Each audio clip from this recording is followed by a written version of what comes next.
June 18th, on a balmy afternoon in early summer, the sun gradually elongated in the western sky.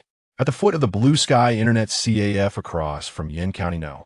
1 high school, a man in his 40s, with dark skin and donning a straw hat, parked his somewhat dilapidated electric bike in a corner, clutching a stick as thick as his arm.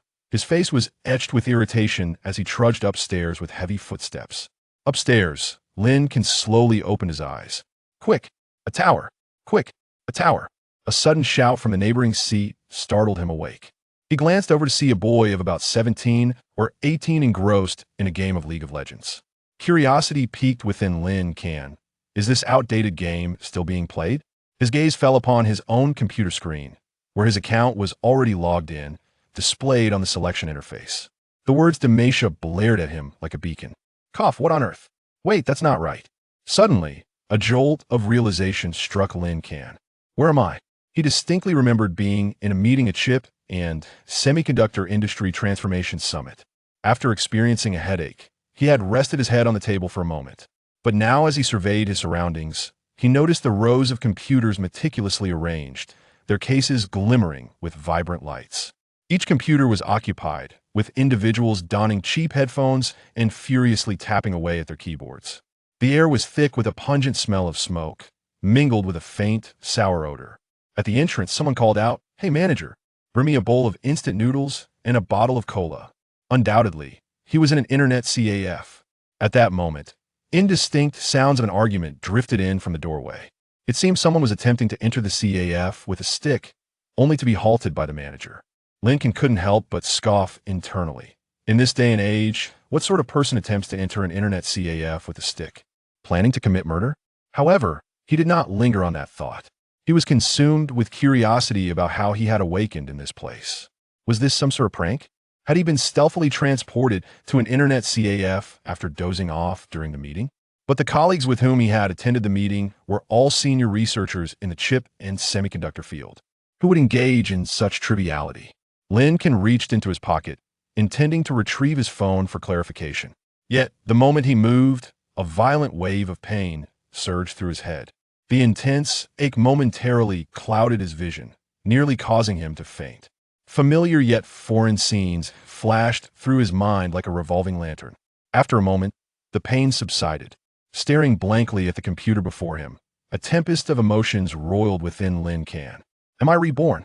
Recent memories surged forth in his mind. Lin Can stood in stunned contemplation, then glanced at the date displayed in the bottom right corner of the computer screen. June 8th, 2022. 4:53 p.m. I have truly been reborn. His eyes widened in disbelief. This moment was etched deeply in his memory. For today marked the second day of the college entrance examination, and the final English paper had yet to be completed. Lin Can was among the candidates of this year's examination. However, the reason he found himself in the internet CAF was not due to his stellar performance, but rather because he had skipped the English exam. Indeed, he had skipped the college entrance examination. According to the trajectory of his former life, at this moment, Lin Can was a complete failure. After entering high school, he had become infatuated with online gaming, leading to a significant decline in his academic performance and causing turmoil within his family. Lin Can meticulously reflected upon his memories. Just that afternoon before his rebirth, he had been caught in the internet CAF by his father and subsequently beaten. Out of pride, he had engaged in a fierce argument with his father and ran away from home.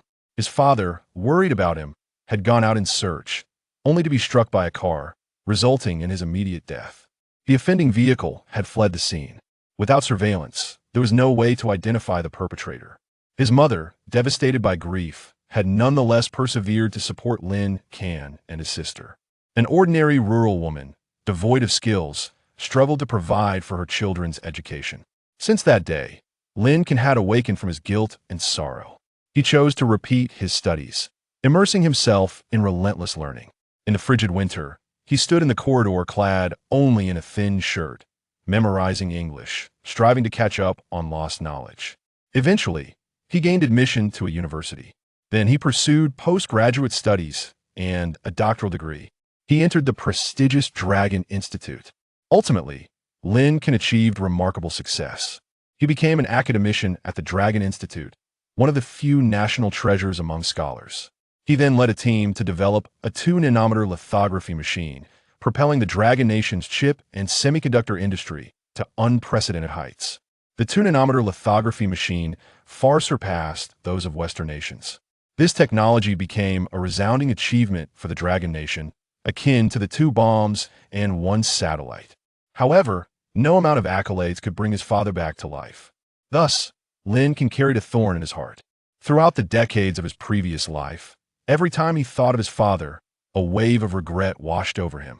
At this moment, the past weighed heavily on his mind, accompanied by a multitude of emotions. Lin Can resolved that since he had been granted a second chance, he must alter the tragic events of his previous life. He would not allow his father to die in vain. He would not subject his mother to further suffering. He could return home now to see them. As the clamor at the entrance subsided, the sounds within the CAF returned to normal, and Lin Can's heart calmed. At that moment, a singular thought consumed him. Leave the internet CAF and return to see my long-lost parents. He suddenly sprang to his feet. Upon raising his head, he found himself face to face with a figure that had appeared countless times in his dreams, somewhat unfamiliar, yet strikingly familiar. "Dad!" Lin Can tentatively called out, his voice trembling. Then, he watched as his father unexpectedly removed his belt. Without uttering a word, the belt, adorned with a brass buckle, swung down upon him. Crack! A sharp pain immediately radiated from his forehead. "No, Dad, please don't hit me." Lin Can hastily dodged. The belt pursued relentlessly, striking Lin Can's back again and again. "Dad, if you hit me again, I might die." "Stop, Dad. You've mistaken me for someone else. I merely resemble your son." In front of the onlookers in the internet CAF, Lin Can screamed in agony as he bolted out of the CAF.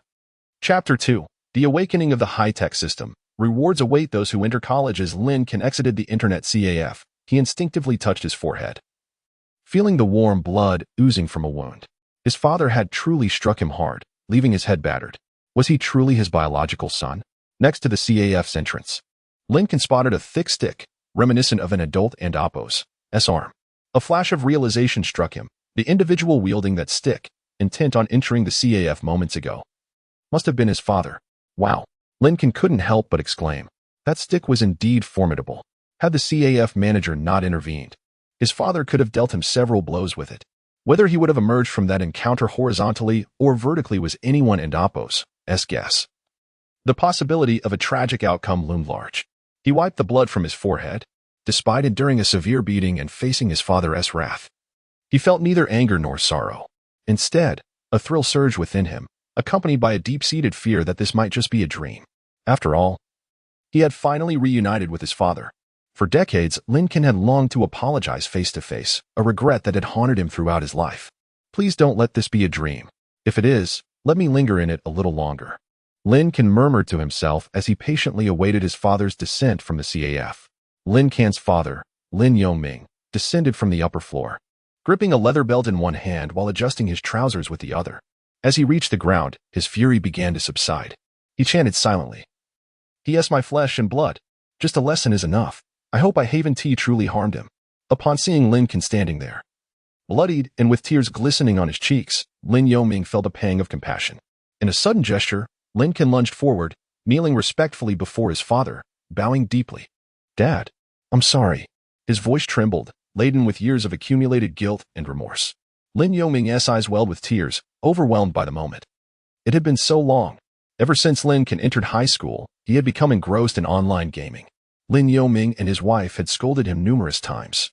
Yet Lin Can had remained unyielding, often retorting with fervor. Even when beaten, he had never relented.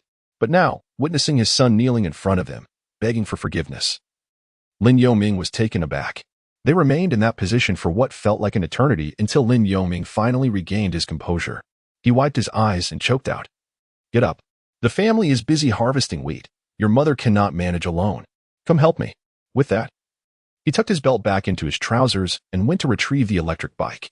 The Lin family resided in the Central Plains, where the college entrance examinations coincided with the busy wheat harvesting season.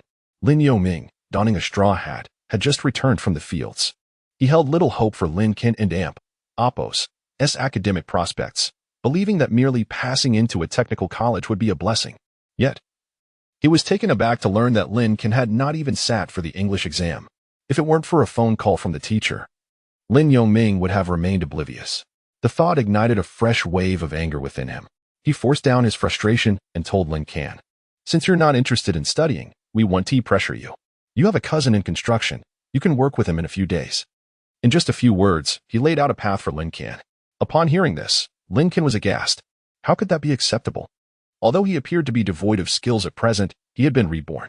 In his previous life, he had been an esteemed academician at a prestigious institution, possessing a wealth of knowledge.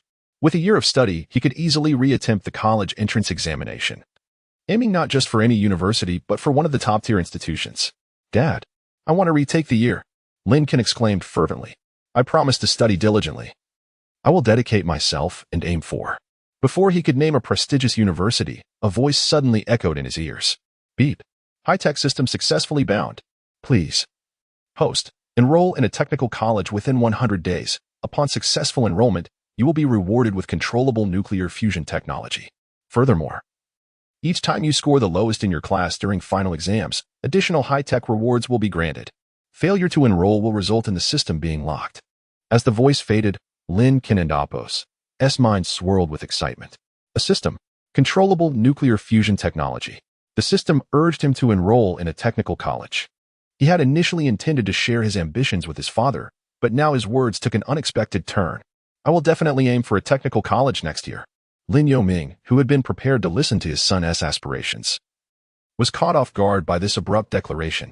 His hand trembled, nearly causing both him and Lin Can to tumble into a ditch. Suppressing his frustration, he thought, "He is my flesh and blood. Let us finish the work first." Meanwhile, Lin Can was too consumed by his thoughts to notice anything else. He began to ponder the three statements conveyed by the system. The first and third were straightforward, but the second was crucial. "Please, host. Enroll in a technical college within 100 days. Upon successful enrollment, you will receive controllable nuclear fusion technology.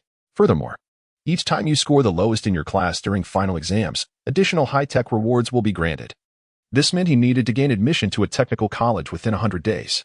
If he succeeded, he would acquire controllable nuclear fusion technology. Moreover, as long as he continued to rank last in his class during finals, he could keep receiving rewards from the system. Controllable nuclear fusion technology. Other high-tech advancements. As these thoughts swirled in his mind, Lin Can's eyes sparkled with determination. Gaining admission to a technical college was not a challenge for him. Even prestigious universities were within reach if he applied himself. After all, prior to his rebirth, he had been a recognized academician, achieving that status through his own merit rather than connections. However, the requirement to gain admission within 100 days posed a significant obstacle. The college entrance examination had already concluded, and due to his rebirth, he was aware of his scores. They were rather disappointing, 88 points out of a total of 750. He belonged to the mountainous regions, and even doubling that score would not suffice for admission to a technical college. The cutoff score for this year was approximately 190 points. Lin Can instinctively scratched his chin, pondering his predicament. What to do? This question loomed large and urgent. Chapter 3 determined, he resolved to submit the 2 nanometer lithography technology. The electric vehicle had been traversing the roads for 20 minutes before arriving at a small village in the northern outskirts of the county. Lin Can's family farmland lay nearby.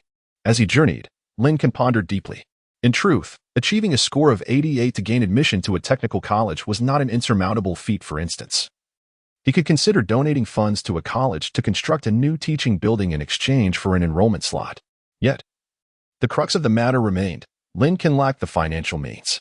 With his family's current savings, even funding the construction of a restroom at a school would be a challenge.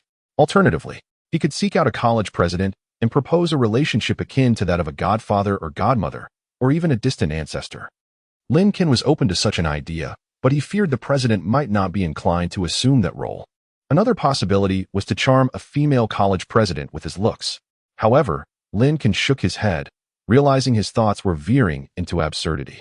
While he indeed possessed a certain attractiveness, he could not stoop to such morally dubious tactics. In truth, Lin Can had a more viable plan, though he hesitated, concerned that employing it might lead to complications. As he contemplated this, Lin Yoming had already brought him to the village entrance. The electric vehicle halted beside Lin Can's family farmland. His mother, Zhang Xiulan, was diligently working in the fields. Upon seeing this, Lin Can promptly dismounted and rushed to his sister. He decided to postpone further contemplation of his college aspirations until after they finished their work. Zhang Xiaolan noticed Lin Can and initially intended to reprimand him. However, upon seeing the bloodied mark on his head, she could not bring herself to do so. Instead, she approached him, tiptoeing to gently wipe the sweat and blood from his forehead. "Why must you go to that internet CAF? Can't we find something else to do?" After tending to his wounds, she could not help but voice her concern. Lin Can looked at her, and her silhouette brought back memories of his late mother. Merging with the present, he fought back tears, nodding earnestly. He understood that displaying vulnerability would only cause his mother further worry. After all, he had been granted a second chance at life, with ample time ahead. He stepped into the fields and began to toil. Although harvesters were employed for the wheat, manual labor was still required for the grains that eluded the machines and for those that had fallen over. The sight of golden wheat sprawling across the fields was akin to a treasure trove for the farmers, and losing even a single ear was painful. After a considerable time of labor, the harvesting was finally complete. Lin Yoming drove the tractor with Zhang Xiaolan aboard, while Lin Can rode his electric vehicle homeward. He arrived home first, entering a somewhat dilapidated wooden house. The exterior walls bore a layer of cement gray, and the surrounding fence appeared crumbling, in dire need of repair. The large iron gate was rusted and worn. As Lin Can entered the courtyard, a girl peeked out from a modest kitchen. Upon spotting him, her eyes lit up, and she exclaimed, "Brother." This was Lin Can's younger sister, Lin Lan. Currently a high school freshman, she had returned home due to classroom occupancy for college entrance exams. At that moment, Lin Lan cautiously glanced outside before rushing back into the kitchen. She emerged with a steamed bun, hurriedly thrusting it into Lin Can's hands. "Brother, please eat. I just steamed these. Dad said you wouldn't be allowed to eat today, so hurry and sneak one." Lin Can scrutinized his sister. The 16 or 17-year-old girl wore an anxious expression, frequently glancing toward the courtyard gate, seemingly fearful that their parents might arrive unexpectedly and prevent her brother from eating. Tears brimmed in Lin Can's eyes as he thought, "In this new life, I must ensure they live well." During dinner, the atmosphere was not as tense as Lin Lan had envisioned. Perhaps it was due to Lin Can and Appo's sincere apology that neither Lin Yoming nor Zhang Xiaolan chose to admonish him further. Seizing the moment, Lin Can resumed his contemplation of the system. He first posed a question to himself. Could the system be discarded? After careful thought, he concluded with a resounding no. The system was indispensable, for it bestowed upon him the true marvels of advanced technology. The first reward from the system was controllable nuclear fusion, a groundbreaking technology. To Lin Can, it was akin to a royal flush in a deck of cards, immensely significant and unparalleled. The implications of this technology were well understood by anyone who had undergone 9 years of compulsory education. It heralded the promise of infinite energy. Controllable nuclear fusion represented a revolutionary new energy source. Once mastered, energy would no longer be a scarce resource on Earth. Consequently, whoever possessed this technology would earn eternal renown. Should Lin Can successfully acquire it, his portrait would adorn the walls of educational institutions, standing alongside those of Newton and Einstein, not as a lesser figure, but simply because he was alive to witness it. This extraordinary technology, far surpassing humanity and Appo's current capabilities, was merely the system and Appo's first reward. Greater marvels were surely to come. After a brief contemplation, Lin Can made his decision. He murmured to himself, "Since the system is irreplaceable, this is the only course of action." The solution he envisioned was neither overly complex nor simplistic. It was straightforward: to relinquish the advanced technology he possessed to the state. What technology did Lin Can possess? The development of lithography machines. In his previous life, he had led a team in the research and development of a 2-nanometer lithography machine. At that moment, this technology was of paramount importance to the Dragon Country. Lithography machines are essential for chip manufacturing. Chips for mobile phones, computers, and various control systems all require such machines for their production. High-end lithography machines are often referred to as the pinnacle of modern optical industry. The manufacturing process is exceedingly complex, with only a handful of companies worldwide capable of producing them.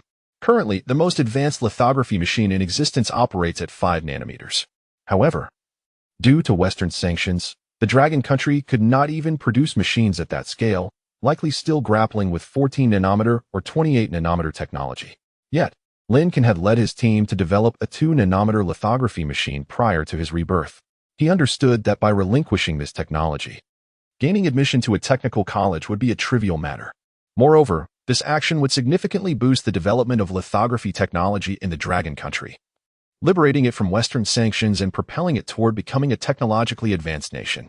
Lin Can's gaze slowly grew resolute.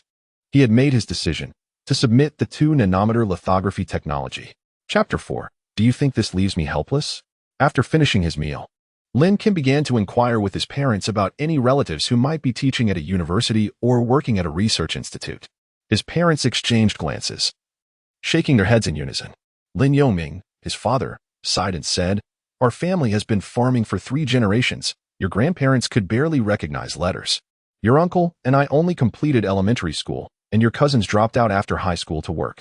Lin Can scratched his head, realizing the truth in his father's words. In his previous life, he was the first university student in his family, the only beacon of hope. He turned his expectant gaze towards his mother, Zhang Xiulan, who quickly shook her head. "If there were educated people in our family, would I have married your father?" Lin Yongming furrowed his brow, sensing the complexity of the situation. Lin Lan, his sister, chuckled softly. Noticing her father and Appo's disapproving look, she hastily changed the subject. "Brother, why are you asking this? Are you planning to have mom and dad pull strings for you to get into college?" "Pull strings?" Lin Can shook his head. "That would be too troublesome. Well, never mind. It's hard to explain this to you. Mom, Dad, do we really not have any relatives involved in academia?" After pondering deeply, Lin Yongming and Zhang Xiulan once again shook their heads, affirming that there were indeed no relatives engaged in scholarly pursuits. Their families hailed from the countryside, making it impossible to find connections in that realm. With no assistance from his parents, Lin Can began to reach out to his classmates, starting from his elementary school friends. He contacted a few of those he had been close with, only to receive a rather disheartening revelation. Most of his former classmates were now working the fields. It was a curse upon their village. Lin Can sighed and proceeded to reach out to his middle and high school classmates. Unfortunately, they either had no connections or simply ignored his attempts. As a youth with a penchant for the internet, his relationships with classmates had been rather lukewarm. In the end, he found no suitable avenues for assistance. To make matters worse, rumors began to circulate in the village. People claimed that Lin Can had gone mad after the college entrance examination, desperately seeking anyone who might know a university professor to help him gain admission. Many adults warned their children that this was the consequence of his habitual online gaming and lack of academic diligence. Lin Can felt particularly exasperated by this. He suddenly realized how helpless one could feel at times. Despite holding a potentially world-altering technology, he found himself unable to identify an appropriate means to unveil it. As a reincarnator, Lin Can was familiar with most of the individuals at Lin Can Institute. He even recalled a few phone numbers. However, the crux of the issue was that while he knew them, they did not know him. Calling them now would be futile. No one would believe him. The people at Lin Can Institute were national treasures, not easily accessible to just anyone. Nevertheless, in his moment of desperation, Lin Can decided to give it a try. He dialed a number from his memory. The phone rang twice before an automated voice responded. "Sorry, the number you have dialed is not in service." Lin Can grimaced. He suddenly recalled that the phone numbers he remembered were from decades in the future. Who could he possibly reach now? He attempted every number he could think of, but unsurprisingly, none connected. Lin Can laid his phone down and collapsed onto his bed. What to do? Time was of the essence. He had only 3 months, otherwise the system would not activate. If it were a year and 3 months, he would not be so troubled.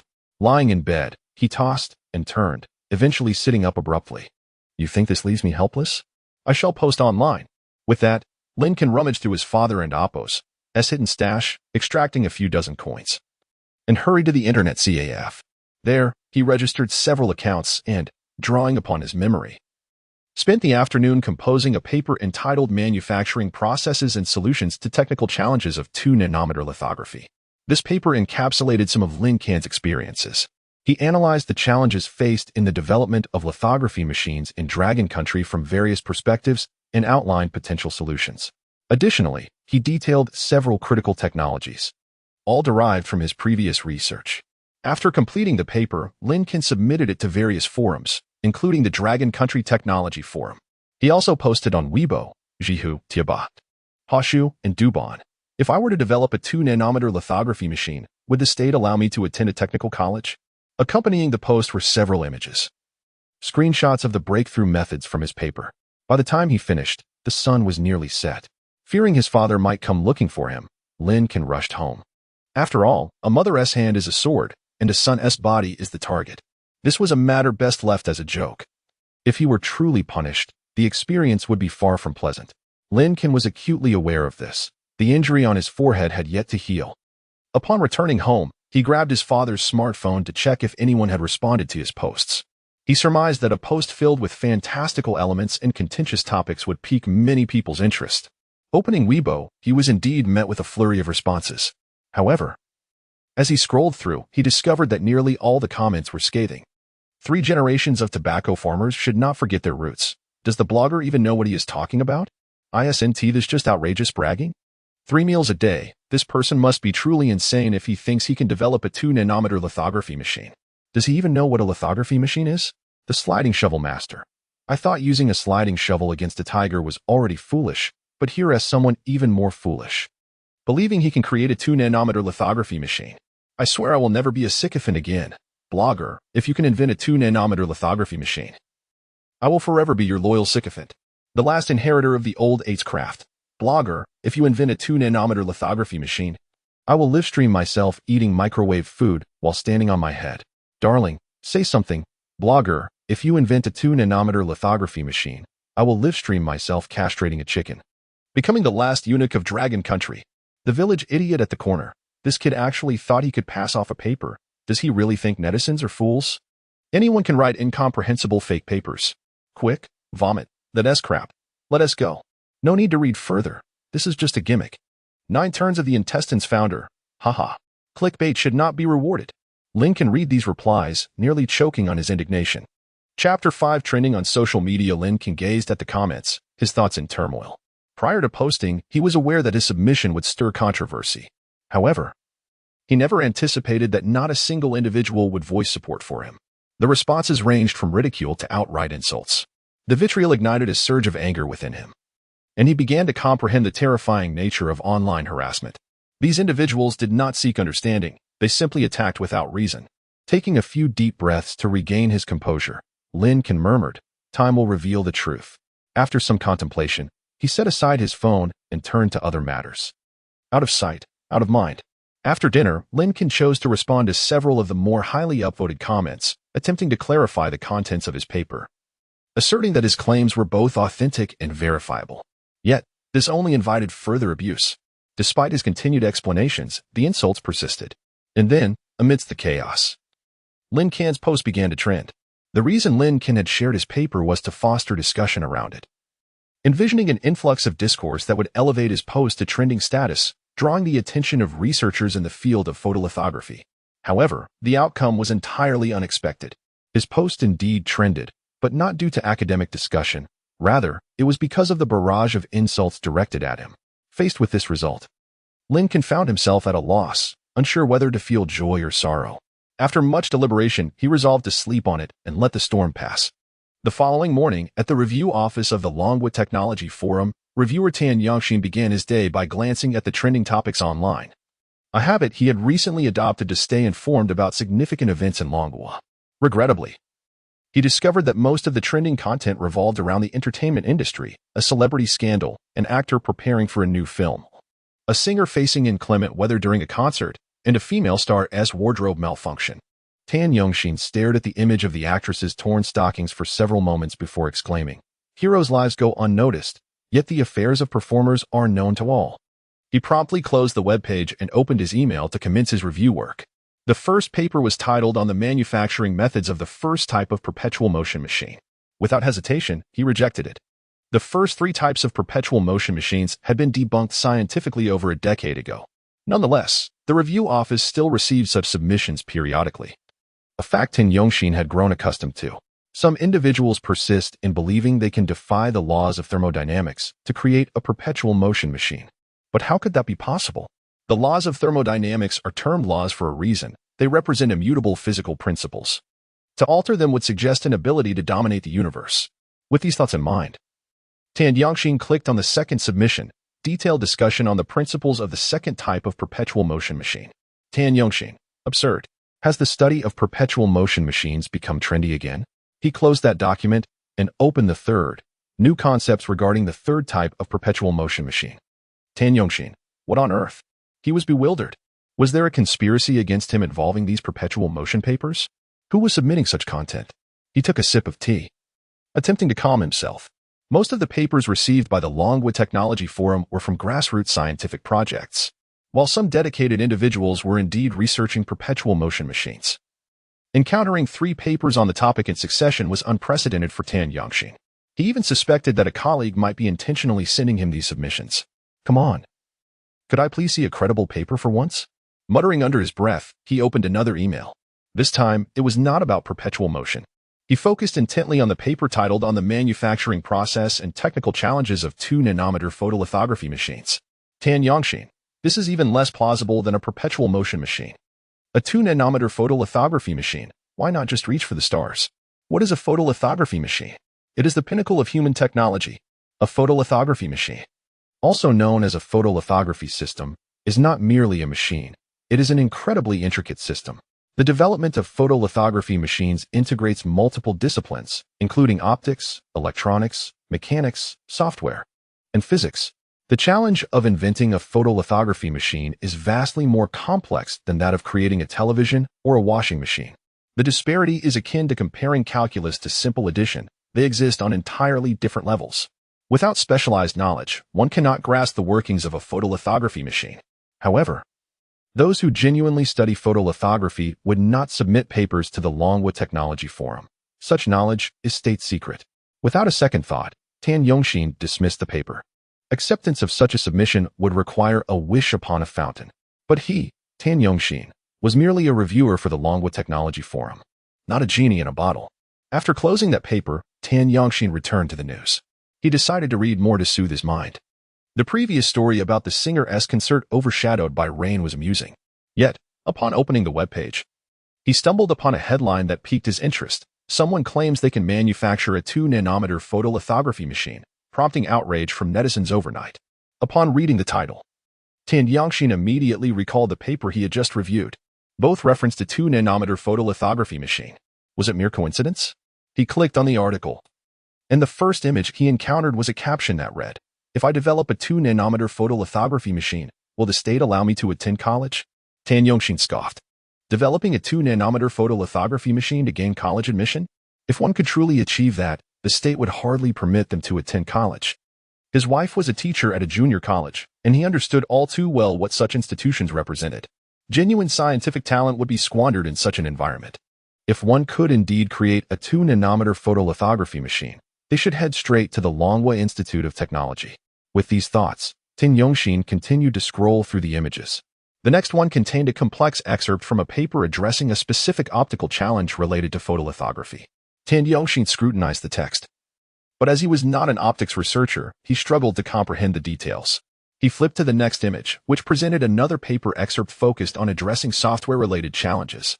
After studying it for a moment, he turned to the next image, which tackled fluid dynamics. Tan Yongxin and Oppo's expression brightened. He was well-versed in fluid dynamics and began to read intently. Upon further examination, he found the content of this paper to be exceptionally profound. Some concepts and formulas initially eluded his understanding, necessitating careful contemplation before comprehension could be achieved. As he continued to ponder, Tan Yongxin and Oppo's expression gradually turned grave. He realized that this information held significant value. Chapter 6 Director Liu, wake up. You must see this paper, Tan Yongxin exclaimed. With a master's degree, he may not hail from a prestigious institution, yet he has engaged in research for several years, enabling him to discern the authenticity of the paper and Oppo's content. The information within this trending topic is far from trivial. As he perused the text, Tan Yongxin could not help but marvel. The individual who posted this trending topic certainly possesses significant knowledge. At that moment, a thought struck him. Could it be that this paper and the one in his inbox were authored by the same person? Without delay, he opened his email and retrieved that paper. If it indeed stemmed from the same author, then this individual might possess the capability to create a 2-nanometer lithography machine, or, at the very least, has conducted research in that domain. In such a case, the paper would hold substantial review value. Contemplating this, Tan Yongxin clicked on the document and gazed at its title, On the Manufacturing Process and Technical Challenges of 2-nanometer Lithography Machines, whom he pondered briefly before remarking. The title suggests a commendable rigor. In that moment, he entirely overlooked his earlier jest about the paper and Oppo's as author ascending to the heavens. He opened the paper. The first section defined lithography machines, indicating that the author indeed comprehended what they are. Tan Yongxin continued reading. The second section detailed the current state of lithography machine research in Longhua, citing issues such as the lack of reference points, inadequacies in fundamental sciences, and the sanctions imposed by the West that have restricted upstream and downstream industries. These revelations opened Tan Yongxin's eyes, as he typically did not pay much attention to lithography research. He then turned to the third section, which presented solutions to the challenges raised in the prior section, optical challenges, mathematical dilemmas, fluid mechanics issues, and polymer physics and chemistry difficulties. As he read, Tan Yongxin's eyes gradually brightened. The proposed solutions clearly indicated the paper's immense value.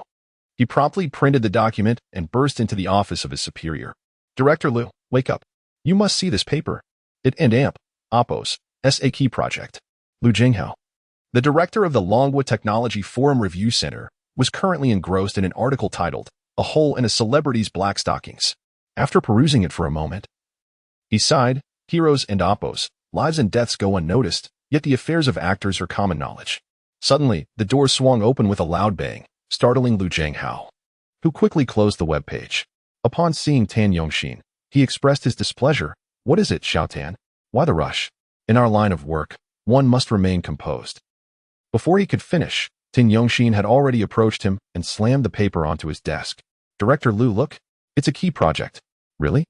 Lu Jinghao shook his head, muttering, young people are so impetuous, they lack composure. He then opened the paper. On the manufacturing process and technical challenges of 2-nanometer lithography machines. At the sight of this title, Lu Jinghao's brow furrowed. He looked at Tan Yongxin with irritation. Xiao Tan, is this what you consider a key project? Do you have any idea how challenging it is to manufacture a lithography machine? It consists of over 100,000 components.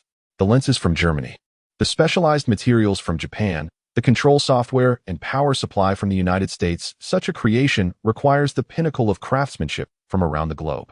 It is the only thing that, once disassembled, we cannot reassemble in Longhua.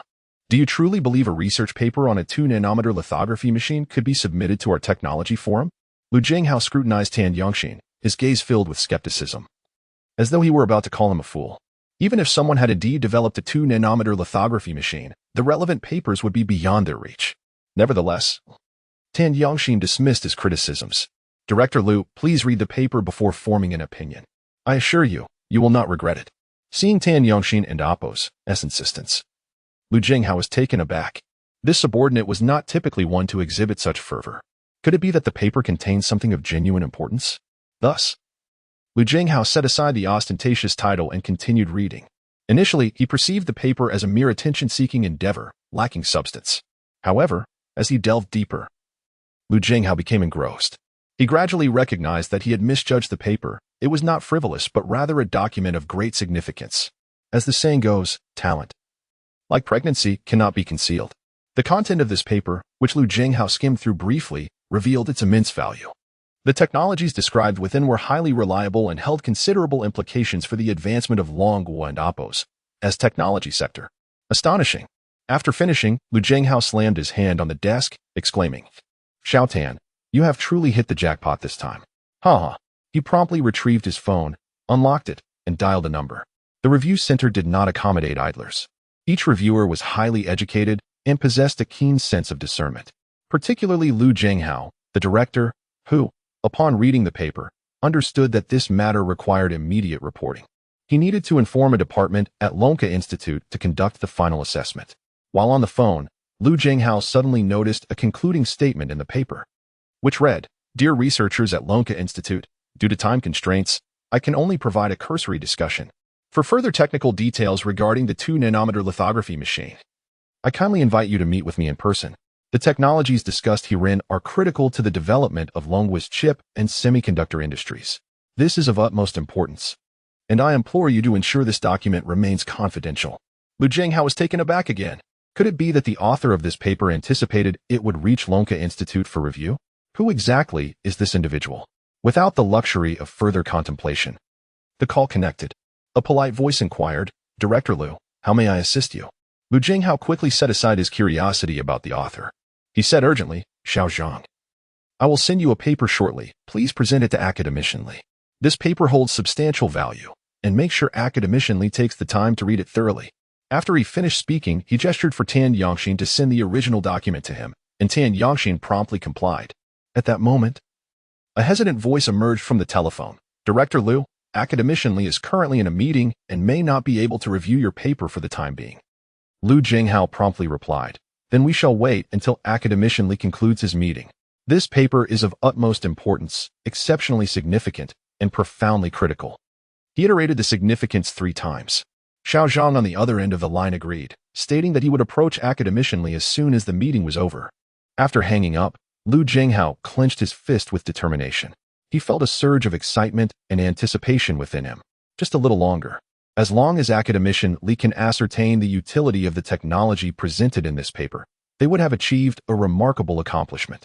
The 2-nanometer lithography technology. A beacon of hope for Longhua. Chapter 7. With these technologies at our disposal, our Dragon Nation has nothing to fear from sanctions. In the capital city, at the headquarters of the Dragon Institute of Technology, Li Guahao returned to his office with a grim expression after a recent meeting. Moments ago, the chip industry in the Dragon Nation had undergone a seismic shift, or rather, suffered a near-catastrophic blow.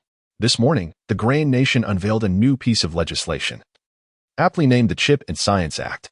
The intent of this legislation was exceedingly clear, laid out in black and white, to ensure that the Dragon Nation does not develop a 7-nanometer lithography machine within the next decade, specifically by 2032. To this end, the entire industrial chain related to 7-nanometer lithography will be thoroughly sealed off in the near future. Researchers from the Grain Nation will be prohibited from providing services to industries in the Dragon Nation. Personnel involved in the chip industry from the Grain Nation have already begun to unify their resignations and withdraw investments.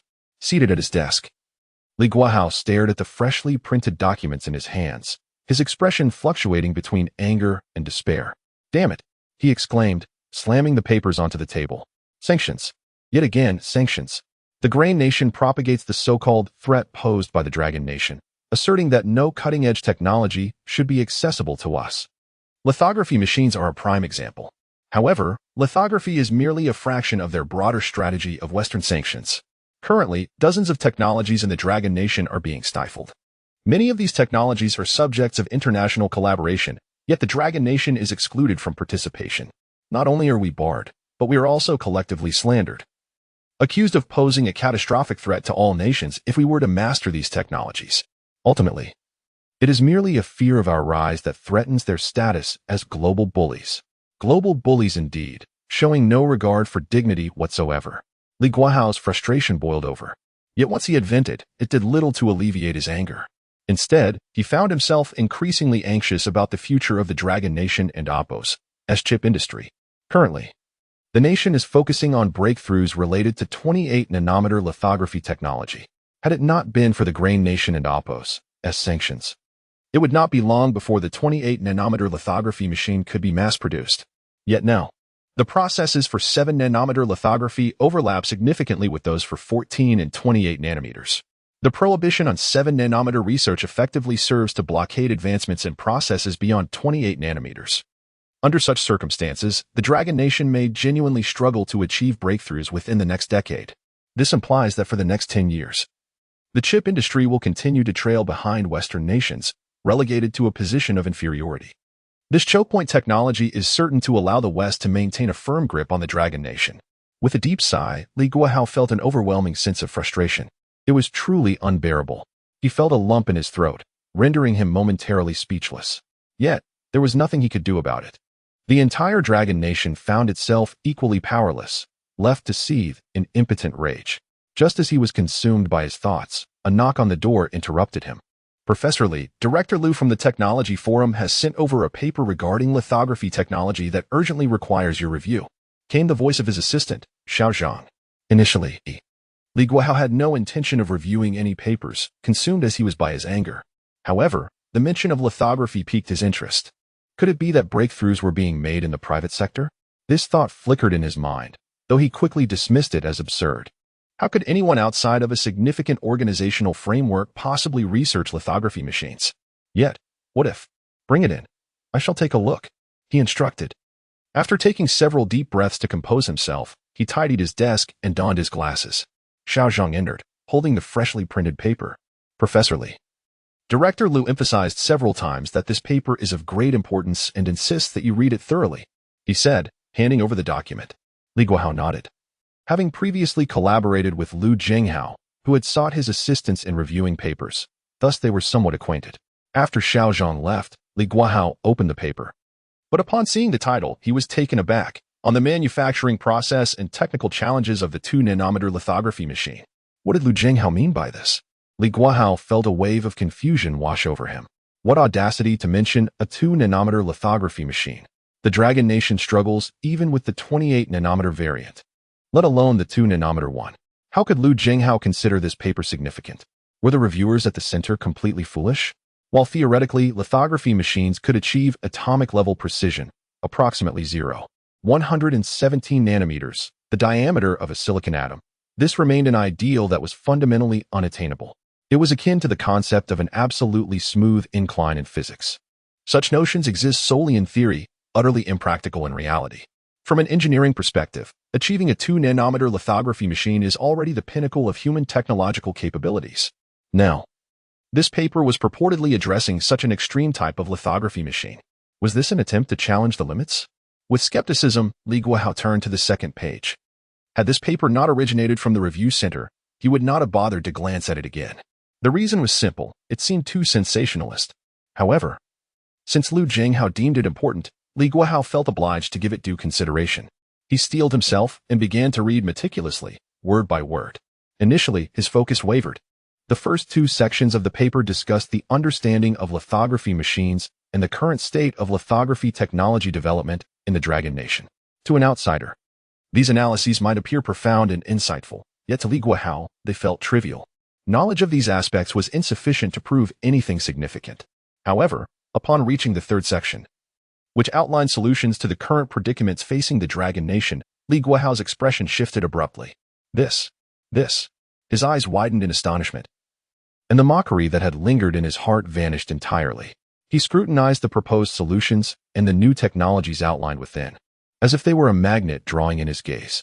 In that moment, Li Guohao felt a wave of humility wash over him. The derision he had felt upon first glancing at the title of the paper now seemed laughably misplaced. He had previously believed that no one could develop a 2-nanometer lithography machine, yet it appeared that such breakthroughs were indeed occurring in the world. The technologies described in the paper were astonishingly advanced. Li Guohao immersed himself in the content, reading with fervor. The more he read, the more invigorated he felt. His eyes were glued to the document, as if he wished to absorb every word directly. More than half an hour later, he finished reading, set down the paper, and erupted into laughter. Ah ha ha. May the heavens bless the Dragon Kingdom. With such technologies at our disposal, what do we have to fear from sanctions? Chapter 8. Can a single paper resolve the sanctions imposed by Rice Grain Nation? After finishing the paper, Li Guohao reclined in his chair, gazing at the ceiling as he pondered over its contents.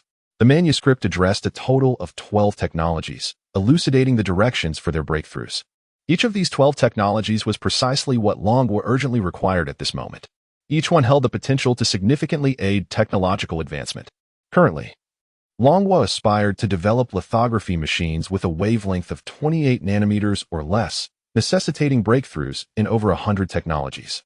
Achieving full breakthroughs in these areas would demand a minimum of 10 years and a staggering financial investment. However, with this paper, at least 1/10 of the challenges could be surmounted, saving billions in funding. Moreover, the concluding remarks of the paper hinted that the author possessed additional technological expertise. Li Guohao pressed his fingers together and rapped the table forcefully. He realized the gravity of the situation. This matter must be reported immediately, as it pertained to the very development of Longhua. Springing to his feet, he seized the paper and exited his office. Outside, he requested his assistant, Xiao Zhang, to arrange transportation to the Minister of Science and Technology. The minister was Li Guohao and Oppo's direct superior, though they worked in different locations, which were not far apart. After a brief ride, Li Guohao arrived at the minister's office. He knocked and entered. The Minister of Science and Technology, Liu Yang, a middle-aged man in his 50s, sat silently at his desk. Upon closer inspection, Li Guohao noted the disarray of documents on the desk and a shattered cup on the floor. This scene immediately indicated that Liu Yang had recently lost his temper. The papers had been thrown, and the cup had been broken. He was clearly quite agitated. After all, the sanctions imposed by Rice Grain Nation felt like a shackle, effectively locking Longhua and Oppo's future. The nation found itself at a dead end in its lithography machine development, with no recourse but impotent rage. At that moment, Lu Yong sighed and looked up at Li Guahao. Academicianly, what brings you here? His voice was gruff, and his demeanor was somewhat unkempt, exuding an air of authority even in silence. Now, with his temper flaring, his words carried an undeniable weight, enough to frighten a nearby child into tears. On a normal day, Li Guahao might have felt intimidated, but now, he confidently approached and sat at Lu Yang's desk, unperturbed, even feeling a hint of amusement. Minister Lu, take a look at this paper, Li Guahao offered. Lu Yang furrowed his brow slightly. He had anticipated that Li Guahao sought to discuss the sanctions imposed by Rice Grain Nation. However, what did presenting a paper signify? Could a mere paper truly resolve the sanctions? Lowering his gaze, he opened the document handed to him by Li Guahao. The title immediately caught his attention, on the manufacturing processes and technical challenges of 2-nanometer lithography machines. Startled, Lu Yang lifted his gaze to Li Guahao, his expression one of disbelief. Unlike Li Guahao and Lu Zhenghao, he did not suspect any sensationalism in the title, nor did he dismiss the paper as nonsense. This was a manuscript presented by academician Li of the Dragon Academy of Sciences. His astonishment stemmed from the question of why Li Guahao had brought this paper to him. Could it be that he had made a breakthrough in the 2-nanometer lithography machine? Was this meant to surprise him? Had he concealed this achievement for so long? If true, it would indeed be a momentous occasion, necessitating swift dissemination to counteract the negative impacts of the sanctions. Lu Yang, as the Minister of Science and Technology, was far more attuned to the nuances of human relationships and public opinion than researchers like Li Guahao. He quickly recognized the potential positive implications of this situation. Noticing that Lu Yang was absorbed in his thoughts, Li Guahao interjected, Minister Lu, stop staring at me. There are no flowers on my face. It's all in the paper. Lu Yang blinked, momentarily taken aback. Did it seem as though he had been rebuffed? The Minister of Science and Technology was being challenged? What did Li Guahao mean by that? Puzzled for a moment, he lowered his head and resumed reading the paper thoroughly. The first section outlined the current state of lithography machines. The second delineated the challenges faced by Longhua. The third proposed various solutions to these challenges. And the fourth detailed the several technologies required by Longhua. After perusing the document, Lu Yang abruptly raised his head to gaze at Li Guahao, his eyes wide with astonishment. The degree of his shock was akin to witnessing an ant overturn an elephant or a mosquito speaking. Academicianly, did you write this paper? He exclaimed. No. Li Guahao replied with a slight smile, shaking his head calmly. In truth, he had experienced a similar level of astonishment upon first encountering the paper. But he had since regained his composure. Actually, this was submitted from the review center of the Longhua Science Forum. The Longhua Science Forum? Lu Yang was momentarily taken aback. He had not anticipated that such a high-caliber paper would originate from a science forum, implying it was a grassroots submission. Lu Yang's interest was piqued. Rather than immediately inquiring about the author, he asked, academicianly, how reliable do you find the technologies within this paper? Without hesitation, Li Guahao responded, very reliable. The technologies presented have a reliability rate of around 95%. However, I believe it prudent to have a few more individuals review it to validate the content. No. Lu Yang interjected abruptly. This paper must not be disseminated further. Your belief in its reliability is sufficient. I trust you. I will contact the relevant departments shortly to ensure all information regarding this paper is sealed. Academicianly, you must also refrain from sharing this paper. Why is that? Li Guahao queried, taken aback. He had intended to involve others in discussing the technological matters presented in the manuscript. The decision to restrict circulation was made for both technological security and the safety of the paper's author. As Lu Yang spoke, he stood up from behind his desk. His countenance, once dark, now radiated joy, nearly bubbling over with excitement. All of this transformation stemmed from a single paper. It turns out that there is indeed a paper in this world that can resolve the sanctions imposed on the nation of rice grain. Chapter 9. Let us now seek out this young friend. Lin Can. Lu Yang patted Li Guahao on the shoulder and remarked with a smile, academicianly. A 2-nanometer lithography machine far surpasses the world's current technological advancements. Can you imagine what the folks from the Grain Nation would do if they caught wind of this news? Upon hearing this, Li Guahao immediately understood. Indeed, our technology currently lags behind theirs, which is why they would resort to blocking and sanctioning us. However, once our technology surpasses theirs, they will undoubtedly resort to unscrupulous means. An anxious expression spread across Li Guohao's face. Those rascals from the Grain Nation might attempt to seize this technology or even assassinate the researchers involved. Minister Liu, the author of that paper may be in danger. We must act swiftly to ensure their protection. Lu Yong waved his hand dismissively. Do not panic. The immediate priority is to ascertain the identity of the paper and Oppos, as author. I suspect it is not the work of an individual but rather that of an institution. Thus, it is unlikely anyone is in imminent danger. As he spoke, Lu Yong picked up the phone on his desk and dialed a number. Li Guohao too had a sudden realization. Yes, this paper could not have been authored by a single person. The technology involved is far too complex. It must be the result of a team's collaborative efforts. He slapped his forehead, chiding himself for his earlier agitation that had clouded his judgment. Taking a deep breath, Li Guohao gradually calmed himself and waited quietly for Lu Yong to complete the call. Lu Yang's first call was to the National Security Department. He succinctly outlined the situation and requested that they intervene at the Longwood Technology Forum's Review Center to eliminate any possibility of the paper being disseminated. The National Security Department agreed, assuring him they would promptly dispatch personnel to the Review Center to delete the paper and ensure that all staff members signed a confidentiality agreement to prevent any information leaks. Satisfied, Lu Yong concluded the call and proceeded to make a second call to the headquarters of the Longwood Technology Forum. Utilizing his authority, he retrieved the information of the paper's submitter. After securing the details, he made a third call to the Information Department, requesting assistance in tracing an individual's specific information. Once these 3 calls were completed, Lu Yong returned to his desk to draft a report, as he needed to escalate the matter further. After finalizing the report, an email arrived. It contained the information the Information Department had gathered regarding the paper's author. Lu Yong quickly opened the email and discovered it was a document, which he printed in duplicate, one for himself and one for Li Guohao. As they both examined the document, they were momentarily taken aback. The content was brief. First, there was a statement indicating that the paper was authored by an individual and had no affiliations with any organization in Longwood. Seeing this, both Lu Yong and Li Guohao exchanged astonished glances. It was indeed authored by an individual. Li Guohao felt as if his emotions had taken a roller coaster ride. Initially, he believed that no one could possibly develop a 2-nanometer lithography machine. Upon discovering that someone had indeed accomplished this feat, he speculated that it must have been produced by an organization, given the complexity involved. Now, he found himself confronted with the reality that the paper was genuinely the work of an individual. How narrow-minded I was, Li Guohao lamented, continuing to read. The first paragraph was a statement, while the second provided a brief introduction of the author. Name, Lin Can. Gender, male. Age, 18. When they saw the age of 18, both Lu Yong and Li Guohao froze momentarily, looking up to exchange incredulous glances. 18?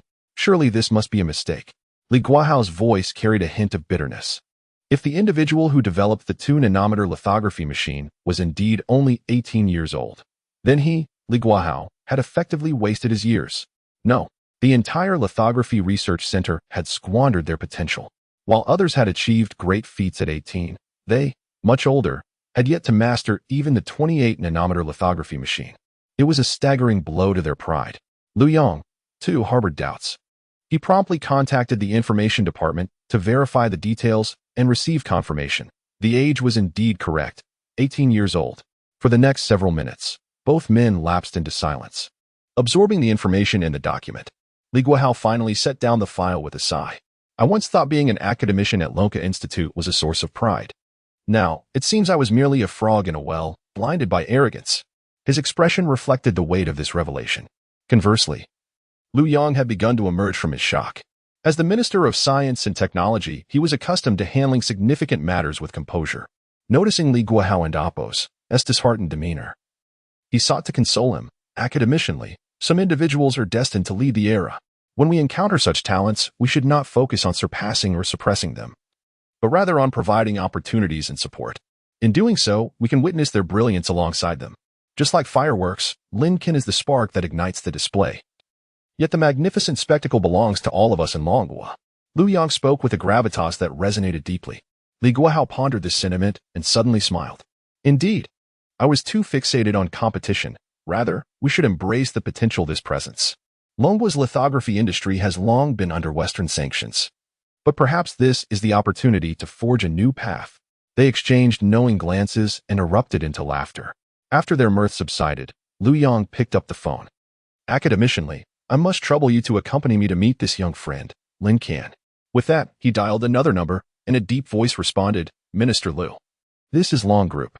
Lu Yong instructed, please dispatch 3 battalions to the airport post-haste. We will require an external contingency shortly. 3 battalions. The voice on the other end hesitated. Minister Liu, we only have 4 battalions in Long Group, and all soldiers are elite. What sort of mission necessitates the deployment of 3 battalions? Is a leader traveling? Lu Yong replied solemnly, do not inquire further. This is classified. I will submit a report shortly. Understood. I will make the necessary arrangements. Chapter 10. Remarkable Youth. After ending the call, Lu Yong resumed his seat at the computer and composed a report. Subsequently, he and Li Guahao stepped out of the office, one after the other.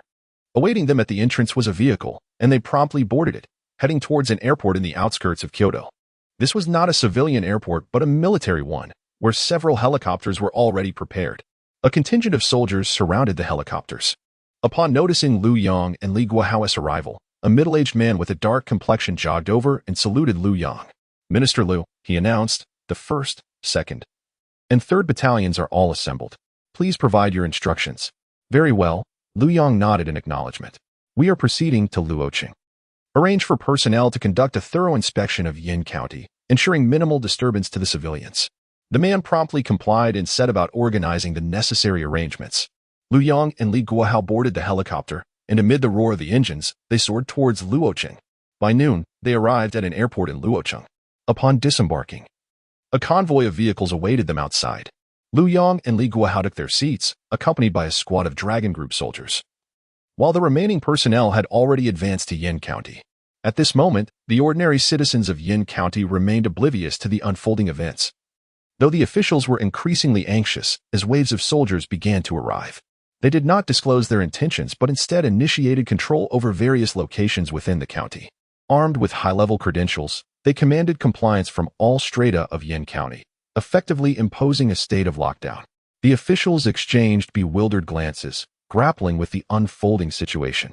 Some even speculated whether these forces had come to apprehend someone for embezzlement. Meanwhile, at Lin Can's residence, he sat beneath a crooked tree in the yard with his parents, discussing his educational prospects. However, Lin Can was merely feigning interest, fully aware that he had no need to repeat a year. With the right approach, he could submit his skills, and it was likely that principals from all over Longwood would come, eager to enroll him in their schools. Curious about the trending topics, Lin Can opened his phone, hoping to leverage the high visibility. To his dismay, he found the trending topic had vanished. What? It's gone? He refreshed the page multiple times, only to confirm the absence of related news and even the keyword itself. Was it deleted? For a moment, Lin Can was taken aback. The buzz surrounding the top 10 trends had yet to be capitalized upon, so how could it suddenly disappear? A wave of disappointment washed over him, regret, frustration. He recalled his thoughts from the previous night, let the bullets fly for a while. But now, it seemed the bullets had entirely vanished. As he pondered his next steps, the sound of vehicles approached from the entrance. Turning to look, he saw several black SUVs passing by. These vehicles appeared heavily modified, robust in appearance, equipped with reinforced bumpers that could likely crush ordinary cars without shattering their windows.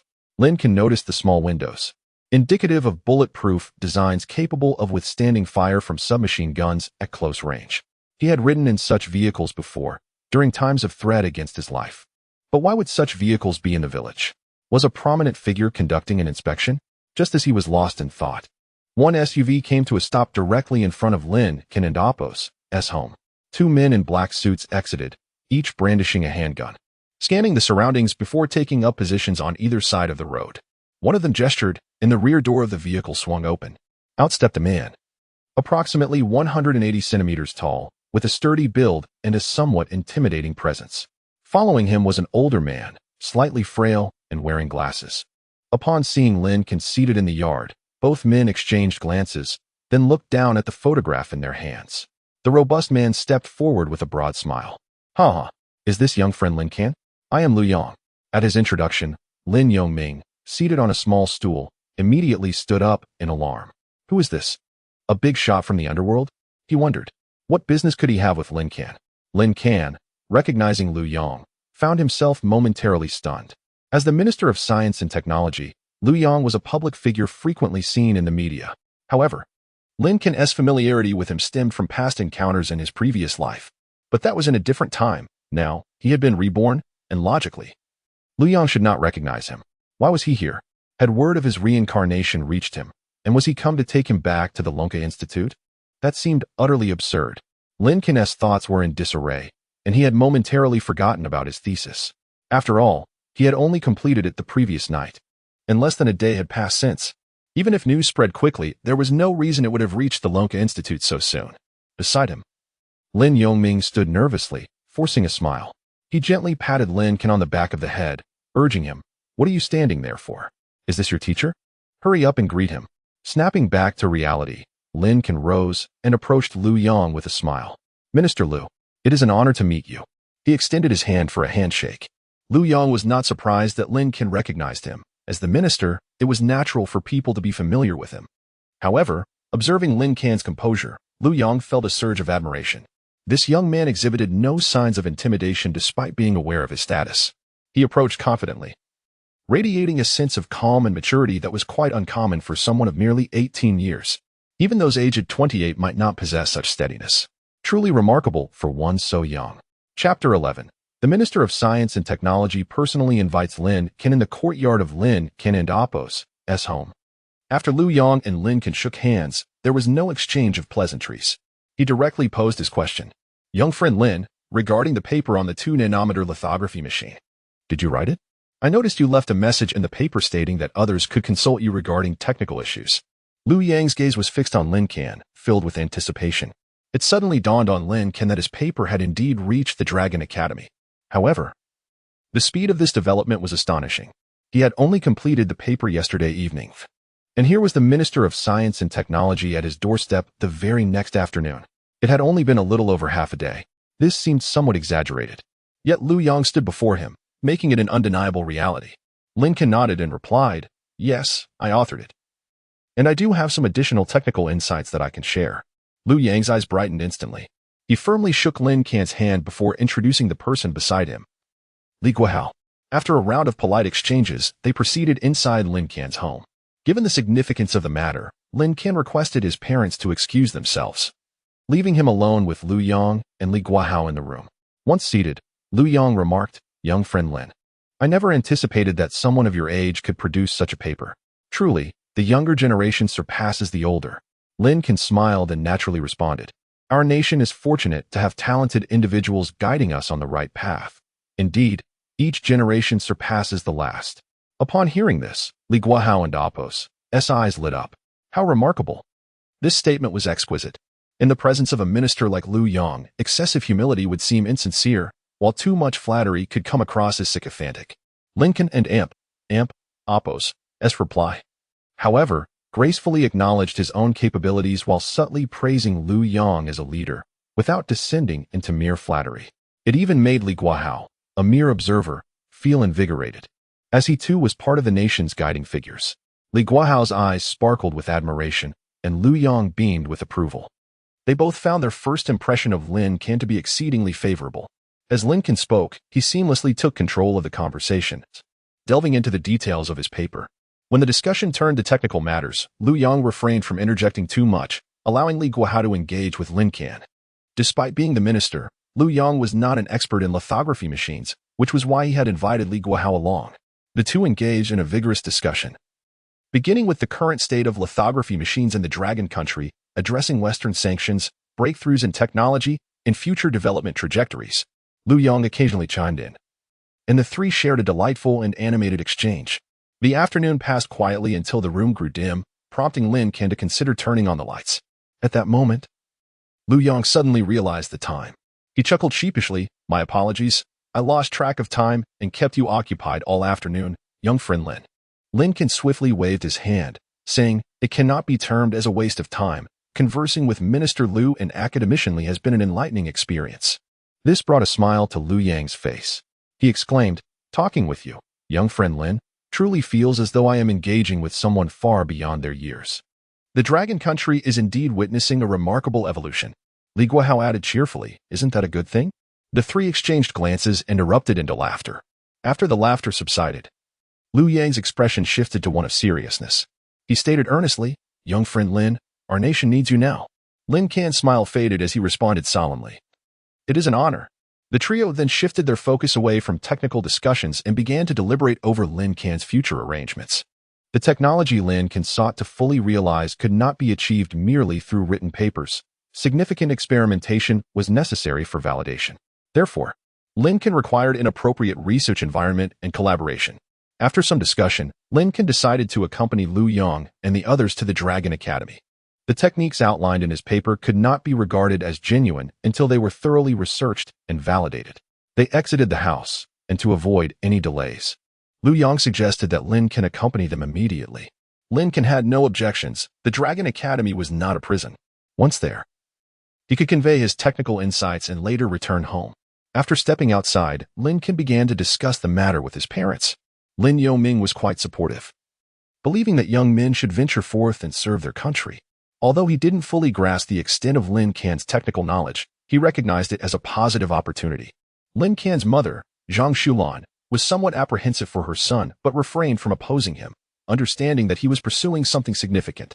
The couple, though lacking formal education, were not obstinate, allowing Lin Can to easily persuade them. After a brief gathering of his belongings, Lin Can joined Liu Yang and the others in their vehicle, setting off towards Luoqing. Following Lin Can's departure, a convoy of black SUVs also departed. At that moment, neighbors in the vicinity of Lin Can's home began to emerge. A line of vehicles had parked nearby, surrounding Lin Can and Oppo's home. Beside each vehicle stood several imposing men in black suits, causing the neighbors to hesitate in stepping outside. Only after the vehicles had left did the neighbors dare to inquire about the situation. One neighbor asked Lin Can's father, Yoming, what happened this afternoon? Who were those people? Lin Yoming scratched his head, admitting he was uncertain about their identities. He only knew they were connected to Lin Can's computer activities. I'm not too sure. It seems Lin Can learned some technology through his computer, and those individuals came to invite him to work. Perhaps they are from a large company, he speculated. Lin Yoming's response was merely a guess, yet that night, his words spread throughout the village. Discussions erupted. Have you heard? Yoming's child, Lin Can, has been recruited by a big company. Who? Lin Can, the boy who spends so much time online? Indeed. He has learned a particularly impressive technology through his internet activities. Is that for real? Wherein and Oppos, we told that internet addiction brings nothing but harm? My nephew couldn't and Oppos, to even get into college because of it. How could Lin Can be hired by a big company? Your nephew is indeed addicted, but Lin Can is certainly not. He must be diligently learning skills online. True. Yet, why does your remark sound so harsh? Previously, Lin Can had not been viewed favorably by the community. He was known for his internet use and poor academic performance, often being dragged home by his parents from internet cafes, serving as a cautionary tale for other parents to dissuade their children from excessive online activity. However, now everyone's perception of him has transformed. Consequently, the manner in which people regard Lin Can's parents has also become considerably more courteous. Chapter 12. Arriving in the capital. The wheels of destiny begin to turn upon reaching the airport. Lin Can realize the grandeur of the welcoming party that Liu Yang and his associates had orchestrated. A fleet of sleek black vehicles was merely the beginning. Dozens of armed helicopters stood at the ready, each accompanied by hundreds of soldiers whose keen eyes and quick reflexes clearly marked them as elite troops. Those accompanying Lin Can in the convoy were clad in black suits, while the others donned camouflage attire. As Lin Can, along with Liu Yang and the others, entered the airport, the collective gaze of hundreds turned towards them, momentarily causing Lin Can to feel a surge of nervousness. Even during his previous life as an academician at the Long Institute of Technology, he had never encountered such a spectacle. He turned his head to scrutinize the armed helicopters, each bristling with weaponry capable of inflicting devastating casualties at the pull of a trigger. Minister Liu, this is rather excessive, isn't it? Lin Can remarked, his astonishment palpable. Liu Yang chuckled. Lin Can, it appears you have yet to grasp the significance of your own importance. We have assembled this many personnel merely as a precaution, to avert potential threats. Li Guohao chimed in, indeed, my young friend Lin Can, you are now a national treasure. Should any danger befall you, we would bear the blame. Lin Can managed a wry smile. I'm hardly a celebrity, how could I possibly attract such peril? Liu Yang waved his hand dismissively, grinning. If you were a celebrity, I'd likely need to summon an entire division to escort you. This is but a modest detail. However, young Lin Can, you must refrain from posting any papers related to photolithography online. The one you shared previously has been deleted upon my directive to the information department. We must only release information regarding photolithography once we have achieved a comprehensive technological breakthrough. This is to safeguard both your safety and the integrity of the technology. Do you understand? Lin Can nodded solemnly. He was not one to flaunt his accomplishments. His earlier decision to share excerpts of his research online was merely an attempt to draw attention from relevant researchers to facilitate the transfer of technology. Now, as he was about to join the Long Institute, there was no need for further online posts. After exchanging a few more words, the aircraft was prepared, and soldiers approached to summon them aboard. Lin Can was the first to ascend the aircraft, followed by Lu Yang, who beckoned to a member of the Long group before boarding.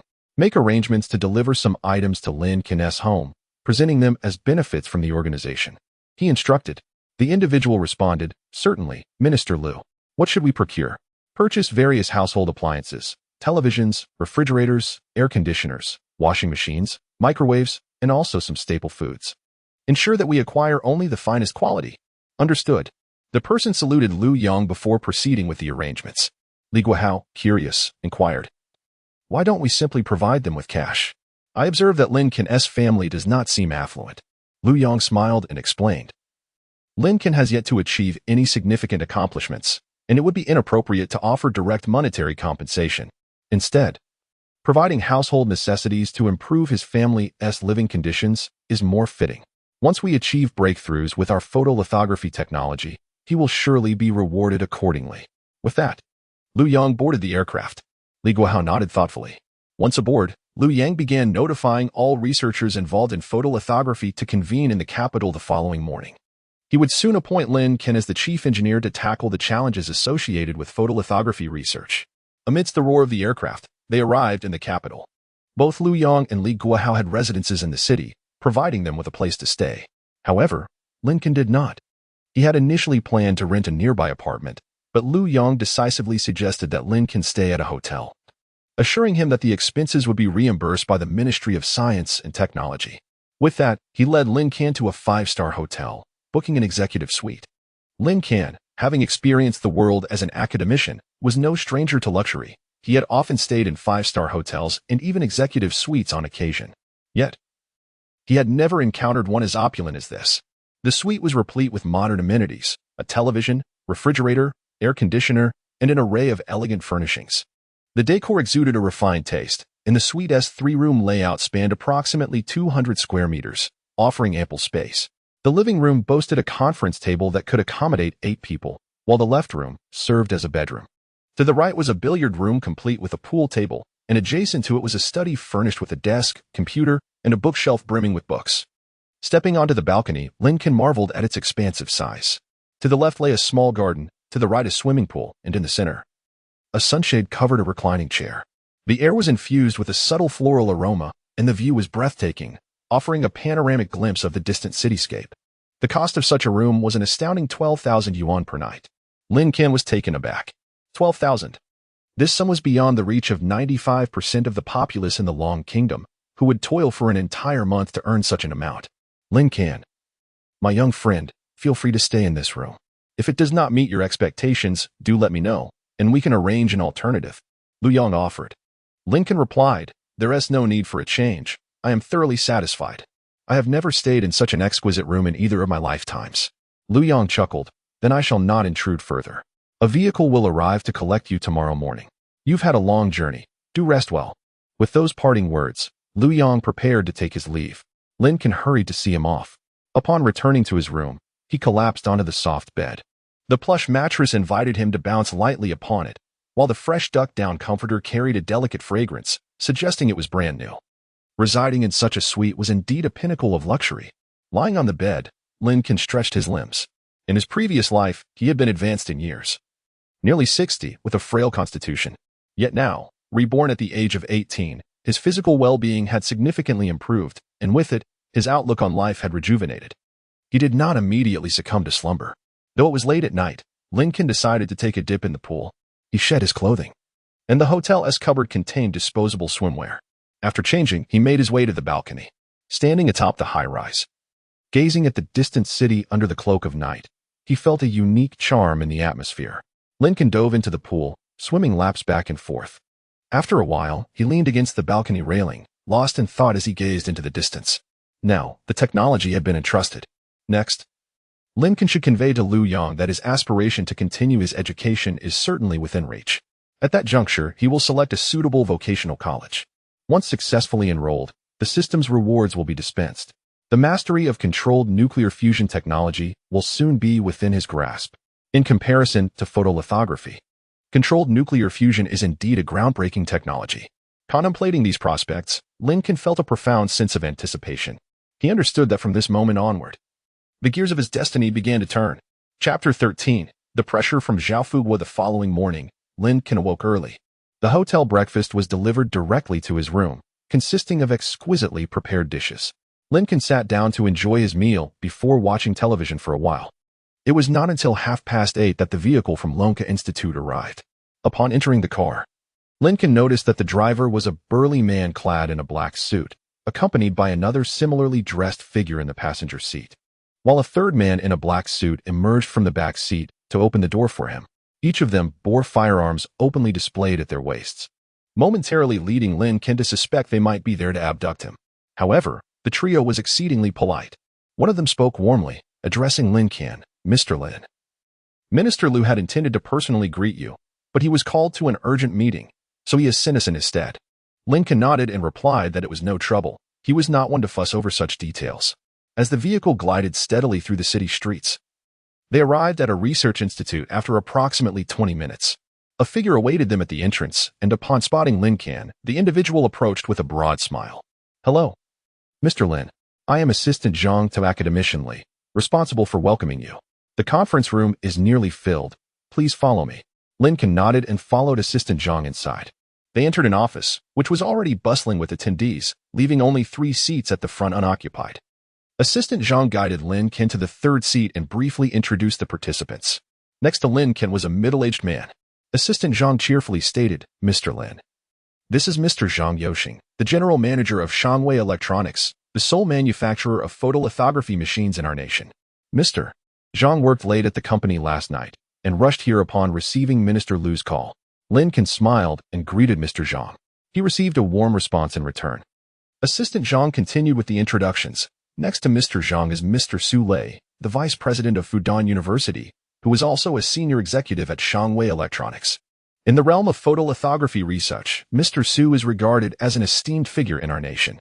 Lin Can nodded politely, greeting Mr. Su, who reciprocated with a modest acknowledgement. Assistant Zhang then introduced the final participant. "Mr. Lin, this is Mr. Zhao Fugua of Hongxi Group, which is tasked with the development of new photolithography machines and represents one of our nation and Oppo's greatest hopes for breakthroughs." Upon hearing the name Zhao Fugua, Lin Can and Oppo's pupils constricted slightly. He was well acquainted with this individual from his past life, having heard many tales of him. Zhao Fugua was indeed a remarkable figure, albeit not a commendable one. Leading Hongxi Group, he had taken on the burden of developing photolithography machines, claiming to enable the nation to produce its own high-precision chips. However, during the several years of research, he embezzled hundreds of billions in funding, pocketing nearly 10% of the total. This scandal propelled him into the ranks of the nation and Oppo's wealthiest individuals. Following the incident, before the authorities could apprehend him, he fled to the United States and became a notorious fugitive. As Lin Can recalled these memories, he noted that in 2 years' time, Zhao Fugua would be on the run. Nevertheless, he was uncertain whether the world he had been reborn into would mirror his previous experiences. Thus, he dismissed any preconceived notions and refrained from displaying any disdain or anger. With a smile, he nodded at Zhao Fugua, saying, "Hello. It is a pleasure to finally meet you, Mr. Zhao." However, Zhao and Oppo's demeanor was far from congenial. He responded with palpable disdain, remarking, "Minister Liu mentioned inviting a distinguished expert to lecture us. I expected someone from the United States, not a mere child." Before Lin Can could respond, the other attendees frowned at Zhao Fugua's words, collectively thinking, such harsh words from Zhao Fugua. He seems utterly devoid of common sense. As a company president, one would expect him to possess at least a modicum of emotional intelligence. To openly undermine someone in a public forum was utterly inappropriate. Moreover, Why the reference to the United States? Just yesterday, the U.S. had enacted sanctions against their nation, delivering a near-fatal blow to the domestic photolithography industry. At this tense juncture, the attendees were filled with animosity towards the U.S., wishing for nothing more than to retaliate. Yet, Zhao Fugua had the audacity to refer to them as distinguished experts. Whose side was he on? What was his true intent? The room simmered with indignation directed at Zhao Fugua, with attendees barely restraining their urge to confront him. In contrast, Lin Can maintained his smile. Initially, he had suspected that in this new life, everyone would have changed. Yet, it appeared that human nature remained consistent. Zhao Fugua and Apos' remarks, far from stemming from a lack of intelligence, were driven purely by self-interest. In their nation, most researchers were dedicated to advancing technology, sincerely wishing for breakthroughs. Figures like Liu Yang and Li Guohao would even disregard their own status to seek Lin Can and Apos' counsel on technological matters. They were the pillars of their nation and its hope for the future. However, there existed a duality in motivations. Some were solely focused on profit. Zhao Fugua embodied this latter group, intent on monetary gain. His disparagement of Lin Can likely stemmed from an awareness that Lin Can possessed the latest photolithography technology. A breakthrough in this field would be immensely beneficial for their nation, Shanghai Electronics, and research institutes nationwide. Even for Hongxi Group, it would be advantageous. Yet, for Zhao Fugua, it was a different story. He relied on this technology for his financial gains. If advancements were made, the government would no longer provide substantial funding to Hongxi Group, cutting off Zhao Fugua and Apos' access to ill-gotten gains, which amounted to at least 10 figures. Thus, Zhao Fugua and Apos' words were spoken entirely from a place of self-interest. He regarded Lin Can as a mere youth, attempting to displace him through such means. This way, the burden of breaking through the challenges of lithography would still rest upon the shoulders of the Hongxi Group, enabling him to amass greater wealth. Observing Lin Can and Apos' steadfastness, Zhao Fugua pressed on with his disparagement. Surely, no one genuinely believes that a mere teenager possesses any profound technical expertise. It seems to me that this lad has deceived Minister Liu and Academician Li. He lacks any genuine skill and only wields the art of deception. Those present are undoubtedly aware that the study of lithography is far from simple. It encompasses knowledge that is exceedingly intricate. Only those with a doctoral degree can truly engage in lithography research, while even master's graduates are relegated to menial tasks. Has this boy even completed high school, yet dares to speak so grandiloquently? Chapter 14. You are merely a buffoon. Zhao Fugua's words were laced with incitement as he sought to belittle Lin Can while attempting to gain the approval of those around him. Unfortunately for him, the attendees remained unmoved. Though they were all adept in their technical fields, their social skills were somewhat lacking. Yet, they were not fools. No one wished to provoke Lin Can for no reason. Observing that he could not sway their opinions, Zhao Fugua turned his focus back to Lin Can. For him, the validation of these individuals was of little consequence. His true aim was to incite Lin Can to anger, to elicit some untimely remark or to drive him from the conference. Should that occur, he could employ various tactics to ostracize Lin Can from their circle. However, to Zhao Fugua and Apos' astonishment, Lin Can remained unfazed by his provocations. Zhao had anticipated that Lin would be furious, if not storming out in a fit of rage, at least wearing an expression of indignation. Yet, to his surprise, Lin Can was entirely unaffected. With a smile upon his face, he calmly regarded Zhao Fugua, as if observing a performance by a circus clown. In that moment, Zhao Fugua found himself at a loss for words. The conference room fell into a brief silence. Seeing that Zhao Fugua had ceased his remarks, Lin Can turned to Xiao Zhang and said, "It appears that Mr. Zhao is not interested in my technology. Once Minister Liu arrives, I shall bring it to his attention. In the meantime, Xiao Zhang, please continue to introduce me to the other esteemed colleagues present." Xiao Zhang nodded eagerly, somewhat taken aback by Lin Can's demeanor. He had been grappling with how to respond to Zhao's comments, while Lin Can, the very subject of the provocation, brushed it aside with ease. Could this truly be a young man? His composure was remarkably mature, displaying an unflappable demeanor in the face of insult. Moreover, he exhibited a high emotional intelligence. His earlier statement, ostensibly about reporting to Minister Liu, effectively marginalized Zhao Fugua from the new photolithography machine development team. Having read Lin Can's papers, Xiao Zhang was acutely aware of the caliber of technology Lin possessed. He genuinely had the capability to develop a 2-nanometer lithography machine.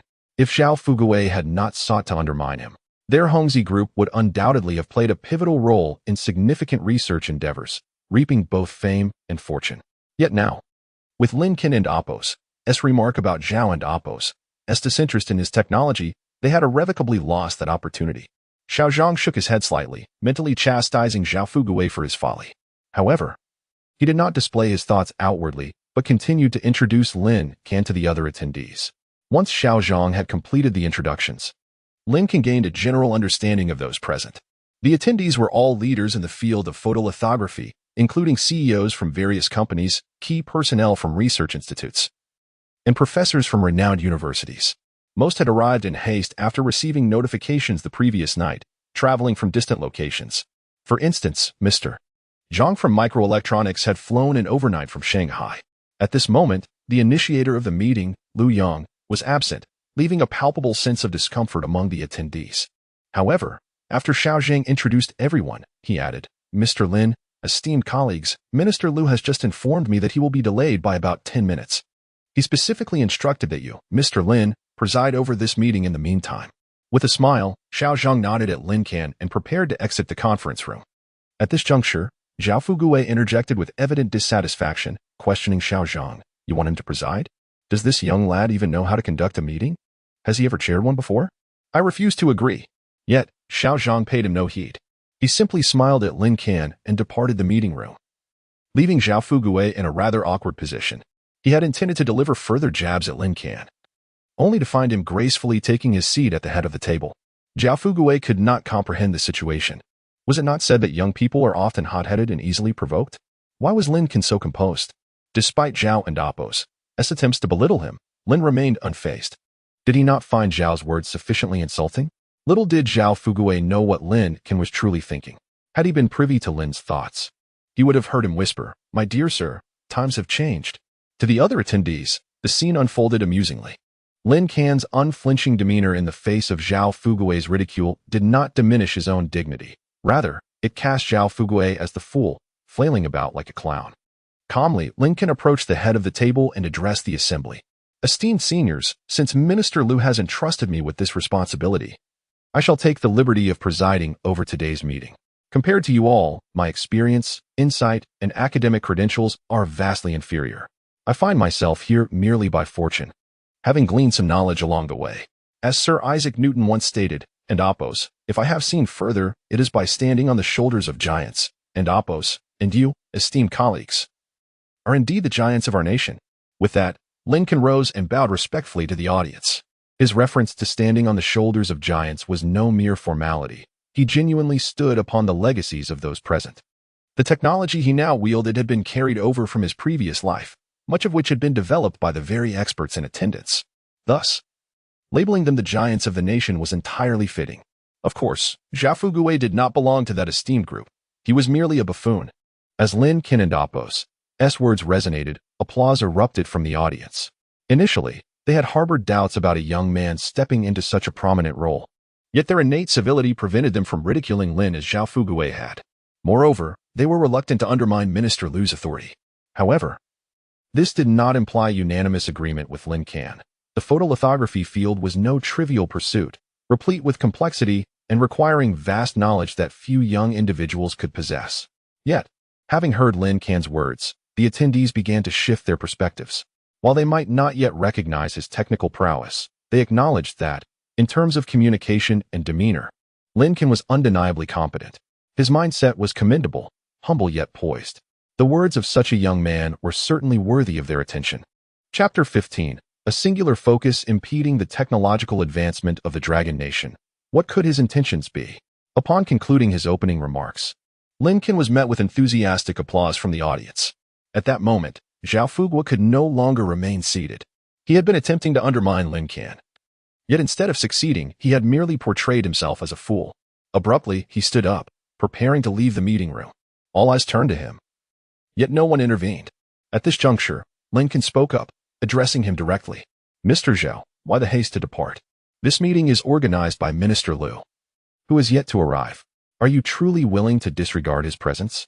Hearing this, Zhao Fugui's face shifted between shades of anger and embarrassment. He found himself at an impasse.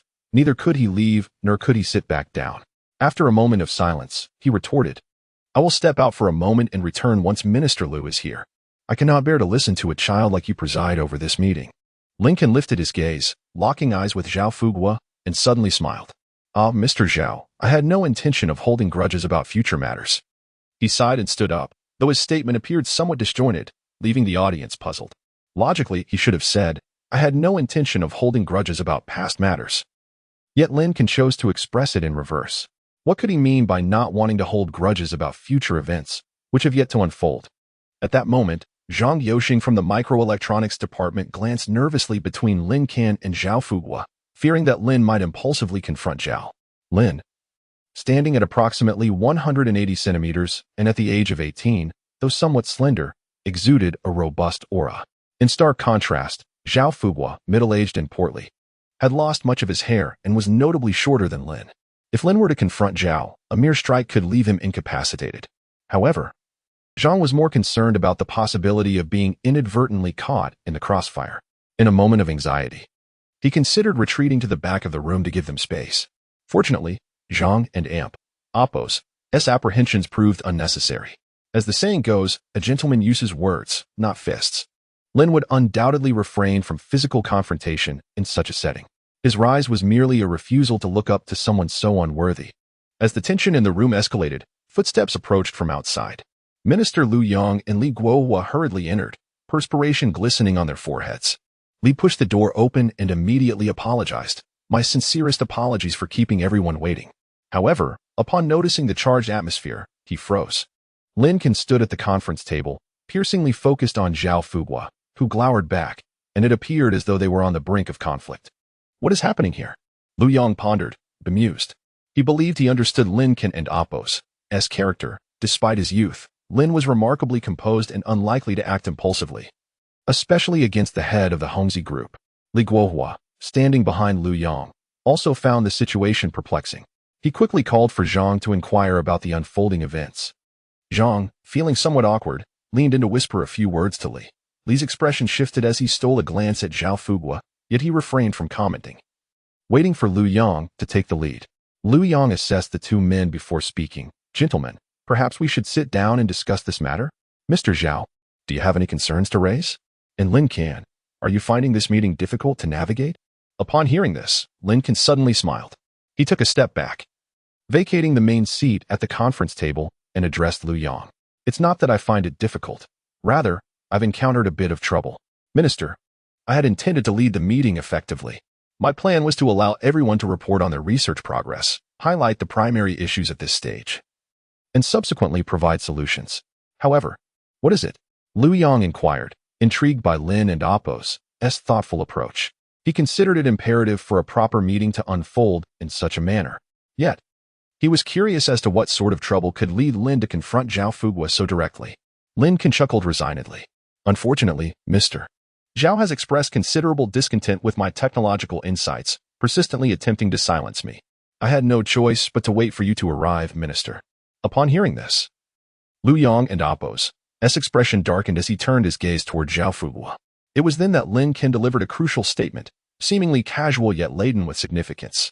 "Minister, under normal circumstances, one would expect a scientific researcher from the Dragon Nation to ardently desire technological breakthroughs for our country.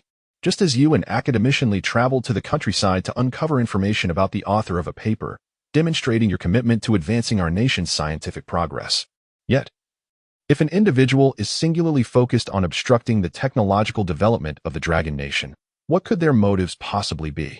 Minister, we must remain vigilant against the encroachment of the micronation into our scientific realm."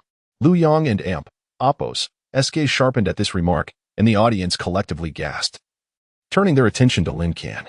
In a fit of rage, Zhao Fugua slammed his palm on the table, indignantly exclaiming, "You insolent boy!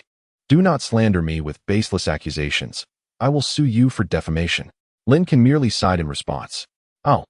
Some individuals arrive and immediately elevate the micronation to the status of Appo's masters, and Appo's. The implications of such sentiment are all too clear. His words sent ripples through the room. As the attendees recalled Zhao Fugua's very first statement at the meeting, where he had indeed referred to individuals from the micronation as masters. This revelation cast suspicion on Zhao Fugua, leading to the unsettling question, could he be a spy for the micronation? As a wave of doubt washed over the assembly, Lu Yong discerned the shifting expressions of the attendees and swiftly deduced the gravity of the situation. It seemed evident that Zhao Fuguo was indeed a man of questionable integrity. Though his demeanor shifted, Liu Yang maintained his composure as a leader, refraining from losing his temper in the meeting. He signaled for everyone to return to their seats and declared, "Let us continue with the meeting." However, he refrained from allowing Lin Can to present his new technology, opting instead for a report on the research progress of each individual before concluding the session. Half an hour after the meeting adjourned, the remaining attendees, excluding Zhao Fuguo, reconvened in another conference room. Chapter 16 Lin Can, is there anything you do not understand? Upon arriving at the new conference room, the attendees exchanged knowing glances, each harboring a sense of certainty. It seemed that Zhao Fuguo was indeed not to be trusted. This formal meeting had excluded him entirely, and the thought brought a sense of satisfaction to everyone present. No one wished to harbor a traitor within their ranks, unless, of course, he himself was a traitor. In this new assembly, Liu Yang took the second seat directly, allowing Lin Can to preside over the meeting. Lin Can, without hesitation, assumed the position of authority. He had conducted many meetings of this caliber before, for in his past life, he was an academician at the Lin Can Institute. However, the lithography technology of Longhua had never been the most advanced in the world, thus he had never attracted such significant attention. It was only after his team developed a 2-nanometer lithography machine that he felt the weight of others' scrutiny. Yet, during that last meeting, fatigue had overwhelmed him, and he had prepared to rest his head on the table, only to awaken, reborn. Reflecting on these memories, Lin Can began to suspect that he had indeed been overworked to the point of demise in his previous life. Just as he had tasted the fruits of his labor, he had been unceremoniously cut short. How tragic! With a gentle sigh, he resolved to set aside thoughts of his past and focus intently on the current meeting. Having already reviewed each other in Oppo's research progress, Lin Can invited everyone to present their questions. As the inquiries were compiled, he began to provide answers, offering solutions to the various challenges encountered in different fields of research. This astonished everyone present. They had attended numerous similar meetings before, where the host would merely gather questions and outline subsequent plans to tackle select issues. However, this time, Lin Can answered immediately after the questions were raised. It was nothing short of extraordinary. The complexities of lithography were no trivial matter, involving multiple disciplines. Never had anyone managed to address the myriad challenges directly. Yet, Lin Can accomplished this feat once he had addressed everyone's concerns. The atmosphere in the room shifted. All were thoroughly impressed by him. Zhang Yoxing from the microelectronics department exclaimed in disbelief. I truly did not expect anyone to answer every question in such a meeting. Beside him, Su Lei shared the sentiment, marveling at Lin Can and Oppo's historical achievement. It seemed no one could ever host a meeting of such caliber again. The attendees agreed, astonished at Lin Can and Oppo's mastery across various fields: optics, mechanics, material science, and software engineering. Is there anything you do not understand, Lin Can? They mused. Truly, you are a paragon of knowledge, a prodigy. How fortunate is Longhua to have you among us. What was even more remarkable was that Lin Can was merely 18 years old. At that age, many were still in high school, yet he had already made significant strides in research. It was indeed a testament to the disparity in talent. At that moment, the vice president of Longhua University of Technology interjected with a smile. Lin Can, I hear you have just completed your college entrance examination. How did it go? Are you interested in applying to our Lin Can University? His words momentarily halted many in attendance. Numerous individuals present held positions at various universities: presidents, vice presidents, professors, and doctoral supervisors. Until now, they had refrained from expressing their desire to recruit Lin Can, uncertain of Liu Yang and Oppo's stance. However, with the vice president and Oppo's initiation, the others could no longer contain themselves. Who would not wish to bring Lin Can into their institution? After all, he had made breakthroughs in lithography technology. A student with such achievements was a rarity indeed. Excitement surged within the conference room as many rose to approach Lin Can, eager to introduce their institutions. Lin Can, consider West Engineering University. We can offer you a direct path to a combined bachelor's, master's, and doctorate. A professor from West Engineering proposed immediately. No. Come to our Jing University. We can provide you a direct path to a combined degree and a suite in the capital. A teacher from Jing University chimed in, quickly raising the stakes. Join us at Fudan University. We can offer you a direct path to a combined degree, a suite in the metropolis, and an annual scholarship of 5 million. Su Lei also joined the fray in courting Lin Can. Lin Can, come to Honghua University. Not only can we provide a direct path to a combined degree, but also a spacious apartment within the second ring of the capital, along with an annual scholarship of 10 million and 200 million for research funding. A vice president from Honghua University proposed terms that left many astonished. An apartment of such size and location would start at a minimum of 9 figures, coupled with an annual 10 million scholarship and 200 million in research funding. Whether Lin Can felt envy was uncertain, but many researchers present were undoubtedly envious. Such benefits would entice them to become students at Honghua University themselves. At this juncture, Lu Yang cleared his throat, raising his hand for silence. Everyone, let us pause momentarily. Discussions regarding Lin Can and Appos' education should not dominate our time here. We must focus on the pressing issues at hand. Does anyone have further questions? Upon hearing Lu Yang's words, the room fell silent. They had nothing more to address. Lin Can had already committed to visiting various research institutes across the nation in the coming months to assist them in overcoming technical challenges. It was more appropriate to inquire about those technical matters later. As silence enveloped the room, Lu Yang declared the meeting adjourned. After exchanging farewells, the attendees departed, leaving only Lin Can, Lu Yang, and Li Guohao behind. Lu Yang smiled at Lin Can. So, Lin Can, did you feel the enthusiasm of the crowd? Lin Can smiled in return, admitting, to be honest, I was momentarily swayed by the conditions proposed by the vice president of Honghua University. They were exceedingly generous. However, for the sake of the system, I cannot accept any offer, no matter how tempting. After all, nothing surpasses the value of the system. Chapter 17. Breakthrough in lithography technology shocks the entire Dragon Nation. Lin Can and his 2 companions engaged in discussions within the conference room, primarily focusing on Lin Can's forthcoming itinerary. Just as they concluded their planning, a sudden knock echoed from the door. Lu Yang invited the intruder in, and Xiao Zhang hurriedly entered, clutching a dossier. Minister Lu, this is an encrypted file sent by the Information Department regarding General Zhao of the Hongzi Group, he announced, placing the document before Lu Yang. Upon opening it, Lu Yang's brow furrowed deeply. What is the matter? Li Guohao inquired, noting the minister's shift in demeanor. Lu Yang sighed. It appears that Zhao Fuguo is indeed corrupt, with serious allegations surfacing. We have already uncovered some clues, and this involves a leader from the Information Department. With that, he rose from his seat. Academicianly, I would appreciate your assistance in looking after Lin Can over the next few days. I need to collaborate on this investigation concerning Zhao Fuguo. Li Guohao readily agreed. No problem, I will ensure Lin Can is well taken care of. However, I am astonished that Zhao Fuguo, who appears so honest and simple-minded, could be involved in such wrongdoing. Lu Yang waved his hand, interrupting him. Let us refrain from discussing this matter with others until we have concrete results from the investigation. He then turned to Lin Can. Young friend Lin Can, I apologize for the inconvenience. You shall have to bear with me during this time. Lin Can nodded slightly. Minister Lu, there is no need for formality. It is my duty. With that, Lu Yang exited the conference room with a smile. Li Guohao remained, visibly agitated. Lin Can, what do you make of Zhao Fuguo and Appos' situation? The nation has been diligent in its dealings with the Hongzi Group, providing both funding and personnel, yet he still engages in such misconduct. Lin Can feigned a sigh, mirroring Li Guohao and Appos' frustration. It is indeed challenging for a person to control their desires. As he spoke, he nearly burst into laughter, astounded that it had taken less than half a day for the relevant authorities to gather evidence against Zhao Fuguo.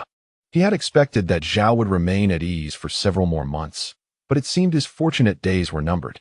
There is a saying that rings true. Those who stretch out their hands will inevitably be caught. Li Guohao then asked, how long do you think Zhao Fuguo will be sentenced if apprehended? After some contemplation, Lin Can replied, at the very least, it would be a life sentence. If the punishment is severe, it could even lead to the death penalty.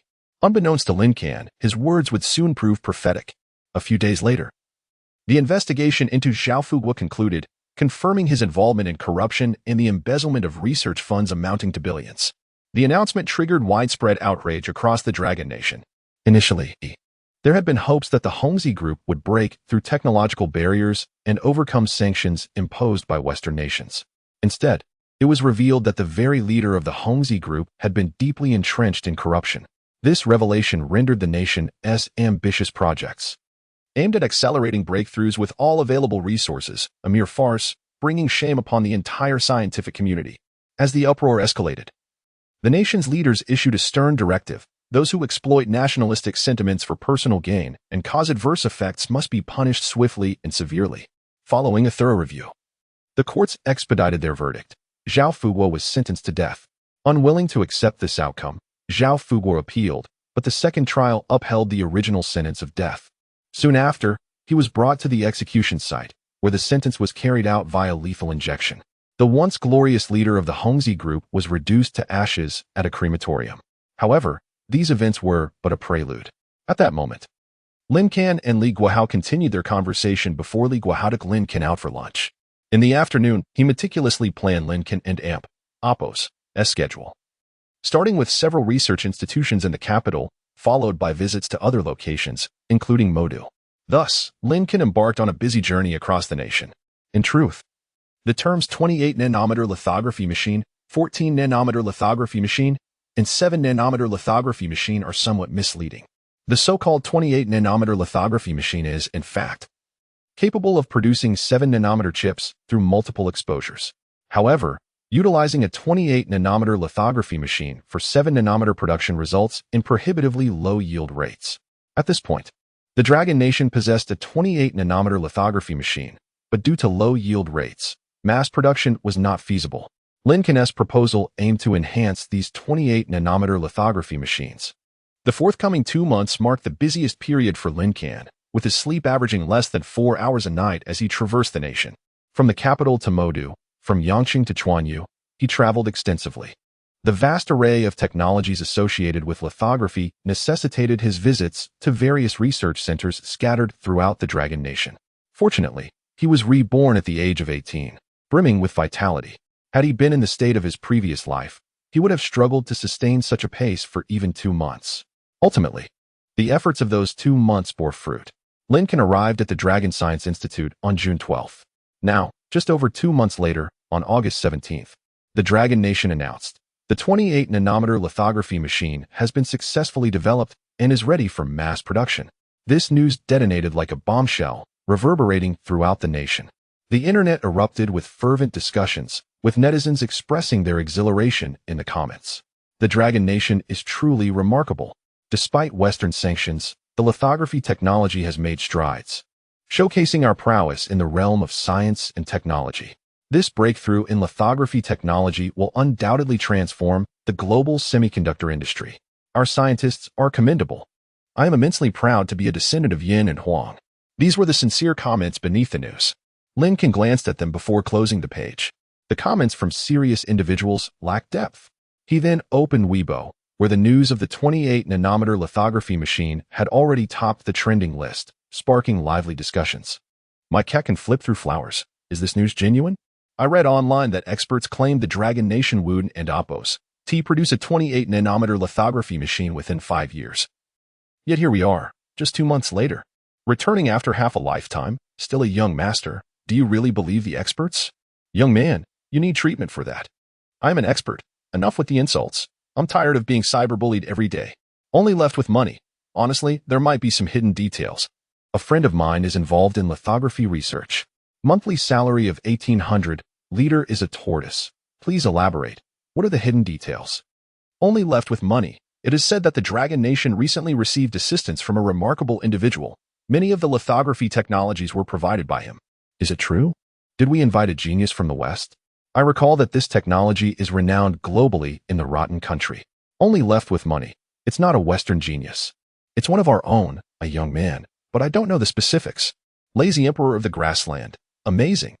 Could it be that our Dragon Nation has produced yet another genius? In this world, there exists no one quite like me, truly. It is a blessing for my Dragon Nation. Just as the West has announced sanctions, a genius from my country has already defied those restrictions. It is indeed a remarkable turn of events. An expired child remarked, to support a crumbling edifice, to stem the tide when it has already collapsed, to save the living from suffering. Dear, do say something. Why does this news seem so familiar to me? I recall seeing something similar a couple of months ago. The founder of 9 Turns of Intestines replied, I too remember. There was someone who once posted content along the lines of, if he were to develop a 2-nanometer lithography machine, would the country allow him to attend college? The heir of the 8 culinary arts exclaimed, oh, I just remembered. I replied to that post saying, if the blogger truly manages to create a 2-nanometer lithography machine, I would eat microwaved instant noodles while standing on my head. This can't really lead him to develop it, can it? It's been nearly 2 years since I've eaten instant noodles, and I can no longer tolerate that taste. Meituan Milk Cap reacted, winky face, a voice of illness echoed, winky face, dear. Listen to my defense, winky face, from one land springs forth its people. No, brother, you have truly eaten instant noodles. Chapter 18. How should they showcase their talents? Lin Can chuckled as he read the comments, amused by the whimsical nature of the netizens. Their attention seemed perpetually scattered, despite the ongoing discussion about photolithography machines. The conversation had veered off into a tangent about indulging in microwave-heated Oreos. Among the commenters, he recalled one named Old 8 and Appos, S-Air, and another who whimsically urged, hubby, say something. Both had left sarcastic remarks on his previous post. Lin Can pondered how to reveal his identity as the original poster. These individuals had previously declared that should he successfully develop a 2-nanometer photolithography machine, one would live-stream themselves consuming microwave-heated Oreos, another would broadcast a chicken slaughter, while yet another vowed to become his loyal admirer. Such promises held an amusing allure. He needed to devise a way for them to fulfill these talent showcases. Lost in thought, a knock on the door interrupted him. It was Xiaozhang, Li Guohao and Amp, Appos, S assistant. Over the past 2 months, Xiaozhang had become Lin Can and Amp, Appos, S aide, assisting him with various tasks. Upon entering the office, he announced, Mr. Lin, representatives from CCTV have arrived for your interview, as previously scheduled. Lin Can's eyes brightened. Please, invite them in. Shortly thereafter, a host and a staff member entered, exchanging pleasantries before commencing the interview. The session was rather conventional, as they refrained from probing too deeply to safeguard Lin Can's identity. The discussion revolved primarily around photolithography machines, and Lin Can's face would not be revealed during the broadcast, even his voice would be altered. However, towards the interview and Appos' conclusion, Lin Can specifically requested to include a segment to inform viewers that he was indeed the one who had posted about the 2-nanometer photolithography machine. He expressed optimism that, by the end of this year or early next year, such technology would emerge in Longwa, and he hoped those who had committed to live-streaming their antics would honor their promises. That evening, CCTV aired the news, and Lin Can's concluding remarks quickly trended on Weibo. The online community erupted in excitement, inundating the comments section with fervent messages. Late in the year, uncertain, but full of passion, Old 8's air. Hubby, say something. Where will you two be live-streaming? I'll download the app in advance to watch. Cool Cat, please inform me where you and Amp, Appos, LLB streaming. I will be there to support you. Daring Spirit, count me in. I wonder if there will be a live audience. I would buy tickets to attend. A cheerful voice. Why wait until next year? Just start the live stream now. Amidst the flurry of playful banter, the 3 individuals felt compelled to respond. Old 8 and Amp, Appos, S-Air. I keep my word. Let us begin. Tomorrow night at 8, search for Old 8 and Amp, Appos, S-Air on Douyin for a live stream of eating microwave-heated Oreos. Let us not miss it. Hubby, say something. Alas, I've already scheduled surgery and will be traveling abroad for the procedure. When I return, I will be a girl. Will you allow me to live stream then? I swear I want to be a loyal admirer again. Woof, woof, woof, woof, woof, woof, woof, woof, woof, woof, woof, woof. At that moment, however, Lin Can had no time to indulge in these exchanges. Over the past 2 months, he had imparted all his knowledge to researchers across various fields. Given the inherent challenges in foundational scientific breakthroughs, Longwa could only produce 28-nanometer photolithography machines at present, with the 2-nanometer variant requiring additional time. Yet, Lin Can found himself without specific tasks. He sought Liu Yang's approval to return home for a few days, which was granted. The following morning, Lin Can would set off for home. That evening, Liu Yang invited Lin Can to a renowned restaurant in the capital. In a large private room, dozens of individuals convened, including the presidents of prestigious institutions such as Honghua University, Peking University, and several others from Jiangsu and Zhejiang. Among them were researchers from the photolithography field and members of the Longwa Academy of Sciences, along with 2 notable figures, Liu Jinghao, the director of the Technology Forum Review Center, and former reviewer Tan Yaxin. Liu Yang had gathered these individuals to celebrate the breakthrough in photolithography technology, coupled with a newfound research direction, warranted such a festivity. A line of champagne was uncorked. However, not everyone present was there solely for the celebration. While the researchers and some from the academy were indeed there to join in the revelry, Liu Jinghao and Tan Yongxin recognized the significance of Lin Can and Oppos as paper early on, earning them commendations and rewards. Tan Yongxin was reassigned from the Review Center to serve as a deputy in the physics department at Luoqing Vocational Technical College, fortuitously becoming a superior to his wife, who also taught there. Meanwhile, Liu Jinghao opted to remain in his role as director of the Review Center, receiving a house as a reward. At that moment, it was the first occasion for both men to meet Lin Can, and their eyes shimmered with excitement, akin to fans meeting their idols. Yet, even more animated were the university presidents, their gazes locked onto Lin Can, eyes gleaming with a fervent hunger for knowledge. Chapter 19. Several universities clash in a frenzied competition for talent. Tan Yongxin observed the university presidents before him, unable to suppress a shiver. If his gaze with Liu Jinghao was akin to that of an admirer meeting an idol, the expressions of these presidents resembled famished beasts encountering a feast, almost glowing with greed. After Liu Yang and Oppos' opening remarks, a multitude of esteemed university presidents simultaneously surged towards Lin Can. The president of Honghua University was the swiftest, grasping Lin Can and Oppos' hand with fervent enthusiasm. The scene resembled a reunion between long-lost friends. He exclaimed, "Lin Can, after deliberation by our university committee, we are delighted to inform you that you have been accepted into Honghua University for an integrated Bachelor S, Master S, and PhD program. Furthermore, we will provide you with a generous apartment exceeding 200 square meters within the second ring of the capital, along with a scholarship of 20 million every semester, as well as 500 million in annual research funding."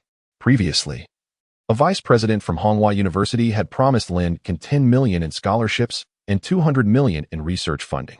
Now, the president himself offered 20 million in scholarships and 500 million in research funding. His words effectively silenced the others. Despite being prestigious institutions, none could match such substantial offerings. The vice president of Honghua University surveyed the crowd, satisfaction gleaming in his eyes. He had achieved the desired effect.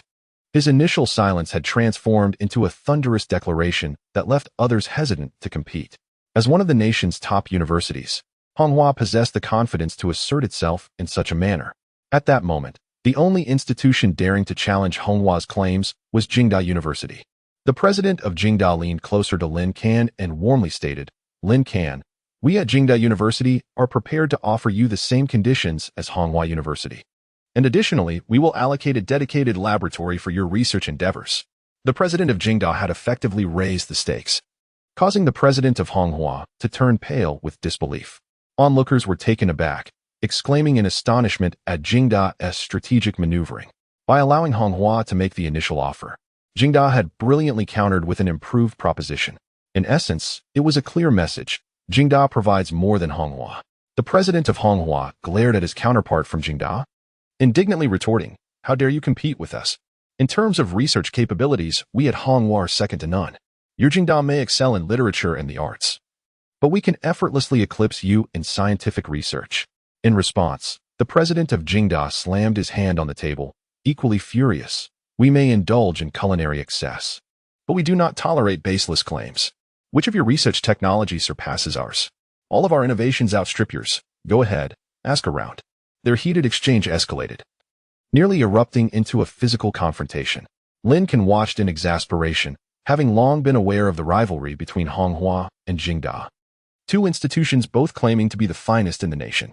The competition for top students was fierce, with each institution vying for the highest scores in national exams, promising various rewards and incentives to lure them. However, Lin Can had not anticipated that the two presidents would bicker so vehemently over his enrollment, their faces flushed with anger, on the verge of blows. At that moment, the president of Lonka University approached with a sardonic smile, interjecting, "I suggest you both cease this fruitless contention. If Lin Can were to attend either of your universities, it would spell disaster." The surrounding onlookers immediately shifted their attention to the president of Lonka, intrigued by his audacious proclamation. The presidents of Jingda and Honghua ceased their quarrel, turning their heads in curiosity. The president of Lonka continued with a smirk, "Surely, you are all aware of how many talents have been exported by Jingda and Honghua in recent years. Their educational philosophies yield nothing but refined egotists. Such institutions are unworthy of nurturing a talent like Lin Can." His words stunned the assembly into silence, and upon recovering, gasps of disbelief filled the air. Tan Yongxin took a cautious step back, glancing at Lu Yong, thinking to himself how audacious the president of Lin Can was to voice such sentiments openly. Yet, he found himself agreeing. It was true that many graduates from both Jingda and Honghua had sought opportunities abroad, while ordinary students might be overlooked. Losing a prodigy like Lin Can to foreign shores would indeed be disastrous. Without waiting for a reaction from the presidents of Jingda and Honghua, the president of Lin Can turned to Lin Can, declaring, "Lin Can, come to Lin Can University. We will support you in completing your bachelor's, master's, and PhD study swiftly. And we will establish a separate college for you to lead as its dean. As for scholarships and research funding, those terms are negotiable." Tan Yongxin gasped in astonishment. This was becoming increasingly extravagant. The president of Lin Can was not merely offering financial incentives, he was bestowing authority as well. The proposition was so grand that it surpassed anything Tan Yongxin could have imagined. Despite this astounding offer, Lin Can remained non-committal. Observing his reaction, the other university presidents assumed Lin Can was indifferent to scholarships and research funding, perhaps even uninterested in the deanship. This implied that everyone still had a chance. Thus, they flocked around Lin Can, each highlighting their own advantages to win him over. Some extolled the quality of their cafeteria food. Others boasted about the scenic beauty of their campuses, while some even claimed to have plentiful attractive students. The array of enticing offers continued, as each president was acutely aware that securing Lin Can would yield immense benefits. Not only would their reputations soar, but their research capabilities would also experience a significant enhancement. Meanwhile, Tan Yongxin felt a pang of envy, wishing fervently that he possessed such influence to attract the attention of so many presidents. Chapter 20. Are you really considering enrolling in a vocational college after mastering the 2-nanometer lithography technology? A group of university presidents surrounded Lin Can, chattering excitedly for over 10 minutes without any sign of stopping. Helpless, Lin Can glanced at Lu Yong, seeking a way out. Lu Yong had been merely observing the spectacle from the sidelines. In truth, he had anticipated this scenario long ago. 2 months prior, these university heads approached him, eager to recruit Lin Can.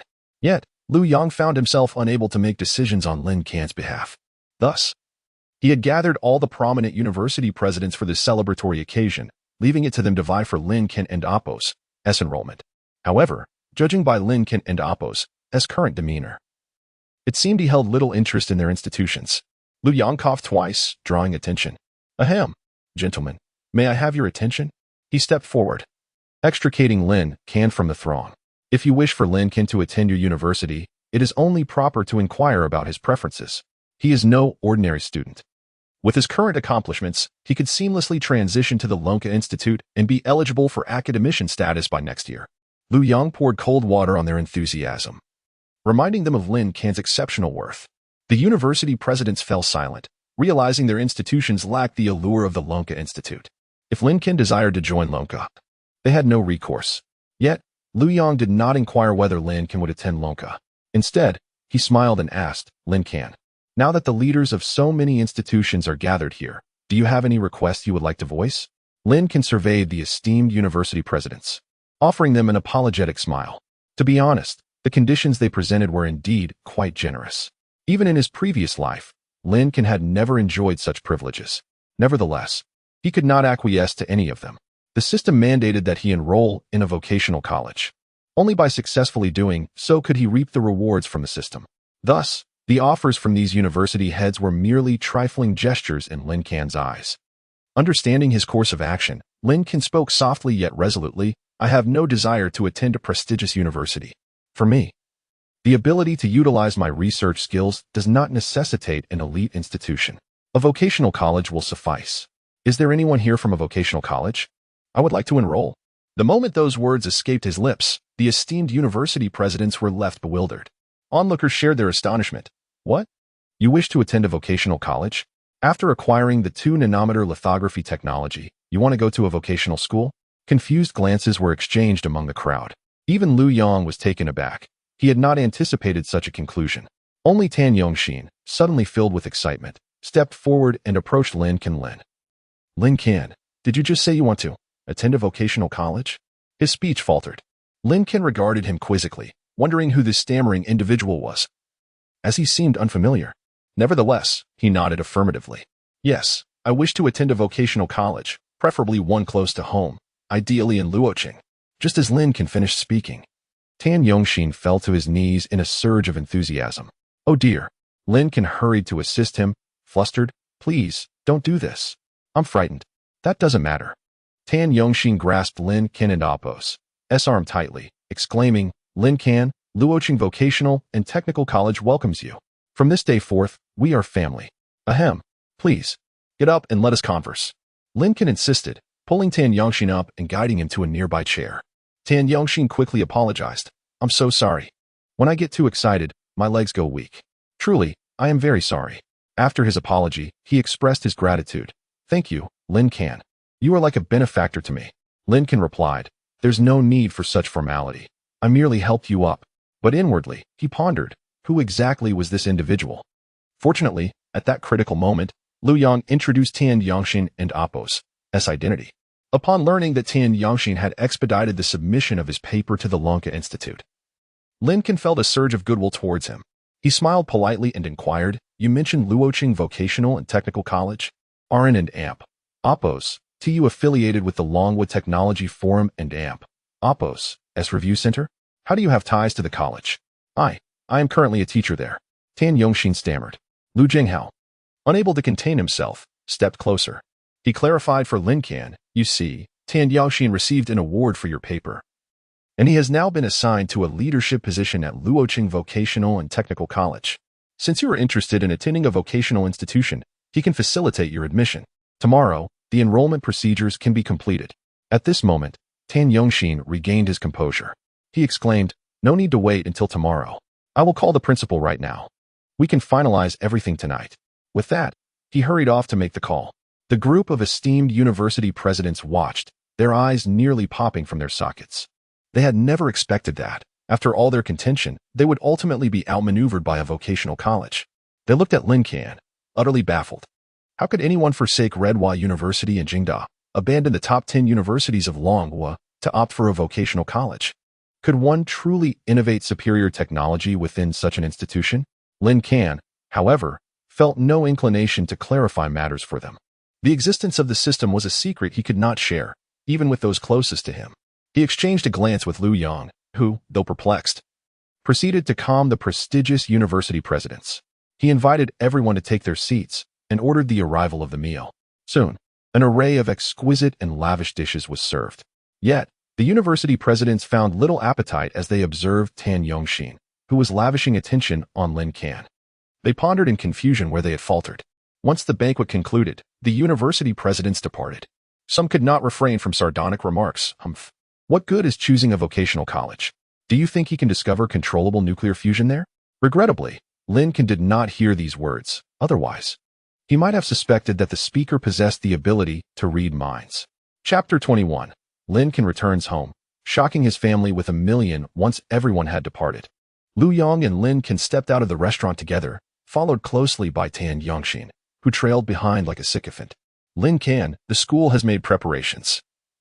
I wonder what major you wish to pursue? Lin Can smiled and replied, Any computer science major will do. He then provided Tan Yongxin with an address for the notification letter to be sent. Tan Yongxin attempted to say more, but was pulled away by Lu Jinghao, who sensed that Lu Yang had something to discuss with Lin Can and did not wish for Tan Yongxin to linger as an unwelcome presence. After they left, Lu Yang curiously inquired, Lin Can, why do you insist on attending a vocational college? In Lu Yang and AMP, Appo's, SI's, Lin Can and AMP, Appo's, S actions were always laden with significance. After all, someone capable of developing a 2-nanometer lithography machine could not possibly be a fool who acted without considering the consequences. However, Lu Yang was perplexed as to why Lin Can would choose a vocational college over one of the top 10 universities in Longhua. Could it be that a vocational college would offer better opportunities for research? Unlikely. Such institutions were not designed to cultivate research talents. They were meant for training technical workers rather than researchers. Therefore, Lu Yang was quite astonished by Lin Can's choice and awaited his response. After a moment of contemplation, Lin Can said, Minister Lu, I feel that having developed the 2-nanometer lithography technology, my contributions in that area have reached their zenith. It is time for me to explore other avenues of research. Lu Yang turned his head, looking at Lin Can with surprise. Other areas of research? Could Lin Can possibly devise another high-tech innovation? This time it was the 2-nanometer lithography machine. What would be next? Suddenly, Lu Yang felt a sense of anticipation brewing within him. That evening, Lin Can joyfully returned to the hotel, relieved that he had completed the system and Oppo's task. However, the system did not issue the rewards immediately. It was likely that the rewards would be dispensed on the day of formal enrollment. Later that night, Lin Can called his parents to inform them that he would be returning home the following day. Lin Yongming and Zhang Xiulan were delighted, having missed their son after 2 months apart. Coincidentally, Lin Lan was also home for the summer vacation. She cheerfully announced that she would prepare dumplings for Lin Can and Oppo's return. The following morning, Lin Can headed to the airport. At his request, Lu Yang had already notified the relevant departments to conceal Lin Can's identity. As a result, only 100 individuals were aware of who he was, most of whom were experts in the research field. Thus, Lin Can could go about his daily life without drawing any attention to himself. He traveled alone to the airport and boarded a flight to Luocheng. Upon arriving, he took a taxi directly to his home. In the past, Lin Can might have opted for a bus, but now that he had financial means, he was unwilling to compromise on such matters. The taxi pulled up right to his doorstep, and as he stood at the entrance, gazing at the familiar yard, a wave of comfort washed over him. There is a saying that a golden nest or a silver nest cannot compare to one's own humble abode. Although he had enjoyed luxurious accommodations in the capital, Lin Can found himself yearning for home, mainly because of his parents and his lively, adorable sister. After standing at the door for a moment, he pulled his small wheeled suitcase and stepped inside. In the kitchen, his mother, Zhang Xiulan, was rolling out dumpling skins while his father and sister sat at a small table, filling dumplings. Lin Can called out from the yard, "I'm back." Lin Lan was the first to react, suddenly looking up at the window. Upon seeing Lin Can, she jumped up, nearly knocking over a plate of freshly made dumplings. "Brother," she exclaimed, rushing out of the kitchen and leaping into Lin Can and Oppo's arms. "How come you and Oppo's back so soon? Mom said to take your time with the dumplings and wait for you." Lin Can chuckled and ruffled Lin Lan and Oppo's hair. "I took a flight. Of course I arrived quickly." At that moment, Zhang Xiulan and Lin Yongming emerged from the kitchen. Zhang Xiulan immediately ushered Lin Can inside, saying, "Come in, come in. It's sweltering out here." As Lin Can entered the kitchen, he was taken aback. The kitchen had been equipped with air conditioning, and the countertops were adorned with a variety of household appliances: an induction cooker, a microwave, an electric oven, a griddle, and an air fryer, all brand-name items. "Did you purchase new appliances?" Lin Can asked in astonishment. He had intended to buy them after returning home, especially since he had received a substantial bonus from Lin Can Institute upon the successful development of the 28-nanometer lithography machine. Yet, to his surprise, the household had already been outfitted with these conveniences. Lin Lan chimed in, "Brother, these aren't TRs. They were all given to you as work benefits." Upon hearing this, Lin Can instantly understood. This was certainly arranged by Lu Yang. He had not anticipated that Lu Yang, as the Minister of Science and Technology, would be so attentive to such matters. Lin Can and Oppo's regard for him grew considerably. At this moment, Lin Lan continued to inquire, "Brother, what kind of job did you get? Is it tiring?"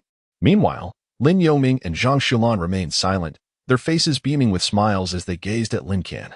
He had not lost weight. In fact, he had gained a little due to the good food he had been enjoying, which deeply satisfied his parents. In their simple worldview, not being thin from hunger signified a good quality of life. Lin Can took a small stool and sat down. He smiled at Lin Lan and asked, "Have you been following the news these past few days? The report on our loan was breakthrough in lithography technology?" Lin Lan's eyes lit up at this. "You were researching lithography machines? Of course. Your brother is a key figure in that project," Lin Can declared proudly, lifting his chin. He continued, "Do you know how much money I made this time?" "How much?" 10,000.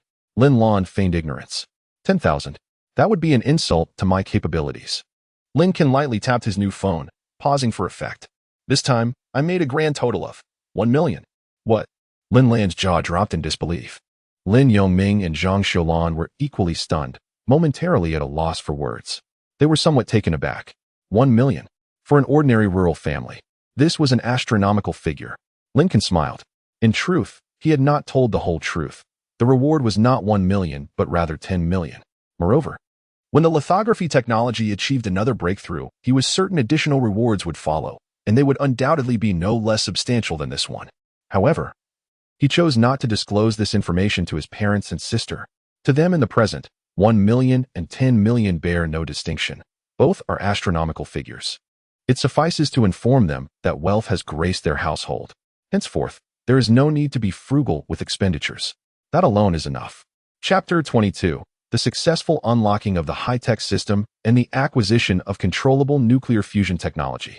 At noon, the family enjoyed a delightful meal together. After dining, Lin Yoming inquired about Lin Can and Appo's future plans, whether he intended to repeat his senior year or embark on a job. The elderly couple held simple beliefs. They thought that with Lin Can earning $1 million in just 2 months, he was certainly doing better than they ever had. Thus, when making decisions, they would consult Lin Can's opinions rather than making choices for him. They understood their limitations as farmers. If Lin Can wished to work the fields, their authority would be unquestionable. However, since he was engaged in matters beyond their comprehension, it was wiser to refrain from interjecting. Lin Can smiled and declared his intention to continue his studies without needing to repeat the year. He had befriended a school administrator who would soon send him an acceptance letter. Lin Lan's eyes widened in astonishment. She could hardly believe that her brother could indeed gain admission to university through connections, an utterly unbelievable feat. For the following month, Lin Can remained at home, and word of his summer earnings of $1 million spread throughout the village. Reactions varied. Some expressed awe, others jealousy, and some were skeptical. However, regardless of their private thoughts, everyone adopted a friendlier demeanor towards Lin Can. No one dared to mock his fondness for the internet any longer. Previously, they had claimed that he was wasting his time online and would never gain admission to university. Now, with his remarkable earnings, he had silenced many detractors. Some parents even ceased to worry about their own children's internet usage, secretly hoping their offspring might achieve similar success. Yet, it was evident that their outcomes were destined for tragedy. Lin Can and Appo's success was not something that could be replicated. Thus, Lin Can spent a tranquil month at home. In mid-September, he packed his belongings in preparation for enrollment at Luoqing Vocational Technical School. The day after returning home, his acceptance letter arrived, confirming his enrollment in the computer applications program. Tan Jiangxin even called to inquire if the school should send transportation for him. Lin Can politely declined, expressing his desire to enter as an ordinary student. He understood the importance of keeping his identity concealed, revealing it could lead to significant danger, as he was now considered a prominent scientist in Longhua. Ultimately, Tan Jiangxin assured him that his identity would remain confidential. Within the school, apart from Tan Jiangxin, only a few key administrators were privy to Lin Can and Appo's true identity. Thus, he arrived at Luoqing, dragging his suitcase without his parents seeing him off. Lin Can was no longer an ordinary high school graduate. As a reborn individual, enrolling in school posed no difficulty for him. At 10 o'clock in the morning, Lin Can stood at the entrance of Luoqing Vocational Technical Institute, filled with both joy and apprehension. The joy stemmed from his successful enrollment, anticipating a reward from the system. The unease arose from the tight timeline. The system had stipulated that he must enroll within 100 days. Today marked the 99th day. What if the system were displeased with his pace and withheld the reward? Or worse, what if the system was merely an illusion? Taking a deep breath, Lin Can stepped through the gates of Luoqing Vocational Technical Institute. Fortunately, the system was indeed real and adhered to its promises. The moment he crossed the threshold, he heard the system and Appo's voice. Beep. High-tech system successfully unlocked. Congratulations, host, on acquiring controllable nuclear fusion technology. Lin Can felt an immediate sense of relief wash over him. It was finally in his grasp. However, suddenly, a sharp pain coursed through his head as a torrent of information flooded his mind. The sheer volume of data overwhelmed him, and darkness enveloped his vision as he collapsed. Coincidentally, a girl was passing by. Upon witnessing Lin Can and Appo's fall, she hurried over, disregarding the dirt beneath her as she knelt beside him, feeling for a pulse. She noted his heartbeat and attempted to stimulate him. After several attempts, her manicured nails left his lips bruised, yet he remained unconscious. Growing anxious, she lowered her head to administer artificial respiration. Then, Lin Can awoke. The girl instinctively withdrew her head, exhaling in relief. "Are you all right?" she asked. Lin Can replied, "Not really." Upon assessing the situation, he regretted waking up so soon. Before him stood a veritable fairy sister. If only he had delayed a few more seconds. Nevertheless, he shook off such thoughts, feeling slightly embarrassed. Supporting himself with his arms, he sat up. "I and Appo's, am fine now, thank you," he said politely. Taking a moment to observe her, he noted that while she appeared youthful, her attire suggested a mature demeanor, indicating she was likely not a freshman. "Thank you, senior," he offered. The girl tilted her head, momentarily taken aback. Senior? After a brief pause, she smiled and said, No need for thanks. Let me help you up. Lin Can expressed his gratitude once more. The girl inquired, What happened? Why did you faint? Lin Can rubbed his head, reflecting that he had collapsed due to the system inundating him with knowledge. However, he could not disclose such details. So he fabricated a lie. I have low blood sugar. I skipped breakfast and suddenly fainted. The lie was seamless, and the girl showed no suspicion. She retrieved a few exquisitely wrapped candies from her bag. Here, I have some candy. Eat a few quickly to avoid fainting again. Lin Can accepted the sweets, smiling gratefully. Thank you, Senior. You truly possess both beauty and kindness. The girl raised an eyebrow, then playfully rested her hand on Lin Can's shoulder and poked his face. I don't help just anyone. If it weren't for the fact that I saw you were handsome, I wouldn't have bothered. All right, you seem fine now, so I'll be on my way. With that, she walked away with a light step. Lin Can stared wide-eyed. Had he just been flirted with by a senior at the school gate? Good heavens. What kind of celestial institution was this? Chapter 23. The familiar female teacher Lin Can traveled light, carrying only a small wheeled suitcase containing a few articles of clothing and some daily necessities. In contrast to others burdened with numerous bags, he appeared considerably more relaxed. His carefree attitude stemmed from one simple reason: wealth. Lin Can currently possessed a staggering sum of 10 million. This figure was beyond the lifetime earnings of the vast majority of wage earners. Given this situation, he certainly had no reason to subject himself to hardship. Bedding could easily be purchased upon arrival at the school, rendering it unnecessary to bring along. Items such as towels and wash basins were equally superfluous. The only essentials he deemed necessary to carry were his phone charger, Bluetooth earphones, and laptop. Due to his minimal luggage, Lin Can move swiftly. He approached the registration desk, submitted his admission notice, and signed in. After receiving his campus card, he wheeled his suitcase toward the dormitory. Although Luoqing Vocational and Technical College was merely a junior college, it stood as the finest institution of its kind in Luocheng, ranked among the top 3 in the entire province. Thus, the campus boasted modern facilities with lush greenery and an inviting environment. However, the sole drawback was the absence of air conditioning in the dormitories. Upon entering the dormitory, Lin Can noticed that 2 ceiling fans whirred overhead, offering little relief from the stifling heat. At that moment, one of his roommates had already arrived, a rather rotund individual. Lin Can glanced at him, estimating that he weighed around 300 pounds. The moment the fat man spotted Lin Can, he sprang to his feet with a grin. Hello. Hello. I and Oppos. I'm Zhangsheng. Hello. I and Oppos. I'm Lin Can. The two exchanged introductions and soon engaged in conversation. The rotund fellow shared that he hailed from the provincial capital and, having fallen short of the college entrance examination cutoff by 3 points, had reluctantly enrolled in a junior college.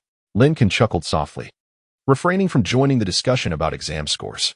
It was a topic he found difficult to address, considering he had only scored 88 points, a result that had earned him admission through less than conventional means. Fortunately, the jovial fat man was quite talkative. Sensing Lin Can and Oppos' disinterest in discussing test scores, he swiftly pivoted the conversation to the culinary delights of Luoqing.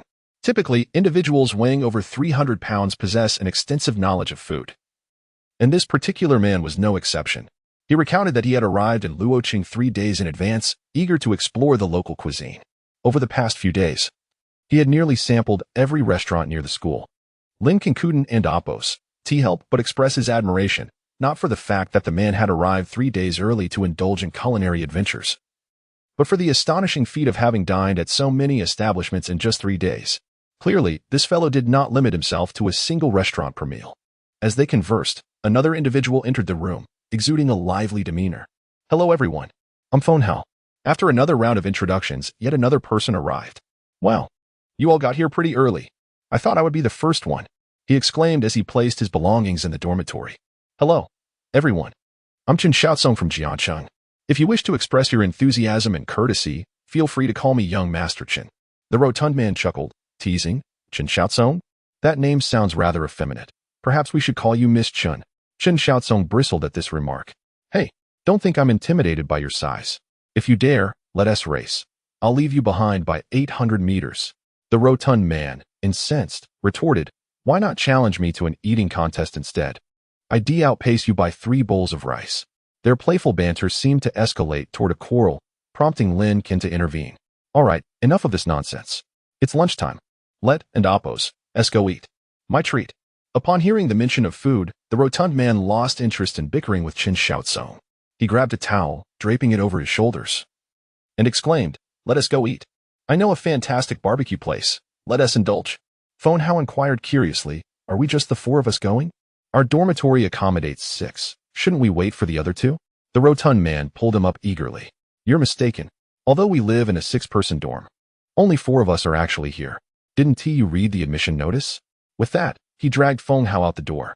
Inside the dormitory, Lin Can and Qin Xiaotsong exchanged amused glances and followed suit. Being of similar age and camaraderie, they quickly grew familiar with one another. Coincidentally, all 4 possessed outgoing personalities. After finishing their meal, they began to refer to one another as brothers. Among them, Feng Hao was the eldest, being 2 years older. Qin Xiaotsong insisted on not being called old 2, yet the rotund man continued to do so. Lin Can took on the role of old 3. While the largest and heaviest among them, the rotund man, became old 4. Post-lunch, they were reluctant to return to the dormitory, complaining about the lack of air conditioning and the oppressive heat. Instead, they ventured to a nearby internet CAF. Once inside, the 3 began playing games, while Lin Can purchased a notebook, simultaneously browsing the internet and jotting down notes. He attempted to organize the vast amount of knowledge regarding controlled nuclear fusion that had been transmitted to him, though the sheer volume of information rendered it a daunting task. He estimated that it would take him several days to fully sort through it all. As they lingered in the CAF until 5:00 and Oppos clock, their phones buzzed with a notification. At 17:30 today, all students on campus are required to attend a class meeting in classroom 105 of Building 2. The rotund man glanced at the message and suddenly grew anxious. "Let us go. We're quite far from the school. We need to hurry." Thus, the 4 hurriedly settled their bills and made their way back to campus. Upon arriving at the classroom for the meeting, they discovered that everyone else had already gathered.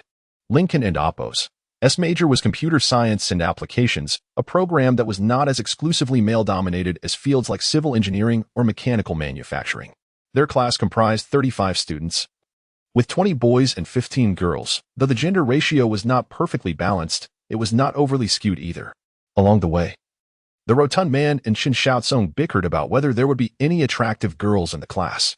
Yet, upon entering the classroom, both seemed to shrink back, taking seats in the back row. In contrast, Feng Hao, who had been quiet throughout the journey, boldly made his way to the cluster of girls, striking up a conversation with one of them. Lin Can shot a disapproving glance at both the rotund man and Qin Xiaotsong, followed by a disdainful look at Feng Hao. He then found a seat in the front row. They were the last to arrive, and as soon as they settled in, the classroom filled to capacity. With the clock striking 17:30, outside, their instructor, a female teacher, entered with a purposeful stride, the sound of her high heels echoing, capturing the attention of all the male students who looked up towards the entrance. The instructor appeared clad in black trousers and a light blue blouse, her left arm gracefully draped with an exquisite handbag while her right hand held a portfolio.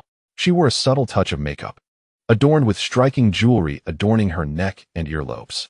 Her long hair was elegantly styled into a high ponytail cascading down her back. "Hello, students.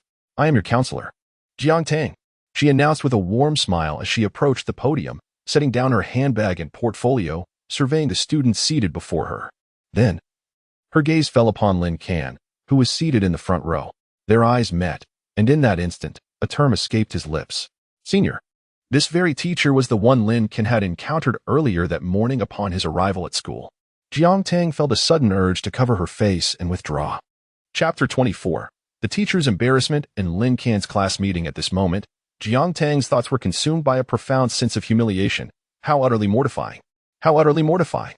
In my entire life, I have only ever flirted with one handsome young man, and it turns out to be one of my own students. Good heavens. I should never have heeded my father and Oppos' advice to become a teacher. Pursuing further studies would have been far more enjoyable.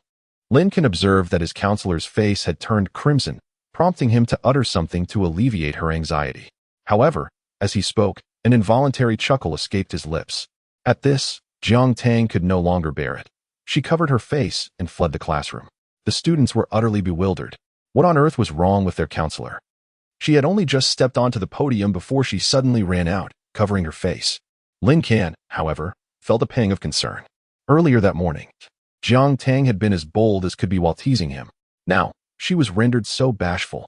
If this continued, it would not only be her embarrassment, but potentially his as well. After a moment's contemplation, Lin Can stood up and approached the podium. Everyone. Teacher Jiang may be feeling a bit unwell. She should return shortly. In the meantime, let us not just sit idly. Why don't we introduce ourselves first? I'll begin. My name is Lin Can, and I hail from a small village beneath Luo City. I have no particular hobbies or talents.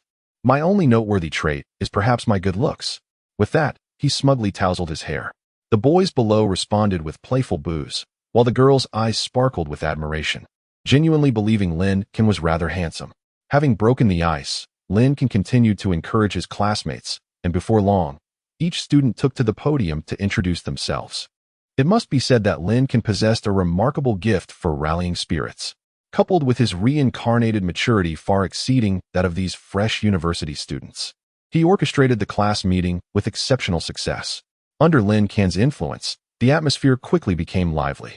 Laughter and chatter filled the room, and some even showcased their talents on the podium, transforming the classroom into a vibrant affair. Meanwhile, Jiang Tang stood outside the classroom, her face still flushed. As a first-time teacher, she was already struggling to adapt, and this embarrassment made her hesitant to re-enter. She pondered, could I possibly resign from this position? I no longer wish to be this class's teacher. At that moment, Lin Can exited the classroom. The festivities within continued, with cheers and applause echoing. Upon seeing Jiang Tang hiding in the corner by the door, he cleared his throat, suppressing his urge to laugh, and called out, "Teacher." Jiang Tang looked up to find him, her ears burning with embarrassment. She stammered, unable to articulate a single word. Lin Can then said, "Teacher, this is your first class meeting. You should still make an appearance.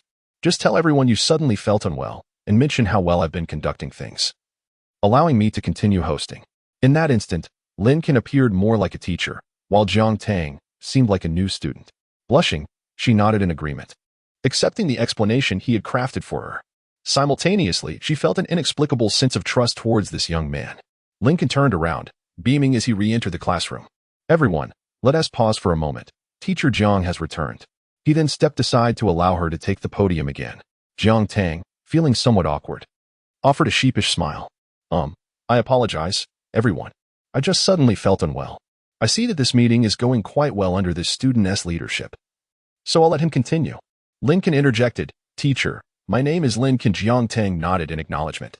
"Lin Can, you're doing great," she encouraged. Before taking a seat in the front row, Lin Can chuckled and waved, "Classmates, let us showcase our talents and impress Teacher Jiang." He then performed a quick hand trick, reigniting the lively atmosphere. Originally, Jiang Tang intended the meeting to be a simple introduction and expected it to conclude in half an hour. However, with Lin Can at the helm, the gathering lasted a full hour and a half, resembling a festive celebration as everyone engaged in spirited activities. Finally, as the clock struck 7, a plump student approached Lin Can. "Brother Lin, isn't it time to wrap things up? I'm nearly starving." Lin Can suddenly realized that in his eagerness to entertain, he had nearly forgotten about dinner. With a grand gesture, he declared, "All right, everyone. Let us stop the fun for now. It's time for dinner. Tonight, I'm treating you all to barbecue at the school gate." The newly enrolled students, brimming with curiosity about university life, erupted in cheers. With many of them still inexperienced in social settings, they might have otherwise sat in silence, unsure of what to say. However, with Lin Can's mature leadership, they quickly began to enjoy themselves. When he announced the dinner invitation, excitement surged through the room. Lin Can instructed, "You all have half an hour. Let us meet promptly at the south gate by 7:30. Cheers erupted as everyone bid farewell to Lin Can, returning to their dorms to gather their things.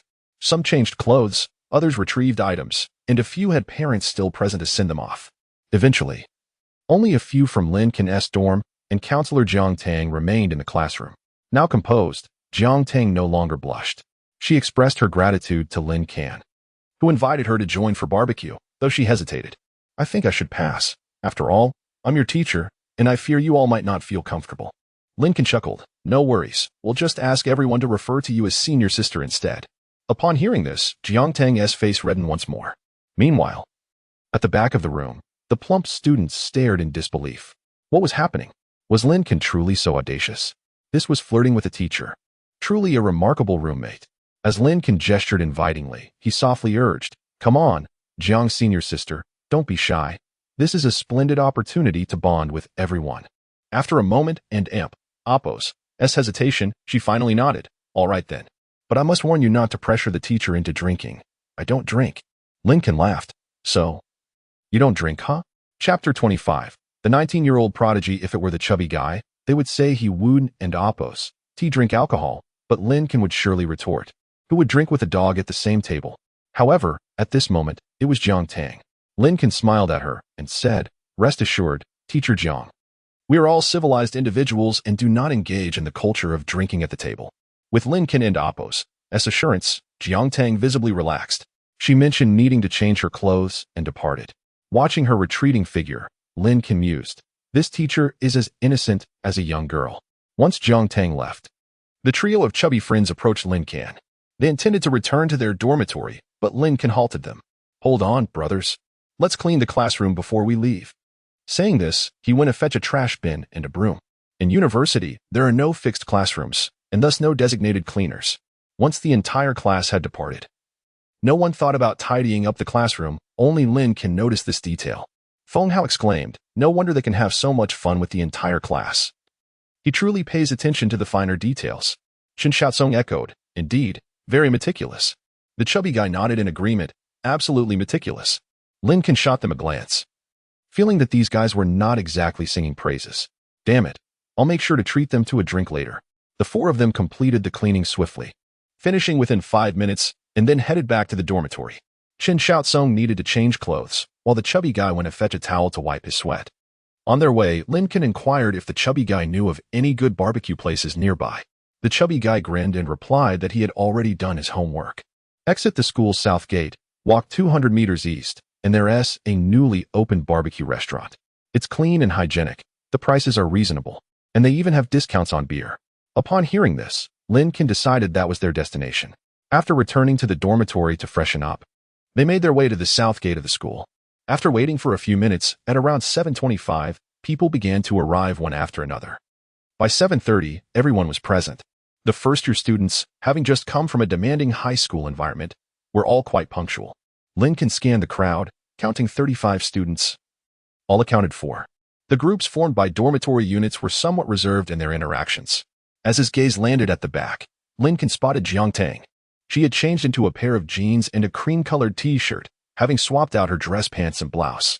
The necklace at her chest and the earrings had also been removed, leaving only her high ponytail unchanged. This attire softened her aura considerably, making her appear more like a student, exuding the charm of a senior school beauty.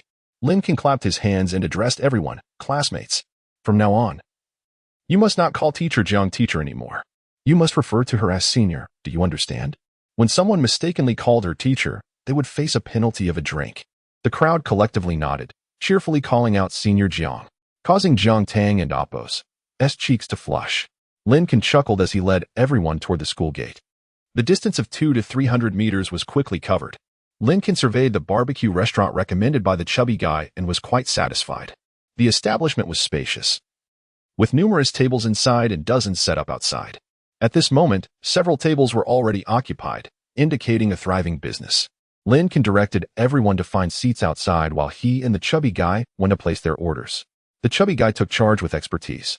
He scrutinized the menu, requested to see the food, and even toured the kitchen as if he were an official from the Food and Drug Administration inspecting the premises. After an exhaustive 10 minutes, they finalized their order. Outside, the others had settled at various tables, 4 to 5 people per table, totaling 8 tables. Lin Can then ordered 8 portions of what the chubby guy had selected. After ordering, they walked back to where everyone was seated. Lin Can noticed Jiang Tang sitting at a table with 2 other girls. The 2 girls looked at Lin Can eagerly, like young girls waiting for snacks. Jiang Tang gazed at Lin Can with the same anticipation, indistinguishable from the other 2 students. Lin Can couldn't help but chuckle, thinking how she bore no resemblance to a teacher, but rather seemed like a girl of 8 or 9 years old. A thought crossed Lin Can's mind. Jiang Tang couldn't and Appo's be too old. Yet, how had she become a teacher at such a young age? Becoming a college instructor couldn't and Appo's be that simple.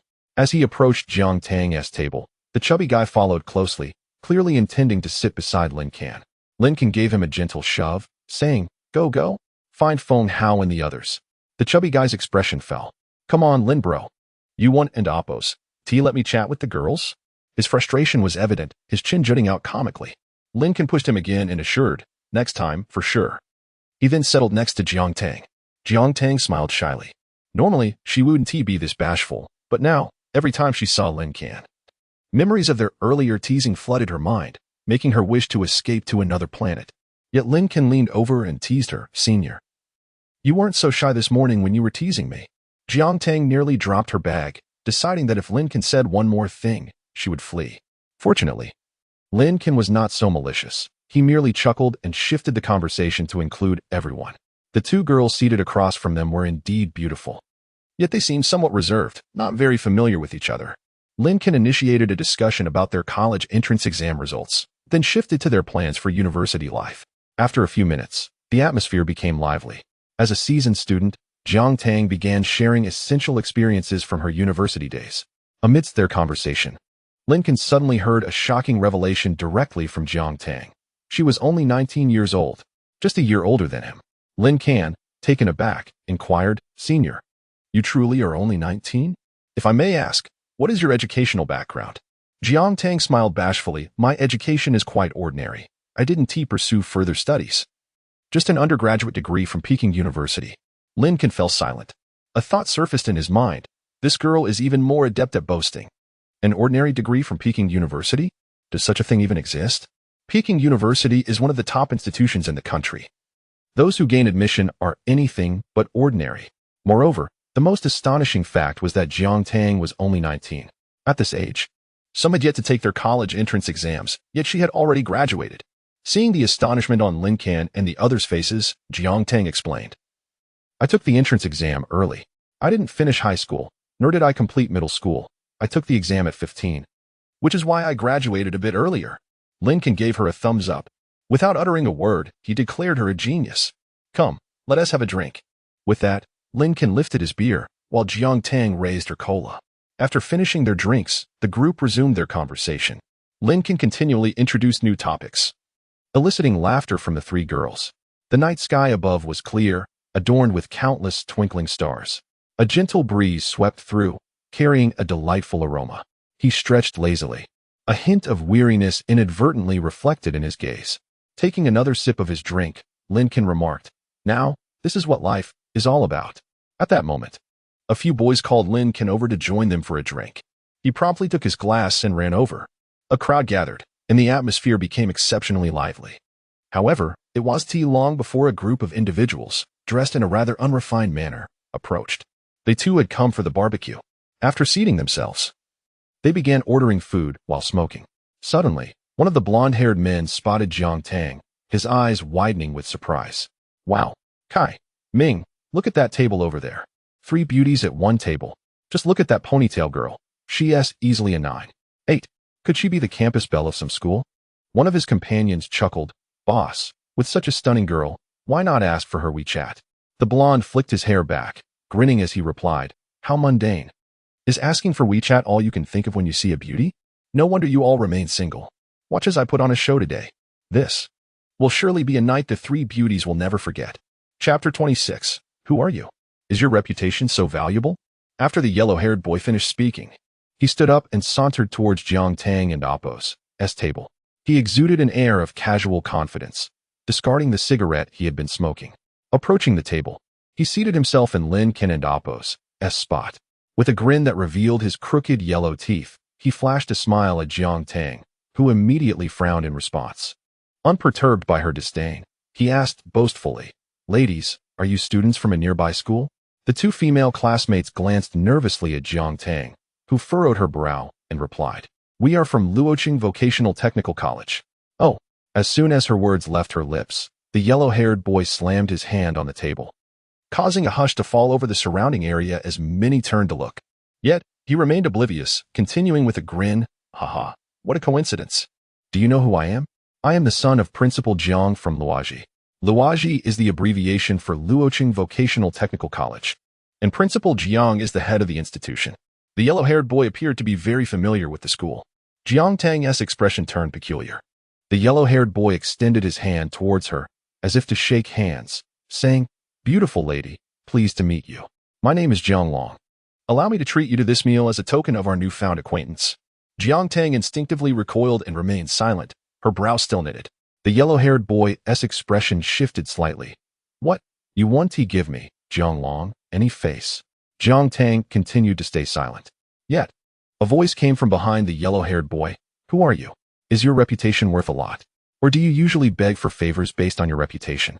Jiang Tang and her classmates couldn't help but chuckle. The yellow-haired boy whipped around to see a calm face staring back at him. In terms of appearance, Lin Can was undeniably more handsome than the yellow-haired boy.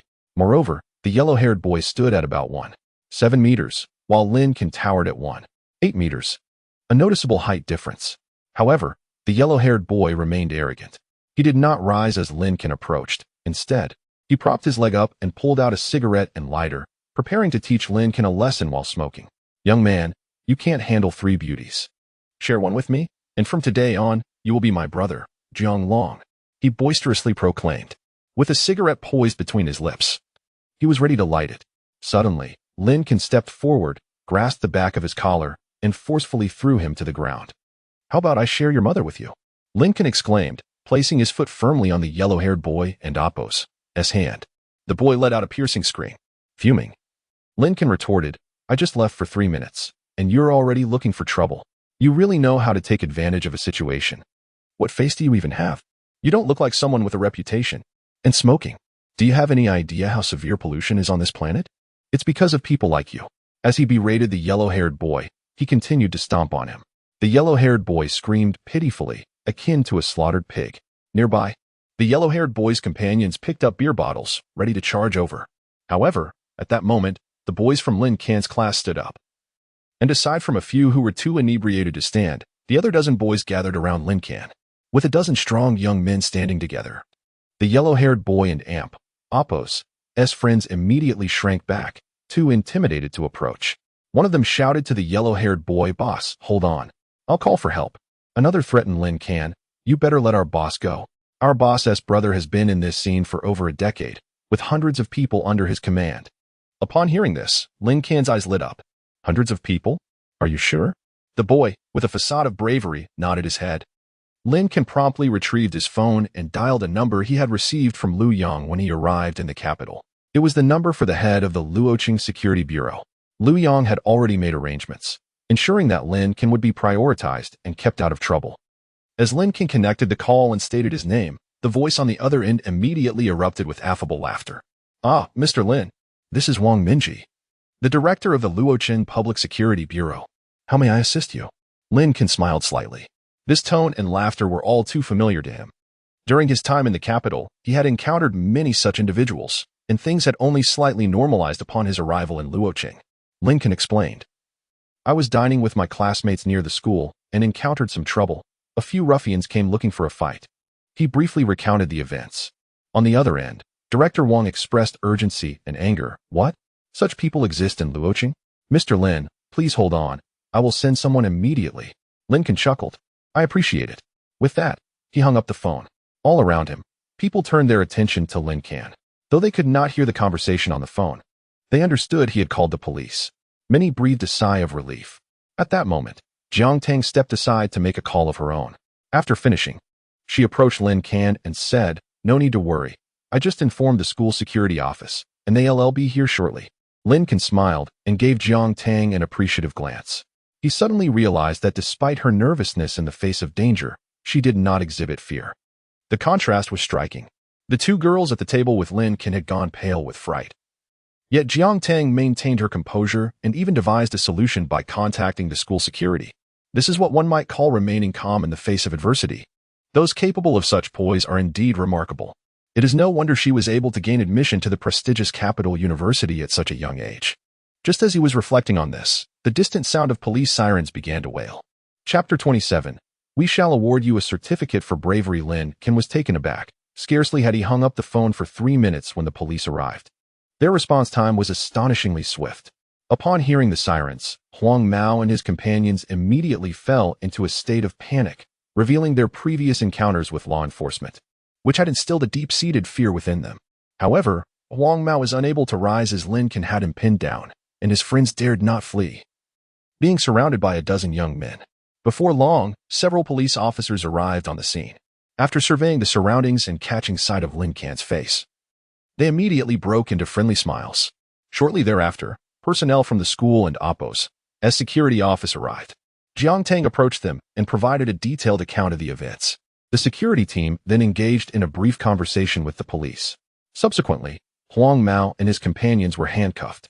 One of Huang Mao's associates attempted to feign innocence, exclaiming, "We were wronged, officer. It was these individuals who intended to harm my friend. Why are we being arrested?" Yet, the officers paid him no heed. One officer approached Lin Can, shook his hand, and remarked with a smile, "These rascals have caused trouble in the vicinity on multiple occasions. We are grateful to this student for assisting us in apprehending them. We shall award you a certificate for bravery. Additionally, we will promptly investigate the criminal organization you mentioned and provide you with an explanation in due course." The group of students listened in astonishment. What was happening? How could one receive a certificate for bravery after a brawl? With that, several officers escorted Huang Mao and his companions to their vehicle, while two others entered the barbecue restaurant to destroy the surveillance footage and calm the owner's nerves. The lead officer exchanged a brief greeting with Lin Can before departing. It was evident that these officers had received special instructions. They did not inquire about Lin Can's details nor displayed any curiosity, merely apprehending Huang Mao and his group. Once they left, the students exchanged bewildered glances. Having led rather mundane lives, none had encountered such an extraordinary situation and were unsure how to react. Lin Can chuckled and addressed the crowd. "All right, the matter has been resolved. The police were exceptionally helpful. Let us return to our tables and continue dining." He turned to see Jiang Tang engaged in conversation with the head of the security office. Moments later, she returned, and the security personnel took a seat near the barbecue stall, their watchful eyes scanning the surroundings.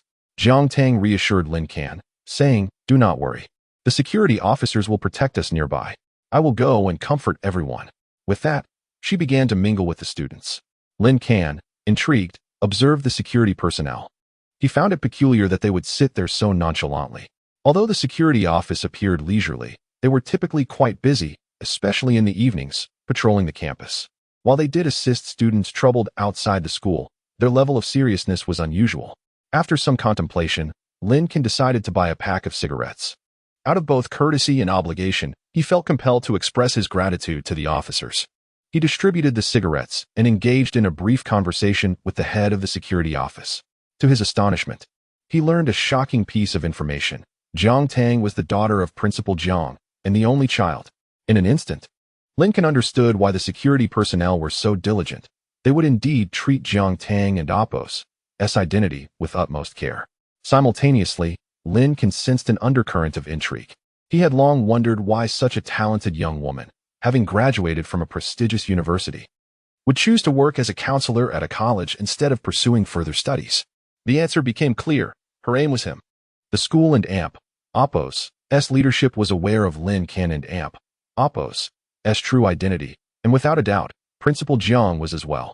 Thus, he arranged for his daughter to serve as Lin Can's counselor. Such a clever scheme. Yet, it was evident from Jiang Tang's demeanor that she remained oblivious to her father's machinations, as he had kept Lin Can's identity a secret. At that moment, Jiang Tang was still earnestly comforting the frightened girls. Lin Can shook his head, smiling. "Well, it's not necessarily a bad thing. And who could dislike such a charming Jiang Tang?" After chatting with the security personnel for a while, he joined in to comfort his classmates. His approach was simple. Holding a bottle of beer, he began to boast about the exhilarating feeling he experienced while confronting Huang Mao. His tales quickly dissipated the group's fear of Huang Mao. Moreover, with the security personnel nearby, everyone felt a sense of safety. Thus, it wasn't long before the atmosphere became lively once again. By the time they finished their meal and conversation, it was nearing 10 o'clock in the evening. They all made their way back to the school, escorted along the way by the security personnel. Those who had indulged in too much to drink were even transported back to their dormitories and patrol vehicles. Having consumed a fair amount of beer, Lin Can returned to find he had yet to purchase bedding. His rotund friend enthusiastically invited him to share a bed, but given his size, there would scarcely be any room left for Lin Can. Shin Xiaocong also extended a warm invitation, but his mischievous grin made Lin Can wary, as he felt an uncomfortable tightness at the thought of sharing a bed with him. Waving his hand dismissively, Lin Can pulled out his phone. "Never mind. I and Oppo's order some bedding for delivery from the supermarket. The dormitory locks up at 11, so we should have time." He began to browse for bedding online. His rotund friend mused, Lin Can must come from a well-off family. We just spent nearly 2,000 on barbecue without batting an eye. And now you're ordering supermarket delivery, definitely not short on cash. Lin Can merely smiled, choosing not to respond. His friend and amp, Oppo's eating habits, 300 pounds, implied that he likely did not hail from a poor background. Indeed, one could glean from his friend and amp, Oppo's monthly allowance of 5,000 that his family was well off. However, on the topic of finances, Lin Can found himself in a comfortable position. When the 28 nanometer lithography machine was developed, Lin Can Institute awarded him 10 million. He gifted his parents 900,000, leaving him with over 9 million in hand, a sum sufficient to purchase a villa in Los City without issue. After more than half an hour, the bedding arrived, and Lin Can had completed his evening routine. He retrieved the bedding from the dormitory entrance and promptly made his bed. The first day of university was fulfilling. Lin Can resolved to start organizing his knowledge on controlled nuclear fusion upon waking the next day. If Lu Yang were to discover that Lin Can had already mastered this knowledge while indulging in leisure with his classmates, he would undoubtedly be infuriated. At this moment, Lu Yang was grappling with a troublesome matter. Chapter 28. The Challenges from the International Nuclear Fusion Alliance and Lin Can's new paper Beijing, headquarters of Lin Can Institute. In a spacious conference room, a gathering of 20 to 30 individuals, all researchers in the field of nuclear fusion, fixated on the projector at the front. The screen displayed a recording of the International Nuclear Fusion Alliance's meeting. The International Nuclear Fusion Alliance, a collaborative research organization, was established to advance the development and application of nuclear fusion science and technology, striving for the eventual realization of controllable nuclear fusion. For over 30 years, this alliance has comprised some of the world and Oppo's most powerful nations and has indeed made notable progress in controllable nuclear fusion research, establishing itself as the most influential and largest nuclear fusion research organization globally. However, within the meeting, an incident provoking outrage among countless citizens of Lin Country was unfolding. The president of the alliance, Reagan from the United States, announced a new resolution. Holding a document, he stood before the assembly and declared, following a secret ballot among member nations, it has been decided that the membership fee for Lin Country will be adjusted. Effective this October, Lin Country is required to submit 5 times the usual fee to address the shortfall in research funding. Should Lin Country refuse this resolution, the alliance will revoke its membership and impose sanctions. As Reagan concluded, Lu Yang seized the remote control on the table and paused the recording. He addressed the assembled researchers. Let and amp, Oppo's discuss this matter. What are your thoughts? Instantly, a voice erupted in anger. Why are we being singled out for a fee increase? If there is a funding shortfall, everyone should contribute equally. The room echoed with agreement, voices rising in fervor. Indeed, why are we the only ones expected to pay more? This is simply intolerable. I see clearly now. The fee increase is merely an excuse from the United States to hinder our breakthroughs in controllable nuclear fusion technology. They are acting like bullies. First announcing sanctions on our lithography machines, and now targeting our fusion technology. They can no longer maintain even a faade of respect. The crowd was incensed. Faces contorted with rage, as if they wished to bite off a piece of the United States. Lu Yang tapped the table. Enough of this emotional outburst. We can express our frustrations after the meeting. Right now, we need to deliberate on our next steps. Should we pay this fee or not? Silence fell as everyone exchanged glances, contemplating the dilemma. Should they comply or resist? A voice broke the stillness. We absolutely should not pay. This resolution is clearly orchestrated by the United States, and those member countries that voted for it were coerced. This is fundamentally unjust, and we must refuse to comply. This sentiment resonated with the others, who once again voiced their agreement. We cannot capitulate. If we accept these tyrannical terms this time, more will follow. Indeed, this is a matter of principle. We cannot compromise. Voices rallied in defiance. The membership fees are already exorbitant, and now they demand a 5-fold increase. This is blatant bullying. If we must withdraw, then so be it. I refuse to believe that leaving the International Nuclear Fusion Alliance will hinder our progress in controllable nuclear fusion technology. As the voices surged, an incongruous tone broke through the cacophony. Minister Liu, I believe we are becoming overly emotional. We must pay the fee. The room turned to the source of the voice, and upon recognizing the speaker, frowns deepened. Someone questioned, Vice President Wu. What do you mean by that? Are we to remain silent while the United States bullies us? Exactly. If they strike us, shall we simply turn the other cheek? How disgraceful. The atmosphere shifted, tension palpable. Yet, Liu Yong raised his hand to quell the discontent. Vice President Wu, please elaborate on your perspective. Wu Zhenhua, the vice president of the Lin Can Nuclear Fusion Research Institute, was a figure of considerable standing among the scientists present. As the institute's president was currently attending the meeting in the United States, Liu Yong interrupted the rising derision and offered Wu a chance to explain. Wu sighed and pulled out a document from his belongings, a schedule for controllable nuclear fusion research. It detailed timelines for various milestones, achieving controllable nuclear fusion by 2030, utilizing controllable nuclear fusion energy by 2035, generating power through controllable nuclear fusion by 2040, and miniaturizing controllable nuclear fusion devices by 2050. Everyone, please take a look at this schedule, Wu urged. Our technological development in Lin Can is already lagging behind the West. If we are expelled from the International Nuclear Fusion Alliance, we will truly fall behind the international standards in controllable nuclear fusion. I share your anger over the sanctions imposed by the United States, but our fury cannot resolve this issue. We must endure and bide our time to achieve success. As the researchers examined the schedule and absorbed Wu's words, a reflective silence enveloped the room. What purpose did their anger serve? What difference would their resentment make? If they were indeed ousted from the International Nuclear Fusion Alliance, they would not only miss out on world-class research, but also face sanctions from the United States, leading to an even more challenging position for Lin Can. The meeting descended into a profound stillness. Meanwhile, Lin Can, absorbed in his notebook, was sketching ideas.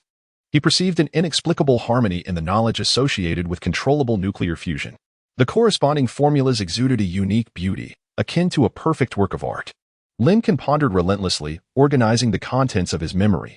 He contemplated during lectures and continued to reflect after class. Fortunately, in the vocational college he attended, attendance was sparse, and the instructors did not demand engagement, allowing him to immerse himself in his thoughts without interruption. After 5 days of diligent contemplation, Lin Can authored a paper entitled On the Methods of Achieving Controllable Nuclear Fusion and Solutions to Two Major Challenges. Chapter 29. The breakthrough of lithography machines to 14 nanometers and a bonus of 20 million received. Lin Can and Oppo's paper revolves around controlled nuclear fusion. He refrains from discussing fundamental knowledge, hence a certain degree of understanding of controlled nuclear fusion is required to comprehend this manuscript. Nuclear fusion refers to the process where two relatively light atomic nuclei combine to form a heavier atomic nucleus, releasing immense energy in the process. Controlled nuclear fusion, therefore, harnesses the colossal energy released during this fusion. Currently, the easiest nuclear fusion reactions to achieve in nature involve isotopes of hydrogen, deuterium, and tritium. Such fusion occurs continuously within the Sun. Despite being approximately 150 million kilometers from Earth, the Sun and Oppo's light and heat are transmitted unceasingly to our planet, primarily due to the extraordinary energy released by nuclear fusion. In truth, humanity has already achieved nuclear fusion. The most advanced weaponry at our disposal, the hydrogen bomb, utilizes the principles of nuclear fusion to inflict devastating destruction. However, the fusion occurring within hydrogen bombs is beyond human control. It can only serve as a weapon or a means to eliminate specific targets. It cannot be utilized for electricity generation or transformed into other energy forms beneficial for humanity. Thus, our current nuclear fusion technology remains far from the realm of controllability. Given the present state of technology, achieving controlled nuclear fusion continues to pose a monumental technical challenge. Nonetheless, should we succeed in this endeavor, humanity would effectively be capable of creating an artificial sun, thereby gaining access to virtually limitless energy. This breakthrough would undoubtedly propel technological advancement to unprecedented heights. It is precisely due to the immense benefits anticipated that humanity has relentlessly pursued research into controlled nuclear fusion over recent years. Despite significant investments of manpower and resources over the past few decades, progress has been minimal. 30 years ago, scientists predicted the realization of controlled nuclear fusion within 50 years. Yet, 30 years later, these same scientists continue to echo that sentiment. People jest that controlled nuclear fusion is perpetually 50 years away, implying it will always remain just out of reach. The root of this predicament lies in two formidable challenges encountered during research. The first challenge pertains to materials. The fusion process is often accompanied by the release of tremendous energy, with temperatures at the fusion center potentially soaring to terrifying hundreds of millions of degrees. Under such conditions, ordinary metals and alloys cannot withstand the heat and would melt into liquid form. Presently, humanity has yet to identify any material capable of enduring such extreme temperatures. The second challenge is related to heating. Nuclear fusion does not occur under ordinary conditions. If it did, the world would be in chaos. To initiate nuclear fusion, an environment of high temperature or high pressure is essential. Achieving the critical temperature for nuclear fusion within controlled devices remains an unsolved problem, as this temperature can exceed hundreds of millions of degrees under normal pressure. If these two challenges can be addressed effectively, the prospect of controlled nuclear fusion would transition from an unattainable fantasy to a tangible reality. Reflecting on these issues, Lin Can meticulously reviewed his paper, a smile unconsciously forming at the corners of his mouth. These two challenges have plagued the scientific community for decades, yet now, both have been resolved. It is undeniable that the system has proven to be exceptionally powerful. The knowledge imparted to Lin Can is comprehensive and profoundly insightful, covering everything from foundational concepts to advanced solutions for intricate technical challenges. Previously, Lin Can had limited understanding of controlled nuclear fusion, but with the system's transmission of knowledge, he has developed a profound grasp of this technology. At this moment, Lin Can has detailed two materials in his paper, each corresponding to a solution for the aforementioned challenges. The first material is a heat-resistant substance that Lin Can has named LG19. This unique silicon carbide material can withstand temperatures exceeding hundreds of millions of degrees and remains remarkably stable, exhibiting minimal deformation at high temperatures. With this material, it is entirely feasible to construct a furnace-like device, allowing nuclear fusion reactions to occur within, thereby achieving controllability. In the context of current controlled nuclear fusion technology, this material could be employed in stellarators as the first wall material, expediting the attainment of controlled fusion. The second material is a room temperature superconductor, which Lin Can has designated as LG49. Superconductors are characterized by their ability to exhibit zero electrical resistance under certain conditions, enabling lossless power transmission. While numerous superconductors have been developed worldwide, they invariably necessitate extremely low temperatures or other specific conditions to manifest their superconducting properties. However, the system has provided Lin Can with a room temperature superconductor that exhibits superconducting characteristics at ambient temperatures. Utilizing this material in controlled nuclear fusion could effectively address the second challenge, heating fusion fuel to 100 million degrees. Furthermore, this material enhances magnetic confinement, facilitating the implementation of a tokamak device, another form of controlled nuclear fusion. Moreover, the unique LG49 material holds potential far beyond controlled nuclear fusion. Its superconducting properties could revolutionize various aspects of the human world, such as electricity transmission, by creating more efficient power lines that significantly reduce energy loss. Additionally, it could lead to the development of superconducting batteries, enabling mobile phones to charge in just 5 minutes and last for 2 months on a single charge. This single material alone has the potential to transform the human experience entirely. Having grasped the means to achieve controlled nuclear fusion, Lin Can felt an even greater sense of joy as he reviewed his paper once more. He recognized that the intrinsic value of this manuscript is markedly distinct from that of the 2-nanometer lithography machine. The latter represents an advancement within existing technology, whereas controlled nuclear fusion stands as a groundbreaking innovation capable of reshaping the world. This revelation constitutes a momentous occasion in the annals of human history. Elated, Lin Can retrieved his mobile phone, intending to call Lu Yang. Just as he did, Lu Yang and Appos' call came through. Upon answering, Lin Can was greeted by Lu Yang and Appos' laughter. Haha. Lin Can, joyous news, splendid news. Lin Can paused momentarily, startled. What on earth? Has Lu Yang somehow learned of my paper before I even sent it to him? Is he monitoring my computer? Yet, he quickly realized he was mistaken. Lu Yang's joyful tidings were likely unrelated to controlled nuclear fusion. Inquisitively, Lin Can asked, Minister Lu, what joyous news do you speak of? Lu Yang replied with a chuckle. The lithography machine has made another breakthrough. The 14-nanometer lithography machine is now in mass production in Jiang'an. Lin Can's expression brightened instantly. Just as he was about to respond, his phone vibrated. Glancing down, he saw that a bonus of 20 million had been deposited into his account. Chapter 30. The distress of Lu Yang upon witnessing the arrival of a 20 million bonus. Lin Can felt momentarily dizzy. Was this sum not excessively generous? Moreover, it had been dispensed with remarkable swiftness. In a mere 3 months, he had already amassed 30 million. Furthermore, should there be another breakthrough with the lithography machine, he was certain further rewards would follow. Next time, it could very well amount to 40 million. The subsequent occasion might even reach 80 million. Lin Can mused to himself that it was high time to indulge in some spending. If he did not make an effort to enjoy his wealth, he might find himself overwhelmed by an abundance of riches in the future. He still had over 9 million from the last 10 million bonus in hand. Now, with an additional 20 million credited, he thought, this afternoon, I shall purchase a larger residence near the school and perhaps acquire a fine vehicle to drive. At that moment, Lu Yang was equally exhilarated on the other end of the line, expressing his enthusiasm incessantly.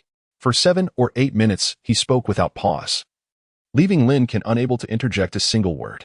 Finally, Lu Yang sighed, Lin Can, how fortunate we are to have a genius like you in Longhua.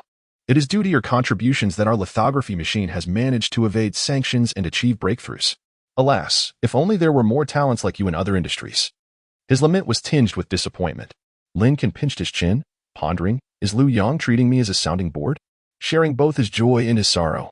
Well, considering the financial benefits, I suppose I can humor him for a while. Thus, Lin Can inquired, what troubles you, Minister Lu? Is there a predicament you wish to discuss? Lu Yang let out another sigh. How should I put this? If a person of lesser emotional intelligence had heard this, they might have replied, if it's inconvenient to share, I understand. I did not mean to pry into your personal matters. However, Lin Can, having experienced life anew, possessed a wealth of understanding. He discerned from Lu Yang and Appo's tone that the latter was brimming with thoughts, yet struggling to find an appropriate emotional entry point. Therefore, Lin Can encouraged him, Minister Lu, if there is something weighing on your mind, feel free to share it with me. I am more than willing to help alleviate your burdens. Lu Yang chuckled ruefully, hesitating before asking, Lin Can, are you familiar with controllable nuclear fusion? Lin Can's heart skipped a beat. He glanced at his computer, thinking, has Lu Yang installed surveillance on my device? Why is he bringing up controllable nuclear fusion again? His paper on the subject had only just been completed, and Lu Yang's inquiry made it difficult for him to dispel the connection. After a moment's hesitation, Lin Can replied, I have a slight understanding, albeit limited. Lu Yang continued, are you aware of the International Nuclear Alliance? Upon hearing this, Lin Can felt a wave of relief wash over him. The inquiry did not pertain to the specifics of his paper. Although the technology within it was intended for submission, it did not imply that he would accept Lu Yang and Appo's as potential surveillance. This was a matter of principle. Fortunately, Lu Yang and Appo's discussion did not revolve around such concerns. Lin Can responded, I have heard of the International Nuclear Alliance. It is reputed to be a highly authoritative organization in the field of controllable nuclear fusion research. And they have achieved controllable fusion, albeit for only a brief duration and with minimal energy output, rendering it practically useless. Indeed, Lu Yang replied gravely. The research conducted by the International Nuclear Alliance is of paramount importance. As controllable nuclear fusion pertains to an entirely new form of energy, one could say it represents a technological leap into another dimension. With that, Lu Yang delved into recent events. 5 days prior, the International Nuclear Alliance had demanded that Longhua increase its membership fees 5-fold, inciting widespread outrage throughout the nation. Such blatant discrimination was intolerable. Many believed that the country of Meili was coercing the International Nuclear Alliance into enacting this resolution solely to hinder Longhua's advancements in controllable nuclear fusion technology. Even if they begrudgingly accepted the demands, other insidious measures would surely follow. However, should Longhua refuse to comply, Meili would promptly retaliate with sanctions, resulting in the cessation of shared research advancements from other nations and a complete withdrawal of research materials. This would plunge Longhua's efforts in controllable nuclear fusion into a dire predicament, a staggering blow indeed. Consequently, the decision to accept or reject the International Nuclear Alliance and Appo's demands posed a dilemma of great magnitude. For several days, Lu Yang had been consumed by this issue, to the point that his hair seemed to turn gray with worry. Overwhelmed by his frustration, he confided in Lin Can. Lin Can listened attentively as Lu Yang voiced his grievances. Throughout their conversation, Lu Yang did not solicit Lin Can's opinions, fully aware that Lin Can was not engaged in controllable nuclear fusion research. His words would carry little weight in that domain, and expressing certain sentiments could leave him vulnerable to future criticism. Thus, Lu Yang's discourse was purely venting his frustrations. In this light, Lin Can found Lu Yang to be an admirable leader. Setting aside considerations of ability, Lu Yang's ethical stance was commendable. He genuinely sought to elevate Longhua's technological prowess while fervently safeguarding its scientists. Once Liu Yang concluded his lamentations and prepared to end the call, Lin Can suddenly said, "Minister Liu, I shall send you a paper shortly. Perhaps it may alleviate some of your concerns. If it proves beneficial, it would also serve as a token of gratitude for your prior support." On the other end of the line, Liu Yang chuckled heartily. "What gratitude are you speaking of? It is my duty to look after you. After all, the only good news I have received in recent days is that the 14-nanometer lithography machine has made further breakthroughs." With that, Liu Yang ended the call, seemingly dismissive of Lin Can's offer. Lin Can smiled wryly. Yet he proceeded to send a secure email containing his freshly penned paper to Liu Yang. He let out a sigh of relief, glancing at his dorm mates, who were still asleep. A sense of reflection washed over him. The world was on the cusp of transformation. Yet, the vast majority of ordinary individuals remained blissfully unaware. For them, perhaps this was not a misfortune. However, one could not help but wonder what ripples controllable nuclear fusion would create in the pond of Longgua's scientific community. Chapter 31. Just as the lithography machine has made a breakthrough, you sent me a paper on nuclear fusion? In the capital city, at the headquarters of the Long Science Institute, in Liu Yang and Oppo's office. After hanging up the phone call with Lin Can, Liu Yang tapped his desk with a sense of joy. Although the situation with the International Nuclear Federation was quite distressing, there was at least some good news. The breakthrough of the 14-nanometer lithography machine was indeed a splendid development, for it signified that the theoretical knowledge provided by Lin Can had withstood rigorous validation. Subsequently, a rapid breakthrough in the 7-nanometer lithography machine was surely on the horizon. Before long, a breakthrough in the 5-nanometer lithography machine could also be anticipated. This process would take no longer than a year. At that point, the lithography technology of the Dragon Nation would stand among the pinnacle of international standards. In a few years, as technology further advances, the Dragon Nation might even succeed in developing the ultimate 2-nanometer lithography machine. By then, the Dragon Nation would dominate the global chip and semiconductor industry, rendering the sanctions from the Rice Grain Nation and the technological monopolies of Western countries nothing more than a jest. Reflecting on these prospects, Liu Yang felt a wave of reassurance. Fortunately, there was Lin Can. It was also fortunate that he had made the decisive move to invite Lin Can over back then. Otherwise, the Dragon Nation would undoubtedly still be grappling with the sanctions imposed by the Rice Grain Nation. While lost in thought, Liu Yang suddenly noticed a notification popping up in the lower right corner of his computer. Upon glancing at it, he realized it was an email. Opening it, he discovered it was a message from Lin Can, and it was encrypted. Liu Yang rubbed his chin, puzzled. What did Lin Can mean by this? Why not discuss it earlier and instead send an email now? Then it struck him Lin Can had mentioned during the call that he would send him a paper. The mere thought of Lin Can's paper stirred excitement within Liu Yang. Could it be that he had made another breakthrough in lithography? While the 2-nanometer lithography machine represented the current technological limit for humanity, it did not imply that it was the absolute boundary for lithography machines. Perhaps future research could yield a 1-nanometer lithography machine or even a 0.5-nanometer one. After all, many technologies, before their advancement, seemed as implausible as tales from a fantasy realm. Just as a person from a century ago would find it utterly unbelievable that two individuals could communicate face-to-face from thousands of kilometers apart. Yet today, a video call suffices to bridge such distances. A mere 3 to 4 hours of flight could cover the distance between the capital and the flower city, which is hardly far at all. But for someone from a century ago, such a concept would be unfathomable. Thus, it was indeed plausible that Lin Can had made further progress in his research. With exhilaration coursing through him, Liu Yang clicked on Lin Can's paper. If Lin Can truly managed to develop an even more formidable lithography machine, it could potentially assist the Dragon Nation in resolving its troubles with nuclear fusion. However, upon opening the document and glancing at the title, Liu Yang was taken aback. The paper was not about lithography at all. The title that met his eyes rendered him momentarily dazed. On the realization methods of controlled nuclear fusion and solutions to two major challenges. At that moment, Liu Yang and Oppo's feelings mirrored those he had experienced upon first encountering Lin Can and Oppo's lithography paper, an inclination to believe, yet a sense of incredulity. He wished to dismiss it. Yet the author of this paper held considerable authority. At this juncture, Liu Yang felt an overwhelming urge to call Lin Can and inquire. Aren't you focused on lithography research? Why are you now delving into controlled nuclear fusion? The sensation of a lithography researcher suddenly authoring a paper on controlled nuclear fusion was akin to hailing a taxi and instructing the driver to head to the train station, only for the driver to unexpectedly veer off and prepare a dish of instant noodles. claiming it would get you to the station. To sum it up in 2 words, absurd. To elaborate further, absurd and nonsensical. Taking a deep breath, Liu Yang clicked on the paper. Absurd as it was, he resolved to examine it carefully. He must not overlook anything potentially valuable. As he delved into the paper, its content captivated him profoundly. Several reliable methods for achieving controlled nuclear fusion and their applications in human life. Construction and operation of stellarators.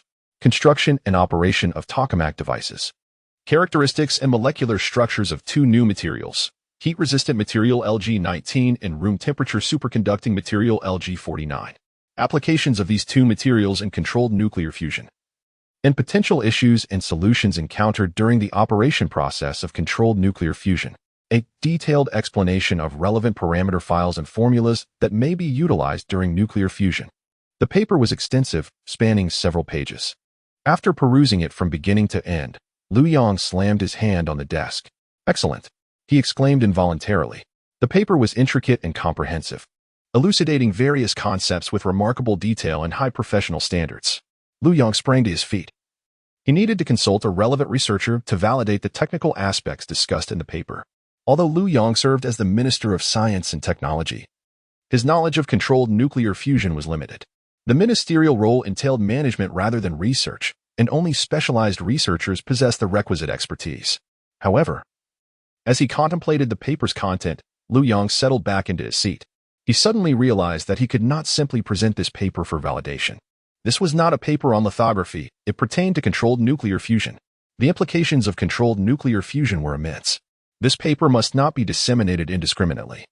Liu Yang considered that Lin Can likely recognize this when he sent the email, as it was encrypted precisely to prevent the paper and Oppo's leakage. After some contemplation, he again took a seat. He reopened the paper, made a backup copy, and began to revise it. In his understanding, he segmented the technologies discussed, the construction of stellarators and tokamak devices into one section, the relevant details about heat-resistant material Lg-19 into another, the information regarding room-temperature superconducting material Lg-49 into a separate part, and the issues and parameters related to the operation of controlled nuclear fusion into 3 additional segments. Thus, one paper was transformed into 6 distinct parts. He printed these 6 sections, placed them into folders, and then exited his office. Upon leaving, Liu Yang headed directly to the Northern District, arriving at a research institute. This institute specialized in theoretical research on controlled nuclear fusion. However, it did not conduct experiments due to the inherent dangers associated with controlled nuclear fusion. Experimental laboratories were located elsewhere. Yet, this research institute was home to several experts in the field of controlled nuclear fusion. They engaged in theoretical studies and modeling experiments. At this moment, the institute and Oppo's vice president, Wu Zhenghua, was present. Liu Yang still recalls that 5 days ago, during the meeting, Wu Zhenghua resolutely advocated for the payment of membership fees to the International Nuclear Association. Despite opposition, he was determined not to allow Longhua and Oppo's research advancements to lag behind those of other nations. The development of controlled nuclear fusion must progress swiftly. Time is of the essence for Longhua. Chapter 32. The Birth of the Secret Plan, codename Dawn. However, Liu Yang's visit to this research institute was not solely for the purpose of seeking out Wu Zhenghua.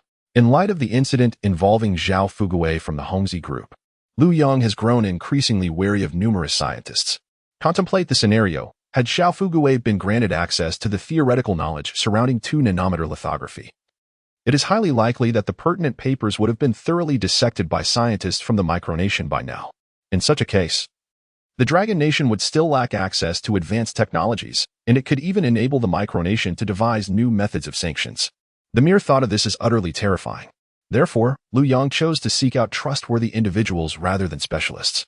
Regrettably, the director of the Controlled Nuclear Fusion Research Institute was unavailable, attending a conference in the micronation. That director was both professional and reliable. Nevertheless, reviewing the paper did not necessitate extreme expertise. Liu Yang merely requested confirmation of the paper and Oppo's content reliability rather than a comprehensive verification of the technology within. Furthermore, he had fragmented the paper's content to ensure no individual could access the entire document, thereby enhancing the security of the technology. Upon entering, Liu Yang did not directly approach Wu Zhenghua. Instead, he first visited the office of a research group leader. The term leader here does not denote an official title, but refers to the person responsible for a specific project. Each group leader possessed their own office, with a commendable working environment. Upon reaching this leader and Apos' office, Lu Yong knocked on the door. A voice from within invited him to enter. Upon seeing Lu Yong, the individual immediately rose to his feet. "Ah, Minister Lu, what a surprise!" he exclaimed, attempting to offer his seat to Lu Yong. Lu Yong waved his hand dismissively. "Please sit. I am here to request your assistance." The individual smiled. "Minister Lu, if you need help, just give me a call, and I can come to you. There is no need for you to come in person." Lu Yong returned the smile as a gesture of acknowledgement. He then produced Lin Can and Apos' paper, offering a portion to the leader. "Could you please take a look and assess whether the technology mentioned in this paper holds any practical value?" The leader immediately nodded and sat down to begin his review. As he read, his eyes widened in astonishment. Upon completion, he abruptly raised his head. "Minister Lu, is this the latest research outcome?" His expression was tinged with disbelief, yet predominantly filled with excitement. Lu Yong inquired, "Is the technology within feasible?" The leader nodded emphatically. "Absolutely. Although the technology may seem somewhat fanciful at first glance, the theories presented within make it entirely achievable. However, this cannot be the entirety of it. Is there more to come?" Lu Yong nodded in affirmation. "Indeed, there is more, but there is no need to rush. It is not yet time for disclosure." With that, he advised the leader to continue working diligently before departing the office. After stepping out, he knocked on the door of another office, which also belonged to a group leader at the Controlled Nuclear Fusion Research Institute. Lu Yong handed over another segment of the paper and inquired about the feasibility of the technology within. The leader exhibited a remarkably similar expression to the previous individual and confirmed its high feasibility. Following this pattern, Lu Yong consulted 3 more individuals. Their opinions were surprisingly unanimous, and their reactions mirrored each other, initial confusion culminating in disbelief. All affirmed that the technology they had reviewed possessed significant research value. Finally, Lu Yong approached Wu Zhenghua, presenting the last portion of the paper for his examination. Wu Zhenghua, upon reviewing it, expressed high praise, stating that the contents were of profound importance. With this, Lu Yong felt an overwhelming sense of reassurance. After bidding farewell to Wu Zhenghua, he suppressed his excitement and made his way to his office. Along the way, he meticulously planned his forthcoming actions. The first step was to report to his superiors. Following their approval, he would initiate clandestine research to surmount the monumental challenge of controlled nuclear fusion. The rationale for conducting this research clandestinely lay in the nature of controlled nuclear fusion technology, which differs fundamentally from lithography technology. Lithography is a systemic technology requiring simultaneous breakthroughs in over 100 different areas, with many of those requiring significant time to develop. Even once the principles are understood, the Dragon Nation has already received relevant technology concerning 2 nanometer lithography, yet it can currently only produce 14 nanometer lithography machines, with even the 7 nanometer variant requiring additional time for development. Thus, knowledge related to lithography can be disseminated among most researchers. Conversely, controlled nuclear fusion is akin to a mere layer of tissue paper. Whoever can peers through it can unlock its secrets. Once the principles are understood, researching controlled nuclear fusion becomes remarkably straightforward. Therefore, if a concentrated effort is to be made in its study, the involved individuals must be unified under strict management and secrecy, lest sensitive information be leaked. Should such data escape, it is conceivable that other nations might achieve breakthroughs ahead of the Dragon Nation, resulting in a position of disadvantage. The research into controlled nuclear fusion must proceed as discreetly as the celestial bodies of the night sky. With newfound determination, Lu Yong promptly reported his findings to his superiors. Upon receiving his information, they took it with utmost seriousness, promptly canceling their upcoming engagements and summoning Lu Yong for a meeting. As the Minister of Science and Technology, Lu Yong held a position equivalent to that of a prominent minister in ancient times. The status of his superiors was thus readily apparent. Upon receiving the directive, Lu Yong hurried to the meeting. During the discourse with his superiors, he outlined his plan to invite Lin Can to serve as the chief engineer while selecting a cadre of trustworthy researchers to embark on a secretive exploration into controlled nuclear fusion. After a fruitful discussion, his superiors endorsed his vision, leading to the immediate convening of an expert committee. Thus, on that very afternoon, a clandestine initiative was born, codenamed Dawn. Chapter 33. Like 3 dogs, the codename Dawn evokes a unique sensation, symbolizing the moment when daybreak approaches. After enduring a prolonged night, light has finally emerged. This term aptly describes the controlled nuclear fusion project. In the past, human civilization stumbled through the darkness, but now, with the advent of controlled nuclear fusion, the night has drawn to a close, and just one step forward leads us into the light. The future of humanity truly beckons with the vastness of stars and oceans. Lu Yang felt a surge of exhilaration within. He returned to his office to meticulously review the project and Oppo's details before preparing to call Lin Can. Lu Yang was not concerned about Lin Can declining to participate in this technology. The secrecy of this project primarily restricted ordinary researchers, consolidating them in a single location to prevent leaks. However, Lin Can, as the chief engineer, would face minimal limitations, even being able to provide technical support without being bound to the research base. It was reminiscent of their previous work with the lithography machine. Times have changed. Decades ago, when the Dragon Kingdom was researching the 2-in-1-star project, its capabilities were still nascent.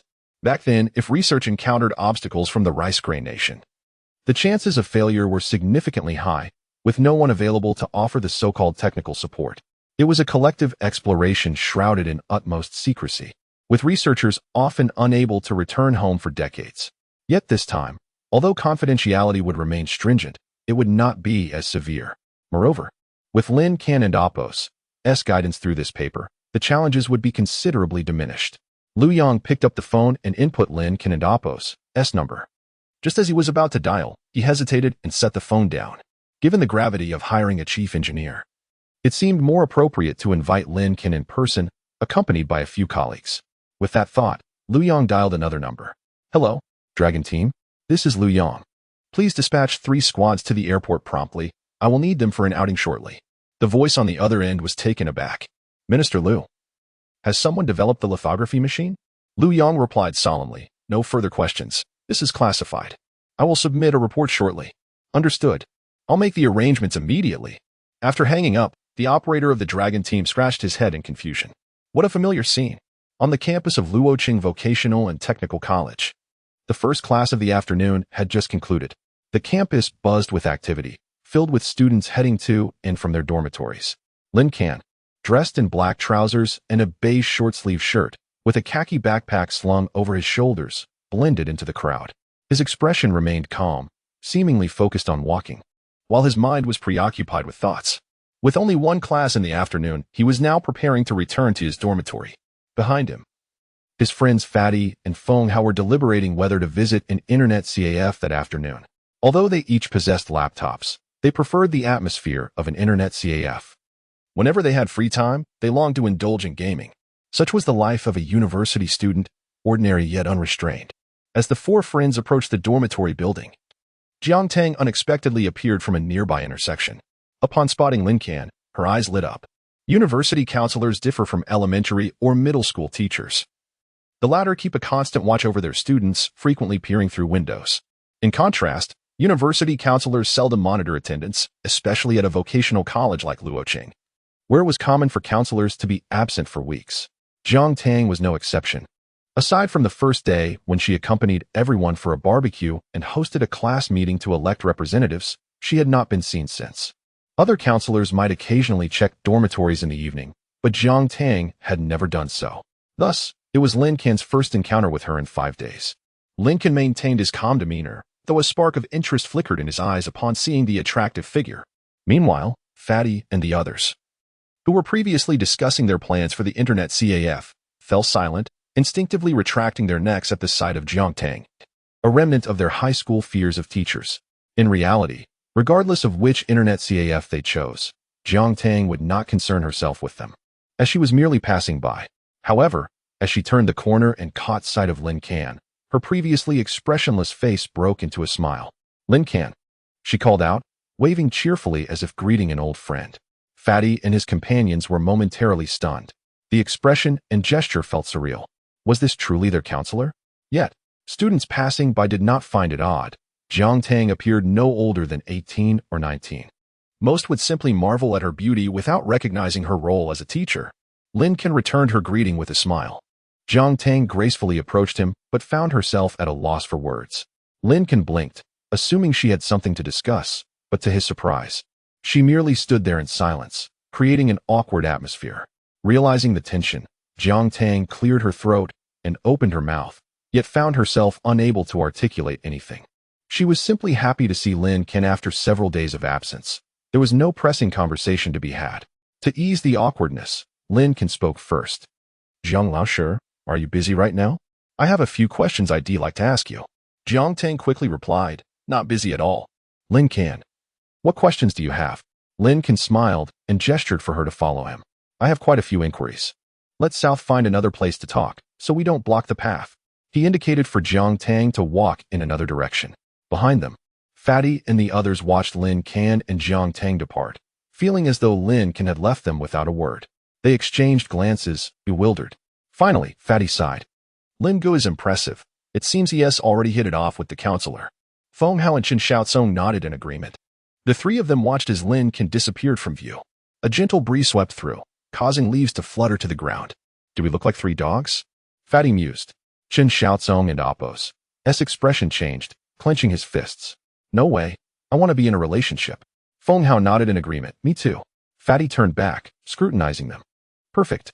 You two make a fine pair. Chapter 34. Why is there no condescending salesperson here? After the chubby fellow acted foolishly, he was promptly dealt with by Feng Hao and Chen Xiaozong. However, this rotund individual, laden with flesh, paid it no mind. Meanwhile, Lin Can had already taken Jiang Tang out of the school.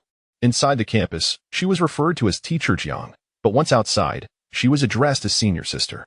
Jiang Tang found the shift in titles rather amusing, as if they were engaged in a playful role-playing exercise. At that moment, Lin Can halted and turned to ask, Senior Sister, do you know which residential area nearby is reliable? I wish to purchase a house. This question had occupied Lin Can's thoughts since he had left class. Jiang Tang, lost in contemplation, suddenly paused and displayed a look of confusion. She rubbed her ear and inquired, What did you just say? I said I want to buy a house. Do you know which neighborhood around here is good? Lin Can raised his hands in exasperation. Thinking how could she doubt his financial capability? Jiang Tang remained momentarily stunned, instinctively poking a slender finger into her mouth as if to gnaw on it, but quickly withdrew it when she regained her composure.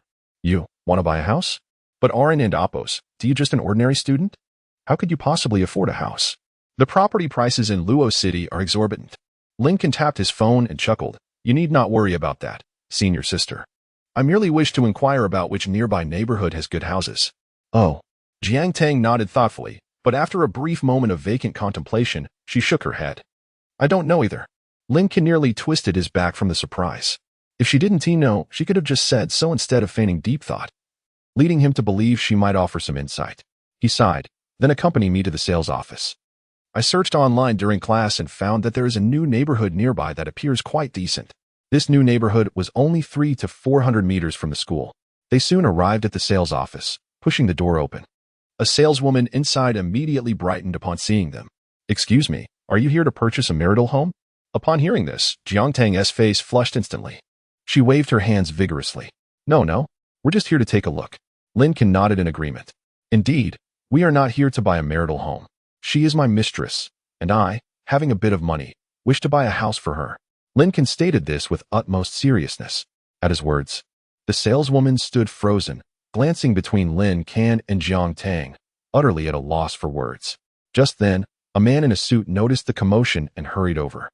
He approached Lin Can with an apologetic smile. I sincerely apologize, sir. She is new and still unfamiliar with the business. Please, let me know what type of house you are looking for, and I will guide you to view some options. I am the sales manager here. And if you find a type you like, I can offer you a discount. As he spoke, he signaled the saleswoman to return to her duties. She cast Lin Can a complex glance before turning to leave. Lin Can chuckled softly, realizing she was indeed new and perhaps had just graduated recently. It was amusing to see her caught off guard by his jest. Jiang Tang, curious, watched the saleswoman with intrigue, pondering how she would feel upon returning to her duties. She found the situation quite entertaining, and Lin Can and Appo's dark humor was certainly engaging. They followed the sales manager to view the model of the neighborhood.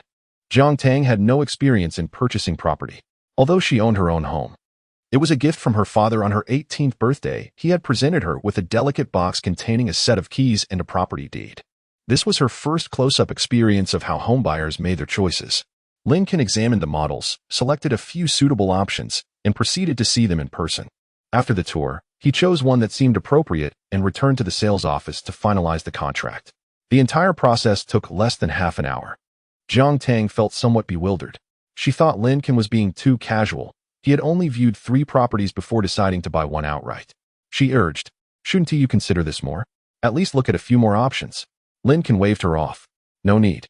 If you find it uncomfortable, I will buy you another one. As I said, I have some money." He then revealed his WeChat balance, 7 figures, starting with a 9. Jiang Tang inhaled sharply, feeling as though her identity as a mistress was being solidified. "You actually have some money?" Beside them, the sales manager lavished praise. "Mr. Lin, you are truly a young talent. Achieving such success at your age is commendable. You are certainly a role model for our generation, and I am thoroughly impressed." He rattled off several idioms without repetition. Lin Can felt inclined to ask, "Are you in training for a graduate exam with all these clichés?" The sales manager continued to flatter, "Mr. Lin, your grandeur suggests that you surely do not need a loan. Conveniently, we are currently offering significant discounts for clients who pay in full."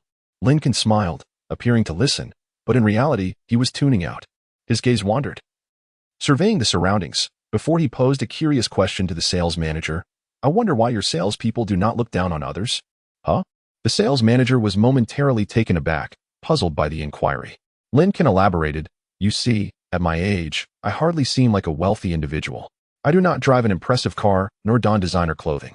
Typically, salespeople would dismiss someone like me at first glance, then be taken aback when I make a grand gesture to pay in full."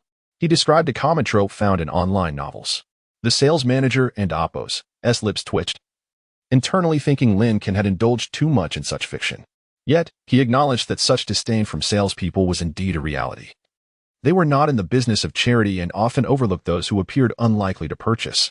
However, Lin Can and Oppo's declaration about buying a home for his mistress had left the saleswoman speechless, unable to respond. The sales manager silently criticized, what disdain could there possibly be? But he maintained a cordial facade, chuckling, "Haha, Mr. Lin, you must be mistaken. Our sales office is fundamentally about service. We would never look down on clients, as it would tarnish our reputation." Lin Can shook his head. "That won't do. You must orchestrate such a scenario for me. Otherwise, it would be quite unsatisfactory." Sales Manager. Chapter 35. Trouble. Lin Can has been captured. Upon hearing Lin Can and Oppo's words, the sales manager fell silent, feeling as though his CPU had been fried. As a seasoned sales manager with years of experience in selling properties, he had encountered a plethora of eccentric clients over the years. There were those who would buy a house without negotiation or even viewing it. Others who pleaded tearfully for a discount. Men desiring to exploit female sales staff. Women wishing to entice male sales representatives. And even men aiming to manipulate male sales staff. However, the request Lin Can had just made was utterly unheard of. "You wish to be despised?" the sales manager asked tentatively, having never heard of anyone harboring such a peculiar preference. Beside him, Jiang Tang looked at Lin Can, equally astonished. She hadn't Oppo's anticipated that Lin Can would make such a request. Had she known this would be the case, she would have refrained from accompanying him. Lin Can rolled his eyes. "How did you become a sales manager with such poor comprehension?" "I do not wish to be despised. I aim to flaunt my superiority and slap faces," he said with exasperation.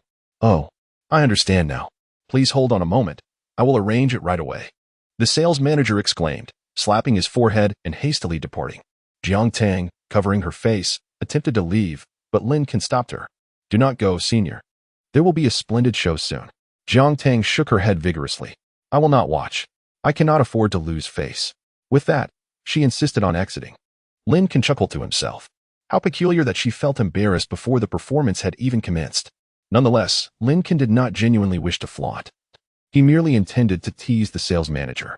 Once he returned with the others, he would simply instruct him to forego the theatrics and proceed to sign the contract. At that moment, however, Lin Can suddenly heard a cacophony of footsteps from outside. A group of individuals clad in black suits rushed in, forcefully pushing open the sales office door. 2 guards stood at the entrance while a dozen others surged into the lobby, swiftly dispersing and casting sharp glances at the people inside. Outside, a middle-aged man in a checkered shirt entered, surrounded by a throng akin to a star being worshipped. Seeing this group, Jiang Tang instinctively recoiled behind Lin Can, her expression betraying fear. Lin Can turned to see the man in the checkered shirt and blinked in surprise. Minister Liu? He murmured softly. Liu Yang flashed a grin at Lin Can and waved, prompting two individuals to approach, one on each side of Lin Can. One of them said, "Mr. Lin, this area is not secure. We must escort you to the vehicle." Lin Can rubbed his chin thoughtfully. When he submitted his paper to Liu Yang, he had suspected that Liu Yang might summon him, but he never imagined he would come to fetch him personally. It seemed that Liu Yang truly valued his expertise. Turning to Jiang Tang, Lin Can expressed a hint of regret. "Senior, I apologize. I cannot accompany you any longer. I must go with them for a while." He then proceeded to walk outside. Jiang Tang was left bewildered. What was happening? Why were these people suddenly taking Lin Can away? Was it possible that he had stolen money for the house, and now they had come to apprehend him? Or perhaps he was involved in some sort of fraud? A cascade of questions flooded her mind. As Lin Can exited the sales office, she hurried after him. Once outside, she noticed a row of black cars lined up, each uniquely designed and appearing quite robust. Lin Can joined the middle vehicle with the man in the checkered shirt. Just as she was about to inquire further, a person in a black suit blocked her path. "You must be Miss Jiang. You cannot proceed. The two individuals over there are under special protection." "What?" Jiang Tang exclaimed, pointing at Lin Can, her anxiety palpable. "Why are you taking him away?" "I am his teacher. Is there anything you can share with me?" The man in the black suit continued to smile reassuringly. "Miss Jiang, we are not taking him away. Minister Liu wishes to speak with Mr. Lin. Please follow me to this vehicle. I need to discuss this matter with Principal Jiang." He gestured for her to follow, his tone brooking no argument. Confused yet compliant, Jiang Tang climbed into the last vehicle. The black convoy turned onto the main road and headed in another direction. The final vehicle veered into the Luoqing Vocational Technical College. Moments later, Jiang Tang stood outside the principal and Oppo's office, her expression one of utter confusion. This was her first visit to the principal's office, as her father was the principal. However, she had not expected that the man who had escorted her earlier was a senior military officer. Now, that officer was engaged in conversation with her father. She lingered outside, feeling akin to a recent graduate awaiting an interview, anxious and uncertain. She retrieved her phone, considering sending Lin Can a message to inquire about the situation. Just then, she noticed that Lin Can had already sent her a message. "Sister Jiang, I sincerely apologize. I have urgent matters to attend to and will be away for a while. I will bring you a gift upon my return." After pondering, she replied, "All right, please stay safe." Lin Can, however, did not respond further. At that moment, Lin Can was listening intently to Liu Yang, who was outlining the forthcoming plans. Liu Yang spoke with conviction. "This time, our Dragon Nation is destined for greatness. Controlled nuclear fusion technology represents a revolutionary energy source. While those nations in the Middle East are growing rich from oil sales, we, too, shall soon bask in wealth thanks to this new energy." Liu Yang did not inquire about the origins of Lin Can's controlled nuclear fusion technology. He had an instinct that as long as he refrained from asking, Lin Can would continue to present even more formidable technologies. However, he feared that if he pressed for details, this might be the last submission Lin Can would offer. Indeed, Liu Yang's intuition proved accurate. Lin Can was willing to share his technology because he anticipated that doing so would entail no complications. Yet, if Liu Yang insisted on probing into the technology's origins, Lin Can would be unable to provide an explanation and would subsequently cease to share new advancements. Liu Yang continued cheerfully. "Just a few days ago, those fools from the United States sought to sanction us through the International Nuclear Union, pressuring us to increase our membership fees or withdraw from the association. Well, now is the perfect time for us to exit the International Nuclear Union. They do not wish to share research results with us, and henceforth, they shall not receive any results from us." Seeing Liu Yang's elation, Lin Can offered a hollow chuckle. Deep down, however, he was reluctant to participate in this dawn project, a clandestine research initiative. Although Liu Yang had assured him that he could leave at any time after transferring the technology and return to his studies, the transfer of technology would require time. This was not as simple as solving a mathematical problem. Explaining the principles of controlled nuclear fusion, a highly complex technology, would demand considerable time and effort. Lin Can anticipates that he will spend at least the next 2 months in a so-called secret base, likely situated in a desolate desert. The thought of enduring daily life amidst relentless winds and sand is utterly disheartening. Therefore, Lin Can resolves to expedite the transfer of technology. Subsequently, he intends to return swiftly to attend classes and relish the joys of university life. The convoy transports them to the airport, where they board an armed helicopter bound for the capital. En route, Lin Can inquires of Minister Liu. "Minister Liu, Why have you chosen this method to pick me up on 2 occasions? Logically, my identity should not have been compromised. I could have simply taken a plane. Minister Liu chuckles. Aren't you young people fond of such experiences? A mysterious convoy arriving to escort you, followed by boarding a helicopter to undertake an honorable and grand mission. Lin Can immediately waves his hand. Oh, come on. Minister Liu, I have no interest in such frivolous delights. What I seek is discretion. Minister Liu glances at him and replies, Is that so? Then why did you request that sales manager to assist you in putting on a show when you purchased your house? Lin Can. Chapter 36. The Dragon Nation withdraws from the International Nuclear Federation. Feel free to sanction us. At this moment, Lin Can felt an overwhelming sense of embarrassment. His recent conversation with the sales manager had merely been a manifestation of his mischievous inclinations, intended solely to amuse Jiang Tang. Truth be told, had the sales manager genuinely collaborated with Lin Can to enact a pretentious display, Jiang Tang would have been reminded of this episode every time she passed by the sales office, much like how she recalled Lin Can whenever she witnessed someone fainting. However, Lin Can never anticipated that before his little play could unfold, Liu Yang would arrive, and his ludicrous request would reach Liu Yang's ears. A heavy silence enveloped him. He suddenly regretted his decision to venture out to purchase a property today. After submitting his thesis to Liu Yang, he should have simply awaited developments at the university. Fortunately, Liu Yang merely alluded to the matter without pursuing it further with mockery. Amidst the roaring of the airplane engines, they soon arrived in the capital. Lin Can was once again assigned to a hotel, while Liu Yang summoned all experts engaged in controllable nuclear fusion research to convene in the city. The following morning, they gathered in the same conference room as before. Liu Yang occupied the head seat, with Lin Can seated in the second position. Lin Can surveyed his surroundings. Although it was the same conference room, none of the individuals from the previous meeting were present this time. Those attending were all specialists in controllable nuclear fusion research, who had been informed the day prior that they would participate in a confidential project. After this meeting, apart from Lin Can and Liu Yang, they would all be required to concentrate in a single location for centralized management. The Dragon Nation possessed a research base for controllable nuclear fusion, which was now under strict military guard as the soldiers transitioned duties. During the meeting, Liu Yang spoke in a grave tone. Ladies and gentlemen, the reason for your gathering should be apparent, so I shall refrain from elaborating further. It is well understood that throughout human history, energy has been a decisive factor. Our pursuit of controllable nuclear fusion aims to liberate us from the shackles of energy scarcity, granting us access to clean and efficient energy. After years of endeavor, we have finally achieved this milestone. With a decisive thump on the table, he continued.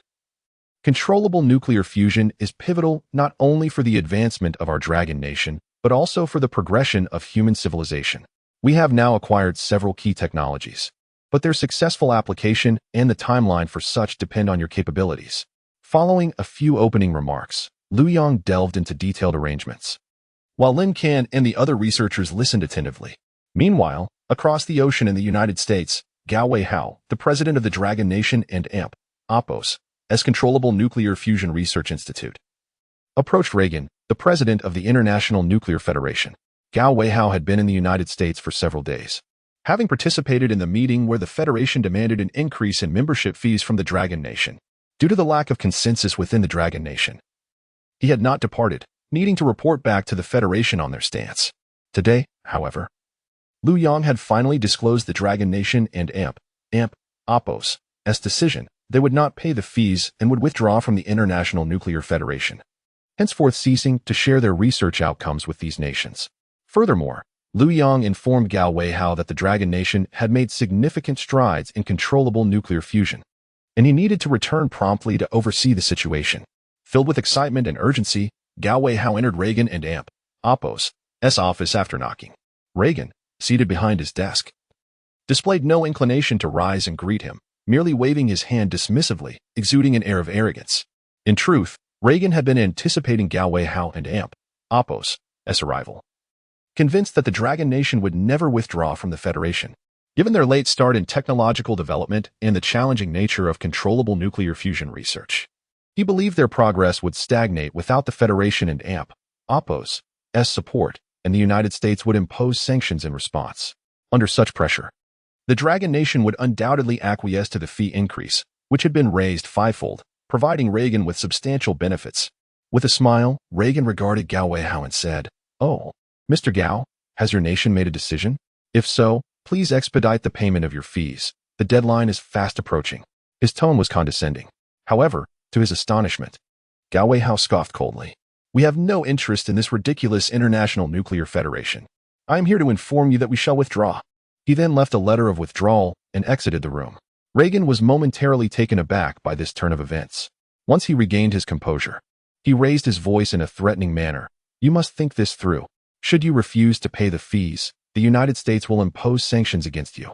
Outside, Gao Weihao's calm voice responded, Then let it be. Do as you wish.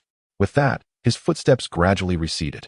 Reagan and Oppo's expression darkened as he picked up the phone on his desk and dialed a number. The Dragon Nation has audaciously declared its withdrawal from the International Nuclear Federation. Initiate sanctions against them immediately. Chapter 37. The Dawn Project commences. Lin Can takes charge upon his return to the Dragon Nation. Gao Weihua was promptly approached by Liu Yang. The two settled into Liu Yang and Oppo's office, where he produced the paper that Lin Can had sent him. President Gao, I have yet to disclose this paper to anyone. Please examine it thoroughly and identify any potential issues with the technology presented. Gao Weihua was already familiar with the paper, having heard Liu Yang discuss it previously. As soon as it was presented, he eagerly accepted it and began to peruse its contents. After an hour of intense scrutiny, he laid the document down, his face alight with excitement. Well? Liu Yang inquired immediately. Gao Weihua clenched his fist, suppressing his exhilaration. The paper is flawless. Although the theories and formulas are complex, they are logically sound based on my deductions. We simply need to verify the two materials mentioned within. If we can manufacture these materials, we stand a chance of achieving controllable nuclear fusion within a year. A year? Liu Yang exclaimed, taken aback. Is it really possible to accomplish this in just a year? This is controllable nuclear fusion, a completely novel energy source. His disbelief was palpable. The technology of controllable nuclear fusion had stagnated for half a century.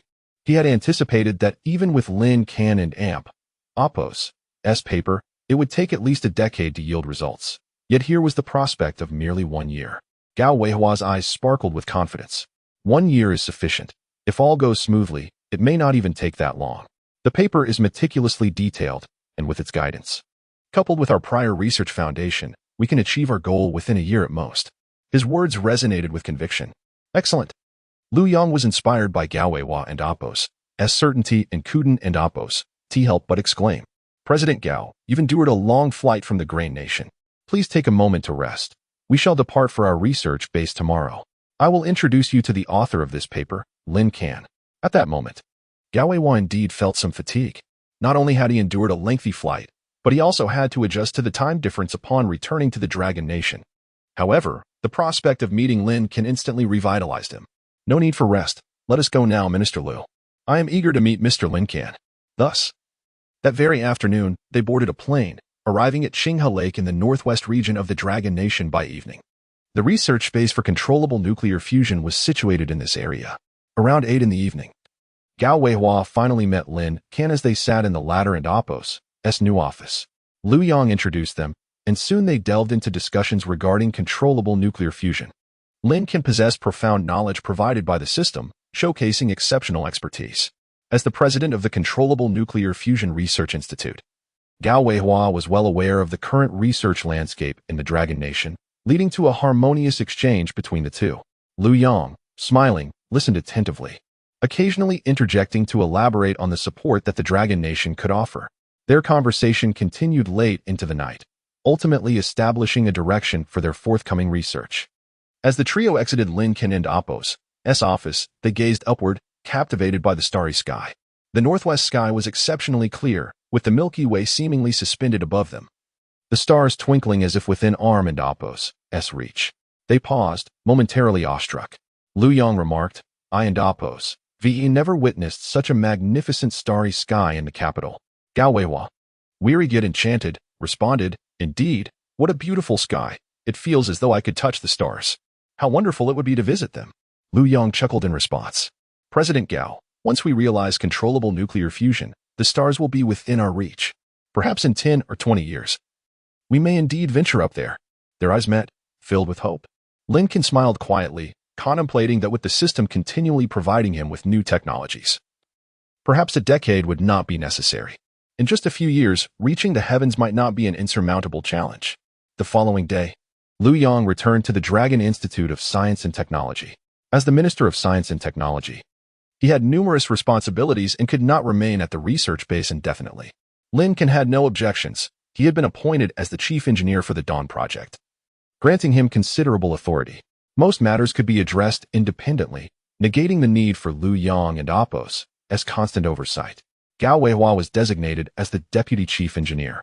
In this initiative, Lin Can was responsible for providing technical expertise and resolving issues that other researchers could not tackle. Gao Weihua led the team of researchers, assimilating Lin Can's technological contributions and striving to transform theoretical concepts into reality. The plan progressed smoothly. In the initial days, everyone familiarized themselves with the new base, while Lin Can imparted some fundamental knowledge. After a few days, once all personnel were acclimated, he began to delve into more advanced topics. The researchers, all prominent figures in their respective fields, were diligent in their studies. Within a month, they had thoroughly grasped the material Lin Can presented. Gao Weihua began to lead the team in addressing challenges and overcoming existing technological barriers. At this juncture, Lin Can found himself with more leisure time, as Gao Weihua's team was capable of resolving most issues independently, requiring Lin Can's input only for particularly complex problems. Days passed, and the research gained steady momentum. Challenges regarding the containment vessel, ignition, and superconductors were systematically resolved, with each research group reporting breakthroughs. By this time, nearly a month and a half had elapsed since Lin Can left the university. He approached Liu Yang with a request. Now that the research on controllable nuclear fusion had stabilized, he wished to return to his studies. Lin Can emphasized that if he did not return soon, he risked failing his final exams. His intention to return had been previously discussed, so Liu Yang had no objections. Consequently, the next day, Lin Can boarded a flight back to Luocheng. Within the research base, only Lin Can and Liu Yang could move about so freely, even Gao Weihua, the deputy chief engineer, required permission to leave. However, just as Lin Can arrived in Luocheng and had yet to exit the airport, he was intercepted by an individual. "Mr. Lin, please remain at the airport for the time being and follow me. Additionally, I kindly request that you surrender your mobile phone." Lin Can was taken aback. "Who are you? Why are you stopping me?" The individual presented their identification politely, yet their expression remained neutral as they stated, "I am from the Security Bureau. Due to a leak concerning the research on controllable nuclear fusion in the Dragon Nation, we require the cooperation of all involved personnel for an investigation." Lin Can was left stunned by this revelation. Chapter 38. Since secrets cannot be concealed, let us lay everything bare.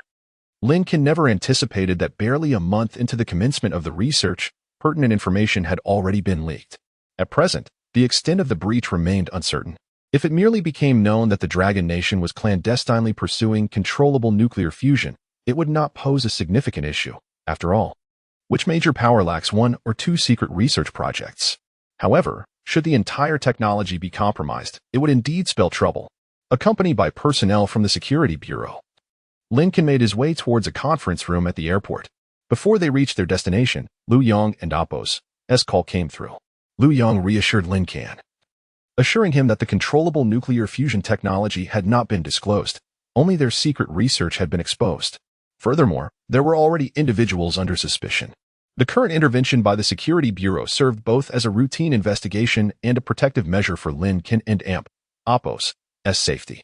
In truth, Liu Yang held no doubts regarding Lin Can. The technology of controllable nuclear fusion had been submitted by Lin Can himself. If he truly wished to betray his country, he could have simply withheld the technology, and Liu Yang's team would have had no jurisdiction over it. What truly concerned Liu Yang was the potential danger that could befall Lin Can if it were revealed that Lin Can was the source of the entire technology. Foreign operatives might swiftly become active within the Dragon Nation. Given the rapid advancement of network technology, it was highly probable that Lin Can would be located in no time. At that juncture, whether through assassination or abduction, it would constitute a grave blow to the Dragon Nation. Upon hearing Liu Yang's words, Lin Can felt a slight sense of relief. As long as the technology remained confidential, it was a favorable outcome. After all, this was a hard-won achievement acquired from the system. Submitting it to the Dragon Nation was a reflection of his patriotism. Lin Can earnestly wished for his homeland to thrive. However, should it fall into the hands of other nations, particularly the United States, it would be unbearably distressing. The thought of something he labored to obtain being used to benefit others was utterly unacceptable to Lin Can. After ending the call with Lu Yang, Lin Can followed the security bureau personnel to a conference room at the airport. The agent was courteous, pulling out a chair for Lin Can and offering him a bottle of water and a plate of fruit. Nonetheless, he maintained a stoic demeanor and refrained from engaging in conversation, likely a requirement of his duties. Lin Can and Appo's phone was confiscated, but the conference room was equipped with a television. He turned it on and casually selected a movie, settling down in his chair to watch. Through the conference room window, Lin Can observed a crowd gathering outside, each person vigilantly surveying their surroundings. Rather than being restrained, it seemed that Lin Can was being shielded. While Lin Can quietly watched television, the atmosphere remained serene. Conversely, at the research base near Qinghe Lake, the tension was palpable. With the involvement of the security bureau, everyone was isolated for interrogation, a process that extended late into the night. Having grown weary of watching television, Lin Can expressed his desire to rest. The security bureau agent promptly ordered a folding bed to be brought in, along with fresh bedding. Lin Can comfortably lay down to sleep. Upon awakening, the agent hurried over, courteously informing him, "Mr. Lin, the interrogation has concluded, and you may return now. Additionally, Minister Liu has asked me to relay that you should give him a call once you are awake." Lin Can stretched and nodded in acknowledgement. Though it was termed an interrogation, he had not engaged in any wrongdoing. He had merely spent the day watching television and sleeping. Upon retrieving his phone, he noticed 2 messages. One was from his mother, consisting of a simple 3-word inquiry. "Have you slept?" It seemed she intended to call him to check if he had already gone to bed. This message had been sent the previous evening. After some contemplation, Lin Can decided to return her call after exiting the airport. The second message was from Jiang Tang. Since Lin Can and Appo's departure, Jiang Tang had frequently messaged him. The exchanges were not particularly significant, consisting of light-hearted conversations and updates about her day at school. The latest messages were no different. Jiang Tang informed Lin Can that their roommate, Chen Xiaozong, had recently entered a relationship but had been dumped the day before, leading him to skip meals due to heartache. Consequently, during physical education class today, he suddenly fainted, alarming many of his classmates. Lin Can scratched his chin as he exited the airport, reflecting on the amusing nature of his 3 eccentric roommates, one a glutton weighing over 300 pounds, another a hopeless romantic who starved himself over a breakup, and the quiet one, Feng Hao, who might secretly be a charming Casanova, as Jiang Tang had mentioned seeing him take 3 different girls shopping over 3 consecutive days. Lin Can felt a growing eagerness to return and continue enjoying his university life. Having been granted a second chance at life, he felt it imperative to savor every moment. After all, to squander the opportunity of rebirth would be a travesty. As for work, that was a secondary concern. Upon exiting the airport, Lin Can promptly called Lu Yang. During the conversation, Lu Yang informed him that the identity of the leaker had been uncovered. Fortunately, the individual was not a researcher within the Dawn Project, but rather an unassigned personnel responsible for miscellaneous tasks, possessing limited knowledge. The leaker only knew that the Dragon Nation was secretly engaged in controllable nuclear fusion and had recently made a breakthrough. But he was oblivious to Lin Can's role in transmitting the entire technology or his true identity. Hearing this, Lin Can breathed a sigh of relief. This was the best outcome, allowing him to continue attending classes without fear of danger. However, after sharing this news, Lu Yang expressed a sense of melancholy, pondering how to manage the situation now that their plans had been exposed to the public. Lin Can contemplated the predicament and recognized the complications involved. With the research plan already revealed, it was nearly impossible to conceal it again. Therefore, he suggested to Lu Yang, "Minister Liu, since this is the case, let us disclose the information openly. We should boldly announce to the world that our Dragon Nation is engaged in research on controllable nuclear fusion. Since the secret could not be kept, it was time to reveal the truth." Chapter 39. The more you sanction us, the stronger we become. Some information, when deliberately concealed, tends to arouse suspicion. If the Dragon Nation insists on hiding its research into controllable nuclear fusion, countries led by the Grain Nation may intensify their efforts to investigate. They will employ every means at their disposal, sparing no expense, to uncover Dragon Nation's research status. Ultimately, they may indeed discover something significant. However, if Dragon Nation makes its research transparent, without any semblance of secrecy, and actively promotes it, these nations may dismiss it as mere facade, a ploy designed to mislead, thereby neglecting the research altogether. Particularly given the current unique circumstances of Dragon Nation, having recently been delisted by the International Nuclear Federation. Its domestic research in controllable nuclear fusion should ostensibly be languishing in decline.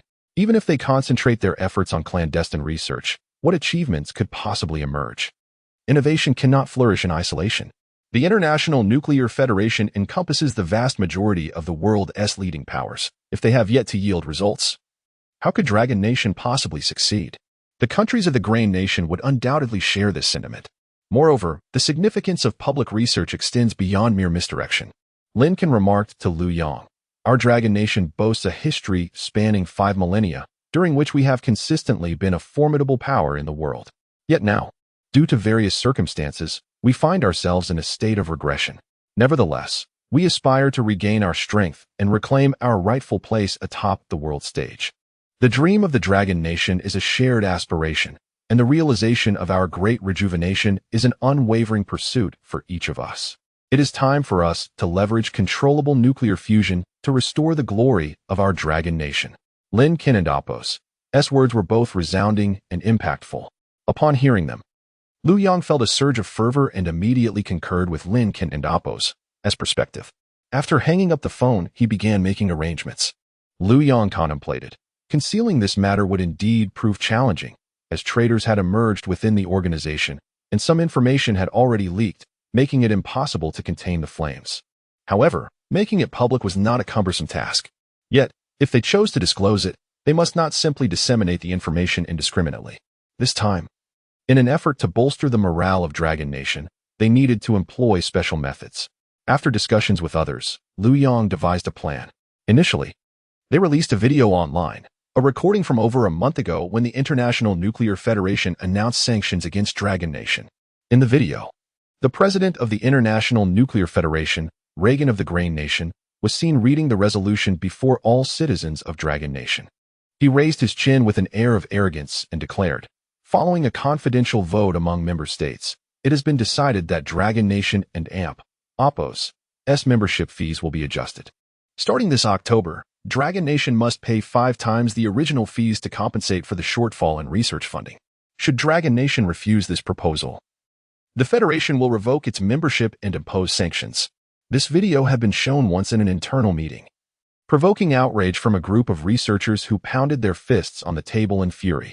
Now, as the video was released online, the public's reaction was even more fervent. What is this? The International Nuclear Federation wants to expel us? The Grain Nation intends to sanction us? How utterly despicable. The Grain Nation is truly loathsome, jumping from one side to another, making one feel nauseated. When will Dragon Nation strike back? I'll donate 2 months and Apos' salary to support the costs. Whenever Dragon Nation decides to attack the Grain Nation, I volunteer to go to the front lines, even if it means sacrificing my life to take a bite out of them. The online community was ablaze with indignation, each person fervently commenting beneath the video. Reagan and Apos' image was transformed into various mockeries, condemned by all. Within a mere 2 days, the collective outrage of Dragon Nation had united against their adversaries. Everyone condemned the International Nuclear Federation for its lack of integrity and disparaged the Grain Nation as treacherous and untrustworthy. However, faced with the shameless actions of the Grain Nation, the populace felt utterly at a loss. The reason the Grain Nation could so brazenly impose sanctions was that they believed their actions would indeed yield results. Dragon Nation's technological development had begun relatively late, and sanctions from these technologically advanced countries were particularly daunting. In the face of such sanctions, there seemed to be no effective countermeasure. Just as the public was engulfed in fury and uncertainty, another announcement emerged. Dragon Nation has concentrated its resources and commenced specialized research into controllable nuclear fusion, achieving significant progress. The timing of this news was impeccable. Just when the citizens of Dragon Nation felt bewildered, the government suddenly proclaimed that they had already begun to take action against the sanctions imposed by the Grain Nation, and that tangible results had been realized. Instantly, the confidence of the people was rekindled. After all, under the sanctions from the Grain Nation, Dragon Nation had managed to achieve new breakthroughs, thereby indirectly affirming its strength. The populace was invigorated. Almost simultaneously, another report surfaced online. 5 months ago, the Grain Nation announced sanctions against Dragon Nation's lithography technology, boldly declaring that Dragon Nation would be unable to produce a 7 nanometer lithography machine within the next decade. Yet, Just 2 months after the sanctions commenced, Dragon Nation successfully developed a 28-nanometer lithography machine. A month later, they achieved the independent development of a 14-nanometer lithography machine. Now, the 7-nanometer lithography machine is also nearing delivery, proving that the sanctions from the Dragon Nation have inadvertently accelerated the technological advancements of Dragon Nation. This report carried a tone of sardonic irony, significantly influencing public sentiment. Online comments rapidly transformed. Previously, everyone had been vehemently cursing the Dragon Nation's shamelessness. Now, the tone shifted. Instead of direct insults, people engaged in ironic commentary. This is hilarious. Is this a sanction or support? Had there been no sanctions? We might have taken years to achieve breakthroughs, but now that sanctions have been imposed, we've made advancements in mere months. Sanctions against Dragon Nation? Incorrect. Encouragement for Dragon Nation? Correct. To the benevolent individuals of the Dragon Nation, please continue your sanctions. Dragon Nation needs your sanctions. President Reagan was humorously dubbed by netizens as the clandestine promoter of Dragon Nation's controllable nuclear fusion research. Speculation ran wild that within the confines of Reagan's home, there lay a party application from Dragon Nation. Chapter 40 Jiang Tang's notebook was filled with Lin Can's name. Outside the airport, Lin Can hung up the phone with Lu Yong, a confident smile gracing his lips. The aspiration to restore the glory of Longhua was a shared dream among all, Lin Can included. However, while most could only strive to excel in their own duties, Lin Can possessed the means to elevate Longhua into the most formidable nation in the world. The controllable nuclear fusion technology he had submitted was one such method. Upon exiting the airport, Lin Can hailed a taxi. The airport was situated in the southeastern corner of Luoqing, while the Luoqing Vocational Technical College lay to the northwest. Thus, the taxi ride from the airport to the school would take more than half an hour. Once inside, Lin Can returned a call to his mother. Both of his parents were currently at home. In the past, his father, Lin Yoming, would have been working at a construction site at this hour. However, with Lin Can having provided them with a substantial amount of money, Lin Yoming had opted to stay home instead. Nevertheless, the elderly couple was not idle. They continued to cultivate a few acres of land, keeping themselves occupied.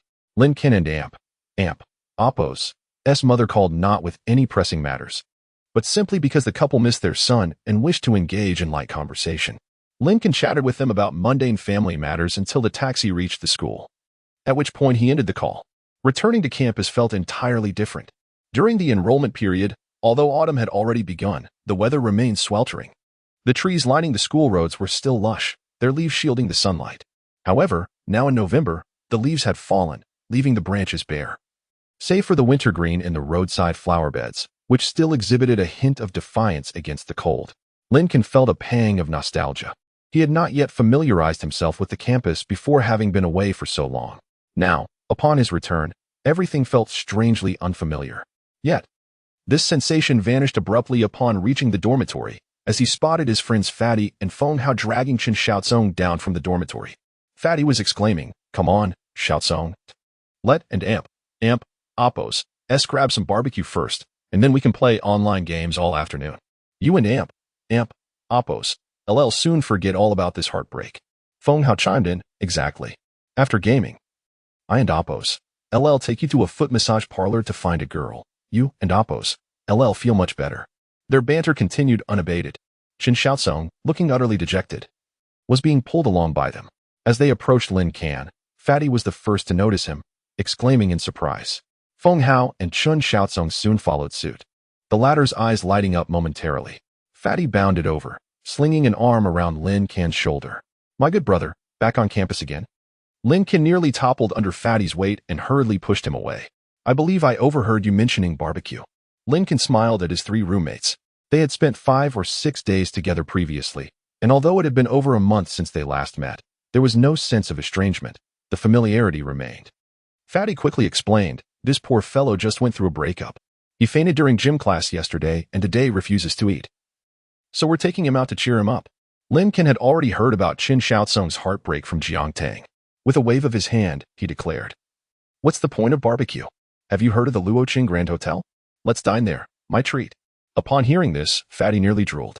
"The Luoqing Grand Hotel? I and Appo's heard a meal there costs at least 3,000. I and Appo's always wanted to go, but my finances wouldn't and Appo's allow it." Lin Can laughed. "Today we shall indulge. Let's eat until we hit 5 digits." We mustn't let Luoqing Vocational Technical College down. Fatty, eager, tossed Chen Xiaosong aside and exclaimed, then let's not linger here. Let's go. I can hardly wait. However, Lin Can pushed him back towards the dormitory. I just got back from out of town. At least let me change my clothes. He insisted. Don't worry. I assure you, you won't miss out on the treat. Thus, the group of 4 returned to the dormitory. After a month of university life, Fatty and the others appeared noticeably more mature, though still not quite on par with Lin Can. University students had yet to face the realities of society. They remained relatively innocent. Consequently, they cherished their conversations with Lin Can, who often imparted philosophical insights that inspired them greatly. Having napped in the airport and Oppo's conference room, Lin Can took a shower and changed his clothes upon returning to the dormitory. The 4 then set out, taking a taxi towards the Luoqing Grand Hotel. Lin Can had never been to such a place before, yet he had frequented several high-end venues recently, so he felt no apprehension upon arrival. Fatty and the others, however, seemed somewhat intimidated, perhaps feeling that the establishment was too upscale for them. Initially, Lin Can anticipated that the staff would look down upon them, dismissing them as mere students. If that had been the case, he could have reveled in the opportunity to flaunt his status. To his disappointment, the staff were exceptionally courteous throughout. Lin Can found himself tapping his phone case in disappointment, pondering how he could not find a moment to bask in ostentation. The 4 indulged in a lavish meal. In the waitstaff, all remarkably beautiful, Chen Xiaosong, still nursing his heartbreak, found himself smitten with 3 of them in an instant.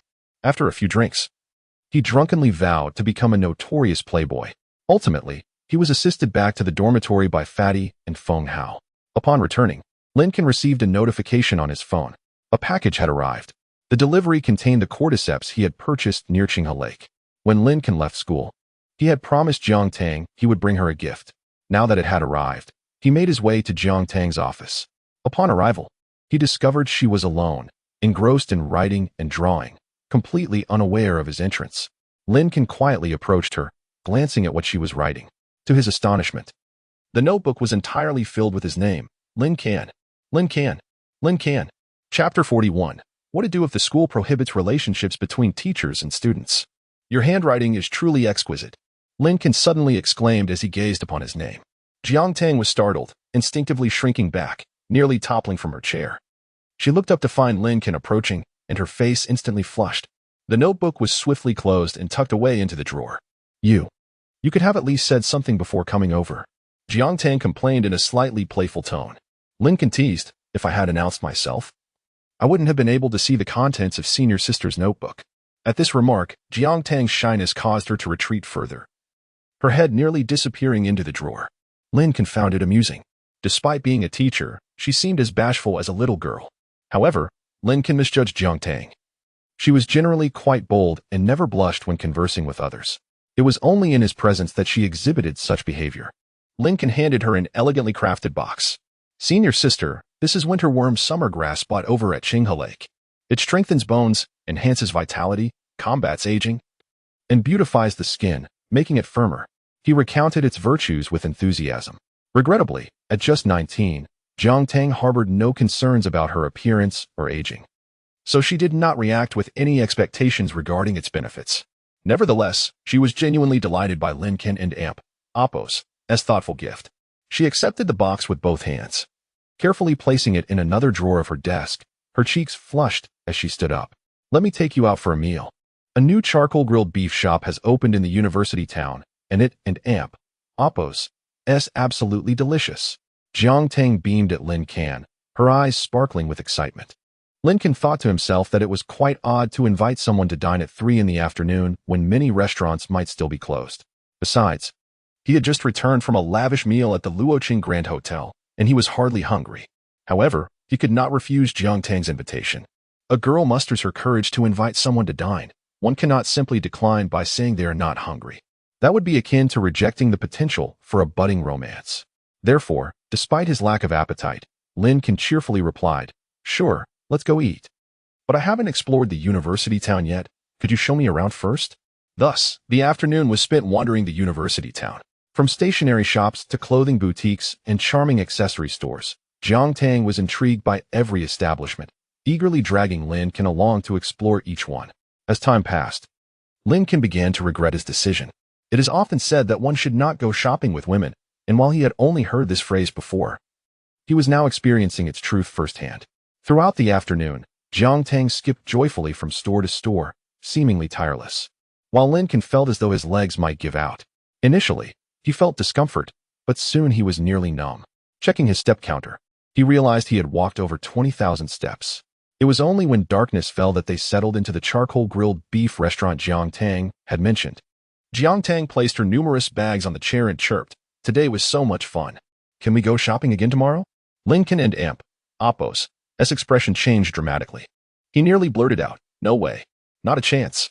Jiang Tang pouted at his response, and sensing her annoyance, Lin Can quickly added with a smile, "How about we visit the school library tomorrow instead? Just like those college couples." Jiang Tang and Appo's face turned crimson. She stammered for a moment before finally nodding in agreement. That evening, Lin Can and his friends spent the night at an internet cafe. The following day, Lin Can slept through the morning at the library. At noon, an exasperated Jiang Tang roused him. "You said we were coming to the library to study. I woke up at 6, spent over an hour on my makeup, and arrived here by 8, even earlier than my usual work hours. And you? You've been sleeping all morning without even glancing my way." Jiang Tang's voice trembled with frustration, on the brink of tears. Lin Can stretched, feeling somewhat refreshed despite the discomfort of sleeping in such a position. He chuckled. "I was simply testing your willpower. As the saying goes, when heaven is about to confer a great responsibility upon a person, it must first temper their mind and body." Jiang Tang stood up in indignation. "Then you can find someone else to test," she declared, turning to leave. "Wait." Lin Can quickly blocked her path and produced 2 tickets. "These are for the Starry Music Festival. Many big-name stars will be performing. I stayed up late last night to secure these tickets, otherwise, I wouldn't be so tired." Upon hearing this, Jiang Tang realized she had misjudged Lin Can. Feeling a bit embarrassed, she turned back. "Well, you should have said so earlier. You just plopped down to sleep as soon as we got to the library without acknowledging me. If I had known you didn't sleep well, I could have found a place for you to rest." Lin Can smiled sheepishly, feeling a bit awkward. He was unaccustomed to lying, especially to a beautiful girl, and now found himself feeling bashful. However, Jiang Tang, hearing that he hadn't rested well, decided to take him back to her home for a nap after lunch. Lin Can had initially intended to claim he was no longer tired, but upon learning that Jiang Tang wanted to take him home, he instantly feigned exhaustion, yawning multiple times. When a girl invites you to her home, it signifies much more than mere friendship. It indicates trust, a belief that you would not harm her, and a willingness to share her secrets. Nowadays, a person's home is often a private sanctuary. Unless the relationship is particularly close, one would not casually invite someone over. Moreover, it demonstrates that she is comfortable with you in such an intimate setting, unbothered by the notion of being alone together. Lin Can recognized Jiang Tang's sentiments and accompanied her to her residence. This apartment had been a gift from her father on her 18th birthday. However, Jiang Tang did not reside there full-time, as she mostly lived with her parents. Once inside, Lin Can luxuriated on Jiang Tang and Appo's soft, fragrant bed, blissfully napping the entire afternoon. Meanwhile, Jiang Tang sat idly in the living room, engrossed in television dramas. Stealing glances at Lin Can as he slept, she thought, "It's clear he truly loves to sleep." Nonetheless, this realization did not diminish Jiang Tang's feelings for him. That evening, they attended the Starry Music Festival together. Amid the vibrant and boisterous atmosphere, Jiang Tang suddenly clutched Lin Can's arm and exclaimed, "Lin Can, I'm going to resign tomorrow. After I resign, I'll be your girlfriend." Puzzled, Lin Can inquired, "Why do you need to quit before confessing?" "Because." Jiang Tang's cheeks flushed as she replied, "The school prohibits relationships between teachers and students." Chapter 42. A reward of 50 million again. Lin Can decides to start a business. Ultimately, Jiang Tang did not resign. Regarding Jiang Tang and Appo's confession, Lin Can did not accept it outright. This was not due to a lack of affection. In fact, he held a significant fondness for Jiang Tang, not just for her beauty, but also for her character, interests, and eloquence. However, matters of the heart are not to be trifled with. They require thorough understanding and careful consideration. Moreover, with the system at his disposal, Lin Can was uncertain of what the future held for him. Upon returning to school, the two acted as if the confession at the music festival had never occurred. Nevertheless, their bond grew closer. Lin Can shared details about his family, including his parents and his younger sister, Lin Lan. Jiang Tang expressed a keen interest in meeting Lin Can's sister. After some contemplation, Lin Can resolved to invite his parents and sister to visit Luocheng during the New Year's holiday. On the fourth day after returning to school, Lin called. Lin Can. Wonderful news. Haha. Through the phone, Lin Can could almost envision Lin and Appo's beaming face. He mused that there must be progress with controlled nuclear fusion. When he had left, the researchers were engrossed in their studies of heat-resistant materials Lg-19 and room-temperature superconductors Lg-49. Given the advancements at that time, Lg-19 should have made significant progress. Just as he was about to inquire if that was the case, his phone vibrated. Upon checking, he found that 50 million had been credited to his account. Lin Can immediately realized that this was likely due to another breakthrough with the lithography machine. Liu Yang's voice came through. Our 7-nanometer lithography machine has succeeded. In June, the United States imposed sanctions on our country, claiming we wouldn't be able to develop a 7-nanometer lithography machine within a decade. Yet, it has been less than 6 months. And we have proven them wrong. You cannot imagine how furious they are now. When we developed the 14-nanometer lithography machine, they mocked us in the New York Times. But now that we have successfully created the 7-nanometer lithography machine, they must be beside themselves with rage. Haha. Liu Yang was exuberant, and Lin Can, gazing at the 50 million in his account, felt an overwhelming sense of joy. To be frank, the Dragon Institute and the Ministry of Science and Technology were quite generous. When the 28-nanometer lithography machine succeeded, he received a reward of 10 million. For the 14-nanometer machine, it was 20 million. Now, with the 7-nanometer machine's success, the reward was 50 million. Lin Can speculated that for the next breakthrough at 5 nanometers, the reward might be no less than 80 million. Considering this windfall, Lin Can decided it was high time to purchase a house. When his parents and sister Lin came to visit, he desired a comfortable place for them to stay. However, before he could proceed with the purchase, 3 days after the 7-nanometer lithography machine and Appo's success, Liu Yang sent a messenger with an envelope for Lin Can. Upon opening it, he discovered 4 property deeds and 4 keys, all in his name. Further inspection revealed that these properties were conveniently located near Luoqing Vocational and Technical College. Beneath the property deeds was a letter from Liu Yang, informing Lin Can that these 4 apartments were rewards for the breakthrough of the 7-nanometer lithography machine. Each unit was exquisitely furnished. 2 were spacious flats featuring 4 bedrooms, 2 living rooms, and 2 bathrooms, each over 200 square meters. One was adorned in an antique style, while the other boasted a sleek, modern design. The remaining 2 were loft-style units. Though smaller, they were equipped with smart home appliances. One could simply voice commands to control the lights, and a clever robotic assistant would fetch slippers at the door, resembling a canine companion in its intelligence. Lin Can toured the 4 apartments, thoroughly impressed. He reflected on how submitting the 2-nanometer lithography technology had indeed been a wise choice. The rewards kept pouring in. Nevertheless, that evening, Lin Can returned to his dormitory for the night. While the apartments were splendid, they lacked the lively atmosphere of the dorm. Engaging in light-hearted banter with his friends felt far more comforting than residing alone. The following day was Monday. Early in the morning, Lin Can prepared for class. As the premier college in Luoqing Vocational and Technical College upheld stringent academic discipline, often with student council or administrative personnel checking attendance. However, being a vocational school, students were seldom reprimanded for dozing off or using their phones during lectures. Though Lin Can attended class, his mind was elsewhere. He needed to ensure he placed at the bottom of his class for the end-of-term exam to fulfill a system task. He feared that by inadvertently learning something, he might fail to achieve his goal. Thus, Lin Can spent the morning engrossed in free novels on his phone. Although he had recently acquired wealth, he found free novels far more alluring than paid ones. In the afternoon, with no classes scheduled, Jiang Tang gathered all the students to hold a class meeting in an empty classroom. During the meeting, Lin Can learned that during his absence, he had been elected class monitor, with Jiang Tang's full support. Jiang Tang encouraged Lin Can to take the stage and share his thoughts as the newly appointed class leader. Standing at the podium, Lin Can scratched his head, pondering how he had unintentionally become the monitor. It felt even more remarkable than someone becoming a parent by accident. Having not seen his classmates for over a month, he felt somewhat unfamiliar with them. After a moment of contemplation, he declared, "I am at a loss for words. Let us celebrate tonight with a meal. Raise a glass to my sudden elevation to the highest authority of our class," Lin Can exaggeratedly proclaimed. Jiang Tang playfully pretended to strike him, prompting laughter from the crowd. Lin Can's claim of being the highest authority clearly challenged Jiang Tang's position. At that moment, a student called out from the audience, "Monitor, why are you so wealthy and always treating us? You're not a rich second generation, are you?" Lin Can waved his hand dismissively. What is so great about being a rich second generation? These days, that term has become somewhat derogatory. I actually own a company and am a boss, a rich first generation. From now on, remember to call me President Lin. Laughter erupted among his classmates. All right, President Lin. Good afternoon, President Lin. Does your company need more staff? President Lin, can I come to sweep the floors at your company? Amidst the laughter, Lin Can genuinely began to entertain the thought. Why not venture into entrepreneurship and start his own company? Chapter 43, The Establishment of the Volcano Group.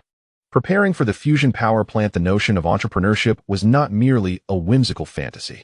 In the past, Lin Can would have believed that possessing wealth alone sufficed. Why engage in the cumbersome endeavor of starting a company? With ample funds, one could purchase a residence, indulge in leisurely outings to bars, and savor the lifestyle reminiscent of a romantic comedy. However, now that he had amassed tens of millions, Lin Can realized that it would be a pity not to contemplate how to utilize such wealth wisely. 80 million in his possession could last a lifetime.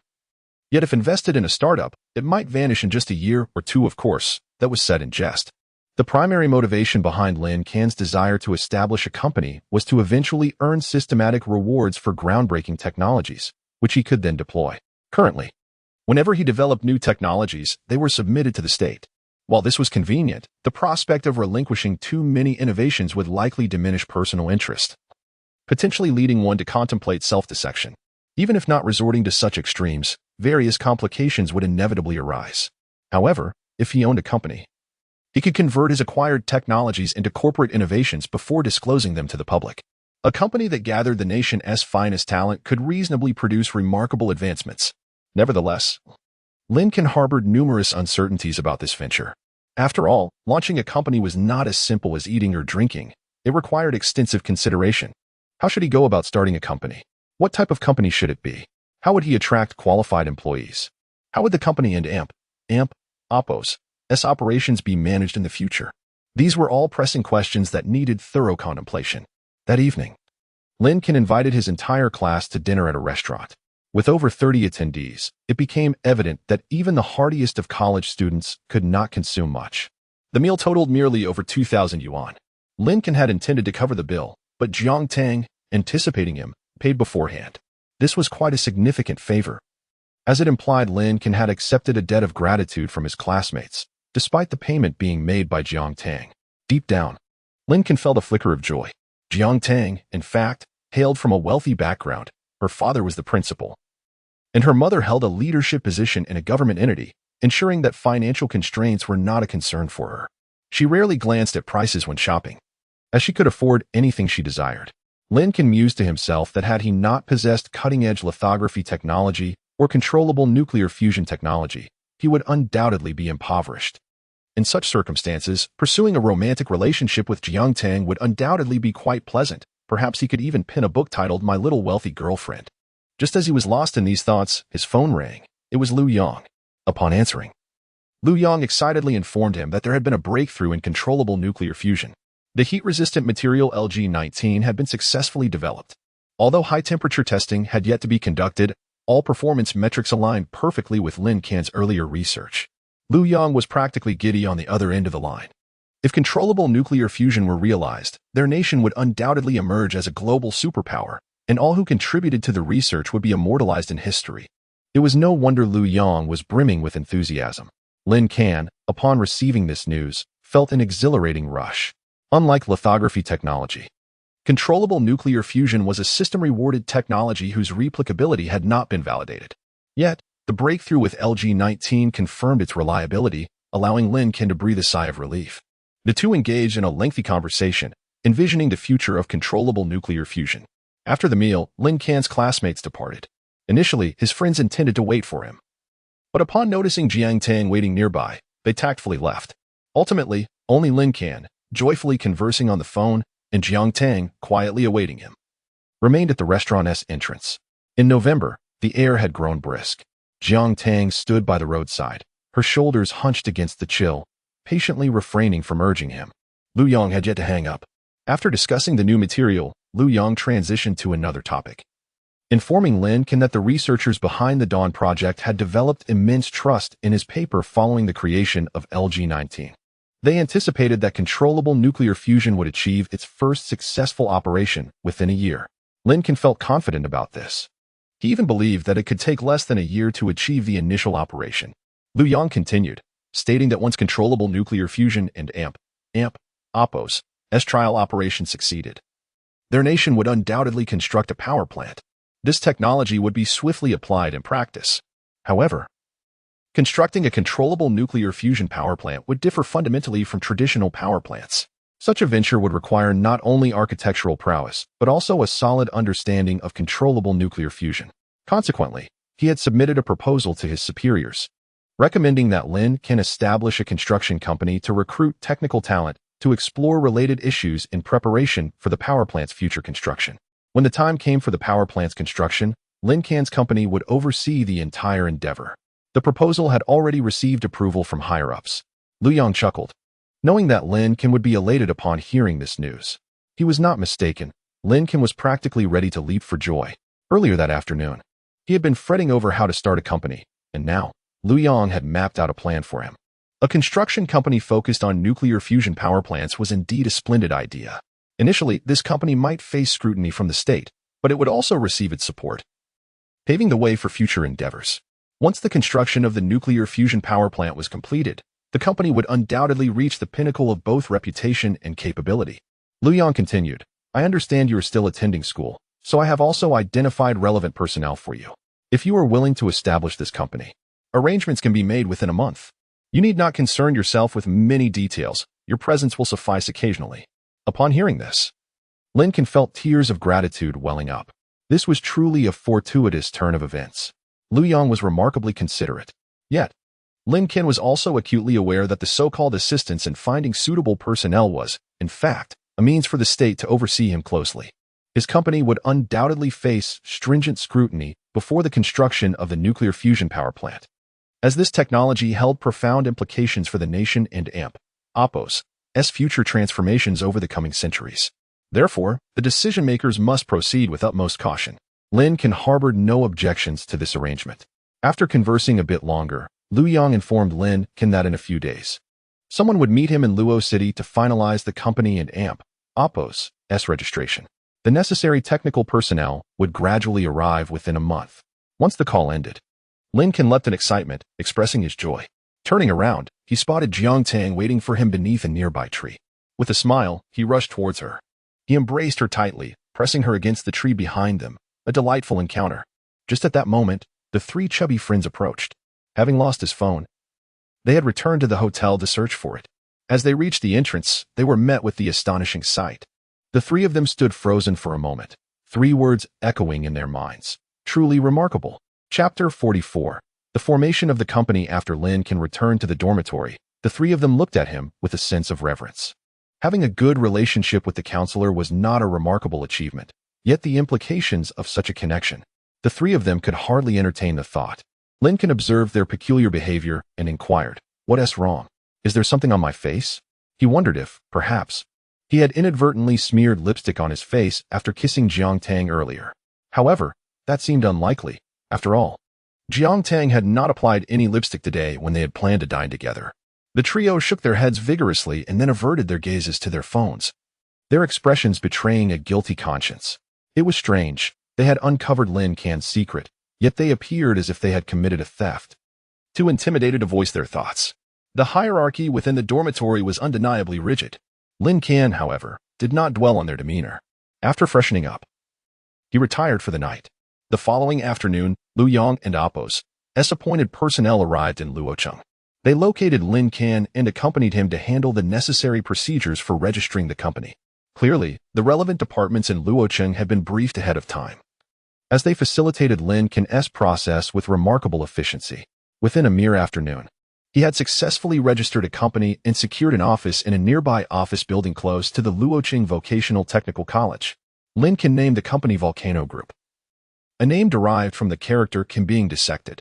Though the name sounded somewhat unrefined, Lin Can was unperturbed, for he understood the true purpose of this company. Once the nuclear fusion power plant was established, no one would dare critique the name. Yet, at present, the new company had no employees. Luoyang had mentioned that he would arrange some staff for Lin Can, but that was merely a fraction of what was needed. Lin Can felt compelled to recruit additional personnel, yet he found the prospect daunting. Lacking experience in this domain, he was uncertain how to approach recruitment and management. Thus, he decided to postpone this matter for the time being. That evening, Jiang Tang messaged Lin Can, inviting him to watch a movie. After accepting the invitation, Lin Can confided his troubles to her. Upon hearing that Lin Can indeed owned a company, Jiang Tang was taken aback. You, Lin Can, were you lying to me last time? You clearly stated that your parents are from the countryside and that you have a younger sister in high school. Jiang Tang felt a mix of astonishment and indignation. She was astonished by Lin Can and Appo's wealth and the existence of his company, yet felt aggrieved that he had concealed his true familial background from her. Lin Can pouted in response. Senior, that's rather unfair. When have I ever lied to you? My parents are indeed from the countryside, and I do have a younger sister in high school. Everything I recounted about my childhood was the truth. Then how did you amass such wealth to start a company? All this money was earned after my college entrance examination. I invented something, and the government awarded me a substantial bonus. Lin Can turned and grasped Jiang Tang's hand. Let us not dwell on that right now.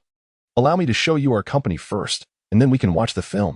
With that, Lin Can led Jiang Tang to his office. The spacious room spanned nearly 300 square meters, yet it was regrettably empty, devoid of desks or chairs. Lin Can sighed, though I have established a company. It is essentially a shell. There are no facilities, no talent. This is challenging. Jiang Tang surveyed the office closely before curiously asking Lin Can what the company aimed to accomplish. Lin Can explained, my Volcano Group is primarily a construction firm, but it also ventures into technology. In essence, we aim to embrace a diverse range of projects. After contemplating for a moment and noting Lin Can and Appo's troubled expression, Jiang Tang asked, have you considered hiring me? Lin Can assumed she was jesting and chuckled, sure. You can be my secretary. Jiang Tang and Appo's face flushed immediately. Well, the term and Appo's, secretary and Appo's, has acquired a rather negative connotation lately. Nevertheless, she nodded in agreement. All right. Just ensure my salary is generous. Lin Can genuinely thought Jiang Tang was joking, replying, no problem. 20,000 a month, plus an annual bonus of 88,000. To his astonishment, Jiang Tang actually resigned from her position afterward. She had never intended to be a teacher and had only come to Luoqing Vocational Technical College at the behest of her father, Principal Jiang.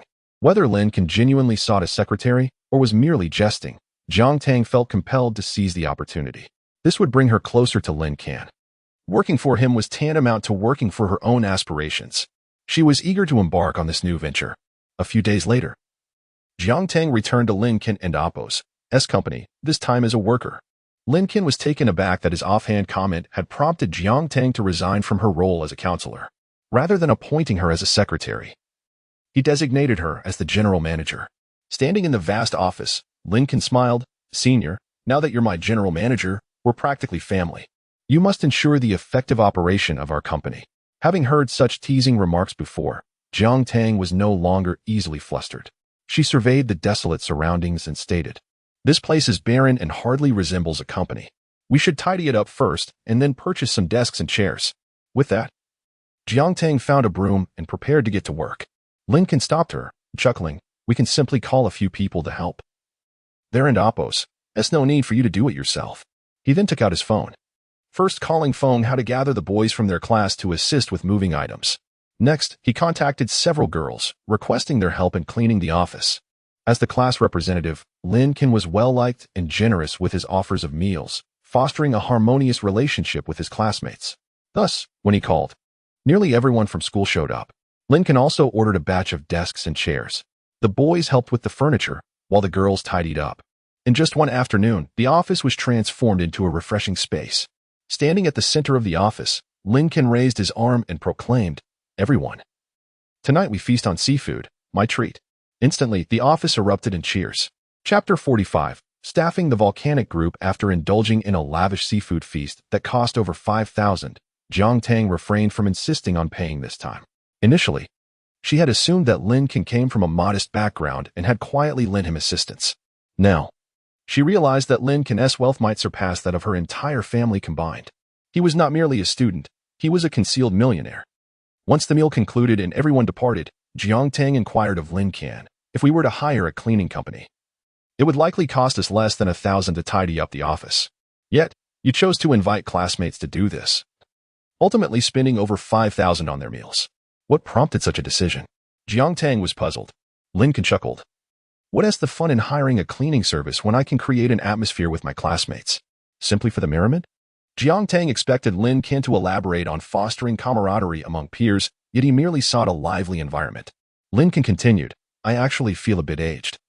I no longer possess the mindset of a university student, making it difficult for me to create a vibrant atmosphere. However, I have an affinity for liveliness, and this was merely a means to immerse myself in it. Reflecting on his past experiences, a hint of melancholy crossed Lin Can's face. His words were heartfelt. Yet Jiang Tang clearly found them hard to believe. Huh, you're just 18 and claim to be old. How shameless, she teased, making a playful face before skipping ahead. After a few steps, she suddenly turned back, grasping Lin Can's hand, and resumed her jubilant pace. Lin Can smiled gently. He believed that if he spent his days among a group of elderly individuals, he would indeed feel older, as past memories could influence his demeanor. However, being with the spirited Jiang Tang dispelled such notions. Who wouldn't he enjoy her vivacity? After their meal, the classmates returned to school, while Lin Can and Jiang Tang returned to the office. The over 300 square meters now housed an array of desks and chairs, looking less sparse. Nevertheless, the absence of people rendered it still somewhat quiet. Jiang Tang wandered about, sighing, alas, I wonder how we should recruit employees. Lin Can shared her concern. He was utterly inexperienced in managing a company, and the sudden responsibility of overseeing such a large establishment left him feeling both intrigued and bewildered. As they pondered their predicament, Lin Can's phone rang, an incoming call from Lu Yang. Lu Yang informed Lin Can that a team he had selected for management had arrived in Luocheng. He provided Lin Can with a contact number to connect with them. After hanging up, Jiang Tang scrutinized Lin Can closely, having overheard the conversation. Countless questions swirled in her mind, yet before she could voice them, Lin Can remarked, sometimes, knowing too much can be detrimental. Jiang Tang was left speechless with a torrent of thoughts bubbling within her. After a moment of contemplation, she could only utter, wow. Lin Can reached out to the management team, and within half an hour, the first group of 8 individuals arrived at his company, tasked with administrative management, financial oversight, and recruitment. The team comprised 4 men and 4 women. During their discussions, Lin Can observed that the 8 were not particularly familiar with one another, indicating they had not collaborated previously. However, their synergy was impressive. They convened a brief meeting, leading Lin Can to establish the company and Oppo's inaugural department, the Comprehensive Management Department. The 8 members quickly adapted to their roles and commenced their tasks with remarkable organization. After a day of interaction, Jiang Tang recognized their exceptional capabilities in various management domains and began to focus intently on learning from them. Lin Can, on the other hand, did not spend excessive time at the company. With Jiang Tang overseeing matters, he felt more at ease. Most of his days were spent attending classes, where he occasionally listened to lectures, but often found himself engrossed in novels or playing games with classmates. He relished this relaxed atmosphere, having previously toiled diligently in university due to guilt over his father and Oppo's passing, often waking at 5:30 to study and returning from the library only at 10:30 at night. Now, with this rare opportunity to enjoy university life, Lin Can was determined to seize it. Days passed, and soon the second group introduced by Lu Yang arrived, 9 individuals, all experts in construction. Upon meeting Lin Can, they introduced themselves, led by a team leader named Yang Yuchao. The construction experts, all robust men, elicited Lin Can's admiration as he thought, the civil engineering brothers truly live up to their reputation. He directed them to settle in the office, where 2 administrative staff members promptly engaged with them, detailing the company's situation. Jiang Tang attentively followed along, absorbing knowledge. After the administrative briefing, Lin Can convened another meeting, resulting in the formation of the company's second department, dubbed the Technical Division 1. A few days later, the third group arrived, for researchers specializing in controllable nuclear fusion. Their expertise was somewhat limited, as they had not reviewed Lin Can's papers, but they were there to provide technical support. Lin Can subsequently established the company's third department, Technical Division 2. As time progressed, by the end of December, the final batch of talent arrived, executives sourced by Lu Yang to oversee the company's overall operations, totaling 4 individuals. Lin Can appointed them as deputy general managers, directors of engineering, technology, and operations management, culminating in the establishment of the company's 4th department, the general office. On the eve of the New Year holiday, Lin Can gathered everyone for a brief meeting. Since these individuals were essentially dispatched by the state through Luoyang, Lin Can harbored no interest in managing them. He speculated that once the construction of the nuclear fusion power station concluded, most of them would likely depart from the volcanic group, leaving behind only those truly invested. While Lin Can remained indifferent, Jiang Tang was immensely intrigued. Despite being a prodigious young woman, she had never managed a company nor served as a general manager. Thus she had much to learn. These individuals, being leaders in their respective fields, imparted invaluable knowledge, and Jiang Tang diligently absorbed everything. Gradually, she began to embody the essence of a general manager. Particularly when interacting with Lin Can, she would often request, "Shaolin, please fetch me a glass of water. Shaolin, can you give me a back rub? Shaolin, could you please massage my feet?" Lin Can is disinclined to perform mundane tasks such as giving back rubs or pouring water. However, when it comes to foot massages, Chapter 46, Sister-in-Law. When will you marry my brother? On New Year and Appo's Day, Lin Can called home to inform his parents and sister, Lin Lan, that he would pick them up to visit Luocheng. Lin Lan, already on holiday, eagerly responded, "Brother, there's no need for you to come. The high-speed train from our county is operational now. I can take Mom and Dad there myself. Is that all right with you?" Lin Can harbored doubts about Lin Lan's capabilities. Having never ventured far from home and lacking experience with high-speed trains, he feared she might misplace their parents. At that moment, Lin Yoming interjected from the other end of the line, "Don't worry, Lin Can. I'll take Alon with me. Just wait for us at the Luocheng high-speed train station. There's no need for you to make unnecessary trips." Reassured by his father's words, Lin Can felt a sense of relief. His father had traveled before, often working away during the off-seasons. With Lin Yoming leading the way, the likelihood of them getting lost was minimal. After hanging up, Lin Can exited his dormitory to tidy up his spacious apartment. Meanwhile, Lin Lan was bustling about at home, excitedly packing her belongings. Though her holiday was only 3 days long, her preparation suggested an extended vacation. Lin Yoming and Zhang Xiulan had only packed a few changes of clothes, as they did not intend to stay at Lin Can's for long. The high-speed train station in their county had just opened a few days prior, and was merely a few kilometers from Lin Can and Appo's residence. As they set out, Lin Lan was taken aback by a newly constructed building at the village entrance. "Dad, Mom, what is this place? There's even a national flag. Is it a school?" Zhang Xilan shook her head. "It and amp. Appo's. It's not a school. It and amp. Appo's. It's a military camp, frequented by people in uniform." Lin Lan and amp. Appo's. Astonishment grew. "Why has a military camp been built at the entrance of our village? I must take a photo to send to my brother." Just as she reached for her phone, Lin Yongming quickly grasped her arm. "No pictures. Photography is prohibited near military installations. Now, let us hurry to the train station." In Luocheng, Lin Can had finished preparing his apartment for his parents and sister. Afterward, he hailed a taxi to the Luocheng high-speed train station. On the way, thoughts of purchasing a car resurfaced. While he deemed it unnecessary during his school days, the prospect of traveling further without a vehicle proved inconvenient. Thus, he called Jiang Tang, requesting her to arrange for the acquisition of several cars in the coming days. Since the establishment of his company, Lin Can had scarcely involved himself in its operations. However, he was now beginning to appreciate the conveniences it afforded him. Upon arriving at the train station, he found Lin Lan and their parents already disembarking. He took them to the apartment he had prepared, a sprawling space of over 200 square meters, featuring 4 bedrooms, 2 living rooms, and 2 bathrooms, adorned with elegant traditional decor and inkwash paintings. Lin Yongming and Zhang Xiulan were utterly captivated by the apartment's understated yet luxurious style, which emanated a comforting ambience. Lin Lan chirped inquisitively, "Brother, is this a rental? Such a large place must be expensive. Why not put us up in a hotel? I've never stayed in one." Lin Can chuckled, feeling a sudden urge to maintain a low profile, though the magnitude of the apartment made that difficult. "This ISN and AMP, Appo's, TA rental. It's a reward from my previous job," he replied nonchalantly, omitting that he owned 2 such residences. Lin Lan nodded. "Oh, so it was a reward. What? Lin Can, what kind of job offers a house as a reward? Ugh, what kind of job gives out houses? You must introduce me." She spun around, nearly twisting her waist in her excitement. Lin Yongming and Zhang Xiulan exchanged astonished glances with Lin Can. Lin Can laughed. "What is so surprising about it? The work I did warranted a 1,000,000 yuan bonus and a house, and that is just the beginning." As Lin Yongming and Zhang Xiulan contemplated this, they found the reasoning sound. If 1 million yuan was awarded, then an additional house seemed quite reasonable. Their faces brightened with smiles.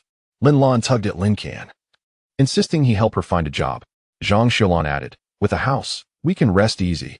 When Akin finds a wife in Luoqing, he'll have a place to stay.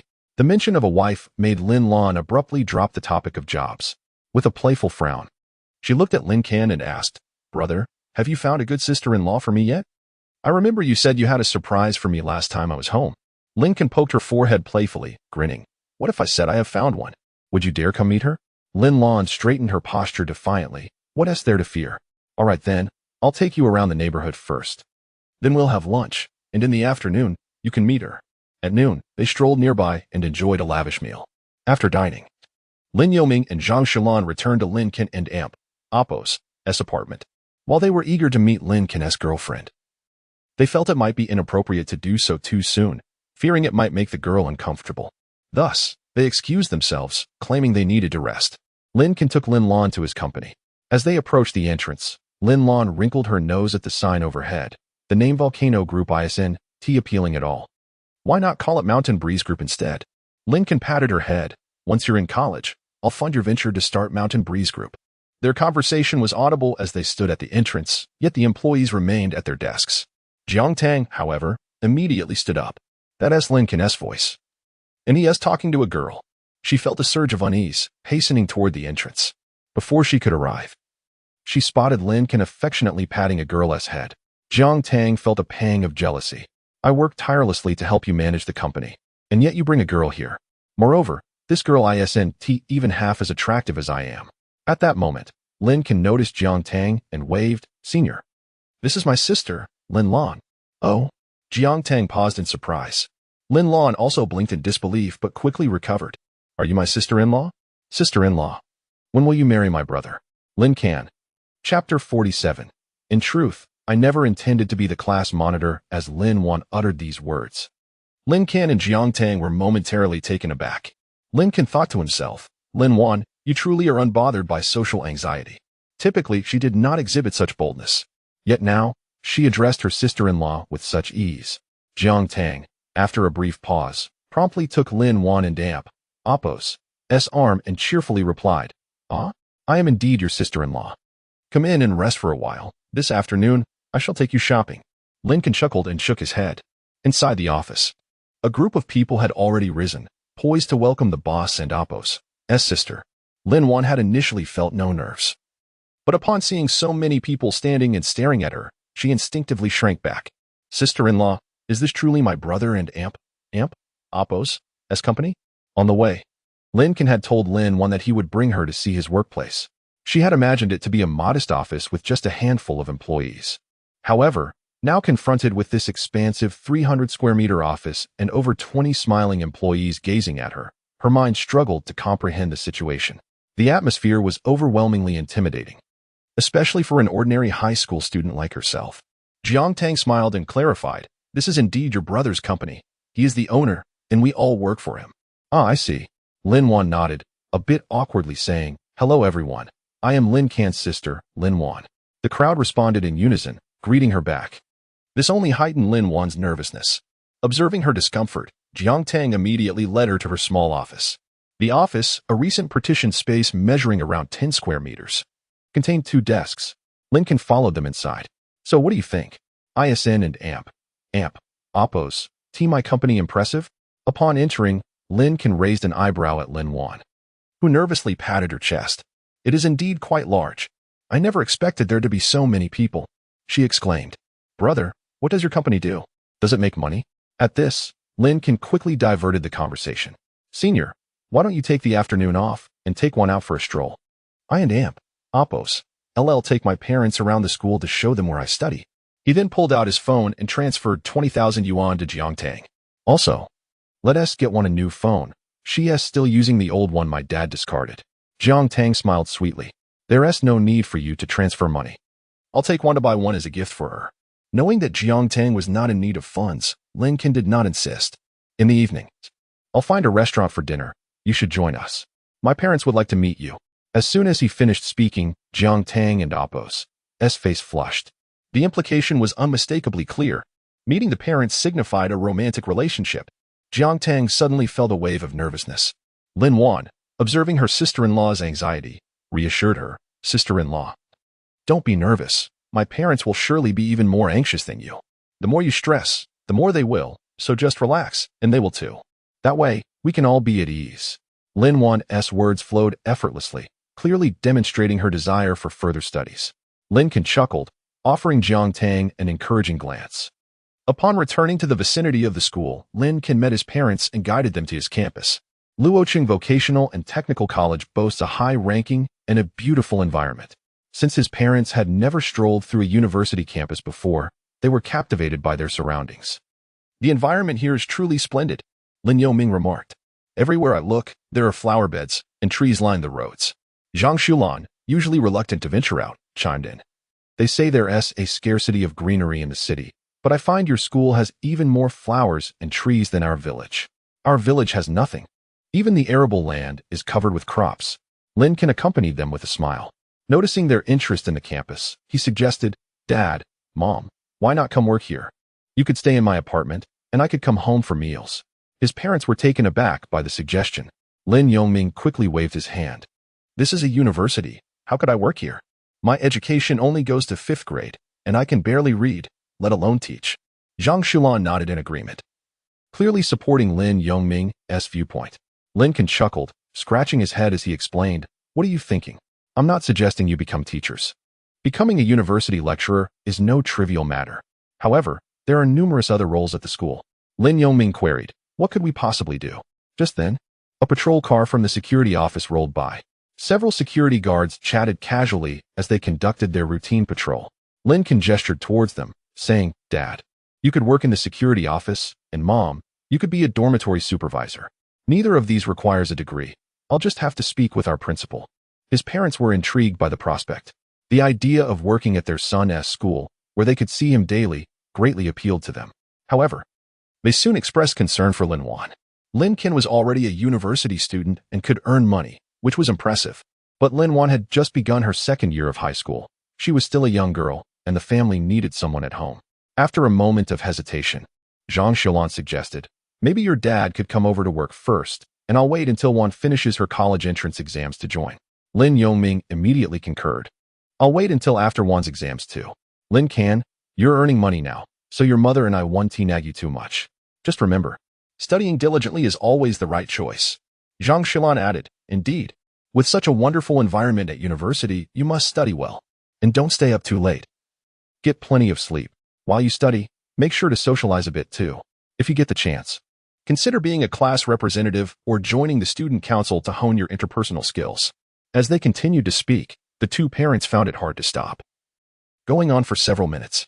Throughout, Lin Yoming emphasized the importance of communication skills, asserting that a university student must be articulate and sociable. It wasn't until Lin Can encountered a few classmates and exchanged greetings that his parents finally paused. These classmates, having just returned from outside the school, greeted Lin Can enthusiastically. "Hello, class monitor. Are you showing your parents around?" "Hello, uncle and aunt," they chirped, chatting animatedly with Lin Can's family. Completely oblivious to the subtle shift in Lin Yoming and Appo's expression upon hearing Lin Can being referred to as class monitor. Once they departed, Lin Yoming turned to Lin Can, astonished. "You are already the class monitor?" Lin Can ruffled his hair, exasperated. "It's merely the students' kindness. I never intended to take on the role. But they insisted on electing me." Chapter 48, the last and the final exam. Task completed. Lin Can and Appo's words were utterly sincere. When the class elected a monitor, he was not even present at school. Thus, it was entirely the goodwill of his classmates that led them to choose him. There was no fault in that. However, when this reached the ears of his parents, Zhang Xulan gave him a light slap. "Is it just being a class monitor that has you feeling so proud?" As she spoke, she couldn't and Appo's helped but chuckle. Their son was thriving, and the elderly couple felt a genuine joy in their hearts. Even if it was merely holding the position of a class monitor in college, they were immensely pleased. That evening, when they met Jiang Tang at a restaurant, their smiles widened even further. Jiang Tang and Lin Lan walked in, each carrying a shopping bag. Lin Can immediately stood up to introduce, "Mom, Dad, this is my girlfriend, Jiang Tang. She is currently working here in Luoqing." Lin Can refrained from mentioning that Jiang Tang had previously been his instructor or that she presently worked at his company. Jiang Tang paid no mind to these details either. Her mind was solely occupied with the thought, Mom and Dad, this is my girlfriend. It was astonishingly simple to meet Lin Can and Apos as parents. Lin Can and Apos as parents regarded Jiang Tang and instantly perceived her to be an intelligent and well-mannered girl. Furthermore, she was quite beautiful, especially in contrast to the younger Lin Lan. The young Lin Lan remained blissfully unaware that her own appearance was somewhat looked down upon by her parents. After dinner, Zhang Xilan produced a thick red envelope and insisted on giving it to Jiang Tang. Lin Can estimated its weight and believed it contained at least 3,000 yuan. Jiang Tang shyly picked up the shopping bag from the floor and said to the elderly couple, I picked out 2 small gifts for you while shopping with Lin Lan this afternoon. Lin Can swiftly took the shopping bag from her. Inside were a belt and a scarf. Though neither item was particularly expensive, the elderly couple was visibly excited upon seeing them. Zhang Xilan exclaimed, What a wonderful girl. Lin Can and Apos as parents stayed for just 3 days.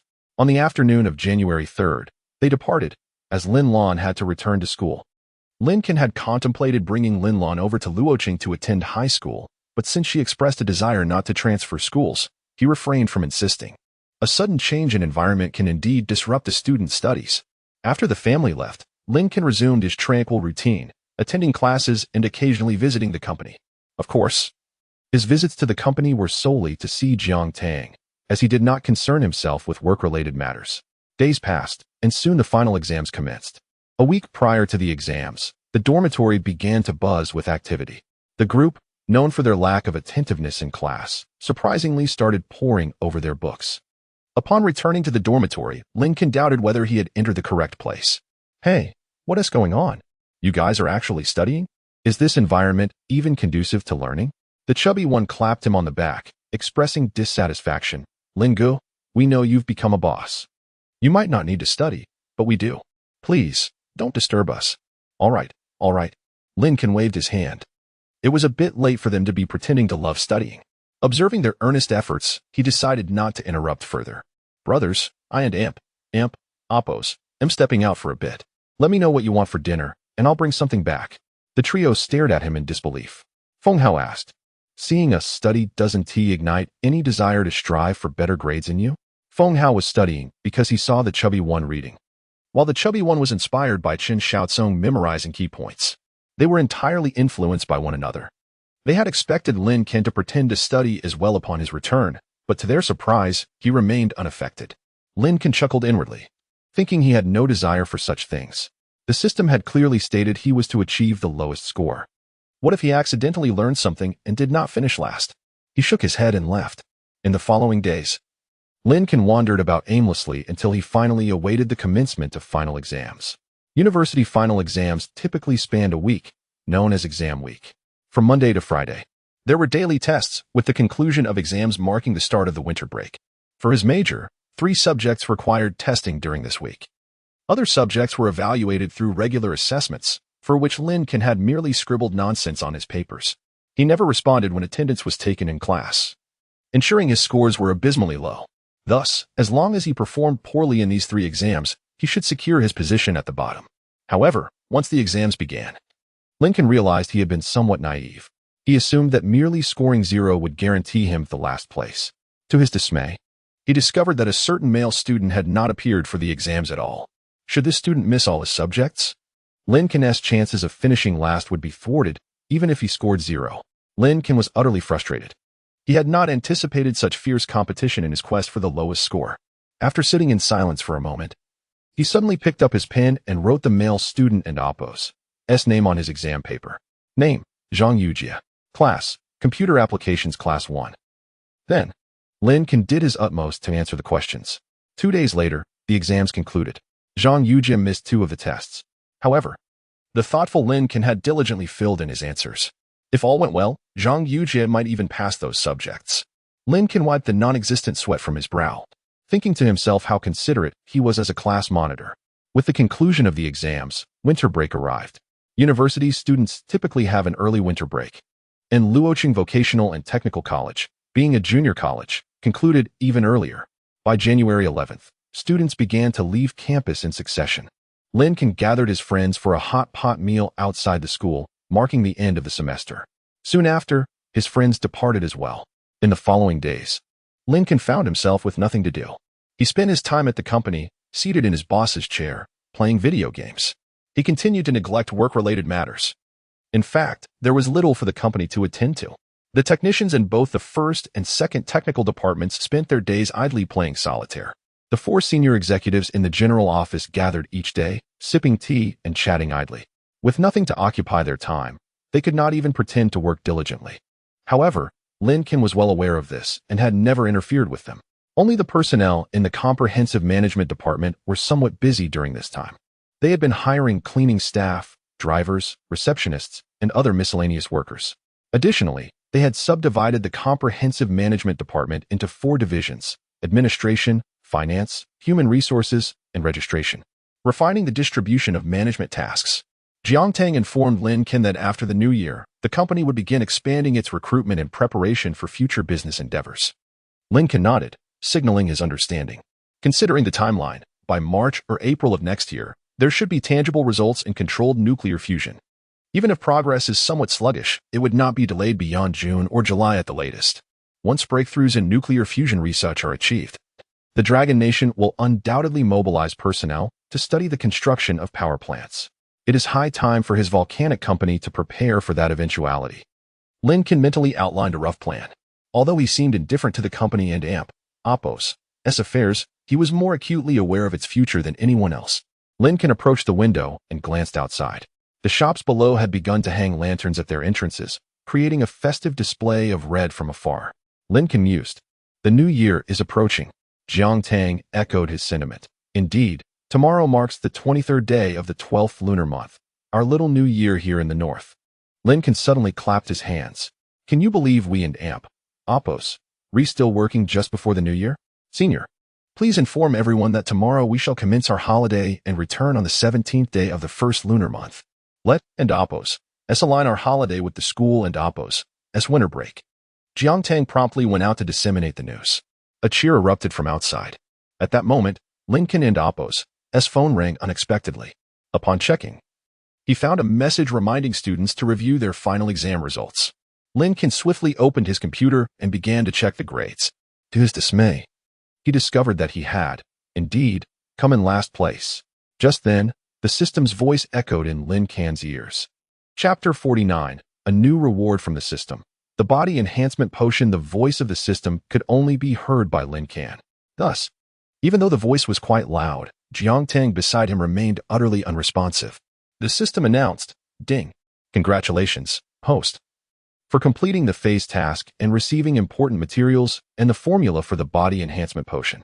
Immediately, a small vial appeared in Lin Can and Oppo's hand, accompanied by a rush of memories flooding into his mind.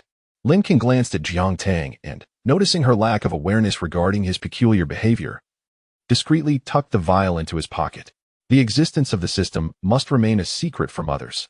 Therefore, it was imperative that he ponder the body enhancement potion alone. Lin Can promptly departed from the company and returned to his residence. Once home, he meticulously contemplated the memories imparted by the system. Essentially, the system had provided him with 2 items, the small vial in his hand and the formula for the body enhancement potion. Additionally, there were precautions to consider when using the potion. Lin Can and Oppo's primary focus was the potion and Oppo's effects. As the name suggested, it was designed to enhance physical attributes. However, rather than merely improving resistance or boosting immunity considered lackluster enhancements, it directly augmented physical strength, increased endurance, heightened sensory acuity, and even extended lifespan. The prospect of prolonging life left Lin Can utterly astonished. Setting aside other benefits, the ability to extend one's lifespan was undeniably extraordinary. To evade the inevitability of aging and illness had been the aspiration of humanity throughout history. It was likely that the majority of people would find it impossible to resist the allure of increased longevity. Lin Can was no exception. He immediately began to study the potion and Oppo's formula. Upon careful examination, Lin Can realized that the essence of the formula resided in the contents of the small vial. The ingredients listed for the enhancement potion were relatively common herbs: 15 grams of ginseng, 12 grams of deer antler, 8 grams of cordyceps, and 2 grams of saffron. While these herbs were not inexpensive, they paled in comparison to the extraordinary ability to extend life. The true catalyst for the potion's efficacy lay within the vial's crucial ingredient. Although the vial appeared empty, it could yield a liquid when squeezed. Only a single drop could be extracted at a time, and the supply seemed inexhaustible. To prepare the potion, one would take 50 grams of the herbal decoction and add a drop of the liquid, resulting in the body enhancement potion. After mastering the preparation method, Lin Can promptly began acquiring the necessary materials. These herbs were readily available at traditional Chinese medicine shops. After visiting several establishments, he purchased substantial quantities of each ingredient.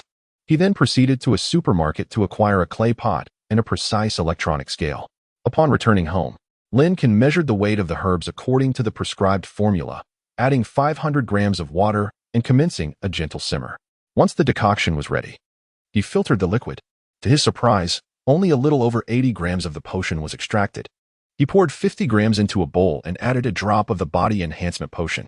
Instantly, a golden light flickered within the potion before dissipating. Lin Can raised the bowl to his nose.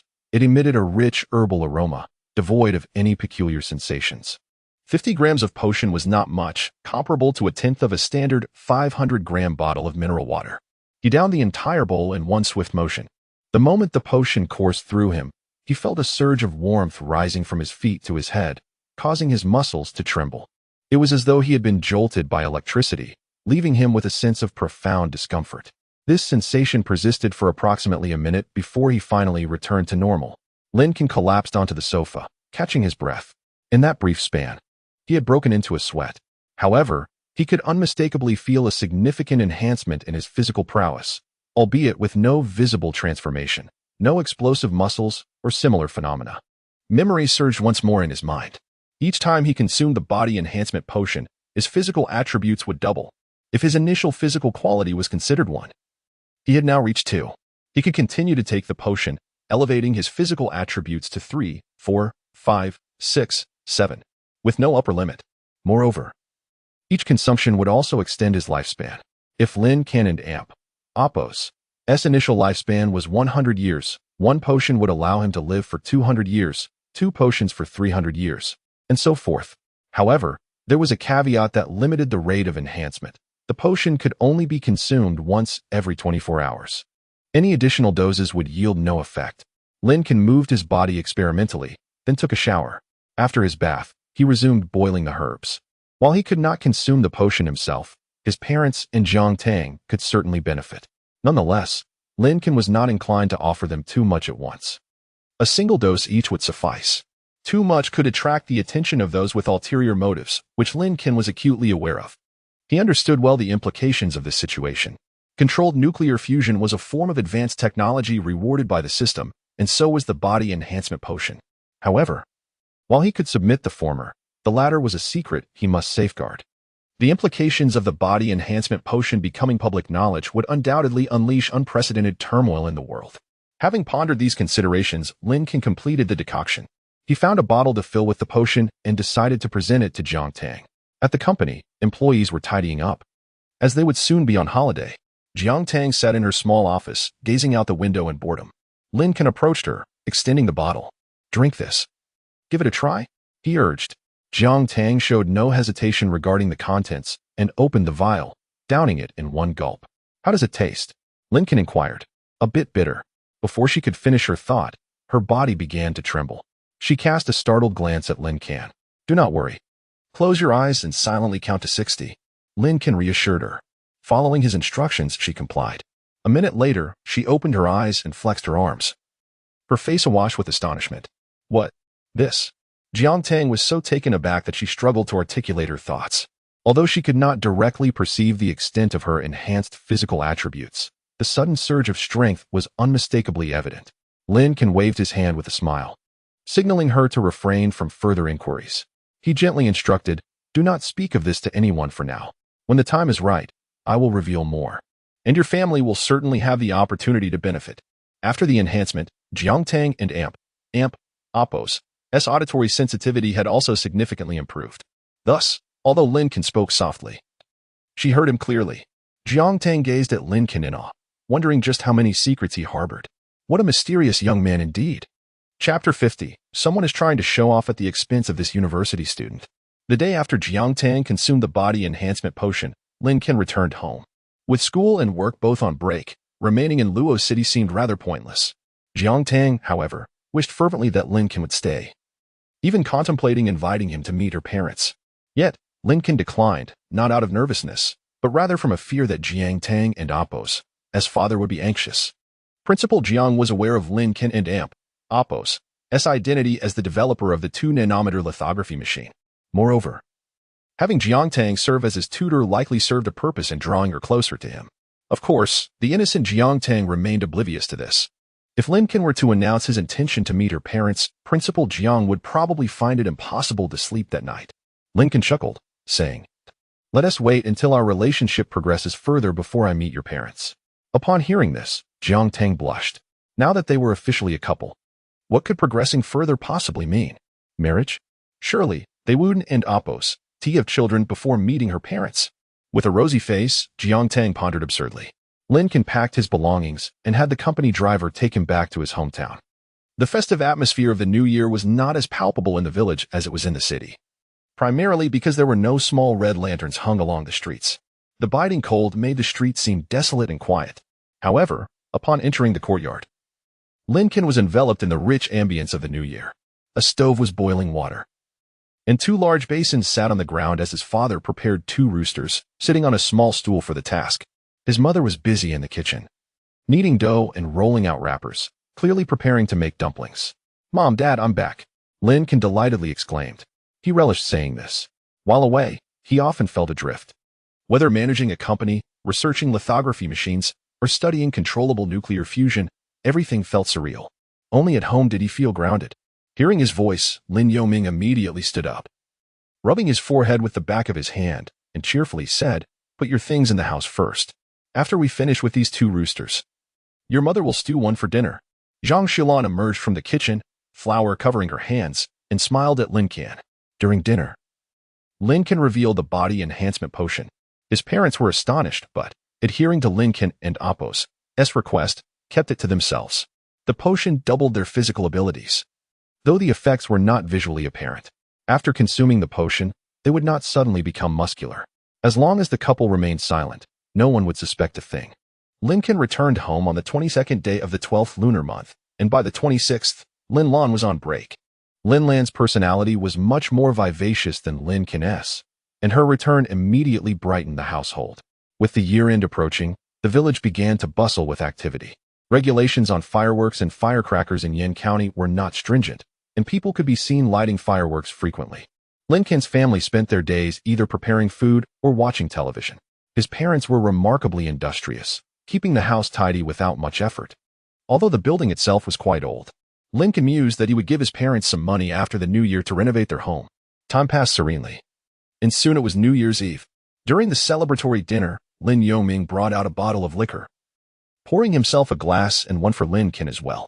With a sense of nostalgia, he remarked, "Last year at this time, I was fretting over how to cure your internet addiction. Who would have thought that this year, not only have you enrolled in university, but you've also earned so much money. Life is always full of surprises." Lin Lan chimed in, "Dad, when did you become so eloquent? And life is always full of surprises?" Lin Yoming shot her a glance and replied with a smile, "You're still young. You wouldn't understand." He then raised his glass. "Let us toast to the arrival of the new year. Cheers to our family of 4. Lin Can immediately raised his glass, while Zhang Xilan and Lin Lan lifted their drinks as well. After the toast, Lin Yoming reflected, "We are indeed fortunate. 2 children, a capable son, and a diligent daughter." Haha. Lin Can joined in the laughter, the joyous atmosphere enveloping the entire house. The following day was the first day of the new year. Early in the morning, Lin Can took Lin Lan out to pay respects to their elders. In the past, many might have dismissed Lin Can and Lin Lan as mere students, but now, word had spread throughout the village that Lin Can had earned $1 million in just 2 months at his job. Suddenly, everyone was much more amiable. When encountering acquaintances, they offered Lin Can compliments. People can be so realistic. After paying his respects and returning home, Lin Can took a nap and awoke to watch television, paying little mind to the flattery of others. His actual situation far surpassed what they imagined, rendering their praises utterly inconsequential to him. On the 2nd day of the new year, the family visited their grandmother. As they set out, Lin Can regretted not having obtained a driver's license sooner. Since his grandmother lived in a neighboring village, the family rode an electric tricycle, braving the cold wind. The biting winter air felt like knives against their skin. Lin Can huddled into his coat, exclaiming, "I'm freezing. Next year, I will definitely drive back." Upon arriving at his grandmother's house, they found many relatives already gathered in the courtyard. Lin Yongming and Zhang Xiulan greeted them with smiles, while Lin Can took Lin Lan inside to speak with their grandmother. He was not particularly familiar with many of the relatives outside and preferred to avoid lengthy conversations. However, it seemed some relatives were eager to speak. As mealtime approached, Lin Can overheard a distant cousin discussing him. Peering outside, he spotted the cousin, a distant relative, puffing on a cigarette and boasting loudly. "University students? Let me tell you. Today's university students are nothing but bookworms, useless outside of academics. My company doesn't even need university graduates. They're lazy and inept, always acting high and mighty. Just look at that university student from the Sangu family. He can't even hold a conversation and hides away." Lin Can scoffed silently. How dare this fellow attempt to show off at his expense? It wasn't that he couldn't speak. He simply had no desire to engage with them. At that moment, the distant cousin continued, "Don't think I haven't been to college. This year alone I've made 20. Those university graduates might not earn as much in 10 years as I do in one." Upon hearing this, Lin Can felt compelled to step outside and show him what true success looked like.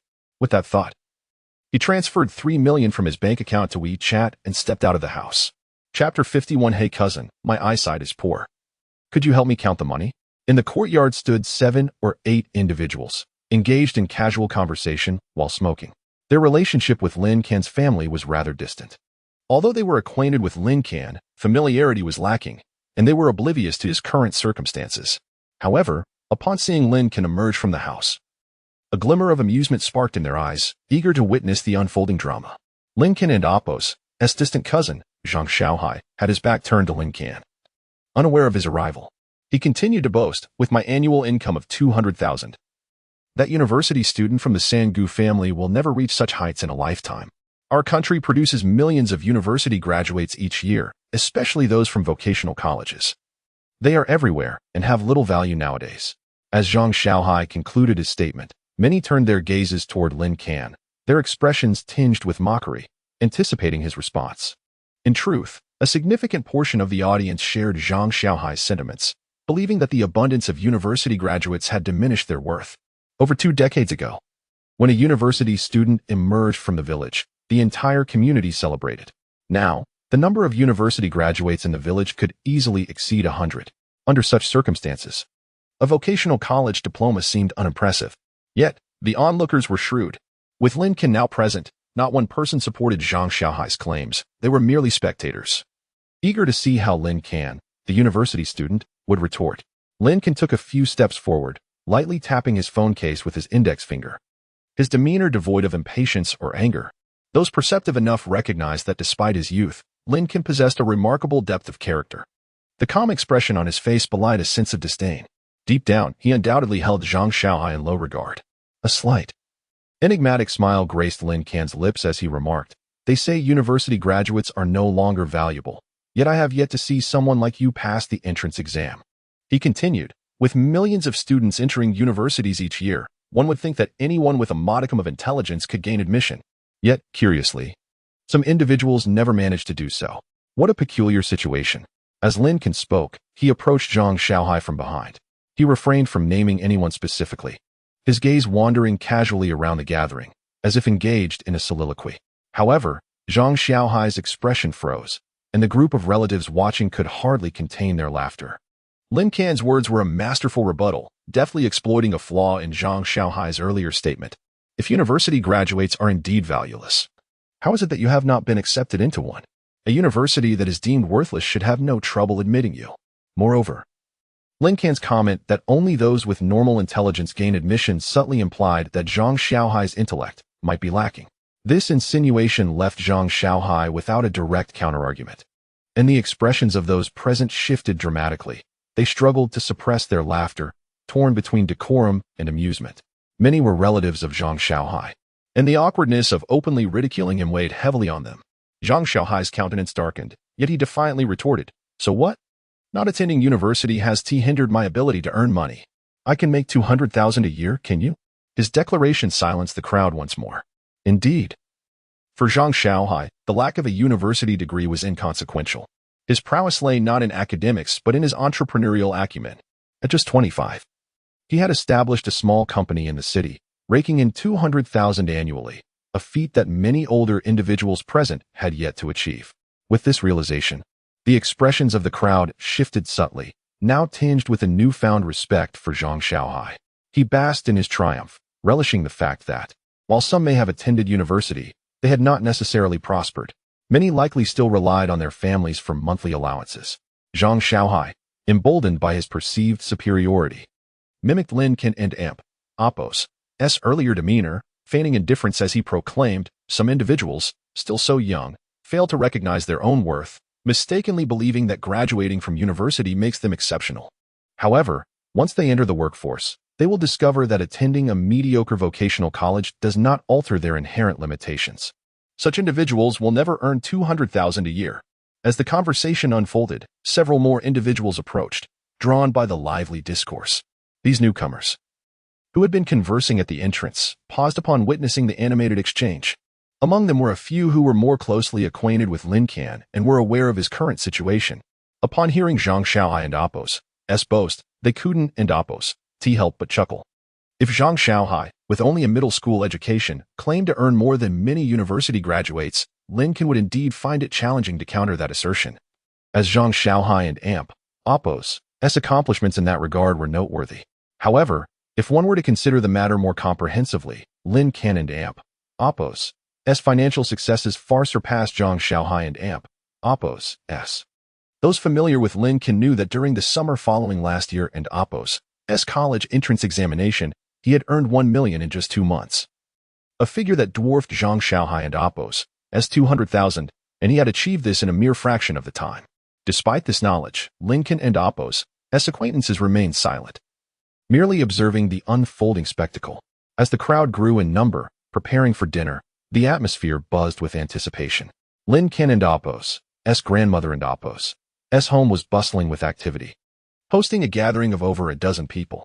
Amidst the spectators, Zhang Xiaohai pulled out his phone, displaying his WeChat balance to Lin Can, declaring, "University student, help me count. How many digits are there? Surely it's over 20,000. Lin Can glanced at the screen and, with a faint smile, replied, "I apologize, my eyesight is poor. I can't quite make it out."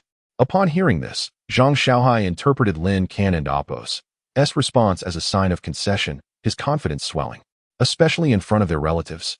The thrill of belittling a university student intoxicated him.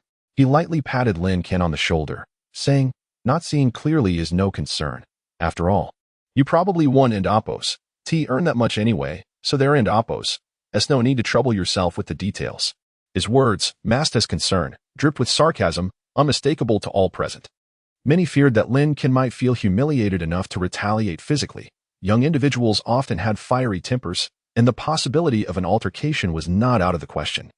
At that moment, a stout middle-aged man stepped forward, Zhang Xiaohai and Apos' father and Lin Can and Apos' uncle, anxious that Lin Can might lash out, potentially placing his son in a precarious position. After all, Lin Can stood at a height of 1.80 m, and though not overweight, he exuded a sense of robust stature. In contrast, Zhang Xiaohai measured only 1.72 m and appeared rather gaunt. Clearly, in a physical confrontation, Zhang Xiaohai would be the one on the receiving end of blows. However, to his surprise, Lin Can had no intentions of resorting to violence. In fact, he displayed no signs of anger whatsoever. Instead, he retrieved his own phone and opened WeChat wallet. "My friend, I am nearsighted, and I cannot even discern the amount in my own account. Would you kindly assist me in counting?" With that, Lin Can presented his WeChat balance before Zhang Xiaohai's eyes. Initially, Zhang Xiaohai held a certain disdain in his mind. How could a penniless university student yet to enter the workforce possess any substantial wealth? Thus, he merely cast a cursory glance. However, upon discerning Lin Can's balance, his gaze seemed to be magnetically drawn in. 1, 2, 3, 4, 5, 6, 7. 7 digits. How could this be possible? Moreover, the leading digit was 3. What does that amount to? Units, tens, hundreds, thousands, 10,000s, 100,000s, millions. 3 million. Zhang Xiaohai was utterly stunned. Chapter 52. The Pinnacle of Sarcasm. Pure enjoyment. Zhang Xiaohai's face turned ashen as he meticulously counted once more. Indeed, the digits before the decimal point amounted to 7 figures. The first digit was 3. and the second was over 3 million. Zhang Xiaohai had always believed that earning 200,000 was quite impressive. Among the young people he knew, none had surpassed his earnings. Upon returning home for the new year, he had transferred all his money to WeChat, intending to flaunt it before relatives and friends. He had a total of 250,000 in his WeChat account, which he had accumulated over several years. Zhang Xiaohai was not able to earn 200,000 every year. This year's fortune had been exceptional, with business flourishing. Whether he would have a similar opportunity next year remained uncertain. Thus, Zhang Xiaohai was acutely aware that he might never earn 3 million in his lifetime. As he gazed at Lin Can's WeChat balance, his face flushed, and his eyes brimmed with tears. He felt a mixture of humiliation and envy. How could someone so young amass 3 million? Nearby, other relatives, noticing Zhang Xiaohai's bewilderment, grew curious. Lin Can, how much do you have on your phone? Let us see, they urged, gathering around Lin Can and Oppo's phone. Lin Can, unreserved, lifted his phone to chest level for everyone to view. A cluster of relatives leaned in, exchanging glances. Upon closer inspection, they were utterly stunned. 3 million. Some stumbled over their words in disbelief. One relative meticulously counted again, gasping in astonishment. Most of Lin Can's relatives were from the village. While they might envy someone with 200,000, it was no longer a remarkable feat in this era. However, having 3 million in a household was indeed a mark of immense wealth, especially coming from a still studying student. Immediately, skepticism arose. Lin Can, is this for real? Did you fabricate a screenshot to deceive us? One of Lin Can's cousins questioned. Lin Can swiftly navigated his phone. How could it be fake? Cousin, look, this is my WeChat, and this is my actual balance. It's genuine. Upon seeing the truth, that cousin was left speechless. Questions erupted. Lin Can, where did this money come from? Lin Can replied teasingly, what do you mean where did it come from? That's rather unkind. I earned this through my entrepreneurial endeavors. You started a company? With this declaration, all eyes turned to Zhang Xiaohai, who had just been boasting about his own business prowess. Initially, when they heard he earned 200,000, they regarded it as quite an achievement. At 25, running a company and earning 200,000 annually was indeed commendable. Yet, juxtaposed with Lin Can's 3 million, 200,000 appeared trivial. With a grin, Lin Can remarked, I'm only 18. Running a company is just a pastime for me. Reaching 3 million feels like the pinnacle. If we're discussing potential, my cousin Zhang Xiaohai is the one to watch. At 25, he possesses more life experience than I, and despite not having a university degree, only a middle school diploma, his future prospects surely surpass mine. I'm merely here for amusement. The real talent lies with my elder cousin. Lin Can's words dripped with sarcasm. Zhang Xiaohai's face fluctuated between shades of green and white, trembling with rage. Cold sweat forming on his forehead in the chill of winter. He huffed, opening his mouth to retort, yet found himself at a loss for words. What more could he say? It was futile. Lin Can's 3 million compared to his paltry 200,000 left him utterly disgraced. No matter what he said, he could not reclaim his dignity. With this realization, Zhang Xiaohai abandoned his meal and stormed out. Hey, Xiaohai, where are you going? Aren't Oppo's, are you going to eat? An elder immediately moved to stop him, but Zhang Xiaohai hastily exited the courtyard, silent as a shadow. Lin Can merely smiled faintly, pocketing his phone, retreating into the house. He mused to himself, this is merely the tip of the iceberg. If I were to reveal that I possess over 70 million, it would surely send them into a frenzy. However, Lin Can understood the art of subtlety. He knew this revelation needed moderation. 3 million was enough to astonish these relatives. But 70 million would undoubtedly provoke unwelcome thoughts. Thus, Lin Can chose to exit gracefully, retreating indoors. Outside, the curious relatives followed suit. Inside the house, several individuals preparing the meal had already set the table. Someone inquired, what were you all discussing outside? It sounded lively. Immediately, the events that had transpired were recounted. Upon hearing, the discussion inside grew fervent. Meanwhile, only one plump middle-aged man sat awkwardly on a stool, casting a disgruntled glance at Lin Can. This man was Zhang Xiaohai's father, Zhang Dashan, Lin Can's uncle. Chapter 53. Forcing me to drink? Who should be ashamed? As Lin Can pondered the names Zhang Dashan and Zhang Xiaohai, he found himself amused. Their family certainly had a unique approach to naming. At this moment, dinner was ready. The chatter of the guests gradually quieted as everyone settled down to eat. In the spacious living room, 3 tables were set up. The air conditioning hummed softly, creating a warm atmosphere.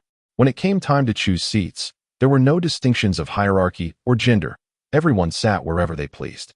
However, those who intended to drink gathered around the same table. The non-drinkers, predominantly children and women, occupied the other 2 tables.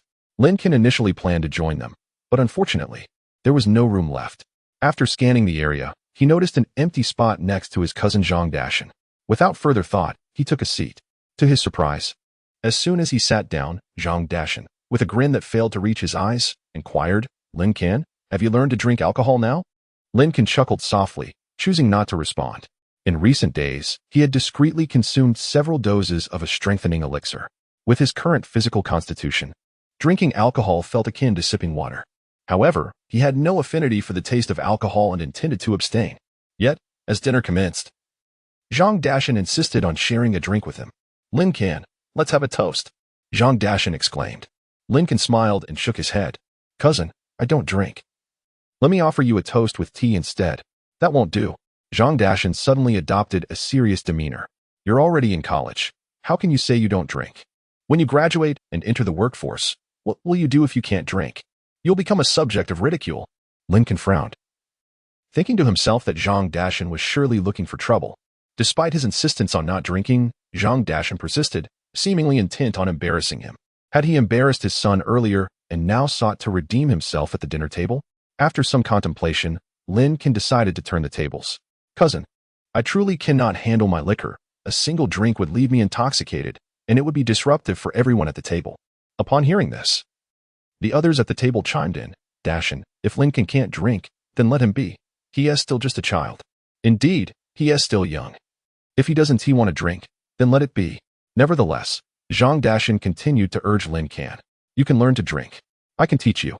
Lin Can remained resolute in his refusal. In response, Zhang Dashan suddenly adopted a stern expression and declared, "Lin Can, I've raised my glass to toast you. Yet you refuse to drink. As your elder, do you look down on me?" Lin Can thought, "Your words ring true. I do indeed look down on you. In my eyes, you are even less interesting than the sows in my grandmother's yard."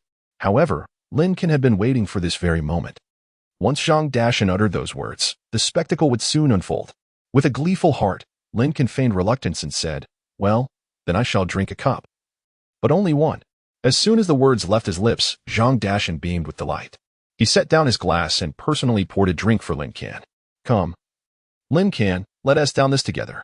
With that, he tilted his head back and finished his drink in one go. Lin Can mirrored his actions, downing his glass as well. After just a few bites of food, Zhang Dashan raised his glass again. "Lin Can, this toast is to celebrate your acceptance into university. You are now a figure of significance, with a bright future ahead." Lin Can wore a face of hesitation, seemingly unsure how to refuse, and reluctantly drank alongside Zhang Dashan. After a few more bites, Zhang Dashan raised his glass once more. "Lin Can, do share with your cousin how you earned so much money. This toast is also to hear about your business acumen." With each few bites of food, Zhang Dashan continued to coax Lin Can into drinking. Before long, an entire bottle of alcohol had been consumed between the two. While Zhang Dashan's complexion turned slightly flushed, his gaze remained keen. It was evident that he had a robust tolerance for alcohol, as he remained unaffected after half a pound. Lin Can, however, was not inebriated either. He felt no effects whatsoever. Yet, to deceive Zhang Dashan, he put on an act of drunkenness. "Cousin, this wine is indeed delightful. Let us have another round." Lin Can exclaimed, taking the initiative to pour more wine. However, his hands trembled slightly, spilling half the drink outside the glass. Zhang Dashan, feeling a sense of triumph, thought he was on the verge of getting Lin Can drunk. Thus, he continued to drink with him. As they went back and forth, yet another bottle was consumed. Although Zhang Dashan had a commendable capacity for alcohol, there was still a limit. With each of them drinking their share, they had downed a pound of liquor. Zhang Dashan began to feel a bit lightheaded. When he looked closely at Lin Can again, he was astonished to find that Lin Can appeared completely sober. His eyes were clear, his complexion rosy, and his hands steady as he deftly picked up peanuts with chopsticks. Zhang Dashan thought to himself, "Oh no, I and Appos, fallen for this kid and Appos' trick." After consuming a pound, he can still eat peanuts with composure. He must possess a capacity for 2 pounds. Lin Can noticed the change in Zhang Dashan and Appos' expression and secretly chuckled. He then opened another bottle of wine. "Cousin, let us down another bottle." the vibrant horse, the luxurious fur coat. Let us exchange our woes for fine wine and drown the ancient sorrows together. Lin Can raised his glass high, his voice booming with exuberance, drawing the attention of everyone in the room. Zhang Dashan, now somewhat inebriated, hastily covered his glass. No, I can't take it anymore. I cannot drink any longer, he stammered, his speech faltering. Upon hearing his refusal to drink, Lin Can immediately perked up. Everyone in the room was now watching them. Lin Can mockingly declared, "What is this, cousin? Just moments ago, you were eager to teach me how to drink. It's only been a few cups. How can you be unable to continue? Cousin, if you truly cannot handle it, perhaps you should join the children at their table. They are merely drinking soda, which is hardly intoxicating. Cousin, I must say, if you cannot drink, then do not pretend otherwise. To admit in front of so many that you cannot continue drinking is utterly embarrassing for me." At that moment, Zhang Dashan's face turned a deep shade of crimson, a mixture of embarrassment and frustration as he glared at his glass, wishing he could vanish into it. The others in the room found the scene utterly amusing. Zhang Dashan, the seasoned drinker, has been bested by a young man. How humiliating. However, after a few chuckles, the guests returned to their meals and drinks. Despite the raucous laughter from Lin Can's table, no one had vomited, nor had anyone passed out. All was still deemed acceptable. After the atmosphere settled, Zhang Dashan believed that the matter had come to a close, although he had not outranked Lin Can. He rationalized that Lin Can was merely a young man, and it was natural for him to drink well. Little did he know, Lin Can's antics were far from over. In fact, they had only just begun. Chapter 54. You claim you cannot eat. Isn't that a source of amusement for others? After setting down his wine glass, Lin Can picked up a morsel of food. As he savored the dish, an idea struck him. He promptly lifted the plate of stir-fried garlic shoots and set it beside himself and Zhang Dashan. Cousin, there is still half a plate of this garlic shoot and pork. Let us share it. Share it? Zhang Dashan was taken aback. Lin Can encouraged, Cousin, you've had a bit too much to drink. You ought to eat more vegetables to ease your stomach, or you'll be in pain later. Upon hearing this, Zhang Dashan nodded, realizing the wisdom in Lin Can's words. He picked up his chopsticks, and they both began to divide the stir-fry. Next, Lin Can seized 2 eggs. Cousin, there are also 2 eggs here. Let us each have one. I toast to you. He began to peel an eggshell. Zhang Dashan looked bewildered, pondering what kind of gesture this was. Offering someone an egg. Noticing Zhang Dashan's confusion, Lin Can added, Cousin, considering your age, you can't afford to be inept at eating. Not knowing how to eat could lead to starvation, and to claim you cannot eat would only invite ridicule. Dazed, Zhang Dashan accepted the egg Lin Can handed him. The words Lin Can had just spoken resonated with him. They were the very same he had used moments earlier to coax Lin Can into drinking. Yet, he was surprised to find Lin Can now using them to persuade him to eat an egg. Come on, cousin, don't linger. Let us finish this quickly. With that, Lin Can swallowed the egg whole. Zhang Dashan hesitated momentarily before following suit. Having consumed a substantial amount of alcohol, eating some eggs and tofu would indeed bring him a measure of relief. Zhang Dashan assumed Lin Can's gesture of offering him an egg would conclude there. But he was mistaken. Cousin, there are still 2 chicken legs in this plate of chicken. What a stroke of fortune for us. Let us each take one. Lin Can declared, lifting both chicken legs. He placed one before Zhang Dashan and kept the other for himself. Zhang Dashan remained utterly perplexed. With the effects of alcohol clouding his mind, he found it difficult to keep pace with Lin Can and Appo's unconventional approach. Hurry up, cousin. What are you thinking about? Lin Can urged. After they finished the chicken legs, Lin Can retrieved a steamed bun from the platter. Cousin, for us northerners, buns and noodles are life itself. Let us each tackle a bun. Seeing Zhang Dashan dazedly holding the bun, Lin Can adopted a serious demeanor and said, Why aren't you eating? Do you look down on me? How much did this meal amount to? To put it succinctly, after this feast, Lin Can felt as though his stomach was overflowing. He had never felt so satiated in his life. However, given Lin Can's robust constitution and the remarkable efficiency of his bodily functions, he soon recovered from the discomfort. Zhang Dashan, on the other hand, faced a dire predicament. After consuming a bottle of liquor and an array of dishes encouraged by Lin Can, he stepped outside to relieve himself. Yet, the cold wind hit him, and he promptly vomited. Afterward, he stumbled and fell into his own regurgitation. At that moment, Lin Lan was standing outside. Witnessing this spectacle nearly made her retch as well. Ultimately, relatives called Zhang Xiaohai, who drove over, assessed the situation, and said nothing further. Taking his father away in a huff, Lin Can observed their retreating figures through the window and clicked his tongue. We're all relatives. What joy it would bring to gather for a meal. Yet, here you are, one trying to show off at my expense, the other pouring liquor down my throat. This outcome is nothing short of deserved.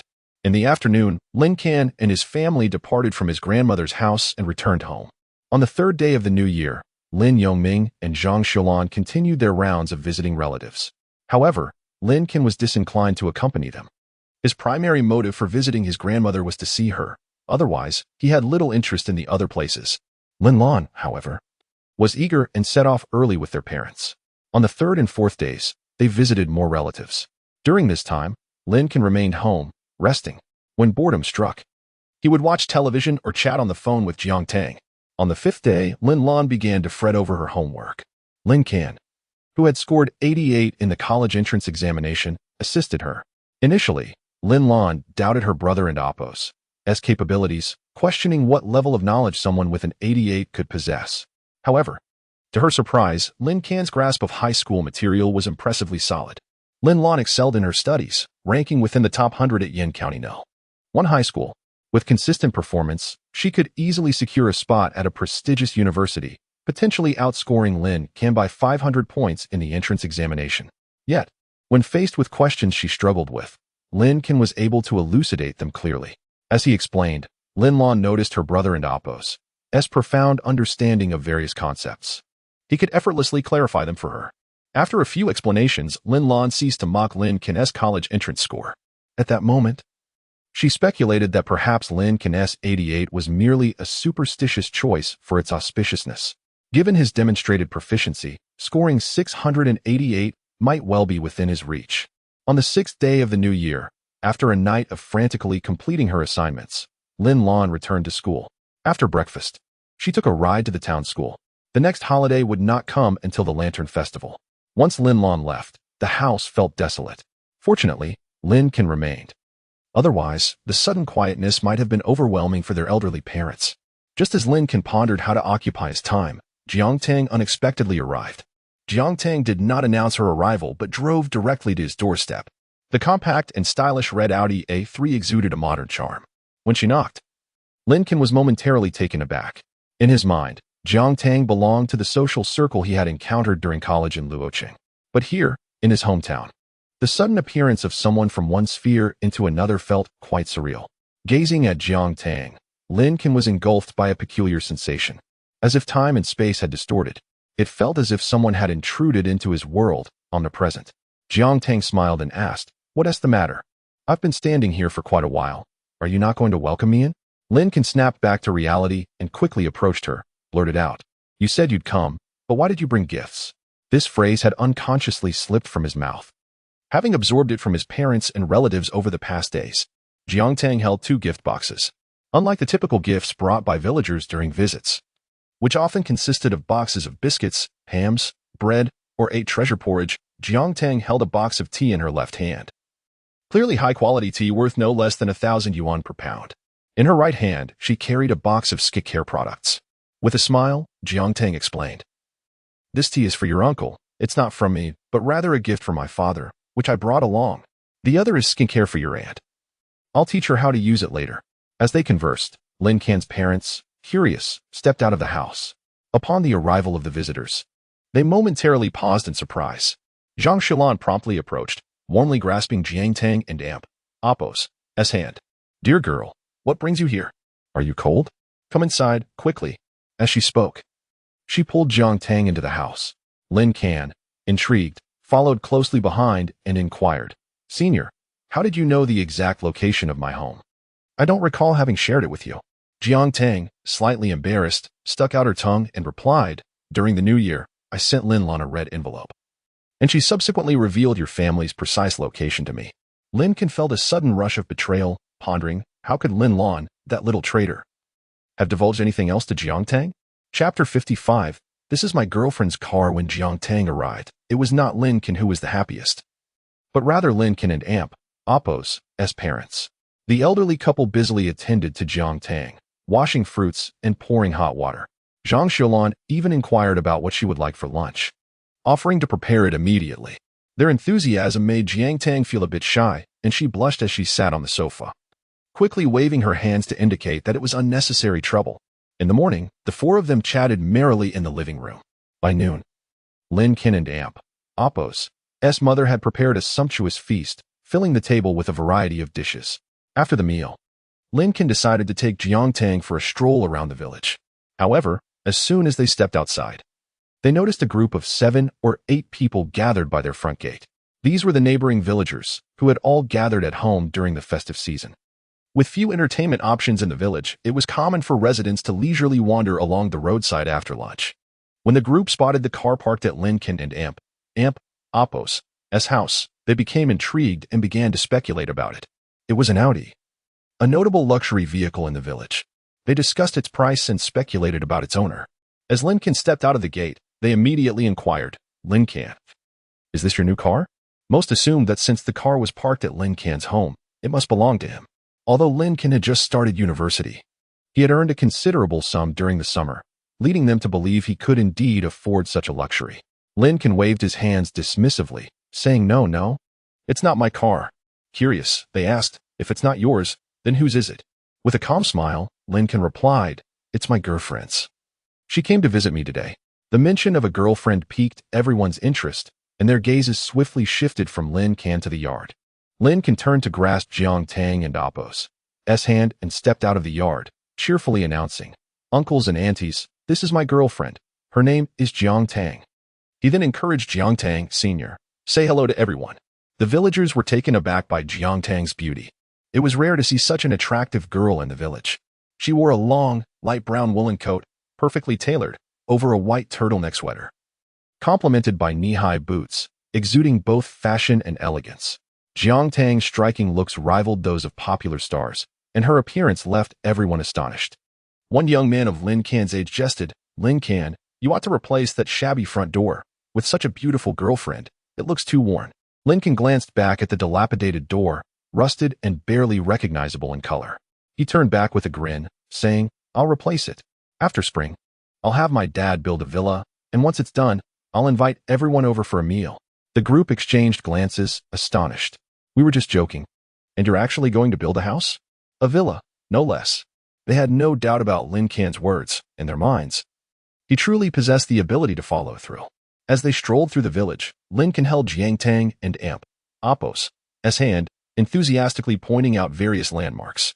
"Over there is our village and Apos' elementary school. I attended classes there as a child.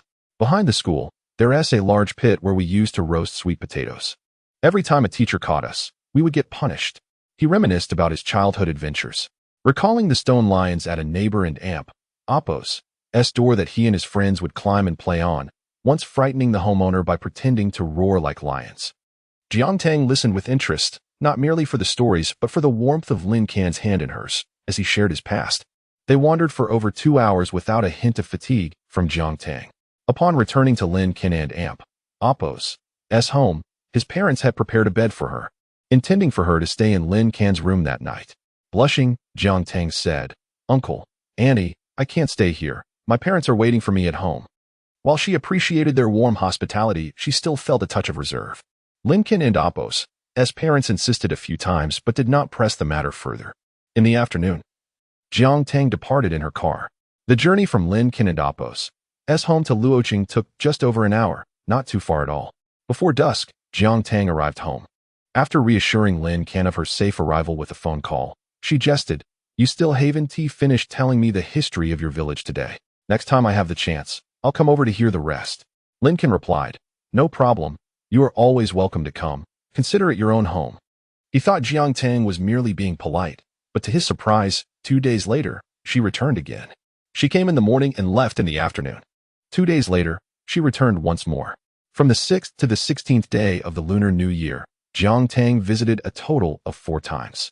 As the saying goes, familiarity breeds comfort. By her 3rd visit, Jiangtang felt completely at ease. By her 4th visit, it genuinely felt like returning home. This delightfully thrilled Lin Can's parents, who enjoyed a particularly lively and joyful Lunar New Year. On the 17th day of the Lunar New Year, Lin Can returned to school. Coincidentally, Jiangtang came to see him that day, and they traveled back to Luoqing together. On the way, Lin Can sat in the passenger seat, reflecting, "I need to get my driver's license soon. It's inconvenient not having one when driving. Jiang Tang chuckled. Learning to drive can be quite troublesome. Should I teach you a bit first? Lin Can glanced at the Audi and Oppo's steering wheel and suddenly suggested, let us switch seats. I want to try driving. Jiang Tang was startled. But you don't have a license. And you've never learned to drive, right? It's south dangerous to drive on this kind of road. Don't worry. Lin Can waved his hand dismissively, explaining, there aren't many people on these rural roads. You can trust me. Besides, even though I don't have a license, I know how to drive. Reluctantly, Jiang Tang swapped seats with Lin Can. As she settled into the passenger seat, she earnestly cautioned him, the left pedal is the brake and the right is the accelerator. If you lose control, stomp on the brake immediately. Don't accidentally hit the accelerator in a moment of excitement, or we'll be in danger. Feeling a bit anxious, she fixed her gaze on Lin Can. To her surprise, he confidently accelerated, shifted gears, and smoothly started driving along the road. Lin Can appeared completely at ease, showing no signs of being a novice. Curious. Jiang Tang asked, how come you're so skilled? Have you driven before? Lin Can paused for a moment, then sighed, perhaps I drove often in my past life. Chapter 56. Why are you spying on me? On the way back, it was primarily Jiang Tang who drove, while Lin Can merely indulged in a brief moment behind the wheel. Lacking a driver's license, he feared being stopped by the traffic police. Although, given his current status, it would not pose much of a problem if he were caught. Lin Can was reluctant to flout the rules just yet. Upon reaching Luocheng, Jiang Tang dropped Lin Can off at school before heading to the office, which was already in operation. Despite the absence of business, Jiang Tang felt uneasy and wished to check on things. In her professional demeanor, she was exceptionally responsible and exuded enthusiasm, so much so that even the laziest of individuals might find themselves invigorated in her presence. Consequently, Lin Can resolved to maintain his distance. Upon returning to his dormitory, Lin Can discovered that Fatty had already arrived, having gained quite a bit of weight over the winter break. Fatty greeted Lin Can with a beaming smile and produced an array of local delicacies from his bag. Try our specialties, brother Lin. Quick, give it a taste. After a month apart, the two felt no estrangement, sharing anecdotes from the holiday. In the afternoon, Feng Hao and Chen Xiaosong joined them. The four friends agreed that, having not seen each other over the break, they ought to celebrate with a hot pot dinner. Thus, Lin Can placed a call, summoning the company's driver to transport them to a hot pot restaurant in the city center. As they traveled, Fatty and the others expressed their admiration for the perks of associating with Lin Can. It and Oppos has quite a status to have a driver at your beck and call. Upon arrival at the restaurant, the four young men indulged in food and laughter, thoroughly enjoying themselves. As their meal neared its conclusion, Lin Can suggested capturing a group photo. Once we graduate, it would be nice to have a memento. Fatty and the others readily agreed. Lin Can retrieved his phone and began adjusting the angle, preparing for a selfie before asking the waiter for assistance with a group shot. However, as they commenced the selfie, an irate woman stormed over, demanding to seize Lin Can's phone while shouting, "Why are you stealing pictures of me?" Lin Can and Fatty exchanged bewildered glances, puzzled by this unexpected intrusion. Who was this person, and why was she theatrically inserting herself into their moment? Given Lin Can's current physical prowess, he easily evaded her grasp and appraised the woman. She appeared to stand at least 1.7 meters tall and, by all appearances, weighed no less than 170 pounds, possessing a rather robust physique. Her imposing presence was somewhat intimidating, reminiscent of a muscular goblin. Most notably, she was clad in a pair of slightly undersized flesh-colored tights that accentuated her figure, causing her legs to resemble an oversized pig and Oppos' trotter. Lin Can could not help but feel a sting to his eyes. Failing to snatch the phone, the woman continued her tirade, accusing Lin Can of surreptitiously photographing her. When did we ever spy on you? We were merely preparing for a group photo. At that moment, Lin Can was less concerned about the accusation of spying and more apprehensive about the implications for his own taste. Why on earth would he want to photograph such a formidable figure? Waving her short, stout arms, the woman insisted, "You were indeed taking pictures of me. I saw you waving your phone around." Lin Can retorted, "I was merely adjusting the angle for our selfie, using the front camera." Upon hearing Lin Can's explanation, the woman grew even more agitated, exclaiming, "Assault! Assault!" Simultaneously, she called for the waitstaff, security, and the police. In that moment, Lin Can wished for nothing more than to disappear. If this had been a reasonably attractive woman, he might have felt somewhat better. But being accused of assault by someone like her was utterly mortifying. It felt akin to being falsely accused of theft, while one might feel angry. The greater sensation was one of disgust. What have I done to deserve this? Fatty and the others wore expressions of disbelief, equally appalled. The woman's screams drew the attention of everyone nearby, and two waitstaff approached. One female server attempted to soothe the woman, urging her to refrain from shouting, while a male server eyed Lin Can and his friends warily, questioning, "Did you assault her?" Feng Hao, with a look of utter disdain, retorted, "Are you blind? With her appearance, we wouldn't even consider her." The male server glanced at the woman, his expression contorting in disbelief. He recognized that no self-respecting man would ever engage in such behavior. Just then, the female server interjected, "Aren't you free men? Are you not willing to face the consequences of your actions? If you were caught spying, you should be prepared to make reparations or face imprisonment. To act without accountability is truly shameful." She glared at Lin Can and his friends, her demeanor fierce. Lin Can scratched his head in confusion and asked, "Are you two related?" The female server's expression soured immediately, her tone icy as she replied, "You two are the ones who are related." Her demeanor shifted dramatically, as if Lin Can had insulted her. At this point, the woman had pulled out her phone, threatening, "I will call the police right now. And you can wait to be imprisoned." Lin Can thought to himself, "Go ahead and call them. Once the police arrive, we can clarify the situation. Otherwise, this spectacle will only serve to further humiliate me." As the woman continued her threats while dialing the police, Lin Can recalled that there was a police station directly across from the hot pot restaurant. Sure enough, within 5 minutes, the officers arrived. Just as Lin Can was about to explain the situation, the woman leaped toward one of the officers, exclaiming, "Cousin, these are the ones who were spying on me. They even tried to assault me." Lin Can furrowed his brow. It made sense why she was so confident in calling the police. She had a relative among them. The officer, displaying a bias toward her, queried, "What is going on here? Why were you taking pictures of her?" Sighing, Lin Can replied, "Please hold on a moment. I need to make a call before deciding whether to speak with you." He then pulled out his phone and dialed the number for the director of the Luocheng Public Security Bureau, Wang Minji. Chapter 57. Say nothing and await your fate. When Lin Can returned from the capital, Liu Yang provided him with Wang Minji's phone number, ensuring that Lin Can would not be bullied during his time in Luocheng. In truth, had Lin Can and Appo's identity been publicly acknowledged, everyone in Luocheng would regard him with the utmost respect, as if he were a revered elder. Even the smallest police officer would tremble at the sight of him. Unfortunately, Lin Can and Appo's identity was not suitable for public revelation. Thus, he was left to contact Wang Minji, someone who had a slight understanding of his background, to help resolve the troubles he faced. As Lin Can awaited the call to connect, he observed the group of individuals in front of him. The police officers were fixated on them, and it was evident that the overweight woman's cousin held a position akin to that of a team leader, as the others appeared to be acting according to his demeanor. Meanwhile, the overweight woman stood there, hands on her hips, exuding an air of arrogance. Judging by her expression, she seemed to believe she had Lin Can and his companions firmly in her grasp. Lin Can mused that it was no wonder she had been so decisive when she threatened to call the police. She had evidently resolved to seek a powerful ally to impose her will upon him.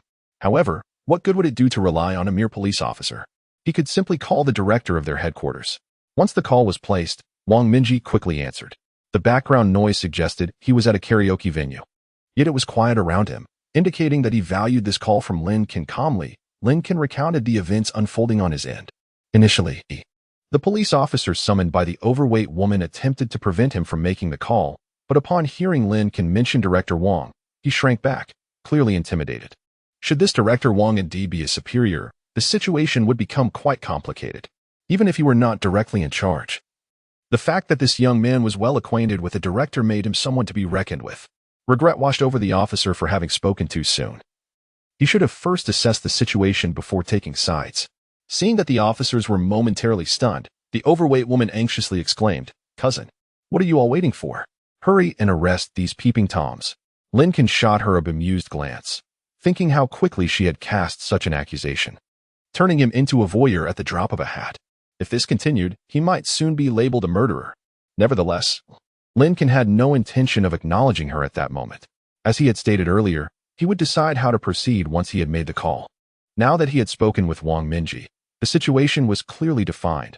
One individual was guilty of making a false report to falsely accuse others, while another was exploiting their position for personal gain. Lin Can had no desire to converse with these potential criminals. He turned away, taking a seat and reassuring his companions not to worry. The atmosphere became decidedly awkward as Lin Can fell silent, neither debating nor explaining, adopting an air of complete indifference towards the people before him. With his head down, he began messaging Jiang Tang to inform her of the situation. His demeanor caused the police officers to grow anxious. Uncertain of Lin Can's identity, they dared not utter a word. The overweight woman wished to speak, but a glare from her cousin silenced her. This uncomfortable silence lingered for about 3 minutes until the cousin and aunt, Apos, S phone rang.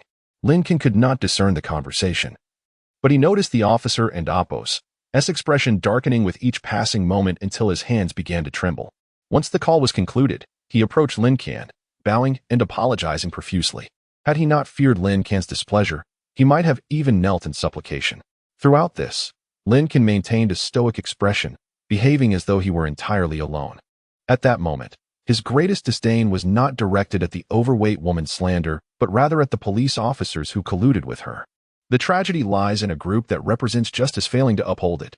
Thus, Lin Can had no intention of forgiving them. Exploiting one's power for personal gain was unforgivable. Behind him, the overweight woman indignantly protested, "Cousin, why are you being courteous to him? Hurry and arrest him."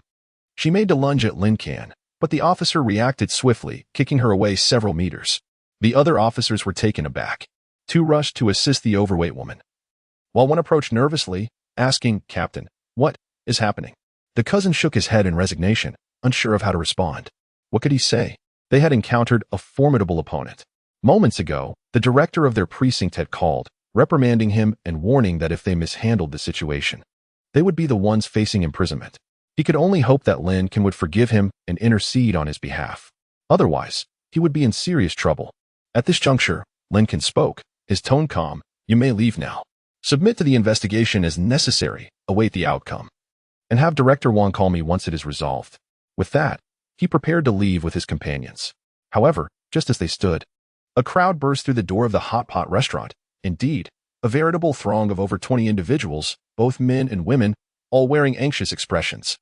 Lin Can recognized them immediately as employees from his company, with Jiang Tang leading the charge. He glanced at his phone. He had messaged her only minutes earlier. Astonished at how quickly she had arrived, accompanied by more than 20 employees. Upon entering, Jiang Tang spotted Lin Can and hurriedly ran over, grasping his arm tightly. "Are you all right? Who tried to frame you? Has the situation been resolved? Should I call my dad to come?" Lin Can gently patted her hand, reassuring her. "Everything is resolved. There's no need to trouble Principal Jiang. You needn't worry. I'm fine, and so are the others." After exchanging a few brief words, the others gathered around, cheerfully addressing her as sister-in-law, their smiles obsequious. The transformation of teacher into sister-in-law sparked a wave of speculation. At that moment, onlookers were captivated by Jiang Tang's presence. Initially, some had doubted Lin Can's innocence regarding the overweight woman's accusations, but upon seeing Jiang Tang, all such thoughts dissipated. Her beauty was undeniable. Dressed in a professional ensemble, a cream-colored blazer paired with a short skirt and knee-high boots, draped in a long down coat, she radiated both elegance and authority. With such an enchanting girlfriend, how could Lin Can possibly stoop to spying on others? However, Lin Can paid no heed to the crowd and Apos, as thoughts. The matter at hand was resolved, and he intended to depart. He took Jiang Tang and Apos, S hand and made his way towards the exit. As he approached the doorway, he suddenly turned back and instructed the police officers, "You all, erase the surveillance footage from the hot pot restaurant, as well as any photographs and videos captured by bystanders. If today's events come to light, you will find yourselves in grave trouble." After leaving this chilling remark, he exited. Chapter 58. Breakthrough of the 5-nanometer lithography machine. Reward of 200 million upon exiting the hot pot restaurant, Lin Can, filled with curiosity, inquired, "How did you arrive so swiftly? It has barely been 5 minutes since I sent you the message." Jiang Tang, slightly embarrassed, chuckled. "We were dining at the restaurant across the street. The moment you messaged me, I promptly gathered everyone and came over." Hearing this, Lin Can turned to survey the surroundings. Indeed, the company staff had all arrived. Those who ascended the stairs were from the Comprehensive Management Department and the General Office, accompanied by the company's driver and receptionist. Members of the Technical Department 1 stationed themselves on the stairs, while those from Technical Department 2 guarded the entrance, creating a rather combative atmosphere and effectively blocking any escape routes. Uncertain whether this formation was orchestrated by Jiang Tang or another, Lin Can chose not to dwell on it. His attention was drawn to the keywords in Jiang Tang and Apos' words. Are you all dining together as a company gathering? He asked with curiosity. Jiang Tang nodded. Yes. It's the company's annual gathering. Suddenly, Lin Can playfully pinched Jiang Tang's cheek, feigning displeasure. How could you not invite your boss to the company gathering? Are you plotting to usurp power? Jiang Tang, pulling his hand away, retorted. You should check your WeChat messages. I asked you this afternoon. I inquired if you wanted to join the dinner, and you said you didn't want to go. Now you're blaming me for not notifying you. Lin Can opened his phone and indeed found such a message. Reflecting on it, he recalled that during a conversation with his friends, he had casually mentioned not attending. Consequently, as the afternoon unfolded, he had forgotten about it amidst the crowd. Feeling a bit sheepish, Lin Can apologized. I'm sorry. I misjudged you. Come here for a kiss. At that moment, a cough interrupted from behind. Ahem. Lin Go, if there's nothing else, we three will take our leave. It was Fatty speaking. Lin Can turned to see the trio wearing peculiar expressions. Chen Xiaosong dramatically sighed. It's already a bit too much with the hot pot. And now I have to witness this dog food. Life is truly hard. Lin Can was taken aback, not having expected that he had inadvertently shared dog food with everyone. His earlier exchange with Jiang Tang had been entirely instinctive. It was simply how they had been interacting lately. He glanced at the company employees, who, having experienced the world, displayed remarkable emotional intelligence at this moment. Unlike Fatty, they chose not to disrupt Lin Can and Appo's moment but instead feigned indifference. Looking up at the stars or down at their phones, entirely avoiding eye contact with Lin Can and Jiang Tang. Amused, Lin Can thought how understanding his employees were. He then told Fatty, you all head back first. I'll stay and chat with the colleagues. Fatty and the others had no further comments and departed by taxi. Lin Can instructed Jiang Tang to lead the way, and they crossed the street to the restaurant. Upon arrival, their dishes had yet to be fully served. As Lin Can settled in, the waiter promptly provided him with chopsticks. The group began to toast Lin Can. Having already eaten his fill, he lacked appetite. But after a few drinks, he found himself engaging in light banter. Lin Can declared that if the company's business flourished in the future, he would reward everyone. The team eagerly inquired about the nature of the rewards. Lin Can suggested, once conditions are ripe, the company could sponsor a trip to the moon. At this proclamation, everyone rolled their eyes. Though they feigned enthusiasm, Lin Can could see skepticism etched on their faces. A lunar excursion seemed like an extravagant dream. Among the crowd, only Lin Can himself believed such a feat could one day be realized. In truth, even without the advanced technologies from the system, humanity was on the cusp of mastering controllable nuclear fusion technology. Once perfected, mass lunar travel would not pose a significant challenge. Moreover, the black technology system continued to reward Lin Can, making lunar tourism seem increasingly feasible within a decade. However, seeing the disbelief in his colleagues' eyes, Lin Can reluctantly rescinded the proposed reward. After the meal, everyone departed. Lin Can and Jiang Tang took a leisurely stroll before returning to their dormitory. The next day marked the commencement of the new semester, and Lin Can embarked on a conventional student life. During this period, he met Jiang Tang's parents. As anticipated, Principal Jiang appeared somewhat anxious upon meeting him. However, Lin Can remained unfazed, adopting the demeanor befitting a junior, and shared a meal with them. This pleased Jiang Tang immensely, as she felt their relationship had grown closer. Subsequently, leveraging his connection with Principal Jiang, Lin Can obtained a driver and Appo's license. Without practice, he took the exam and acquired the license within a week. Afterward, he purchased a Maybach, flaunting it around campus. Strangely, the principal and other school leaders seemed oblivious, showing no concern. This tranquil existence persisted until mid-April. One day, Lu Yang called Lin Can again. Upon answering, Lu Yang's laughter resonated through the line. Haha, Lin Can. We've made a breakthrough with the 5-nanometer lithography machine. Our dragon country has finally ascended to the forefront of the lithography field. Lu Yang and Appo's voice was almost hoarse from joy. It was evident that he was genuinely elated. The breakthrough of the 5-nanometer lithography machine was a monumental milestone. Presently, the most advanced lithography machines globally operated at a 5-nanometer level, an achievement realized through the concerted efforts of major powers. Yet, under the blockade from Western nations, Dragon Country had independently reached this significant level. This undoubtedly represented a tremendous success, and the announcement of this news would undoubtedly bolster morale. Lu Yang excitedly mentioned plans to disseminate the information immediately to uplift the confidence of the Dragon Country's citizens. Just as he spoke, Lin Can felt his phone vibrate. Looking down, he saw a credit of 200 million entering his bank account. Chapter 59. Investing in factory construction to prepare for the cosmic expedition, Liu Yang excitedly shared his future plans. Lin Can, on the other hand, gazed with delight at the balance in his bank account. Although their focal points differed, their levels of joy were in perfect harmony. Lin Can mused that the rewards from Long Country were indeed generous. When the breakthrough of the 7-nanometer lithography machine occurred, he was awarded $50 million along with 4 sets of houses. He had anticipated that the reward for the breakthrough of the 5-nanometer lithography machine would be a maximum of $80 million. To his surprise, he received a staggering $200 million, more than double his expectations.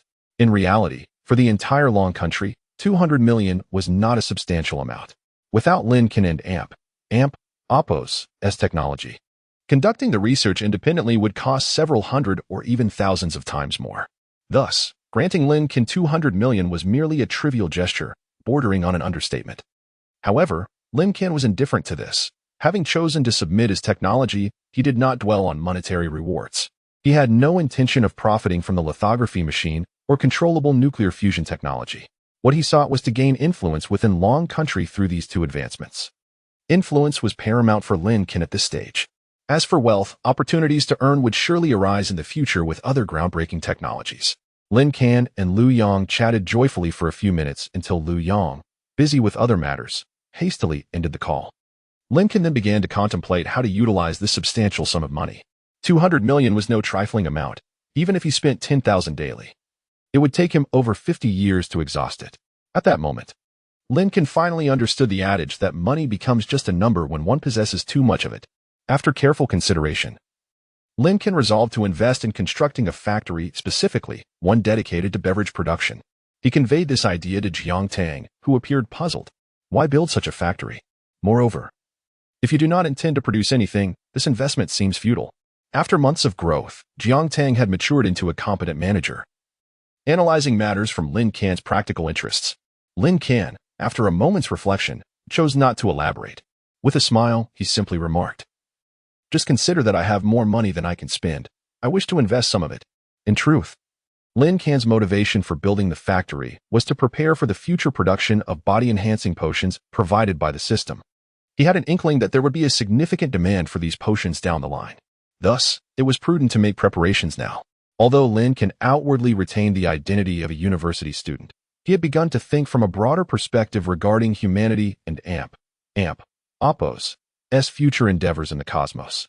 If humanity were to venture into space, bodily enhancement would be imperative. What Lin Can was undertaking was, in essence, a strategic positioning for the future. However, such a plan was too fantastical to articulate, so he proceeded quietly on his own. Jiang Tang, while still perplexed by Lin Can and Oppo's intentions, did not voice any objections. She began organizing the company and Oppo's personnel to prepare for the factory construction. Building a factory was no simple affair. It required locating an appropriate site, designing the plant, and procuring large equipment in advance. The relevant paperwork also necessitated continuous approval. Yet, Lin Can remained patient, allowing Jiang Tang to make arrangements at her own pace. The company's staff swiftly identified a target. Having been idle since the start of their shifts, they finally had a task to undertake. The 9 members of the technical department, all construction professionals, promptly provided design blueprints after hearing Lin Can and Oppo's request. The personnel from the general management department liaised with the local authorities in Luo City, simultaneously searching for suitable land and handling the necessary paperwork. Even those from the second technical department, involved in controllable nuclear fusion research, busily contributed in any way they could. After 2 weeks, all the relevant paperwork was finalized. The general management department discovered a suitable location and reported it to Lin Can. After conducting a site visit, Lin Can approved the purchase. Following extensive negotiations, he successfully acquired the land for $270 million. At the time of payment, Lin Can found himself momentarily dazed.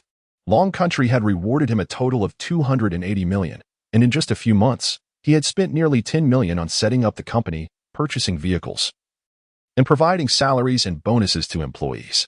Now, he had just over $270 million left, precisely the amount needed for the land, nearly depleting his cash flow. As he reflected on how he could have spent 50 years at a rate of $10,000 a day, perhaps extending to 60 or 70 years when accounting for interest, he found himself at a crossroads. Should he seek a loan to continue constructing the factory, or wait for the next stage of rewards from Long Country. Just then, the civil engineering team, brimming with excitement, entered Lin Can's office, clutching the blueprints. "Boss, we have completed the factory site plans.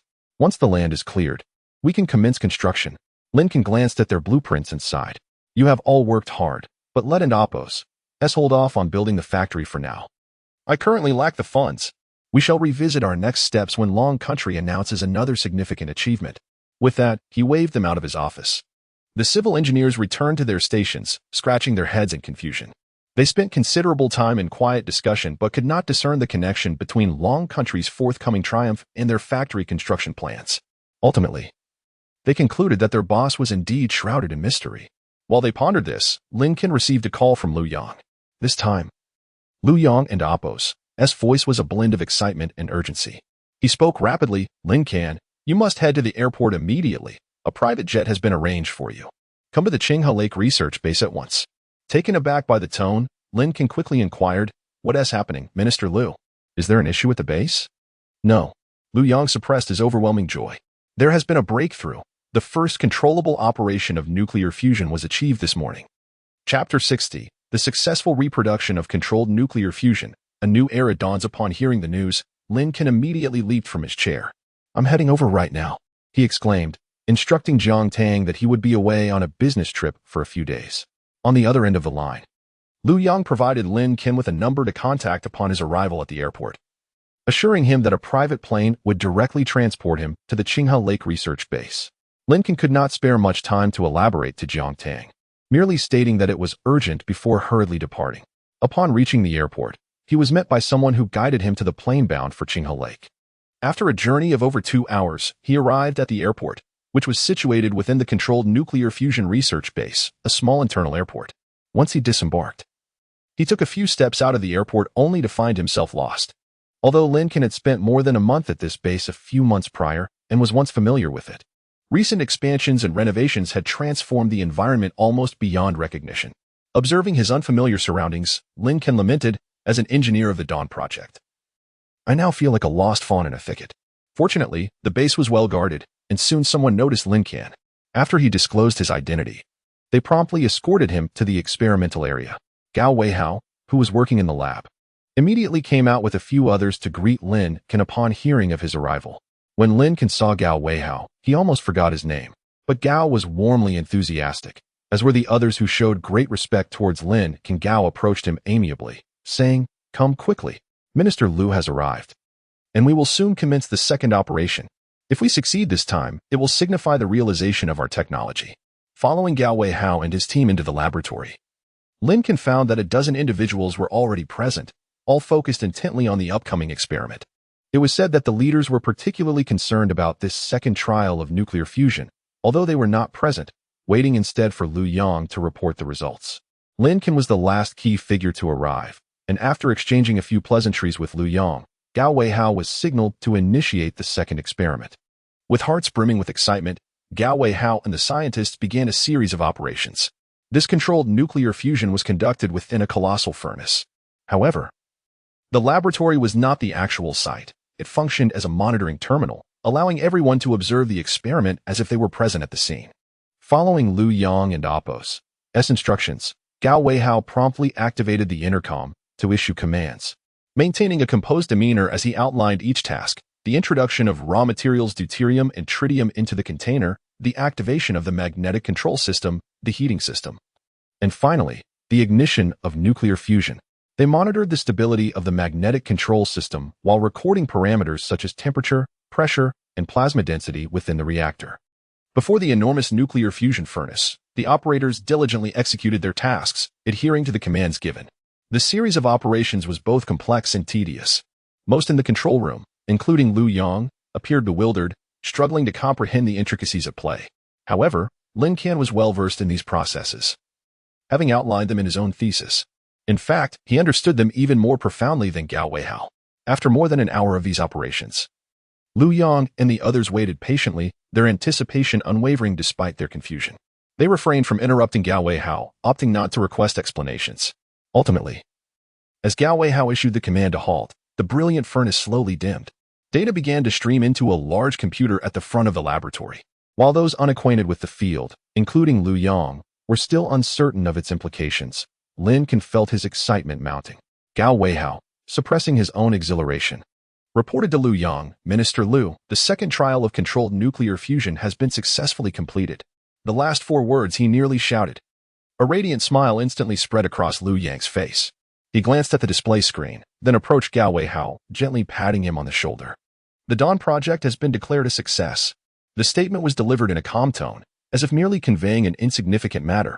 Yet, the moment the words left his lips, everyone erupted in cheers. Amidst the jubilation, Lin Can too wore a smile.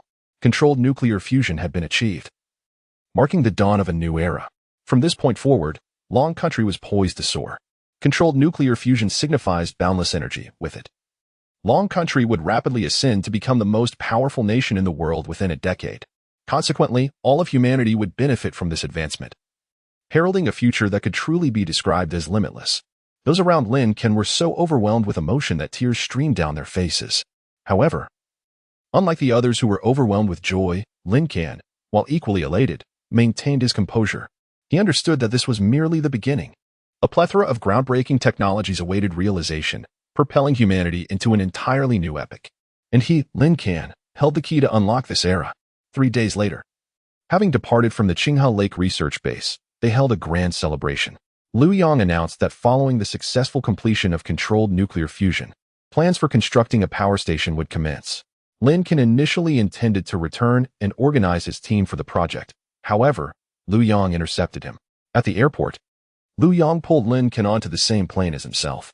Curious, Lin Can inquired, "Minister Liu, are you taking me to the capital for yet another celebration?" Liu Yang chuckled. "Celebrations are trivial matters. If you wish to attend, I could arrange them for an entire year." His expression suddenly turned serious. "The reason I brought you along is that there is a far more important matter. Our nation's leaders wish to meet you." As he spoke, Liu Yang firmly patted Lin Can and Appo's shoulder, as if bestowing upon him immense expectations. Lin Can felt an inexplicable nervousness rising within him. Amidst the roar of the airplane engines, they arrived in the capital. A dedicated vehicle awaited them outside the airport. Lin Can dutifully followed Liu Yang, preparing to meet the leaders, receive accolades, and be personally honored by them. After exiting the leader's office, Lin Can glanced back, a peculiar feeling in his gaze. Liu Yang remarked, "What's the matter, Deputy Minister Lin? You seem rather uncontented. Once the formal documents are issued in a few days, you will officially be the Deputy Minister of the Ministry of Science and Technology of Long Country. Are you dissatisfied with the position, perhaps plotting to usurp my role?" Lin Can hastily waved his hands. "Minister Liu, please don't jest. A person like me could never be capable of such a role. I am merely basking in the glory of this achievement, merely a figurehead." Meanwhile, in the depths of his heart, Lin Can reminisced about the words the leader had just spoken to him. "Comrade Lin Can, you are a benefactor of all humanity." He sighed inwardly. "Such grace and vision are qualities I cannot hope to emulate." Chapter 61. The construction of the nuclear fusion power station begins upon returning to Liu Yang and Appo's office.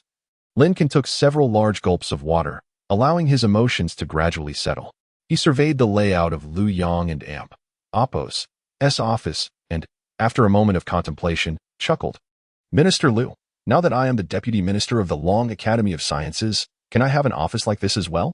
Liu Yang responded with a smile. "Of course. I will arrange for someone to clear out a room for you. Once the official documents are issued, you can move in." The two engaged in casual conversation for a while.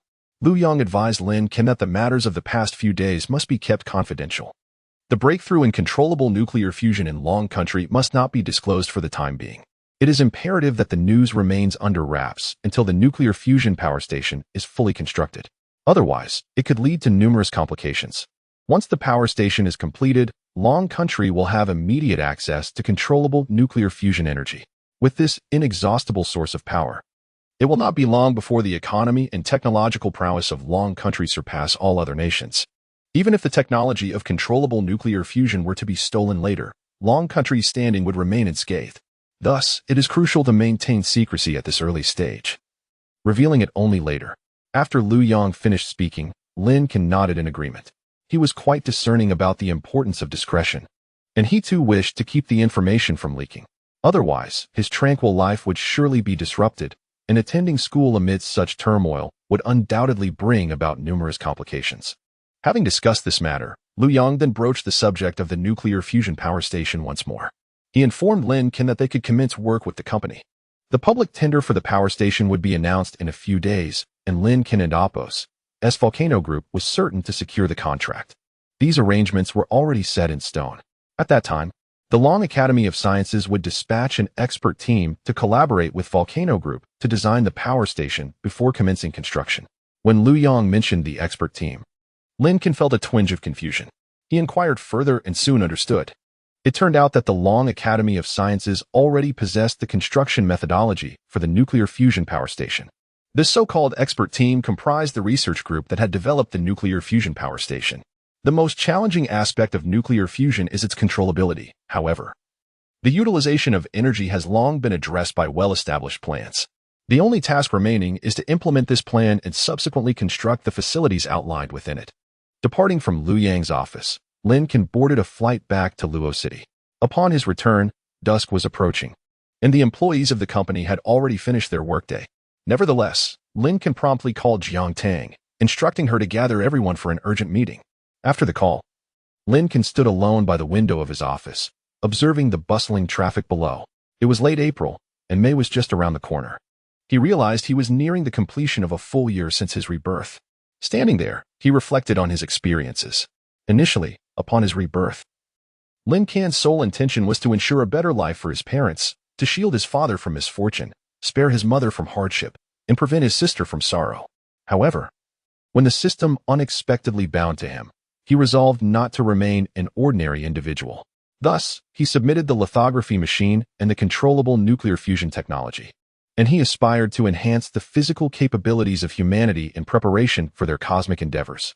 Yet, after his rebirth, Lin Can adopted a rather laid-back demeanor.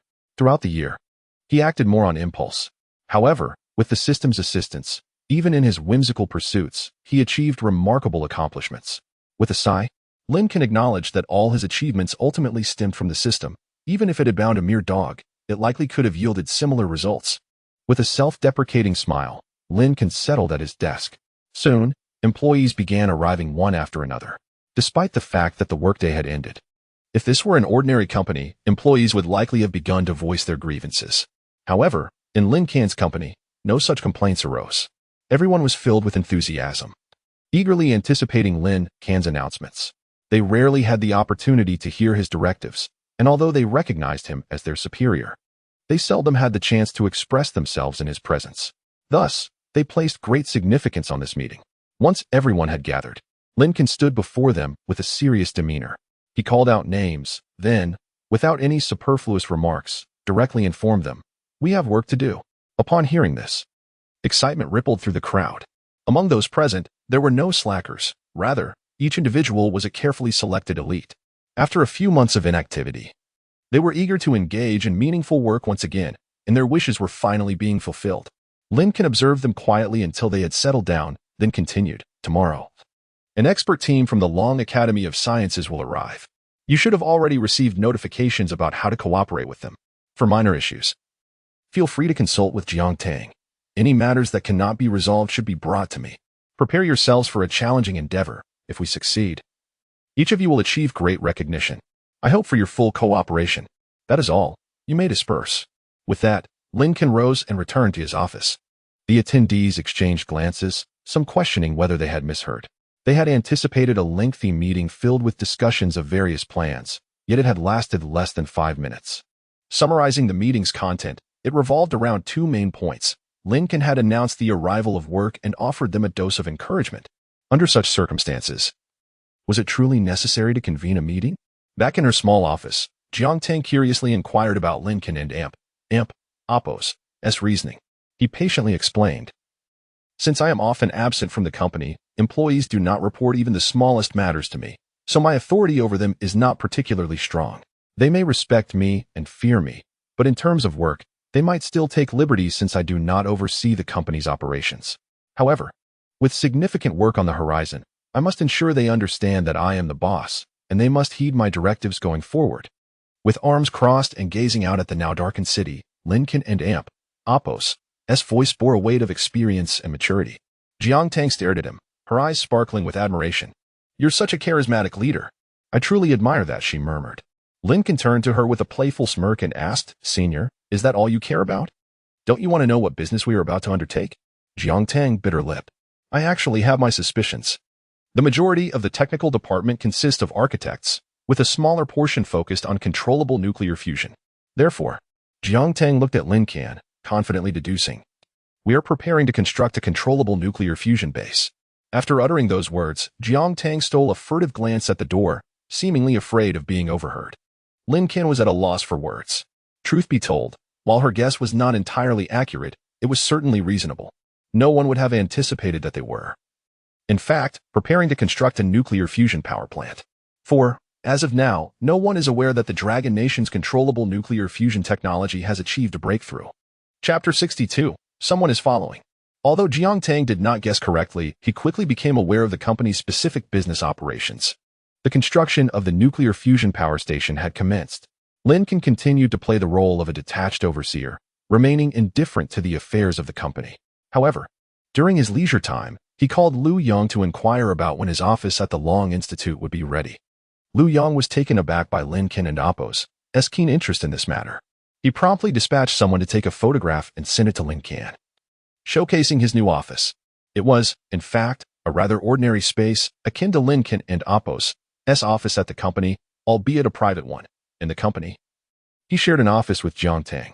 Liu Yang asked Lin Can when he would begin working. Lin Can chuckled, promising to come in next time. He then sent the photograph to his parents, informing them that he had secured a job after graduation. The image depicted the office reserved for him by the company. His parents were left bewildered, confused by the juxtaposition of entrepreneurship and job hunting. In the subsequent days, Lin Can continued attending classes at school, refraining from mentioning his previous endeavors in the capital. Time flew by, and the nuclear fusion power station project was swiftly finalized. The expert team from the Long Institute provided technical support, while Lin Can's company was responsible for the implementation. The first power station began construction near Qinghe Lake. It was only after the commencement of the project that Lin Can realized the immense benefits of being able to undertake such a venture. Power plants are categorized as infrastructure, inherently requiring substantial investment, particularly nuclear fusion power stations, which significantly impact a nation and Appo's development. The Long Kingdom was more than willing to invest in this initiative. Lin Can anticipated that the construction of the power station near Qinghe Lake would yield nearly 100 billion in project funds. The total investment for the entire project was measured in hundreds of billions. However, Lin Can found himself increasingly disinterested in monetary gain as the end-of-term examinations loomed. For him, excelling academically held little significance. He no longer needed a degree to enhance his credentials. Yet, the prospect of receiving technological rewards from the system for diligent study compelled him to prioritize his education above all else. He could disregard the company and Appo's affairs and forego the potential earnings, but he could not afford to miss out on the technological rewards from the system. Before the upcoming final examinations, Lin Can conducted a thorough assessment of his classmates and Appo's academic capabilities. Given that Luoqing Vocational and Technical College was a junior college, it was unrealistic to expect high standards among the students. Most were merely passing the time. Generally, as long as they did not fail, the teachers were lenient. In such an environment, Lin Can felt little pressure from the system and Appo's expectation for him to secure the top spot in every exam. However, if he were to aim for last place, he would have to remain vigilant, concerned that a classmate might skip the test. During the last round of finals, his quick thinking had prevented someone from claiming the position of last place. This time, Lin Can adopted a more astute strategy. Before the exam, he withdrew a sum of cash and wrapped it in red envelope paper, with each envelope containing 1,000 yuan. During the motivational assembly prior to the exams, he announced that everyone who participated and fully completed their exam papers would receive a red envelope for each subject. The students calculated that with 4 subjects to test, the total reward would amount to 4,000 yuan. With 35 students in the class, excluding Lin Can, that meant Lin Can would need to distribute over 100,000 yuan in red envelopes if everyone participated and completed their papers. Previously, the classmates had merely perceived Lin Can as wealthy due to his business endeavors. It was only now that they grasped the extent of his affluence. With the incentive of red envelopes, everyone was highly motivated to participate in the exams. No one was absent, and each student endeavored to fill out their papers. Only Lin Can submitted a blank exam. By the end of June, the examinations concluded. Students returned home or sought part-time work, leaving the school eerily quiet. His friends had all gone home, prompting Lin Can to vacate the dormitory. Meanwhile, the company personnel were busy constructing the power station at Qinghe Lake. And Jiang Tang had recently joined them. Lin Can found himself at a loose end. He resolved to stay in his own apartment outside the school for a few days before heading to Qinghe Lake to check on the progress of the work and then return home to spend time with his parents. By then, the results of the final exam should also be available, and he eagerly anticipated the next technological reward from the system. As he stepped outside the school, Lin Can hesitated at the entrance, contemplating which residence to occupy for the night. After a brief moment of indecision, he opted for his usual small duplex. However, upon arriving at the entrance of the complex, he suddenly sensed something amiss. He realized he was being followed. The surveillance must have begun the moment he exited the school, employing a method of cross-tracking. At intersections, one follower would depart, while another would seamlessly take their place. An ordinary individual would likely remain oblivious to such a tactic. And even a trained person may not detect it quickly. Yet Lin Can was no ordinary individual. Recently, he had been consistently consuming a physical enhancement potion, akin to drinking water, taking a dose each day. Initially, his physical capabilities surged, occasionally resulting in moments of uncontrollable strength. However, as he consumed more of the enhancement potion, his self-control improved significantly. Now, Lin Can felt as though he possessed an almost supernatural level of awareness akin to that found in immortal novels. His enhanced physical state translated into heightened mental acuity, allowing him to perceive his surroundings with remarkable clarity. Nevertheless, upon realizing he was being followed, Lin Can maintained his composure. He returned to his room, closed the door, turned off the lights, and settled on the sofa, waiting patiently. Hours passed until midnight, when the stillness of the outside world was abruptly interrupted as his door swung open. Several figures clad in black stealthily entered the room. Hearing the commotion, Lin Can suddenly called out, "Xiao AI, turn on the lights." Instantly, the room was illuminated. The black-clad intruders exchanged bewildered glances, their expressions revealing their confusion. Chapter 63.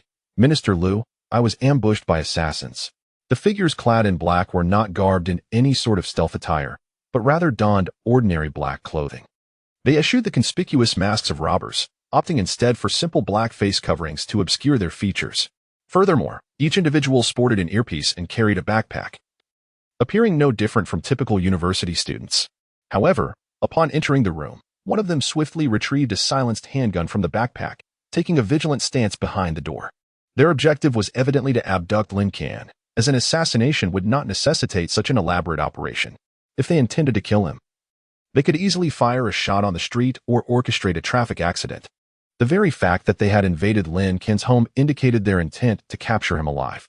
What they failed to anticipate was that their meticulously planned operation had already been compromised the moment they stepped into Lin Can and Appo's abode.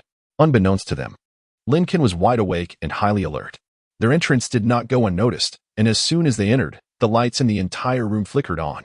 Upon spotting Lin Can seated on the sofa, they momentarily froze.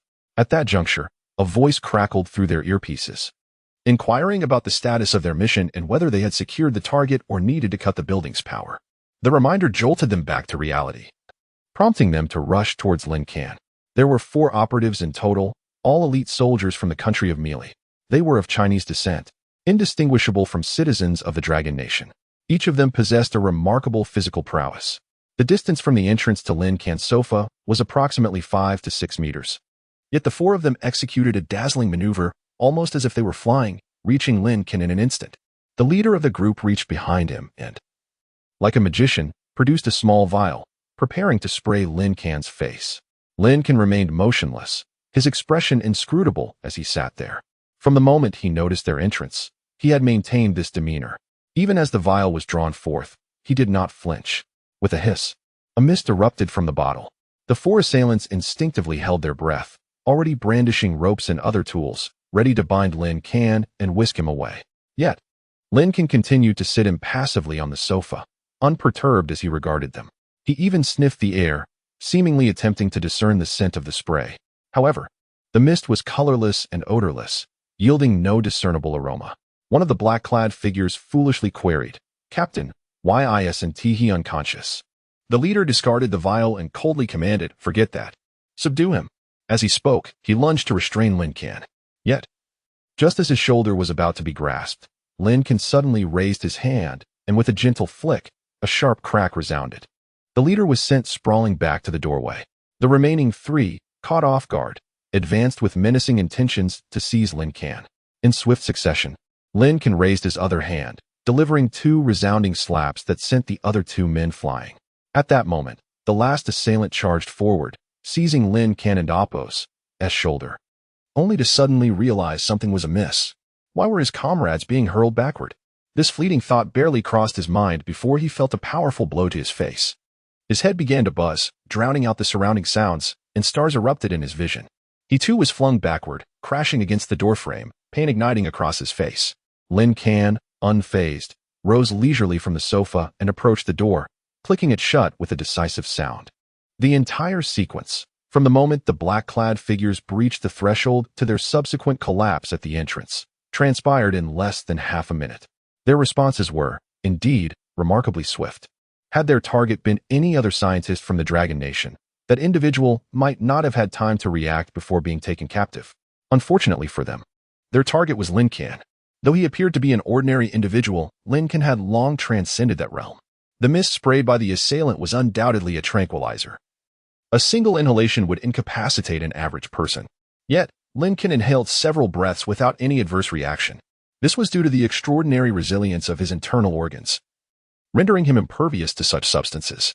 It is no exaggeration to assert that Lin Can could consume poison as if it were mere water without any detrimental effects. For him, such anesthetics posed no threat. Their assumption that he could be easily captured was a grievous miscalculation. After closing the door, Lin Can dragged the incapacitated assailants into the living room. He then utilized the ropes from their backpacks to bind them securely. When he had struck them moments earlier, he had refrained from exerting excessive force, fearing that he might accidentally kill them and turn his home into a crime scene. To his dismay, they had succumbed regardless. He kicked them aside and dialed Minister Liu and Apos' number. "Minister Liu, I have been ambushed by assassins." Chapter 64. Have you heard about the sudden demise of the president of the Grain Kingdom? Liu Yang was already lying in bed, ready to sleep. Upon hearing this statement, he nearly tumbled off his bed. What is the situation over there? How many people are involved, and what kind of support is needed? Liu Yang sprang from his bed, barely having time to change his clothes before hastily exiting the room. His wife, still in a daze, watched the scene unfold. Thinking she was dreaming, Lin Can informed him, "For individuals arrived, but I have already neutralized them.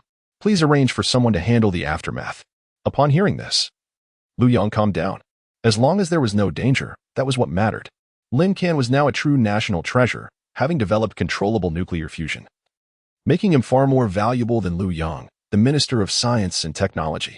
If he were to fall victim to an assassination, it would undoubtedly cause a seismic upheaval in Long Country. Liu Yang hung up the phone and immediately dialed another number. "Hello, this is Liu Yang. Lin Can has been attacked. Swiftly send support. He is currently in room number 3. After that, Liu Yang decided against returning to sleep, changed his clothes, and slipped out into the night. The following morning, a large number of people had gathered at Lin Can's residence. The 4 bodies had been dealt with, and Lin Can sat in the living room, having not slept a wink the entire night. Of course, given his current physical condition, a year without sleep would have little effect on him. However, the soldiers from the Dragon team urged Lin Can to rest, not wanting him to overexert himself. Lin Can had previously interacted with these soldiers. During his first visit to the capital, they had provided escort. On his second visit, after submitting controllable nuclear fusion, they had once again been his protectors.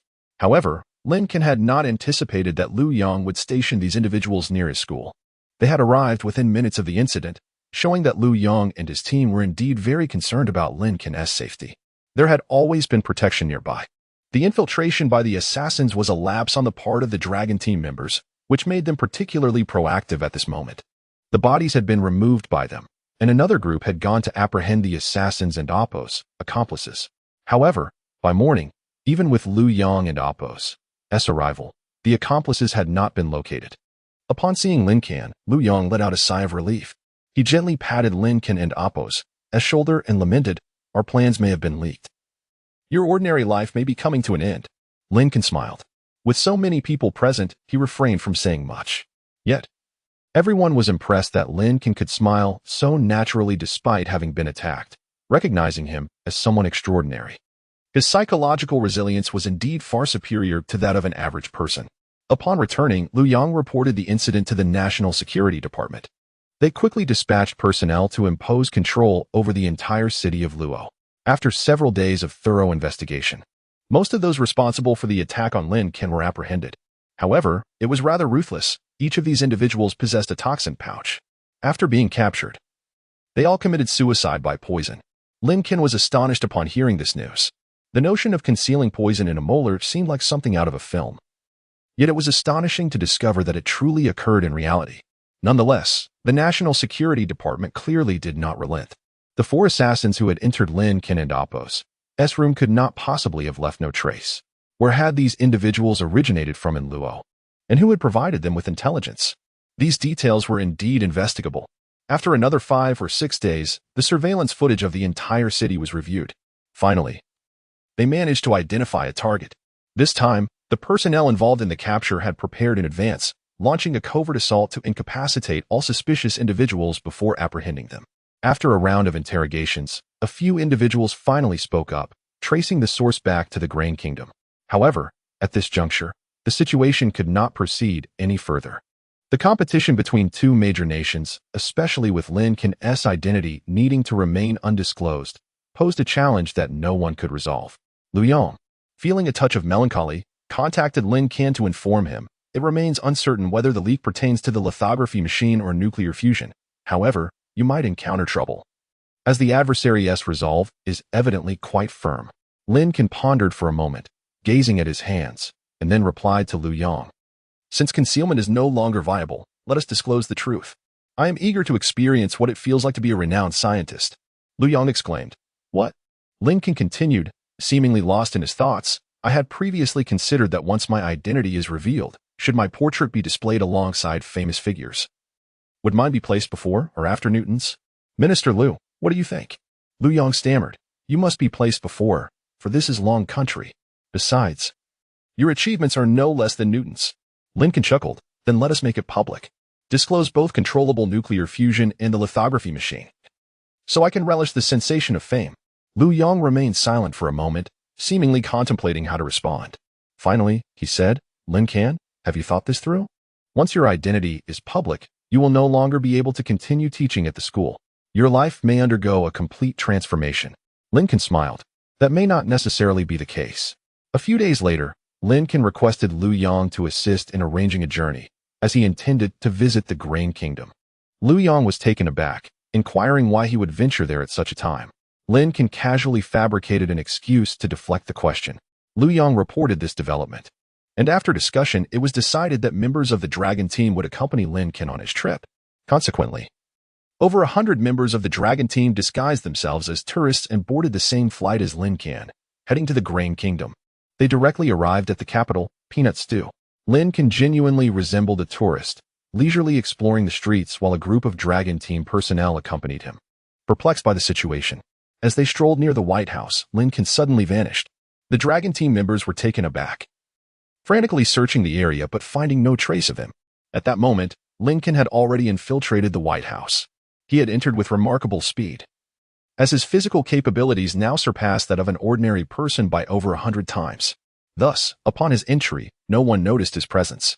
Approximately a minute later, Lin Can exited the White House, returning to his original position. During that brief minute, it was as if he had remained still, his expression unchanged. Upon returning, he continued to stroll leisurely.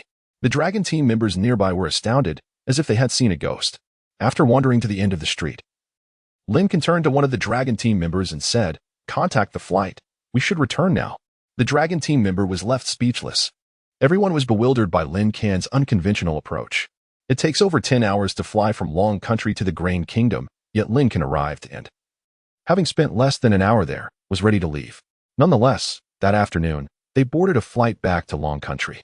After over 10 hours of travel, they returned to Long Country. After over 20 hours of flying and dealing with jet lag, even the elite members of the Dragon team felt unusually fatigued. However, Lin Can showed no signs of exhaustion. He greeted everyone with a light-hearted laugh before preparing to return. However, just as he was halfway back, Liu Yang and Appo's call came through. Lin Can, have you heard the shocking news? The president of the rice grain nation has suddenly passed away at the White House.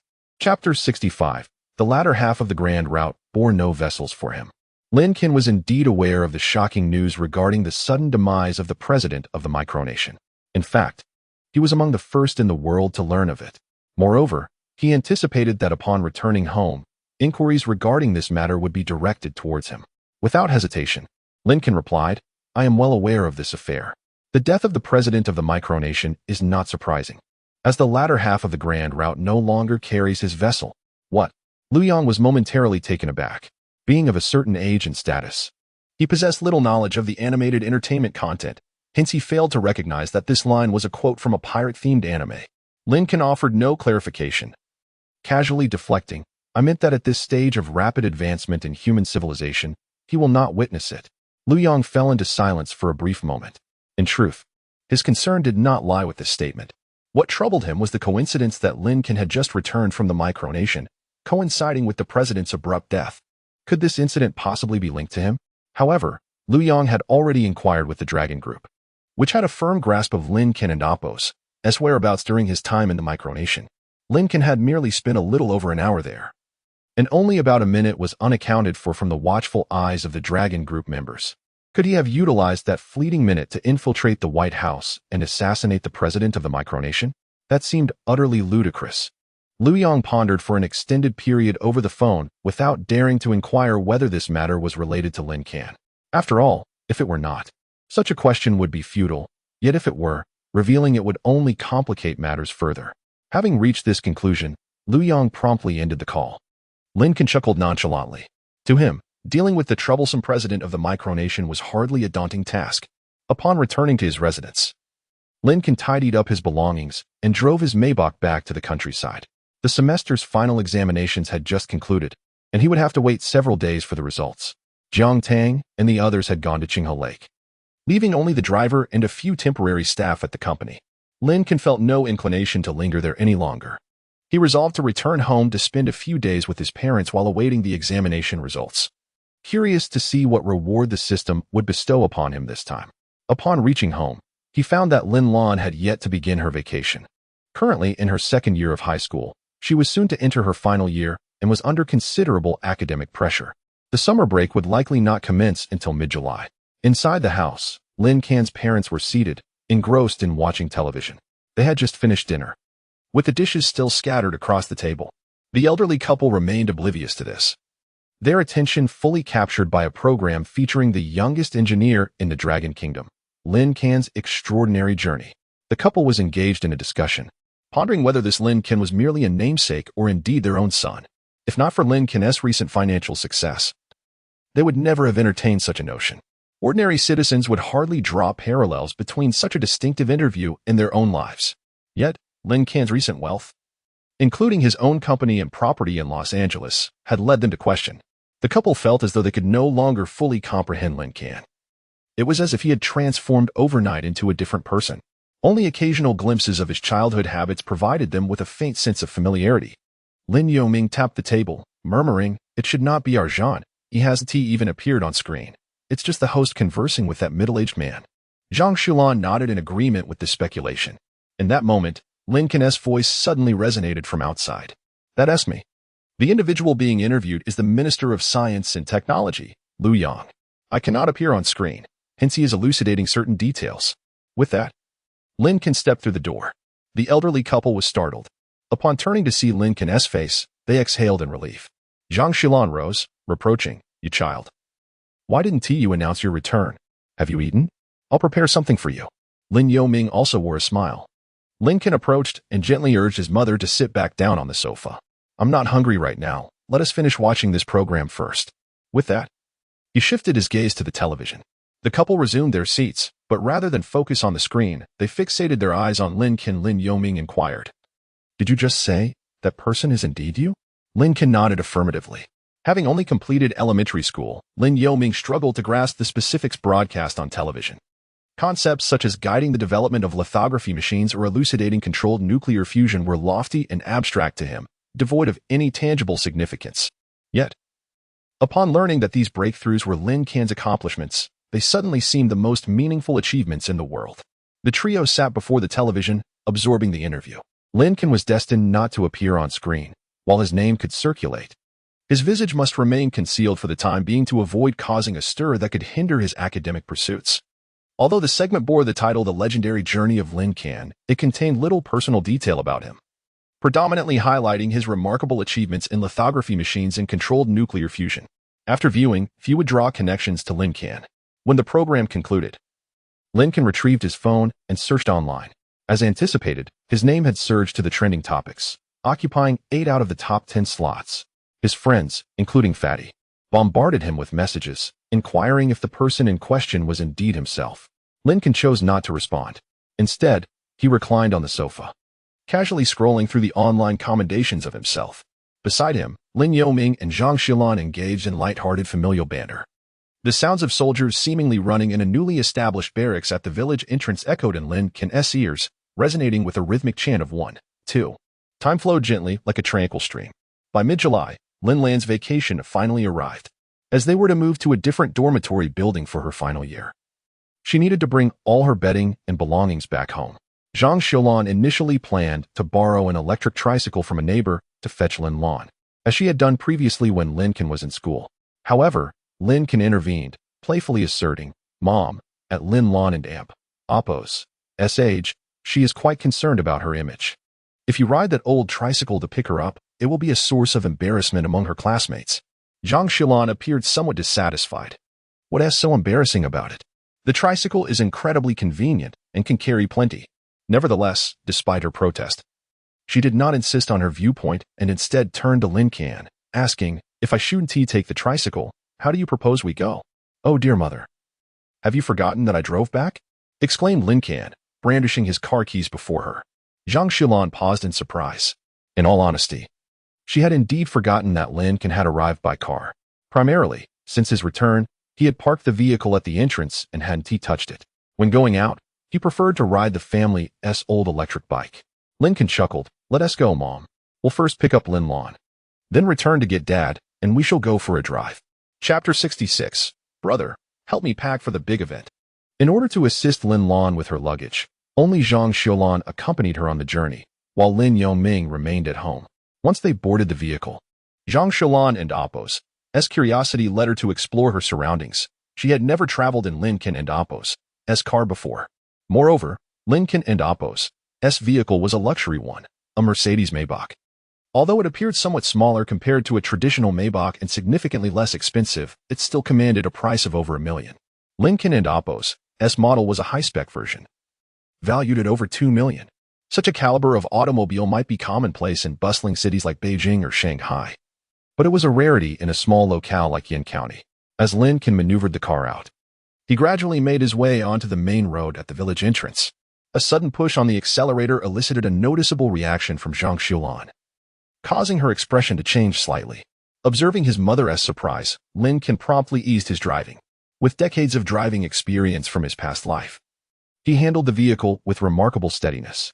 After a brief journey of over 10 minutes, the Maybach came to a smooth halt across from Lin Lan and Oppo's school.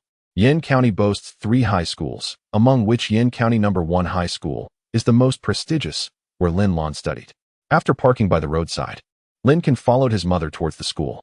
Zhang Xilan was familiar with Lin Lan and Amp, Oppo's dormitory, having visited several times before. They strolled along the tree-lined path of the school for 7 to 8 minutes until they finally reached a dormitory building. Given that it was a holiday, students were busy moving their belongings, and there were no restrictions on entry. Upon reaching the 3rd floor and arriving at Lin Lan and Amp, Oppo's dormitory door, Lin Can overheard a conversation from within.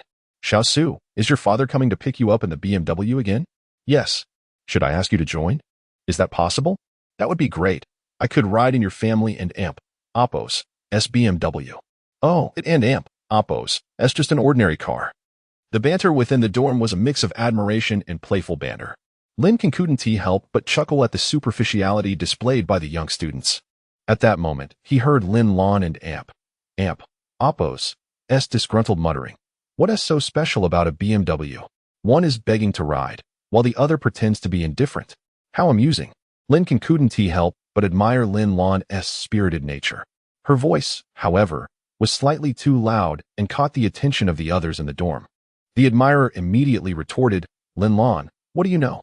Xiao Su's family has a BMW 7 Series, worth over 900,000. I know. It's not your car. Look at how smug you are." Lin Lan clearly held disdain for sycophants, responding with impatience. The admirer, undeterred, shot back. "Even if it's not my family's car, I've ridden in one like it. You'll likely never experience such luxury." Lin Lan scoffed. "What's so great about a car worth over 900,000? The buses I ride during the holidays are each valued at over $1 million. And I ride them frequently." Lin Can couldn't help but chuckle at his sister's spirited retort, thinking to himself, "That's definitely my sister." As they approached the dormitory door, the students tidying up their belongings ceased their chatter upon noticing the arrival of parents. Lin Can surveyed the room with a smile, choosing not to say much. Upon seeing her brother, Lin Lan's face lit up with joy. Lin Can immediately began assisting her with packing, though Lin Lan was nearly finished. The moment Lin Can intervened, things became increasingly chaotic. Frustrated, Lin Lan attempted to push him aside, but he remained steadfast. Finally, after the other students completed their packing and their parents arrived, Lin Can managed to help Lin Lan organize her belongings. "I'm sorry for being clumsy and taking up your time," he chuckled. Lin Lan pouted, refusing to engage with him, having realized that her brother was simply causing a ruckus rather than truly being clumsy. However, as they exited, Lin Can effortlessly shouldered an assortment of bags and packages. Lin Lan's books were stowed in a suitcase, while she and Zhang Xilan carried only a few small bags. Seeing her brother taking on such a load, Lin Lan's irritation faded away. Upon reaching the ground floor, she proactively took the suitcase from him, sharing the burden. The trio ambled leisurely towards the school gate. At this point, the high school was only in session for the second-year students, as the first years had already commenced their holiday a few days prior, and the third years had completed their college entrance examinations and left the school. Thus, the campus was not overly crowded, allowing the three of them to navigate to the school entrance with ease. Once outside, Lin Lan scanned her surroundings, eager to spot the vehicle that would be taking her home. Intelligent as she was, she immediately deduced that Lin Can must have driven. There was no way he would have arrived on an electric tricycle, as that would be far too inconvenient. However, before she could locate the car, her attention was drawn to the two classmates she had just overheard arguing. Across from the school gate, a BMW 7 Series was parked. A middle-aged man in a suit, with a noticeable paunch, was assisting a girl with her belongings. Another girl stood nearby, animatedly chatting away. The talkative girl was the one Lin Lan had just clashed with, while the quiet one was her affluent roommate, Xiao Su. Lin Lan had intended to bypass them, but Lin Can, carrying the items, inadvertently walked towards them. Lin Lan attempted to intercept him, but the heavy suitcase in her grasp hindered her speed. As she watched helplessly, Lin Can approached the rear of their car, where another vehicle was parked. She glanced at the emblem. Although unfamiliar with its series, she recognized it as a Mercedes. To her astonishment, Lin Can retrieved a key and opened the trunk of the Mercedes. The man assisting Xiao Su promptly approached Lin Can, courteously offering him a cigarette and engaging him in conversation with a broad smile. From a distance, Lin Lan could faintly hear compliments about Lin Can and Appo's accomplishments. With remarks like "this car must be worth at least 2 million, and Lin Boss is truly impressive." Meanwhile, the sycophantic classmate's eyes widened in disbelief. Observing the scene, Lin Lan proudly lifted her chin, bounding over to her brother. "Brother, it's so hot outside. Let us hurry back." Chapter 67. System Rewards Again. Space Elevator Technology on the way back. Lin Lan was particularly exhilarated, her enthusiastic chatter spilling forth. "Brother, you have no idea how annoying those two girls are. One of them, with a bit of money at home, loves to bask in flattery. The other one, like a sycophant, constantly praises others. I and Appo's long been intolerant of them. Just a moment ago, I had a quarrel with them in the dorm. That little Sue is one thing. It's normal for someone with wealth to enjoy compliments. But the other girl is infuriating. She constantly elevates Sue by stepping on us. And she is so superficial. When she sees money, it's as if she has found her long-lost father. You should have seen her face when she heard that this car costs at least 2 million. Her jaw nearly dropped. Brother, when did you buy this car? Can you really afford such an expensive vehicle now? Will you be able to drive me in this car when school starts again? Brother." It was evident that Lin Lan was bubbling with excitement. One arm wrapped around Zhang Xilan, while the other waved animatedly. Lin Can chuckled, "If you like cars, When you turn 18 next year, I'll gift you one. You can get me one too? Have you really become that wealthy brother? Lin Lan nearly leaped in joy upon hearing this. Zhang Shulan quickly grabbed her, reminding her to sit still and not bounce around. Lin Can donned a pair of sunglasses with a swagger, declaring, "It's just a $2 million car, nothing to boast about." Lin Lan, why are you suddenly putting on airs? We're family. Is it really necessary? Upon returning home, Lin Can unloaded Lin Lan's luggage and took them for a leisurely drive. However, the roads around the village were rather poor, so he dared not drive too fast. Nonetheless, the group enjoyed pleasant conversation. The next morning, Lin Can woke up to see messages flooding the class group indicating that final grades would be released at 10 o'clock. Glancing at the time, he noted it was already 9:50. He swiftly got up, washed his face, and drove to a secluded spot. At 10, he checked the grades. Last place. Lin Can immediately sat up straight. At that moment, he heard the system and Oppo's voice. Ding. Congratulations, host, on completing the phase task and acquiring space elevator technology. A wave of joy washed over Lin Can ever since the advent of controllable nuclear fusion technology. He had been preparing humanity for space exploration. He was orchestrating a grand game. Now, this new technology provided him with tremendous support. After his initial delight, Lin Can delve deeper into understanding the space elevator technology. Essentially, a space elevator is a type of elevator that operates between the ground and outer space, allowing individuals to ascend and descend to space with ease. Given the current capabilities of Long Nation, transporting people to space is not an insurmountable challenge. Rockets can be constructed at any moment, and spacecraft can be launched at will. However, the traditional rocket transportation method incurs exorbitant costs. Each rocket consumes vast amounts of funds, which is why, despite their capabilities, Long Nation has not sent many people into space. Only astronauts on missions occasionally venture into the cosmos. The high costs have also led to a significant constraint. People are unable to construct complex spatial facilities in space. The expense of launching materials from Earth to outer space is prohibitively expensive. Even the most powerful nations can only afford to establish a single space station. Constructing multiple stations is simply untenable due to the exorbitant cost of transporting materials into space. However, with the advent of space elevator technology, the need for rocket propulsion becomes obsolete. Instead, individuals could ascend to space as effortlessly as riding an elevator. This process might be time-consuming, and one may need to don a spacesuit and carry an oxygen tank, but undoubtedly, the cost of reaching space would plummet. Ordinary people might even be able to undertake a space tourism journey and return. For these reasons, the concept of a space elevator was proposed long ago, and researchers both domestically and internationally have been exploring it. Yet, they all face a nearly insurmountable challenge: insufficient material strength. The distance from Earth to space spans tens of thousands of kilometers. To construct a space elevator implies the need for a column of such length capable of bearing its own weight without fracturing. Only with such a structure could one contemplate the design of an elevator system. However, the material challenge remains an unsolvable puzzle. Over the years, human progress in this field has been minimal. Upon reviewing the knowledge transmitted by the system, Lin Can was delighted to discover that this issue had been resolved. The system provided a high-strength nanomaterial. It must be said that research in materials science is quite fascinating, as one can never predict which combinations might yield a novel material. Seated in his car, Lin Can pondered over the knowledge imparted by the system. Following his physical enhancement, his cognitive capacity had significantly increased.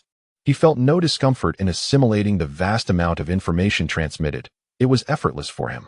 Lost in thought until noon, Lin Lan called to remind him it was time for lunch, snapping him back to reality. He couldn't help but exclaim, "The system truly produces exceptional quality."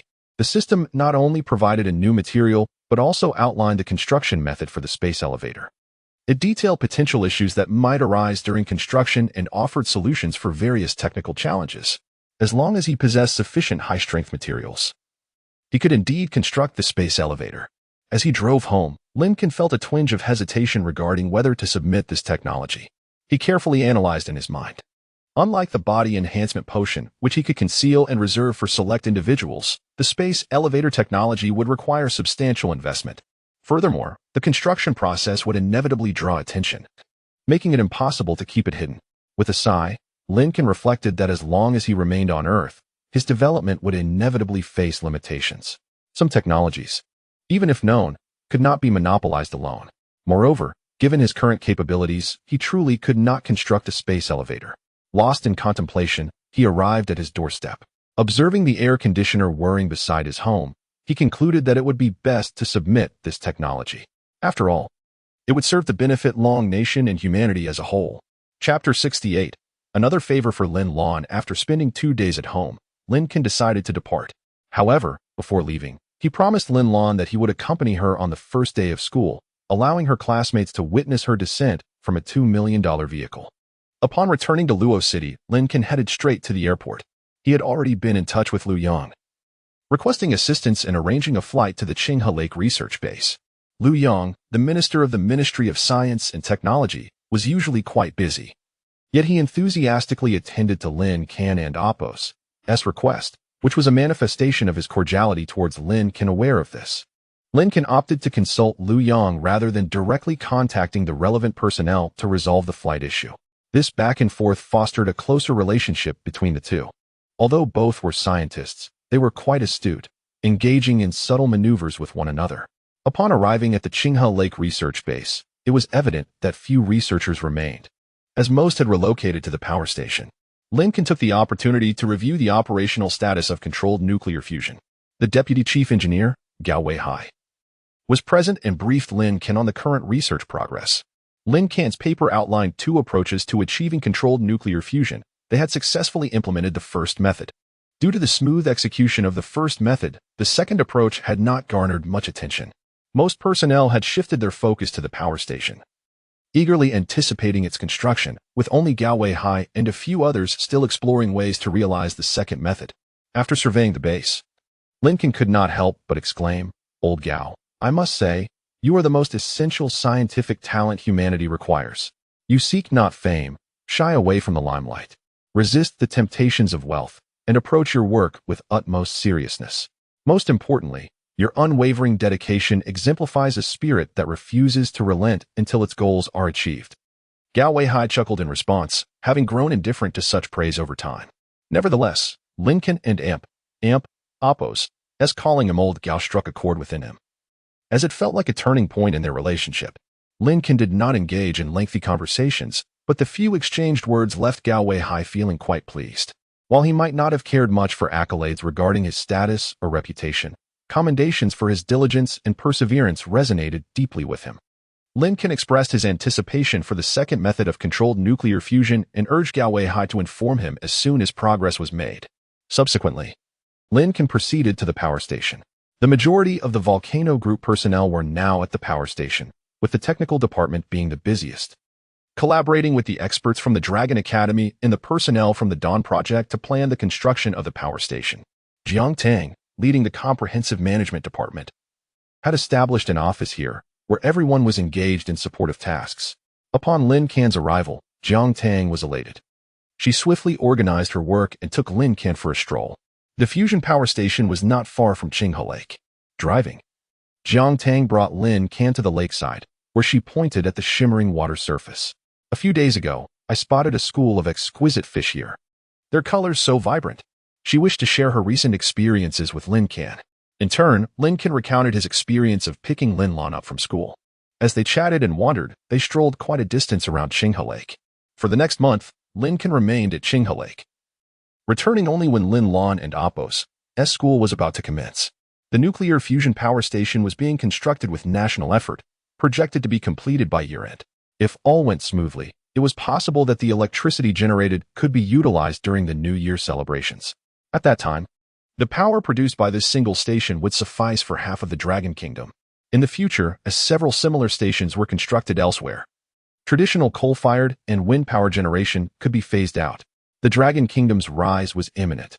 Lin Can boarded a private jet, the sole passenger, flying from the Qinghe Lake base back to Luo City, and then drove home. With Lin Can preparing for her first day of school the following day, Lin Can smiled at her, saying, "Study hard. Once you graduate from university, I and Appo's have you serve as the deputy general manager at my company." Lin Can, hearing this, felt somewhat dissatisfied. "Why deputy general manager? Can and Appo's be the general manager?" Lin Can patted her head.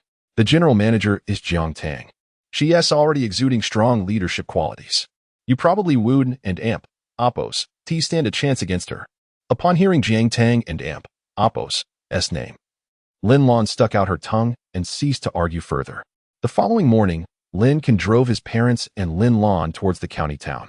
The Maybach, freshly serviced, gleamed under the sun, and the engine and Oppo's per attracted the attention of passers-by. Car enthusiasts could easily discern its luxurious price tag, while those less knowledgeable recognized it as a costly Mercedes. The gazes of onlookers were imbued with envy. Midway through their journey, Lin Can abruptly exited the vehicle to purchase several packs of cigarettes. Lin Yongming, curious, inquired, "Lin Can, have you taken up smoking recently?" Lin Can shook his head, tossing a pack to his father while stowing the remainder in the glove compartment. Upon reaching the school entrance, as Lin Lan and her companions prepared to alight and unload their belongings, Lin Can halted them. He drove directly alongside the school gate and approached the security office, engaging in brief conversation with the guards before handing each of them a pack of cigarettes. In response, they cooperatively opened the gate, allowing Lin Can to drive his vehicle into the school premises. "See, this makes things much easier. No need to lug around our belongings across the campus." Upon hearing this, Lin Can and Amp, Oppo's parents nodded in agreement, albeit puzzled by his reasoning. However, Lin Lan and Amp, Oppo's eyes sparkled with realization, for she understood precisely what was about to unfold. Lin Can drove directly to the entrance of Lin Lan's dormitory, parking beside the door. Coincidentally, a few of Lin Lan's classmates were gathered there, including the infatuated admirer Lin Can had encountered previously. The moment Lin Lan spotted him, her smile broadened, though she feigned indifference, lifting her chin and gracefully stepping down from the car. Lin Can, playing along, declared, "Lin Lan, study diligently. Once you complete your college entrance examinations, I shall gift you a BMW 8 Series, worth no less than $2 million. Lin Lan pretended to be modest, nodding slightly before beaming as she entered the dormitory. Chapter 69. He truly resembles a leader. After escorting Lin Lan to school, Lin Can lingered at home for a few more days. He transformed the concepts of space elevator technology swirling in his mind into a comprehensive paper. The complexity of this technology was slightly less than that of controllable nuclear fusion, with the most critical aspect being the high-strength nanomaterials. However, even after completing the paper, it still spanned over a dozen pages. Lin Can returned to Lo City and printed out the document. Holding it in his hands, he hesitated for a moment before setting off for the capital. In just one short year, Lin Can had submitted 2 technological innovations, and now he was on the verge of presenting a third. He could only wonder how others would react upon his introduction of this space elevator technology. One thing was certain: when Lu Yong laid eyes on the paper, he would undoubtedly wear an expression of disbelief.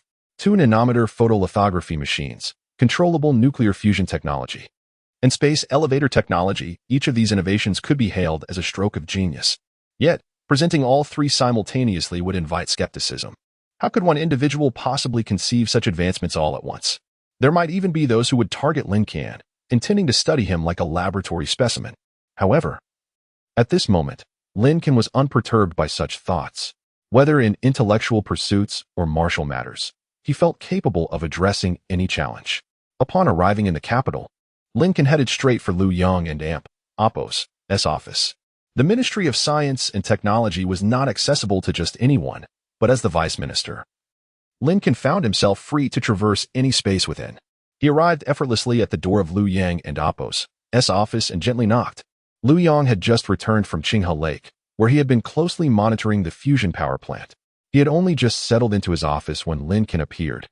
Seeing Lin Can brought a flicker of joy to Lu Yang's face. The progress in nuclear fusion owed much to Lin Can's contributions. Lu Yang warmly inquired, "Lin Can, have you encountered any troubles? What brings you to the Ministry of Science and Technology so unexpectedly?" Lin Can smiled sheepishly. Although his position as minister was somewhat nominal, he had yet to step foot in the office for work, nor had he even clocked in. Nevertheless, his salary and benefits as vice minister had never diminished. Thus, Lu Yang and Oppo's comment made Lin Can feel slightly awkward. However, upon glancing down at the paper in his hands, any trace of embarrassment vanished.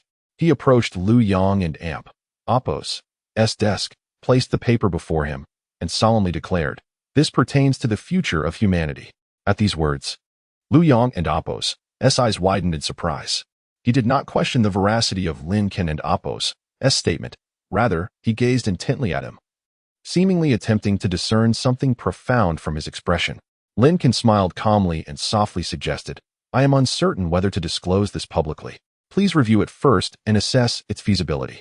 Hearing this, Lu Yong regarded Lin Can with a complex gaze for a long while. He recalled the first time he met Lin Can a year ago. He had appeared youthful, albeit somewhat mature for his age. Now, however, Lin Can exuded the aura of a leader. His tone and demeanor in addressing matters mirrored that of a true figure of authority. Finally, Lu Yong let out a faint sigh. "I will review this paper first and convene a meeting with the relevant personnel for discussion." As he spoke, he glanced at the title of the paper, On the Construction Methods of Space Elevators. He had anticipated a breakthrough in controllable nuclear fusion. Yet this was actually space elevator technology? Lu Yong shot his head up, only to find Lin Can had already departed. He lowered his gaze once more to scrutinize the title of the paper, confirming it was indeed about space elevator technology. Bewildered, he flipped open the document, grappling with the notion that perhaps the title had been miswritten. A space elevator. This was a somewhat fantastical technology. For a moment, Lu Yong found it challenging to fathom how anyone could have researched such an advanced concept. Currently, space elevator technology remained purely theoretical. Although numerous scientists had proposed related ideas, no one had genuinely pursued research in this area, primarily because the technology seemed rather disconnected from practical application. Without resolving the ground-level energy issues, the pursuit of space seemed futile. Space construction was no trivial matter. Even with space elevator technology, immense economic support would be required. Furthermore, without adequate economic conditions, even if humanity successfully ventured into space, there would not be sufficient resources to conduct research. Thus, previous research efforts had primarily focused on controllable nuclear fusion and other novel energy sources. Yet now, as Lin Can held the paper in his hands, contemplating the fusion power station under construction at Qinghe Lake, he was suddenly overcome with emotion. Humanity lacked energy, and controllable nuclear fusion could bridge this gap. Humanity lacked a ladder to the heavens, and the space elevator emerged as a solution. Initially, Longwa lagged in chip research, struggling to keep pace with international standards in high-end computing. Now, the breakthrough in 5-nanometer photolithography had remedied this shortcoming. And all of this was brought forth by a young man named Lin Can. Lu Yong gazed out the window. Although he could not see Lin Can's figure, he knew the young man had just passed by. He was indeed a pioneer of a new era. Lu Yong murmured softly, eventually returning his focus to the paper, delving into its contents with earnest attention. Carefully scrutinizing the numerous pages, he read each line with deliberation. In areas where clarity eluded him, he made a mental note to revisit them later. Upon completing the paper, only a single exclamation remained in Lu Yong's heart: impressive. Though labeled a paper, it was far more detailed than any ordinary work. To be precise, it resembled a comprehensive manual for constructing a space elevator. It meticulously outlined the entire construction process. Based on this process, Longwa would only need to prepare sufficient materials and labor to realize the building of the space elevator. Lu Yong did not compel himself to fully comprehend the paper in its entirety. After a moment of contemplation, once his emotions had settled, he began reaching out to aerospace researchers. He needed to assemble a team of highly skilled and reliable talents to discuss the technologies delineated in the paper. If the feasibility proved significantly high, Longwa would need to commence secret research. Once the high-strength nanomaterials described in the paper were developed, they could then consider the construction of the space elevator. If all went smoothly, the project could be initiated within 3 years. With the new energy brought forth by controllable nuclear fusion, humanity's productivity would undoubtedly experience a monumental leap forward. At that juncture, humanity would truly have the capacity to soar toward the stars and oceans. Reflecting on these possibilities, Lu Yong looked once more out the window. The image of Lin Can resurfaced in his mind.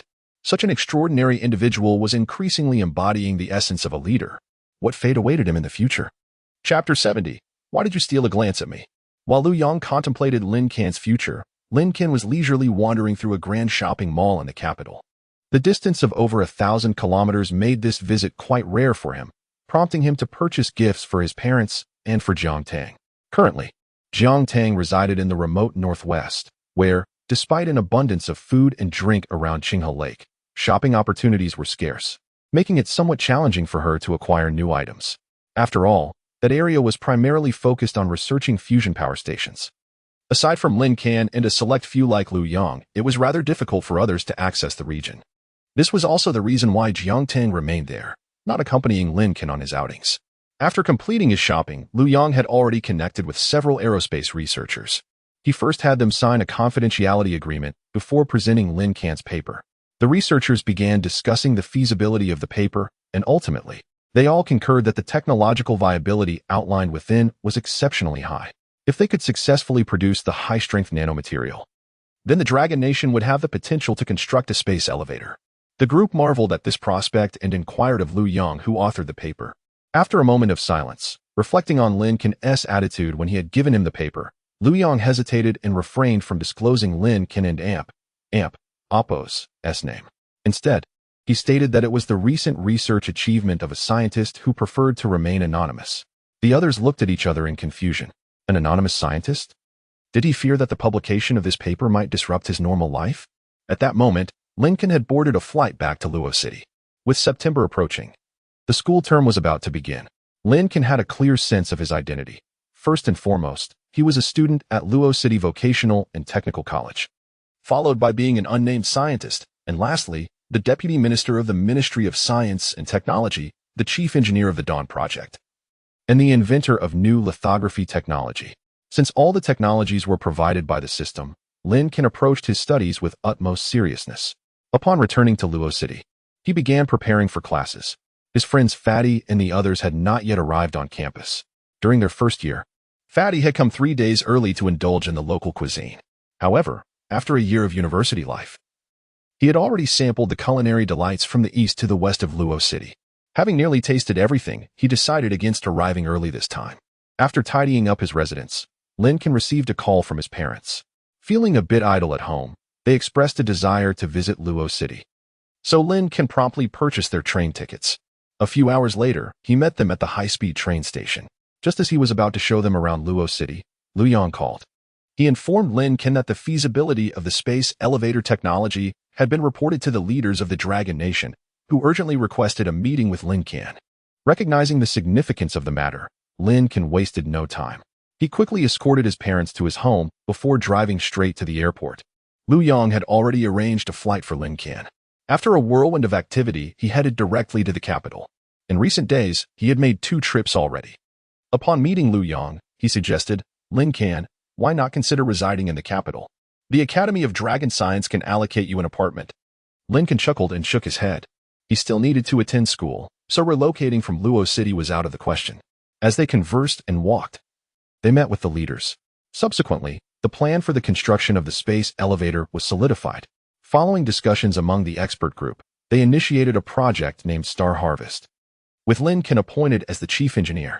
In just a year, the Dragon Nation had launched 2 top-secret projects, the Dawn Project and the Star Harvest Project, both under Lin Can and Oppo's engineering direction and technological provision. After returning to his office, Liu Yang stared silently at his desk for a long while. Upon initially reading Lin Can's lithography paper, he had felt a surge of excitement, believing that a significant breakthrough in technology was imminent for the Dragon Nation. Later, when he encountered Lin Can's controlled nuclear fusion technology, he perceived it as humanity's hope in the dawn of a new era. Yet now, confronted with Lin Can and Oppo's space elevator technology, he felt an odd sense of unease. How could a single individual devise 3 disparate and seemingly unrelated technologies? Where did Lin Can source these innovations? Liu Yang wished to ponder this further but hesitated. Perhaps it was better to remain ignorant of certain matters. Surely, the leaders' meeting with Lin Can today stemmed from a similar sentiment. As long as Lin Can remained loyal to the Dragon Nation, there was no need for him to dwell on the origins of these technologies. At this juncture, Liu Yang recalled the president of the micronation and involuntarily shivered. If the president's demise was indeed connected to Lin Can, then Lin Can had become someone not to be trifled with. Meanwhile, Lin Can, seemingly unfazed, boarded a flight back to Luo City. At that moment in Luo City, Lin Yongming stepped out of Lin Can and Oppo's residence, hands clasped behind his back. Zhang Shulan was engrossed in the television, while Lin Yongming decided to take a stroll around the vicinity. After walking a few laps nearby, he arrived at a subway entrance.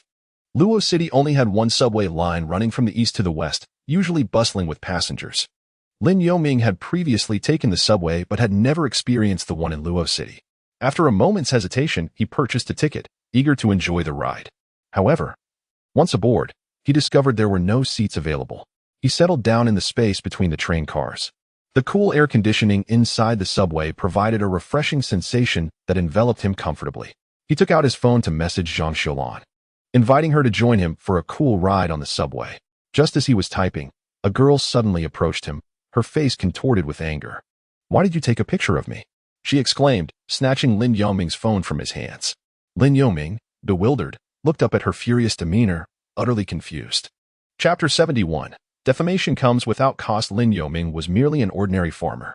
As he reached middle age, he found himself lacking in notable skills and eloquence. Such individuals embody a generation in the Dragon Country, providing the backbone for its economic advancement and serving as the very foundation of its soaring prosperity. However, now that the nation has flourished, they have been left far behind. In the face of recent events, Lin Yoming, a man who had lived a life of integrity, was utterly at a loss regarding how to respond. He did not even know what to say in his defense. Observing the girl's furious demeanor, Lin Yoming stood there in a daze, unable to utter a single word. The girl glared at him with fierce intensity. "You disgraceful old lecher should be imprisoned. You show no respect for your elders, and your shamelessness is appalling. You have tarnished the traditional virtues of the Dragon Country." Her outrage grew with each word. Gesturing animatedly as if she were prepared to strike him, Lin Yoming gazed at her, overwhelmed with shame, as if he had indeed committed some heinous act. He instinctively lowered his head. At that moment, the commotion attracted onlookers. Initially unaware of the situation, they only heard whispers of secretly filming, without witnessing the event themselves. Thus, they maintained a level of restraint in their comments. However, as the girl exaggeratedly recounted her tale while the man remained silent, the crowd began to assume the man's guilt, believing he must have filmed her inappropriately, leading them to sympathize with the girl as a victim. Consequently, the assembled crowd, convinced of their moral superiority, began to condemn him. "At your age, why don and amp, oppos, do you engage in some good deeds? How disgusting. To secretly film someone in broad daylight without an ounce of shame. Is anyone calling the police? This man must be apprehended. Quick, call the police. He deserves the harshest punishment. It and oppos, es revolting. We should rid the world of men like him." Amidst the uproar, the subway staff arrived, parting the throng of spectators and pushing into the crowd. "What is happening here? Please don't crowd. Step back." The staff scrambled to disperse the gathering, fearing an accident due to the crowd's density. Just then, the subway train arrived at the station, allowing numerous passengers to disembark, creating a bit more space around the scene. The subway workers spotted the two individuals involved, a middle-aged man in simple attire, resembling a laborer, and a young woman in a stylish short skirt, likely in her 20s. Upon closer inspection, the young woman wore an expression of outrage, as if she had suffered a grave injustice, while the middle-aged man appeared flustered, as if caught in a misdeed. The subway staff, with serious expressions, immediately inquired, "What exactly transpired? You two need to step out of the car." As they spoke, one staff member pulled Lin Yoming towards the exit. Lin Yoming had been unsure of how to react from the beginning. Now, with a uniformed individual instructing him to disembark, he found himself compelled to follow. Once outside, the staff member swiftly contacted security. Within half a minute, two subway security guards arrived on the scene. After a brief inquiry and listening to the girl and Oppo's agitated account, they reprimanded Lin Yoming, instructing him to crouch with his hands on his head. One of the guards took out a phone to call the police. Completely bewildered, Lin Yoming was at a loss. He attempted to call Lin Can, but the girl had snatched his phone away. He wished to reclaim his device, but as he raised his head, he was met with further scolding. "You better behave yourself. I detest people like you who secretly film others. Let me tell you, not only is it immoral, but it is also illegal. Just wait until the police arrive. You will regret it." Hearing this, Lin Yoming shrank back. The rural populace harbors a deep-seated fear of the police. For urban dwellers, they are seen as upholders of order. But in remote areas, they often prioritize their own interests. The prospect of the police arriving filled Lin Yoming with both anxiety and dread. Meanwhile, the girl, emboldened by her perceived authority, continued her tirade beside him, criticizing him relentlessly. She accused him of lacking morals and shamelessness, asserting that secretly filming is unequivocally illegal and would leave him with a criminal record, jeopardizing his children and Oppo's education and future employment. Nearby, the two security guards chimed in, insisting that Lin Yoming remain submissive. They warned him that if he acknowledged his wrongdoing, there might be a chance for leniency. However, obstinacy would undoubtedly affect his family's reputation for generations. Crouching there with his hands on his head, Lin Yongming sighed helplessly. From the very start, he had not resisted. Yet, even now, no one had bothered to ask if he had indeed filmed anyone. His phone had been taken from him, and the girl showed no inclination to verify the contents of his device. Instead, she stood there arrogantly, continuously berating him, sensing his vulnerability. The subway station bustled with curious onlookers, many of whom began to chastise Lin Yongming. A few aggressive individuals even contemplated confronting him physically. Meanwhile, others raised their phones to record the spectacle, laughing as if they were witnessing a comedic event. The commotion persisted for over half an hour until the nearby police finally arrived. 3 officers pushed through the crowd, approaching the individuals involved to ascertain the situation. Just as Lin Yongming prepared to explain, the girl interjected, "Hello, officers. My name is Zhang Wei, a graduate student at Luoqing University. I just caught this man secretly filming me." Lin Yongming opened his mouth to defend himself, but found himself at a loss for words. The officers exchanged glances, noting Lin Yongming's silence, and one of them waved his hand, stating, "Take him in. We can sort this out later." With that, they seized Lin Yongming and led him out of the subway station. Chapter 72.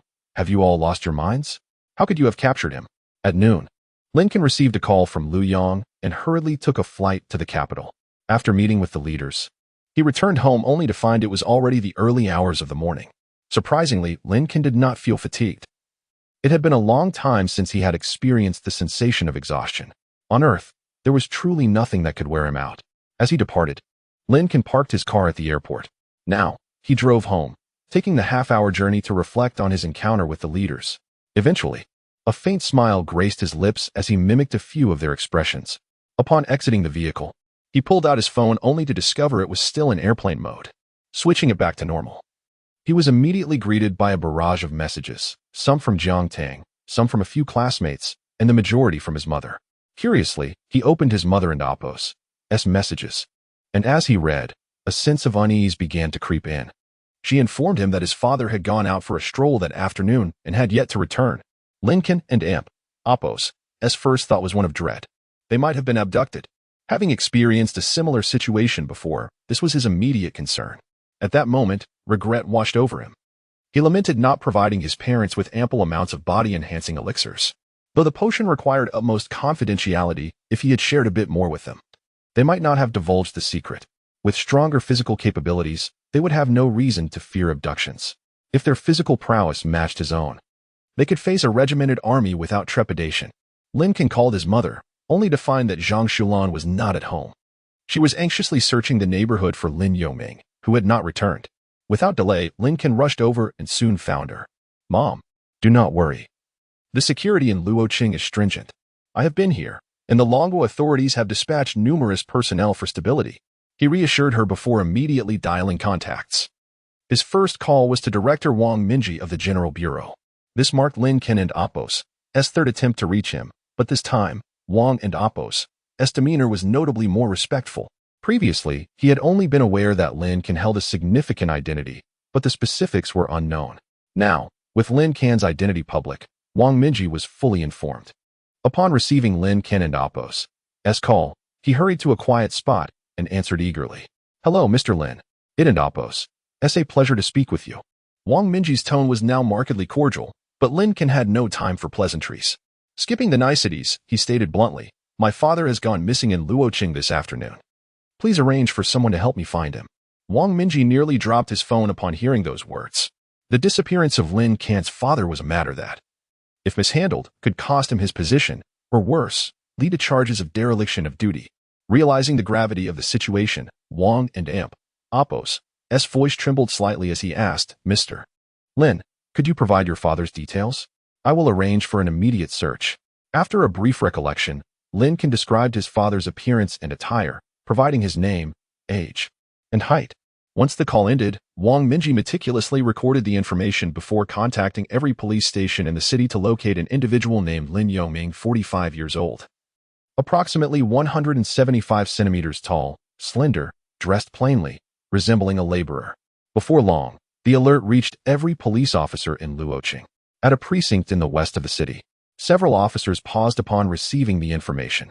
A 45-year-old, 175 centimeters tall, slender, laborer-like individual. Doesn't he that perfectly match the man we brought in this afternoon? One officer questioned. The others nodded in agreement. Earlier that day, they had apprehended a middle-aged man at the subway station for filming a female graduate student from Luocheng University without her consent.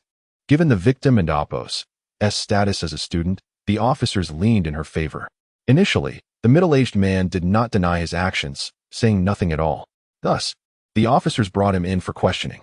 However, once at the station, he claimed he was merely messaging on his phone and had not filmed anyone. A search of his phone revealed no incriminating evidence. Yet, the graduate student remained adamant that he had recorded her and had deleted the evidence, leaving no trace behind. Due to the young woman's unwavering stance, the officers were at a loss on how to proceed and decided to detain the man temporarily. Now, with the director's message arriving, they realized the person they were searching for matched the description of the man they had detained, prompting a sense of panic. The team leader hesitated before calling Wang Minji to inform him that the individual he sought was indeed in their custody. Upon hearing this, Wang Minji exhaled in relief, repeatedly thanking the heavens. Learning that Lin Yongming was unharmed in custody alleviated much of his anxiety. He even began contemplating whether this incident could serve as an opportunity to foster a friendship with Lin Can, at least to become familiar with one another in the future. Curious, he then inquired why Lin Yongming was being held. The team leader hesitated before explaining, Director Wang, we actually brought him in this afternoon on suspicion of filming a young woman. He recounted the events in detail. Upon hearing the account, Wang Minji became furious, berating them over the phone. Are you all completely incompetent? What evidence is there to substantiate that he filmed anyone? You simply apprehended an innocent person out of fear of a baseless accusation from that girl. If you don't want to do your jobs, then leave immediately. As he continued to scold them, he rushed outside, driving towards the precinct where Lin Yongming was being held, determined to apologize in person. Chapter 73. Must handle with care on the road. Wang Minji felt an unusual sense of anxiety. Initially, when Lin Can and Oppo's father went missing, it presented a golden opportunity for him to forge a connection with Lin Can. However, it ultimately became evident that the circumstances surrounding Lin Can's father's disappearance were related to him. It was his subordinates who had apprehended the man. Wang Minji was immediately thrown into a state of panic. This matter required careful handling, and his palms were clammy with sweat. If not managed properly, Lin Can might harbor resentment towards the Security Bureau of Luocheng, leading to significant trouble. The higher-ups might choose to sacrifice his position in an attempt to quell Lin Can's fury. Not only would he be at risk, but the entire administrative structure of Luocheng could face repercussions. Given Lin Can's status and influence, a mere flicker of his anger could spell doom. Yet, if he could navigate the situation skillfully, it might be dismissed as a misunderstanding, allowing him to brush it aside. Even if it did not foster a closer bond with Lin Can, at the very least, he would not be resented, and his position would remain intact. Wang Minji pondered the pros and cons of the situation as he drove swiftly, soon arriving at the precinct where Lin Yongming was detained. After exiting the vehicle, he straightened his collar, feeling a twinge of nervousness as he stepped inside. At that moment, an elderly police officer was conversing kindly with Lin Yongming, inquiring about the details of the incident that had occurred that afternoon. Lin Yongming had been startled while riding the subway, and due to the heightened workload of the officers at that time, the questioning had been rather stern, leaving him at a loss for words. As the principal party involved, he struggled to provide an explanation, especially since the young woman who had accused him was an insistent graduate student from Luocheng University. Under these circumstances, they decided not to release Lin Yongming. Typically, if the situation escalated, they would detain him for a night. If he still could not provide a satisfactory explanation by the following morning, he would be released. They had encountered similar situations before. The current ethos dictated that no wrongdoer should escape, but this also meant that if an innocent person was wrongly accused, they would have to bear the consequences. Now, however, they faced a grave dilemma. The innocent man they had wronged was not just anyone, but a person of considerable importance. Although his identity was not yet fully understood, the arrival of the bureau chief indicated the seriousness of the matter.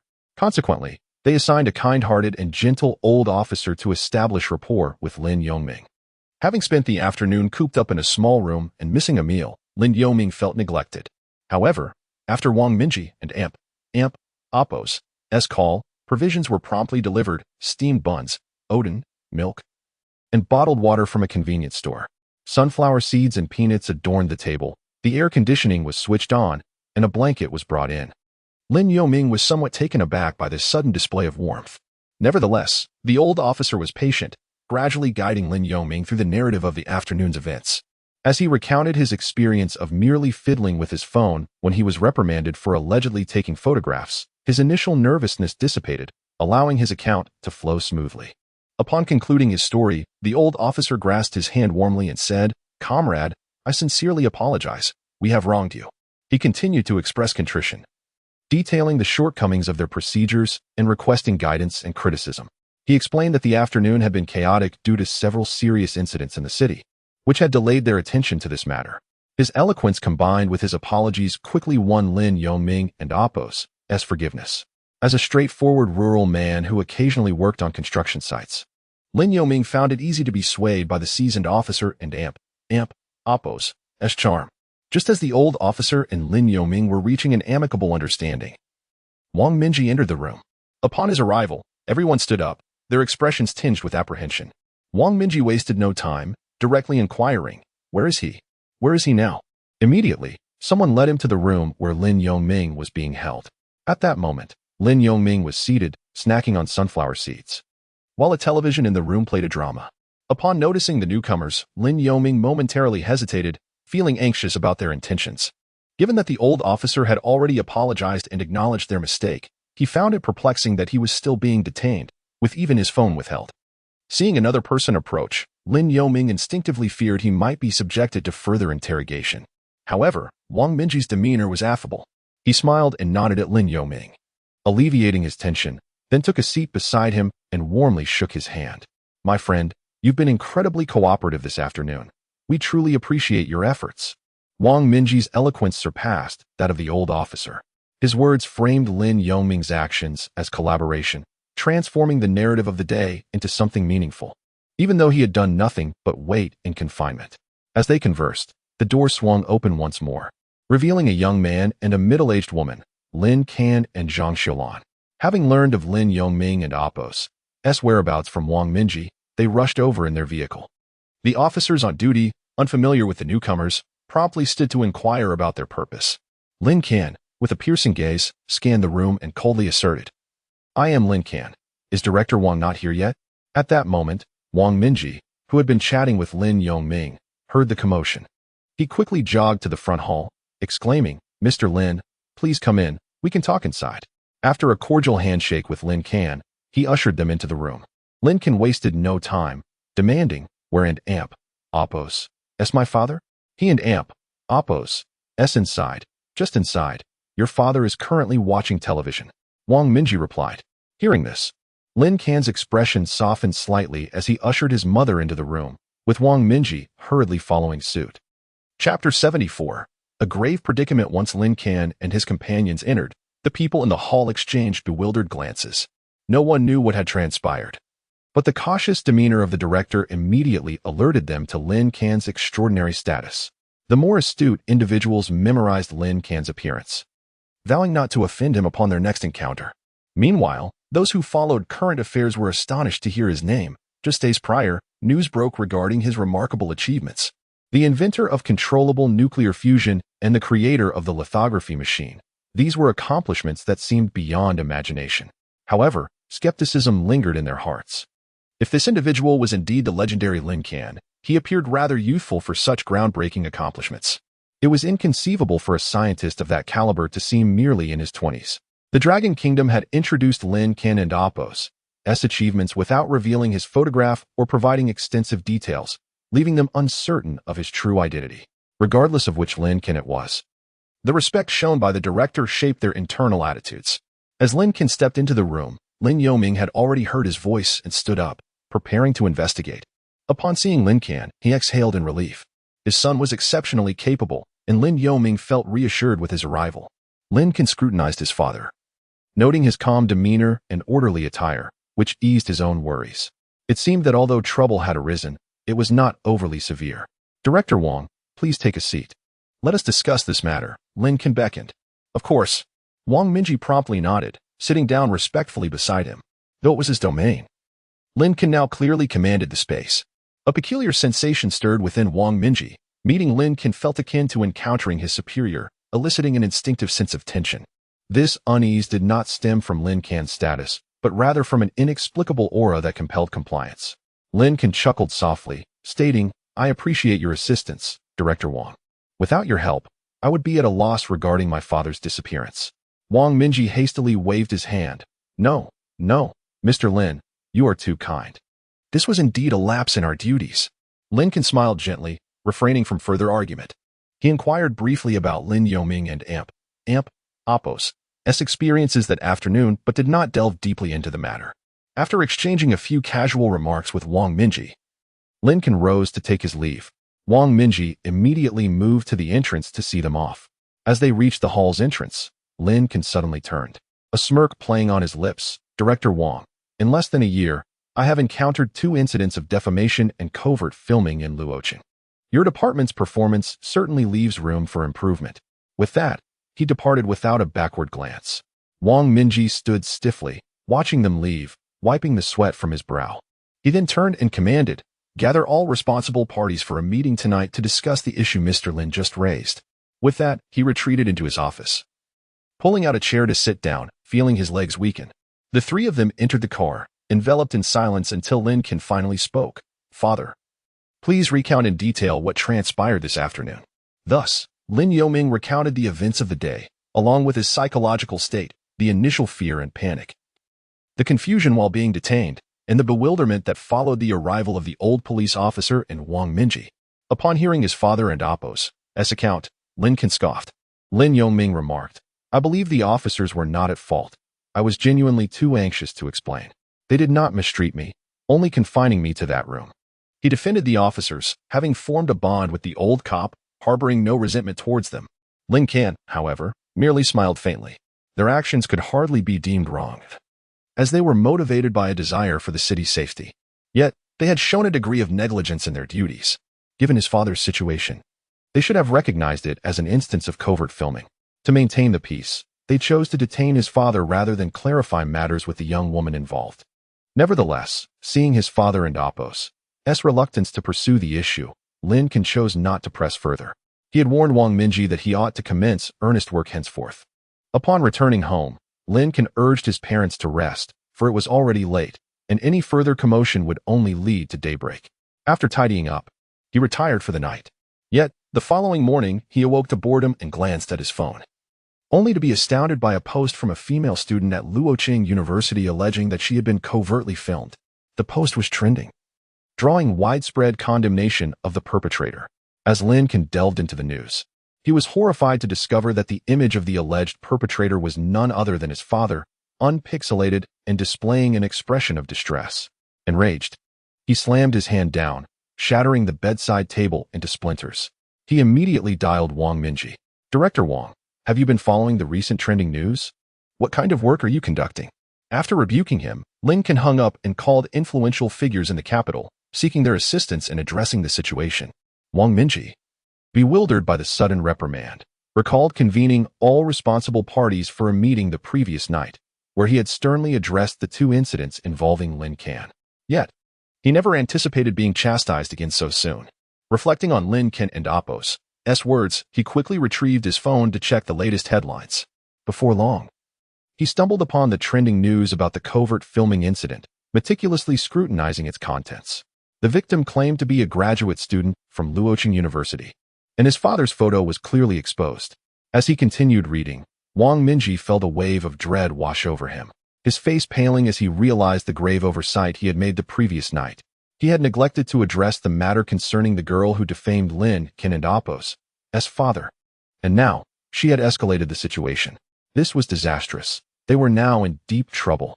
Chapter 75. Lin Can's fury as Wang Minji found himself at a loss. Lin Can had already devised a solution. First, the authorities would step in to publicly disclose the detailed circumstances of the day. Next, they would locate the surveillance footage from the subway to reveal the entire sequence of events, thereby clarifying that the truth was not as the girl had claimed. Ultimately, the girl would be apprehended, and the authorities would officially announce the facts of her defamation. Those in the capital would coordinate directly with Luo City to assist Lin Can in managing this affair, while Wang Minji would be entirely excluded from the incident. It was foreseeable that once this matter concluded, Wang Minji would undoubtedly face repercussions. However, at this moment, no one seemed to care about him. Lin Can gazed at the trending news with a surge of indignation. His father was entirely innocent. Had those individuals approached the situation with sincerity and diligence from the outset, the matter would never have escalated to this point. Yet, in their pursuit of convenience, they had neglected to do so, instead taking advantage of his father's honesty. More gravely, had this incident occurred to someone else rather than Lin Can's father, who would stand up for that person? The phrase "those who wrong you often understand your plight better than you do" rang true. After a brief wait, the tide of online opinion began to shift. It appeared that the authorities from the capital had begun to take action. The reversal of this situation unfolded swiftly, and with official corroboration. Lin Can's father was soon exonerated. Initially, the public had condemned Lin Yoming, but now support for him was burgeoning. At this moment, Lin Can finally breathed a sigh of relief. Meanwhile, his elderly parents remained blissfully unaware of the turmoil. Though they possessed smartphones, they primarily used them for messaging and watching short videos, rarely engaging with trending news. Additionally, having gone to bed late the previous night, they had risen later that day and were just beginning to tidy their home. As Lin Can emerged from his room, Zhang Xiulan inquired about his lunch preferences. As she intended to go grocery shopping, Lin Can pondered for a moment before fabricating a story. "Mom and Dad, I suddenly have an urgent matter to attend to and must travel far. Let us dine out for lunch, and I'll take you home afterward." The elderly couple paused in surprise. When Lin Can had invited them the previous day, he had mentioned having little on his agenda. Yet, shortly after their arrival, he had rushed out, only to return late at night. Now, with lunch still not eaten and no prior excursion, he claimed to have pressing matters again. Lin Yoming replied, "Lin Can, if you have something to do, just go ahead.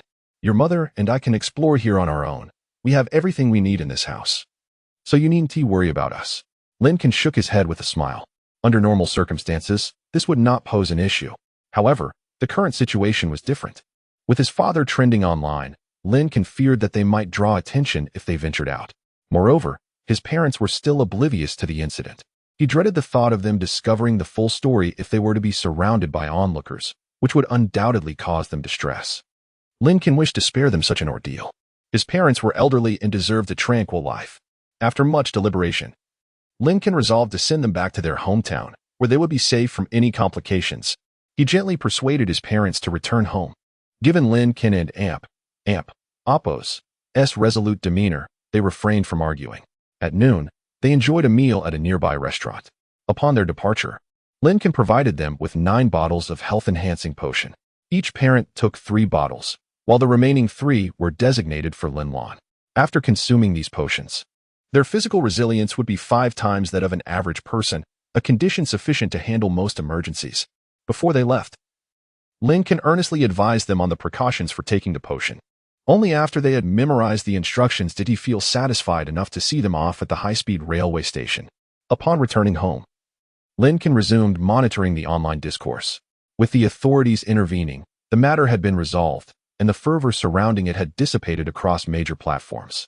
Lin Can finally relaxed. Soon, his father would be unrecognizable when he ventured out again. With that, the ordeal seemed to reach its conclusion. Lin Can sat in solitude for a while before dialing Wang Minji and Appo's number. "Director Wang, where is the girl who defamed my father yesterday? I wish to meet her." Wang Minji felt a wave of apprehension wash over him. In light of such events, he could not evade responsibility. Upon hearing Lin Can's desire to confront the involved girl, he promptly began making arrangements. The girl had already been summoned to the station, and Wang Minji had personally led the operation that morning. After relaying the location to Lin Can, he arrived swiftly.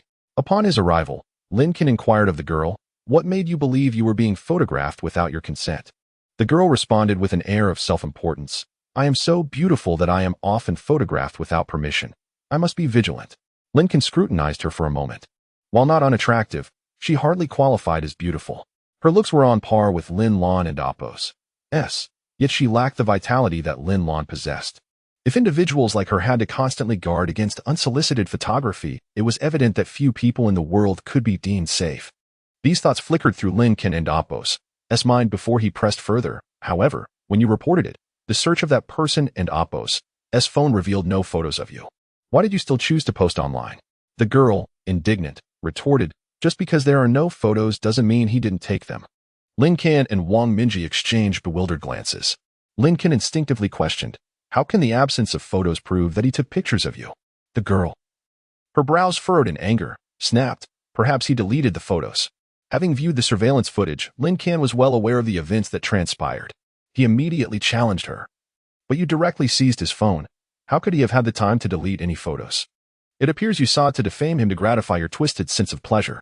The girl showed no remorse, loudly declaring, if he truly hadn't taken pictures of me, why didn't he just explain it online? I merely tweeted. If he clarified his side, people would have believed him and not doubted him. Lin Can was left speechless, perplexed by the illogic of her statement. He turned to Wang Minji, seeking clarity. What sort of reasoning is this? Wang Minji shook his head, admitting his confusion as well. Lin Can sighed. In that case, let us proceed according to the rules. This matter is serious, Director Wang. You must be aware of that. Wang Minji's expression sharpened as he grasped the implications of Lin Can's words. This incident warranted stringent handling, and should it be mishandled, his position as director would be in jeopardy. He promptly assured Lin Can, rest assured, everything will be conducted in accordance with the rules. Afterward, he respectfully escorted Lin Can out. Chapter 76. Those who should depart have left. And those who remain are family. How Wang Minji handles this matter is no longer a concern for Lin Can. However, it is certain that this young woman will not be able to pursue her graduate studies. Moreover, her institution, Luoqing University, is likely to suffer repercussions. Additionally, the charges of defamation and slander carry severe penalties and are strictly enforced. With Lin Can and Oppo's stern warning preceding this incident, Wang Minji undoubtedly knows how to proceed. Upon returning, Lin Can prepared to resume his studies, affirming that his primary occupation is learning, and thus it must be prioritized. Lin Can possesses a unique resolve regarding this matter. After the start of the semester, he gathered with his friends and then embarked on a tranquil academic life. However, he soon realized that classes were far from the calm he had anticipated. Following the revelation of his identity, he often found himself the subject of curious onlookers. While seated in class, students from other sections would come specifically to catch a glimpse of Lin Can. The school also reinforced security measures. The original members of the security office were replaced entirely. The new recruits were elite soldiers from special forces, patrolling the campus to ensure Lin Can and Oppo's safety. Nevertheless, Lin Can did not require such protection. Given his physical prowess, even a missile strike would prove ineffective against him, unless, of course, a nuclear weapon were employed. Nonetheless, the Dragon Kingdom takes such matters seriously, which Lin Can found quite satisfactory. Thus, he continued to attend classes peacefully for over half a month. Just as he planned to visit Jiangtang during the upcoming break, he received a call from Lu Yang.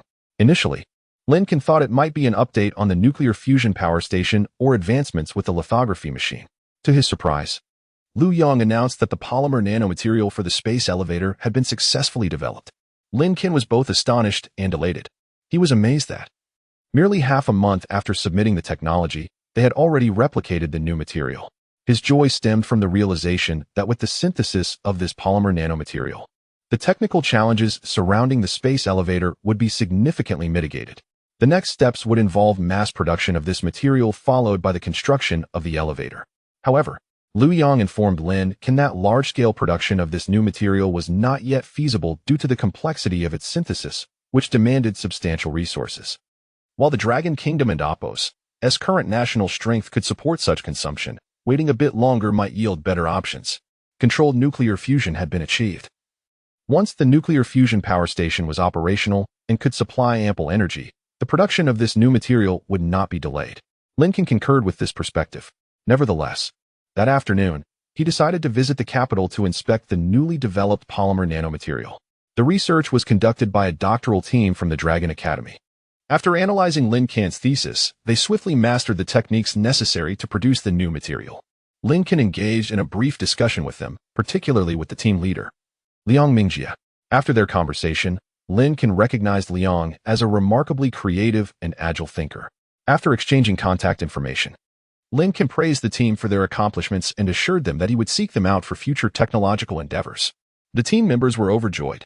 As he departed, Lin Can contemplated the prospect of recruiting such talent for his future company, pondering the ideal time for such an endeavor, perhaps when they retire. He mused on his body-enhancing elixirs with a smile.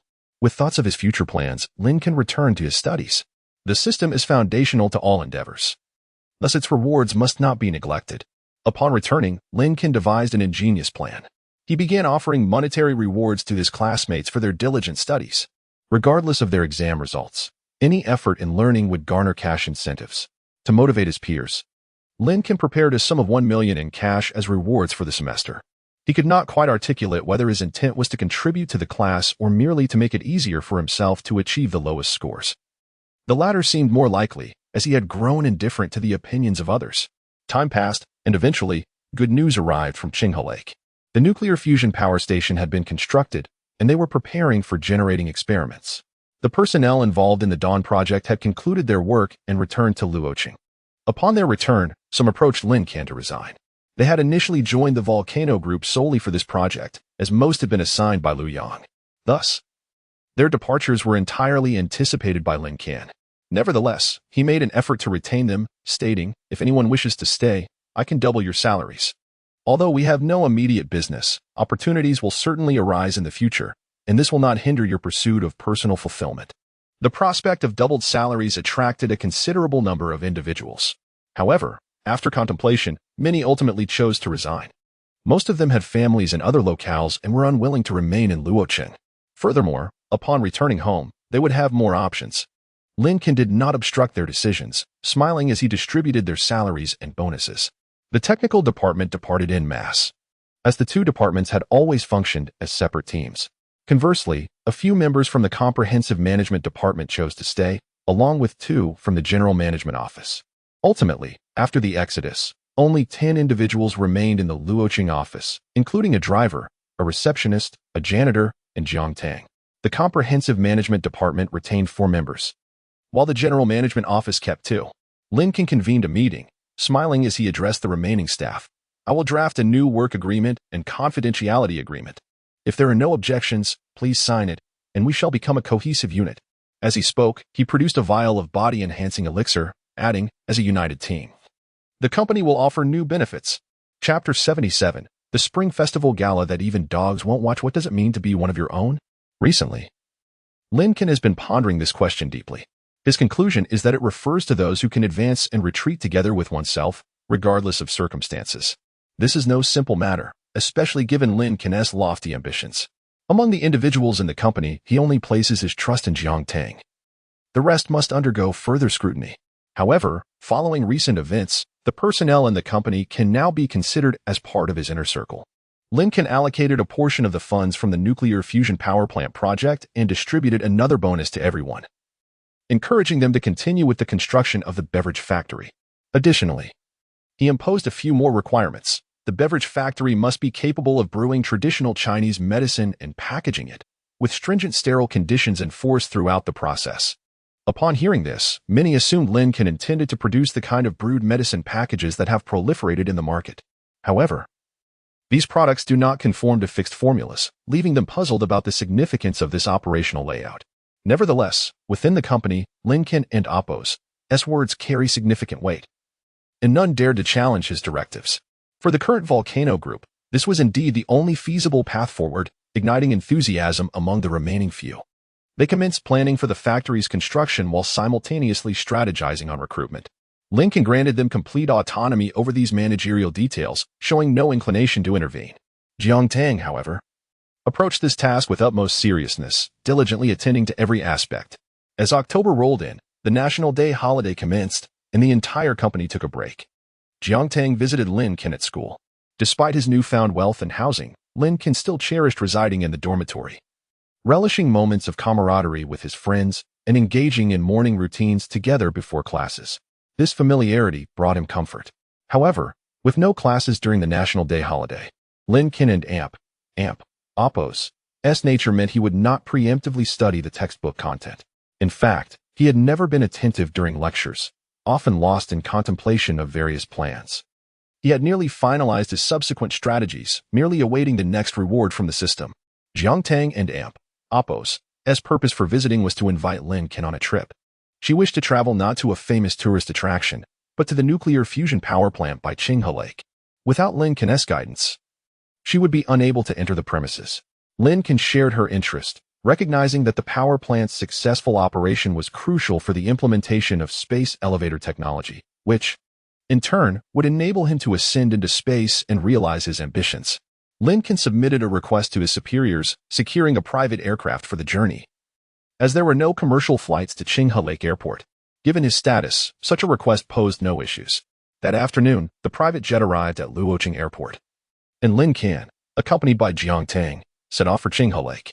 Following recent developments, the nuclear fusion power plant was now fully constructed, with all necessary equipment in place. They awaited a few verification tests before commencing fusion power generation. The engineers involved were imbued with a sense of pride. Lin Can toured the facility and encouraged the staff during a meeting. Subsequently, he proceeded to the research base for controllable nuclear fusion, where Gao Weihai was still engaged. Over the past few months, he had been exploring another mode of controllable nuclear fusion and had made some progress. However, due to a lack of personnel and insufficient support from Long Guo, the advancement had been somewhat sluggish. Upon understanding the challenges faced here, Lin Can generously donated 200 million yuan from his own resources. He conveyed to Gao Weihai the importance of researching the second mode of controllable nuclear fusion, emphasizing that miniaturizing the controllable nuclear fusion device would hinge on it, rather than solely relying on the first mode. Gao Weihai was deeply moved by Lin Can's support and resolutely declared, "I am nearing retirement, yet before I do, I will certainly find a way to develop this second method." Upon hearing the word retirement, Lin Can's eyes brightened slightly. He chuckled, "That's all right. Even if you don't achieve it, when the time comes, you can come to me, and I'll provide the conditions to support your continued research." In his heart, Lin Can had already envisioned Gao Weihai as his next employee. In truth, individuals like Gao Weihai, even upon retirement, would undoubtedly be rehired. He is considered a national treasure of a scientist, and Long will places immense value on such talent. However, whether they choose to return to Longkeshuan or follow Lin Can to explore new technologies would depend on their personal decisions. Perhaps due to Lin Can's visit, the following period witnessed smooth progress at the nuclear fusion power plant. Several verification tests were successfully completed, leading to the commencement of power generation. By November, the northern region began to transition into winter, and temperatures around Qinghe Lake dropped rapidly. Nonetheless, the enthusiasm among the researchers remained undeterred.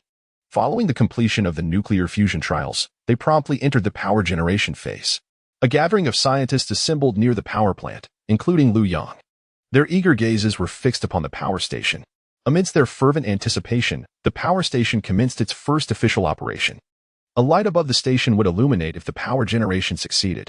Coincidentally, this operation occurred during the evening. All stood in the enveloping darkness, transfixed by the imposing structure before them. Suddenly, the light above flickered to life, casting brilliance around them, momentarily blinding them. Yet, none averted their gaze. For this was the radiance born of nuclear fusion. Lu Yang erupted in jubilant laughter before promptly relaying the news to his superiors. Once all reports were completed, he immediately dialed Lin Can. With palpable excitement, Lu Yang announced, "Lin Can, the fusion power station has successfully commenced operations." In that moment, Lu Yang recalled how, over the past year, he had consistently informed Lin Can of any good news first.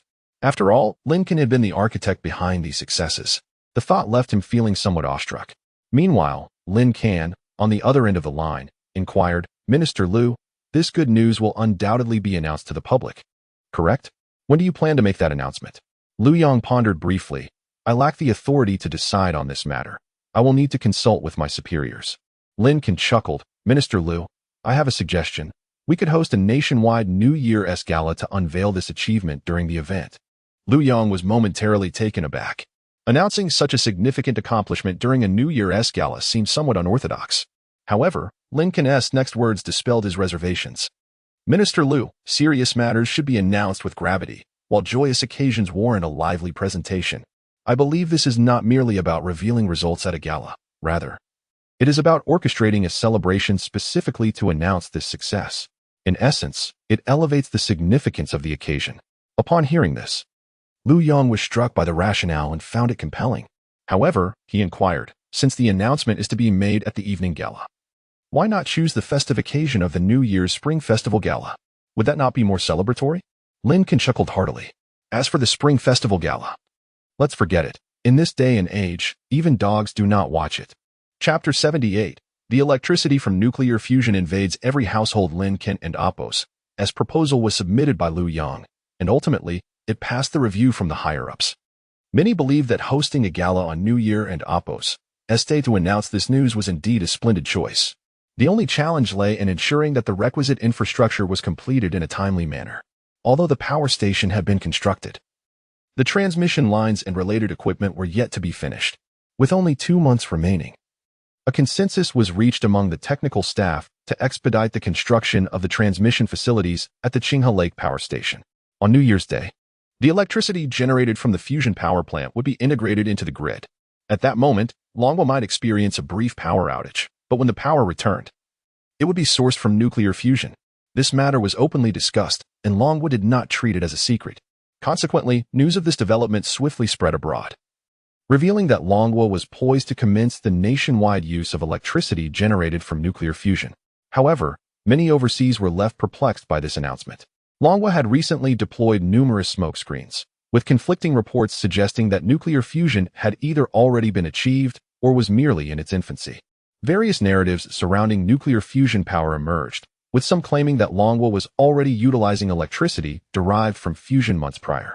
Amidst this haze of misinformation, the true advancements of Longwa and APO's controllable nuclear fusion remained well guarded, leaving the world in a state of uncertainty regarding the actual progress of their research. As the month of December drew to a close amidst this confusion, the infrastructure was completed on schedule.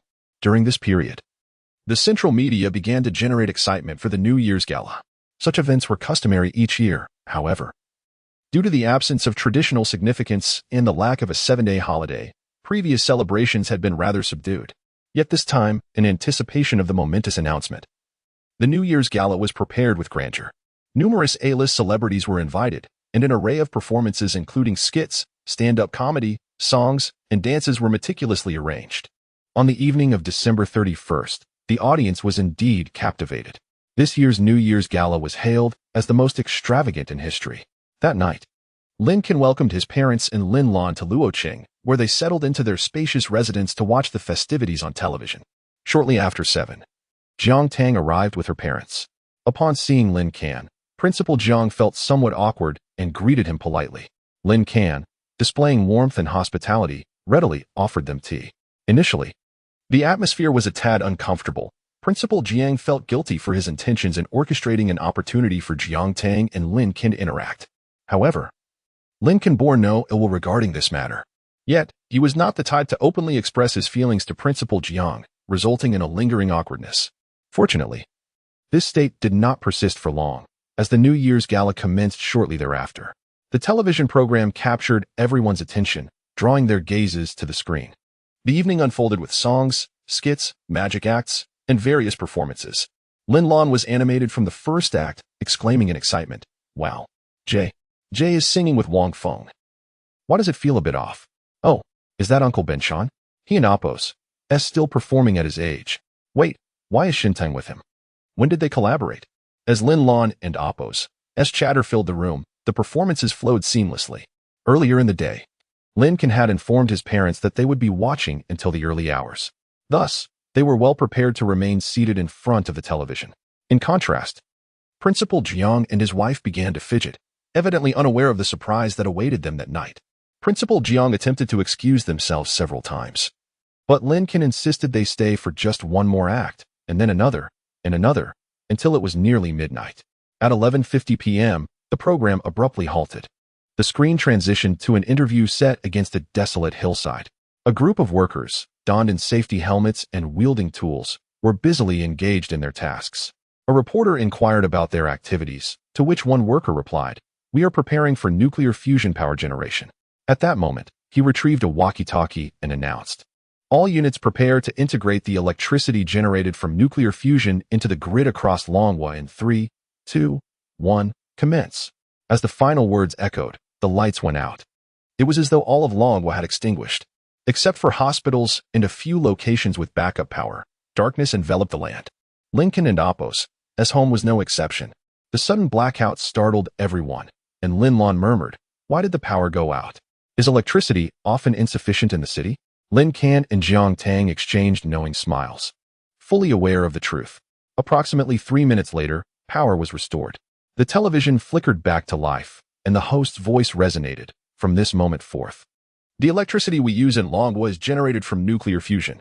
Henceforth, energy will no longer be a scarce resource in our nation. Instantly, the world erupted in astonishment. Chapter 79, Mockery, the New Year and Apos. Gala was broadcast nationwide, captivating the attention of the people of Long Nation. Such a grand celebration naturally attracted the scrutiny of external forces. Thus, when the citizens of Long Nation became aware of this event, the outside powers were equally informed. In an instant, these external entities found themselves even more astonished than the citizens of Long Nation. They had been ensnared in the smokescreen that Long Nation had devised, unable to discern the truth. Initially, they believed that Long Nation's research was still underway, requiring more time before any breakthroughs could be achieved. Yet, in a blink, it had been publicly unveiled across the nation. Controlled nuclear fusion was a subject of research for all the powerful nations globally, with various great powers forming an international nuclear alliance to tackle this issue together. Just last year, under the instigation of the Grain Nation, Long Nation had been ousted from this international nuclear alliance. Little did they anticipate that, in less than a year, Long Nation would achieve success in their research. Moreover, they had not only succeeded in research but had also successfully implemented it. Long Nation was now harnessing the electricity generated from controlled nuclear fusion. This was grave news for most powerful nations around the world, as it signified the emergence of a superpower. In a few years, this nation would rise to become a colossal entity on Earth, with all other nations combined unable to rival it. This scenario resembled the onset of the Industrial Revolution in the Great Eagle Empire. Before long, the entire world would find itself under the dominion of Long Nation, and citizens of other nations would line the streets in welcome, eagerly anticipating the dawn of an era of limitless energy for humanity. The day after this announcement, various great powers dispatched envoys to cultivate closer ties with Long Nation. The Bear Nation, being nearby and having maintained a relatively good relationship with Long Nation, sent their president to visit the leaders of Long Nation. The two smaller nations, the Stick Nation and the Island Nation, also sent representatives, expressing their desire to tour Long Nation and Apos' fusion power station, only to be met with a firm refusal. They then dispatched envoys, seeking to deepen international relations with Long Nation. Naturally, the leaders of Long Nation were not inclined to receive them, and after some back and forth, the task was ultimately relegated to the Ministry of Science and Technology. Upon receiving this assignment, Liu Yang felt troubled. Deep down, he had no desire to share any technology with the Island Nation or the Stick Nation. In fact, he would prefer if they never mastered controlled nuclear fusion technology. Furthermore, he was reluctant to host their envoys. However, having been assigned this task, it was difficult to decline. Hence, Liu Yang called Lin Can. Hello, Vice Minister Lin, there is an urgent matter here. Could you possibly come to the capital? Upon hearing the title, Lin Can sensed that the situation was not simple. Nevertheless, Liu Yang and Apos' call warranted his attention. Setting aside any considerations of hierarchy, Lin Can recognized that Liu Yang had assisted him significantly during this period. Thus, he felt compelled to oblige. Minister Liu, please speak plainly. Are you facing some technical difficulties? Liu Yang chuckled sheepishly. There are no technical issues. It's just that envoys from the Stick Nation and the Island Nation have come, and the higher-ups have designated our ministry to host them. Therefore, I would like your assistance. While Liu Yang framed his request as seeking Lin Can's help, his true intention was to convey certain truths through this incident. After hanging up, Lin Can informed his parents and set off for the airport. He had little interest in entertaining the representatives from the Stick Nation and the Island Nation. However, he was keen on confronting them. Lin Can had made up his mind. After nearly a year of consuming body-enhancing potions, he felt emboldened. Arriving in the capital by air, it was already evening. When Lin Can arrived, the representatives from the Stick Nation and the Island Nation were also present. In the spirit of diplomatic exchange, Long Nation extended generous hospitality, providing transportation and arranging accommodations in a luxurious hotel. That evening, during dinner, Lin Can chose not to join them. He instructed Liu Yang to host the gathering while he indulged in Peking duck instead. After finishing his meal, he finally met with the representatives from the Island Nation and the Stick Nation. Initially, Liu Yang intended to introduce Lin Can and mention the identities of the envoys. However, before he could speak, Lin Can interjected with a mocking tone. You two lapdogs of the Grain Nation aren't here to spy for your masters, are you? The moment those words escaped his lips, the expressions of the translators shifted dramatically. There were 4 translators present, 1 from the Stick Nation, 1 from the Island Nation, and 2 from Long Nation. As Lin Can and Apos' words rang out, the translators from the Stick Nation and the Island Nation hesitated, unsure how to convey such a statement. Meanwhile, the translators from Long Nation showed no hesitation, directly mirroring Lin Can's tone in their translation. The representatives from the Stick Nation and the Island Nation instantaneously changed their demeanor. Observing the scene, Lu Yong felt a surge of satisfaction. He had never wished to host these two individuals. It was merely a directive from above that he had no choice but to follow. Now that Lin Can had taken the initiative to confront them, Lu Yong felt no qualms about it. In fact, he was exhilarated. However, his status differed from that of Lin Can. In just a year, Lin Can had presented two world-altering technologies, placing him in an extraordinarily esteemed position within Long Nation. Even the leaders treated him with utmost courtesy. Thus, Lin Can could afford to confront these individuals without fear of repercussions. Lu Yong, however, was acutely aware of his status as an ordinary minister of science and technology. While he had discovered a prodigy like Lin Can during his tenure, his own position was not one of unassailable authority. He understood that he had to navigate within the confines of established decorum. Therefore, while he could not directly rebuke the representatives from the Stick Nation and the Island Nation, he refrained from stopping Lin Can from doing so. As a result, the atmosphere grew distinctly awkward. No one attempted to ease the tension. The translators and accompanying personnel lacked the authority to intervene, while Lu Yong remained silent, content to observe the unfolding drama. Lin Can glared at the representatives from the Stick Nation and the Island Nation, awaiting their retort. However, they stumbled over their words, momentarily at a loss for how to respond to Lin Can's taunt. The most critical factor was that they were currently seeking favor from Long Nation and dared not provoke a confrontation at this juncture.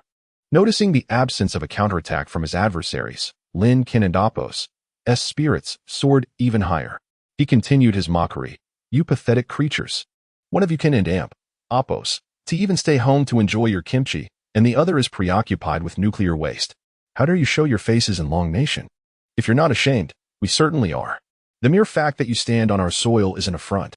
Chapter 80. The miniaturization technology of controlled nuclear fusion. Lin Can stood there, without any formal introductions, unleashing a torrent of words that left the envoys from the two nations crimson with embarrassment and seething with resentment. However, under the pressing circumstances, they dared not retort. Each one stared wide-eyed, absorbing Lin Can's words, their faces betraying no hint of hostility.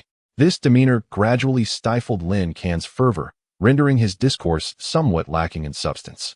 With a sense of disinterest, he moved forward and seated himself on a chair. "Please, take a seat, esteemed envoys," he began. "I am rather hot-tempered, and though my previous remarks were sincere, I must extend my apologies." Lin Can offered this apology without a shred of sincerity. Lu Yong observed the scene with quiet amusement. However, at that moment, Lin Can had extended an olive branch, prompting Lu Yong to suppress his laughter and instead say, "No worries. Our young friend Lin Can is simply youthful and passionate. Do forgive him." Upon realizing that the individual berating them was none other than the prodigious scientist Lin Can from Long Nation, the two envoys felt a wave of trepidation wash over them. Their anxiety stemmed from a concern that their expressions had betrayed their true feelings. The last thing they wanted was to provoke Lin Can, especially given the prevailing suspicion that the sudden demise of the former president of the Rice Nation was somehow linked to him. While this conclusion was far-fetched, it possessed an unsettling semblance of truth. Yet, Lin Can had concluded his outburst, losing interest as he reclined on the sofa with eyes closed, seeking tranquility. The ensuing conversation fell to Lu Yong, who engaged in a lackluster exchange. Despite Long Nation's advancements in utilizing nuclear fusion energy, Lu Yong continued to feign recent breakthroughs in controlled nuclear fusion. After over an hour of discussion, the envoys from the two nations departed without gleaning any valuable information. And Lin Can and Apos' earlier tirade had failed to foster any goodwill. The following day, the envoys from the two nations left in disgrace. On that very day, several aircraft carriers from Rice Nation approached the vicinity of Long Nation. While they did not encroach directly upon Long Nation's territorial waters, their presence at the border was unmistakably threatening. Long Nation possessed aircraft carriers as well, though their recent acquisitions paled in comparison to those of Rice Nation, highlighting a significant disparity in military strength. After the arrival of the aircraft carriers, the emissaries for negotiation also made their entrance. Upon receiving this news, Lin Can was filled with fury. At that moment, he was dining with Lu Yong in the capital. Lu Yong, having received the information first, promptly related to Lin Can. Upon hearing it, Lin Can abandoned his meal and instructed Lu Yong to arrange a flight to Rice Nation. Lu Yong and Apos' eyelids flickered. Lin Can, we must trust in Long Nation. The threats from Rice Nation hold no power over us, for we have no reason to fear them." He attempted to counsel Lin Can against impulsiveness, suggesting a composed wait. Yet, Lin Can responded with conviction, "I am well aware that Long Nation does not fear threats. In a real confrontation, Rice Nation might not even be our equal." However, he slammed his hand on the table, voice resolute. "It is utterly unacceptable for Rice Nation to bully us simply because of their superior number of aircraft carriers." That very evening, Liu Yang contacted the information department to fabricate a false identity for Lin Can and arranged for a flight to Rice Nation, accompanied by a dozen members of the Dragon Group. However, upon arriving in Rice Nation, Lin Can mysteriously vanished for over an hour before returning to the airport to purchase a ticket back to Long Nation. While he was still on the flight, news reached Liu Yang that the president of Rice Nation had unexpectedly perished. Mirroring the previous incident, he had simply collapsed while seated in his office. Following the earlier president and Oppo's sudden death, Rice Nation had significantly bolstered its security measures, with comprehensive surveillance surrounding the president and Oppo's office, leaving no blind spots. Strangely, however, none of the cameras managed to capture the identity of the assailant or the circumstances of the assassination. It was foreseeable that when Rice Nation elected its next president, the office would be equipped with omnipresent surveillance. Liu Yang sat in his office, contemplating the recent developments, his mind drifting to Lin Can, a seemingly ordinary youth, characterized by a calm demeanor, neither self-deprecating nor arrogant, and typically speaking in gentle tones. Yet, this unassuming youth had already contributed cutting-edge technology, first a 2-nanometer lithography machine, followed by controlled nuclear fusion technology. Now he had. Liu Yang shook his head vigorously, refusing to delve further into such absurdities. Nevertheless, the president and Oppo's sudden demise plunged Rice Nation into a brief state of chaos, prompting the aircraft carriers stationed at Long Nation and Oppo's border to withdraw. The negotiation team from Rice Nation, seeking the sharing of controlled nuclear fusion technology, found themselves utterly disregarded by Long Nation. Once the aircraft carriers retreated, Long Nation promptly expelled the negotiation team, declaring that they would forever be barred from setting foot on Long Nation and Oppo's soil. In truth, Rice Nation had been playing a risky game. Long Nation had only just achieved controlled nuclear fusion power, and its national strength had yet to manifest significantly. While productivity was set to soar in the short term, it was still in its infancy. Rice Nation had dominated the global stage for many years, believing they could suppress Long Nation. Yet, unexpectedly, before their plans could come to fruition or before they could secure controlled nuclear fusion technology, chaos ensued on their home front, leading to an embarrassing debacle. In the ensuing period, propelled by limitless energy, Long Nation experienced rapid technological advancement and a significant boost in productivity. After more than half a month, Lin Can prepared for his semester examinations, the finals of his sophomore year. If the system were to issue rewards solely based on these final exams, the potential rewards for Lin Can would be limited. Thus, he cherished this opportunity. This semester, Lin Can had invested considerable resources to motivate his peers, resulting in commendable academic achievements. Upon the conclusion of the exams, Lin Can unsurprisingly found himself at the bottom of the rankings once again. When the final exam results were released, the system rewards also arrived, aligning with his expectations. He had received the miniaturization technology of controlled nuclear fusion. With this technology, the development of nuclear fusion aircraft carriers and spacecraft could commence. Just as he acquired this technology, good news arrived from Qinghe Lake. Gao Weihao, leading a team, had successfully developed a second method for controlled nuclear fusion, which could seamlessly integrate into the miniaturization process. Pondering this breakthrough, on the evening of New Year's Eve, Lin Can dialed Liu Yang and Oppo's number. "Hello, Minister Liu, I have exciting news. I have made significant progress in the miniaturization of controlled nuclear fusion." Liu Yang responded with astonishment. Chapter 81. Hibernation Technology. Liu Yang had always considered Lin Can's provided technology to be astonishing. Yet, he could scarcely anticipate the even more incredible development that was to come. Just as controllable nuclear fusion power generation technology was realized, the miniaturization of controllable nuclear fusion technology emerged. Lin Can. Liu Yang's voice trembled with excitement. "Is it truly the miniaturization of nuclear fusion technology? What breakthroughs have you achieved?" At that moment, his heart was a tumult of anxiety and anticipation.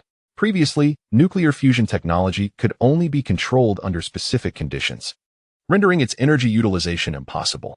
However, the new technology Lin Can presented addressed this dilemma, allowing for genuine control over nuclear fusion.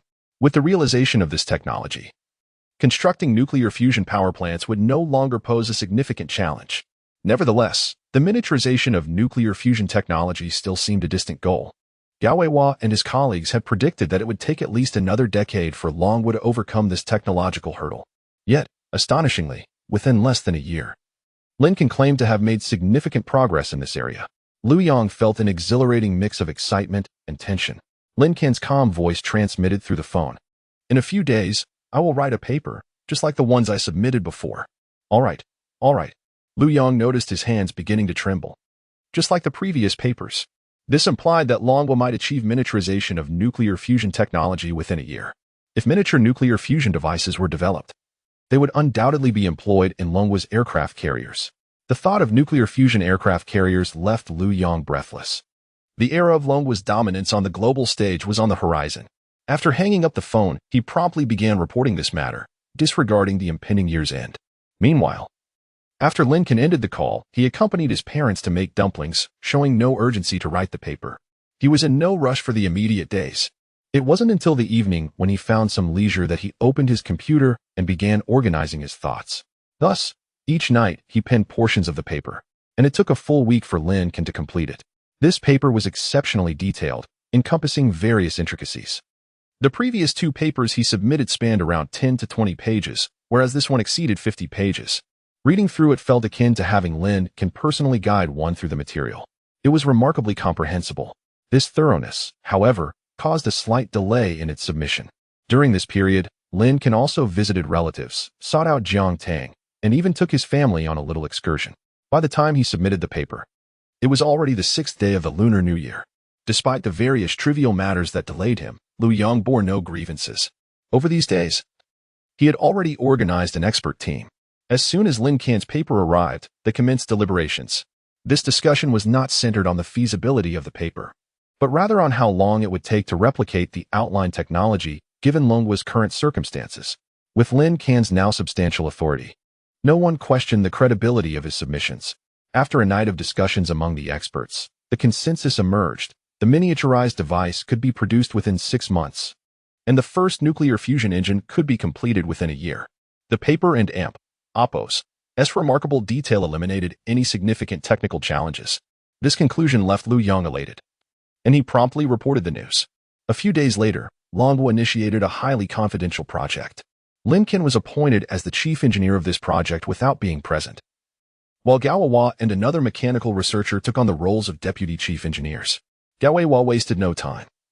Having just completed research on the two forms of controllable nuclear fusion, he immediately embraced this new responsibility, fueled by enthusiasm. Lin Can, however, chose to remain in the background, having written the paper in such detail to minimize complications. After the new year, he returned to his classes at school. To those around him, Lin Can and Oppo's choice seemed peculiar. Given his current standing, he had no need to continue attending this vocational college. Any institution in Longwo would be eager to confer a diploma upon him if he so desired. Yet, he chose to remain, dutifully attending classes. To compound the mystery, he consistently ranked at the bottom during final examinations. This phenomenon was nothing short of an enigma. As winter melted into spring, 3 months later, the nuclear fusion miniaturization devices were successfully created. While Longwo and Oppo's scientists may not be at the forefront of creativity, their capacity for imitation was unparalleled. Using Lin Can's paper as a reference, they achieved rapid technological breakthroughs. Once the miniaturized devices were produced, efforts commenced to engineer engines. Presently, humanity and Oppo's utilization of nuclear energy revolved solely around boiling water. Both nuclear fission and fusion power plants employed this method. Consequently, they were also set to manufacture engines in this manner. Undoubtedly, this approach yielded a remarkably low energy utilization rate. However, its advantage lay in the maturity of the technology. As Lin Can prepared for the final examinations, the relevant engine blueprints had already been established. Before their results were even released, they had begun their research. During the second-year finals, Lin Can strolled through the campus, reflecting on the ephemeral passage of time. 2 years had flown by in the blink of an eye. The system had never communicated with him, leaving him unaware of its true nature. He had now acquired 3 technologies and was poised to receive a 4th. There would be one more final exam in his 3rd year, after which he could potentially gain a 5th. But what lay beyond that? Would there be more? Lin Can pondered whether pursuing a degree upgrade at that time would count. Regrettably, this question remained unanswered. Days passed, and by mid-July, the system awarded him the fourth technology. Upon seeing the name of this technology, Lin Can immediately resolved to keep it confidential. He would not submit it, for this technology was hibernation technology. Humanity had long researched hibernation technology, yet all studies remained shrouded in secrecy, and results had never been publicly displayed. This was a technology that contravened human ethics. Should this technology come to fruition, countless affluent individuals would undoubtedly seek to venture into a more technologically advanced past, inevitably causing global turmoil. Thus, humanity had never publicly disclosed research in this domain. Lin Can organized his memories. The hibernation technology awarded by the system was remarkably advanced, capable of producing both large-scale and miniaturized devices. However, Lin Can believed it prudent to reserve these technologies for future cosmic voyages. Chapter 82. New Planetary Colonization Technology. With the conclusion of the final examinations, Lin Can returned home, now merely biding his time. He awaited the rapid advancement of Longhua and Apos, as productivity and the further enrichment of its resources. He anticipated the enhancement of Longhua and Apos as technological prowess, propelling it to become the most formidable nation in the world.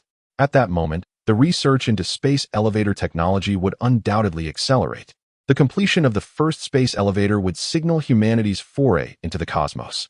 During the summer vacation, with nothing to occupy his time, Lin Can continued to strategize his plans. In August, the first nuclear fusion engine was successfully constructed. Luoyang did not extend an invitation to Lin Can for a tour, as they could not guarantee the safety of this engine.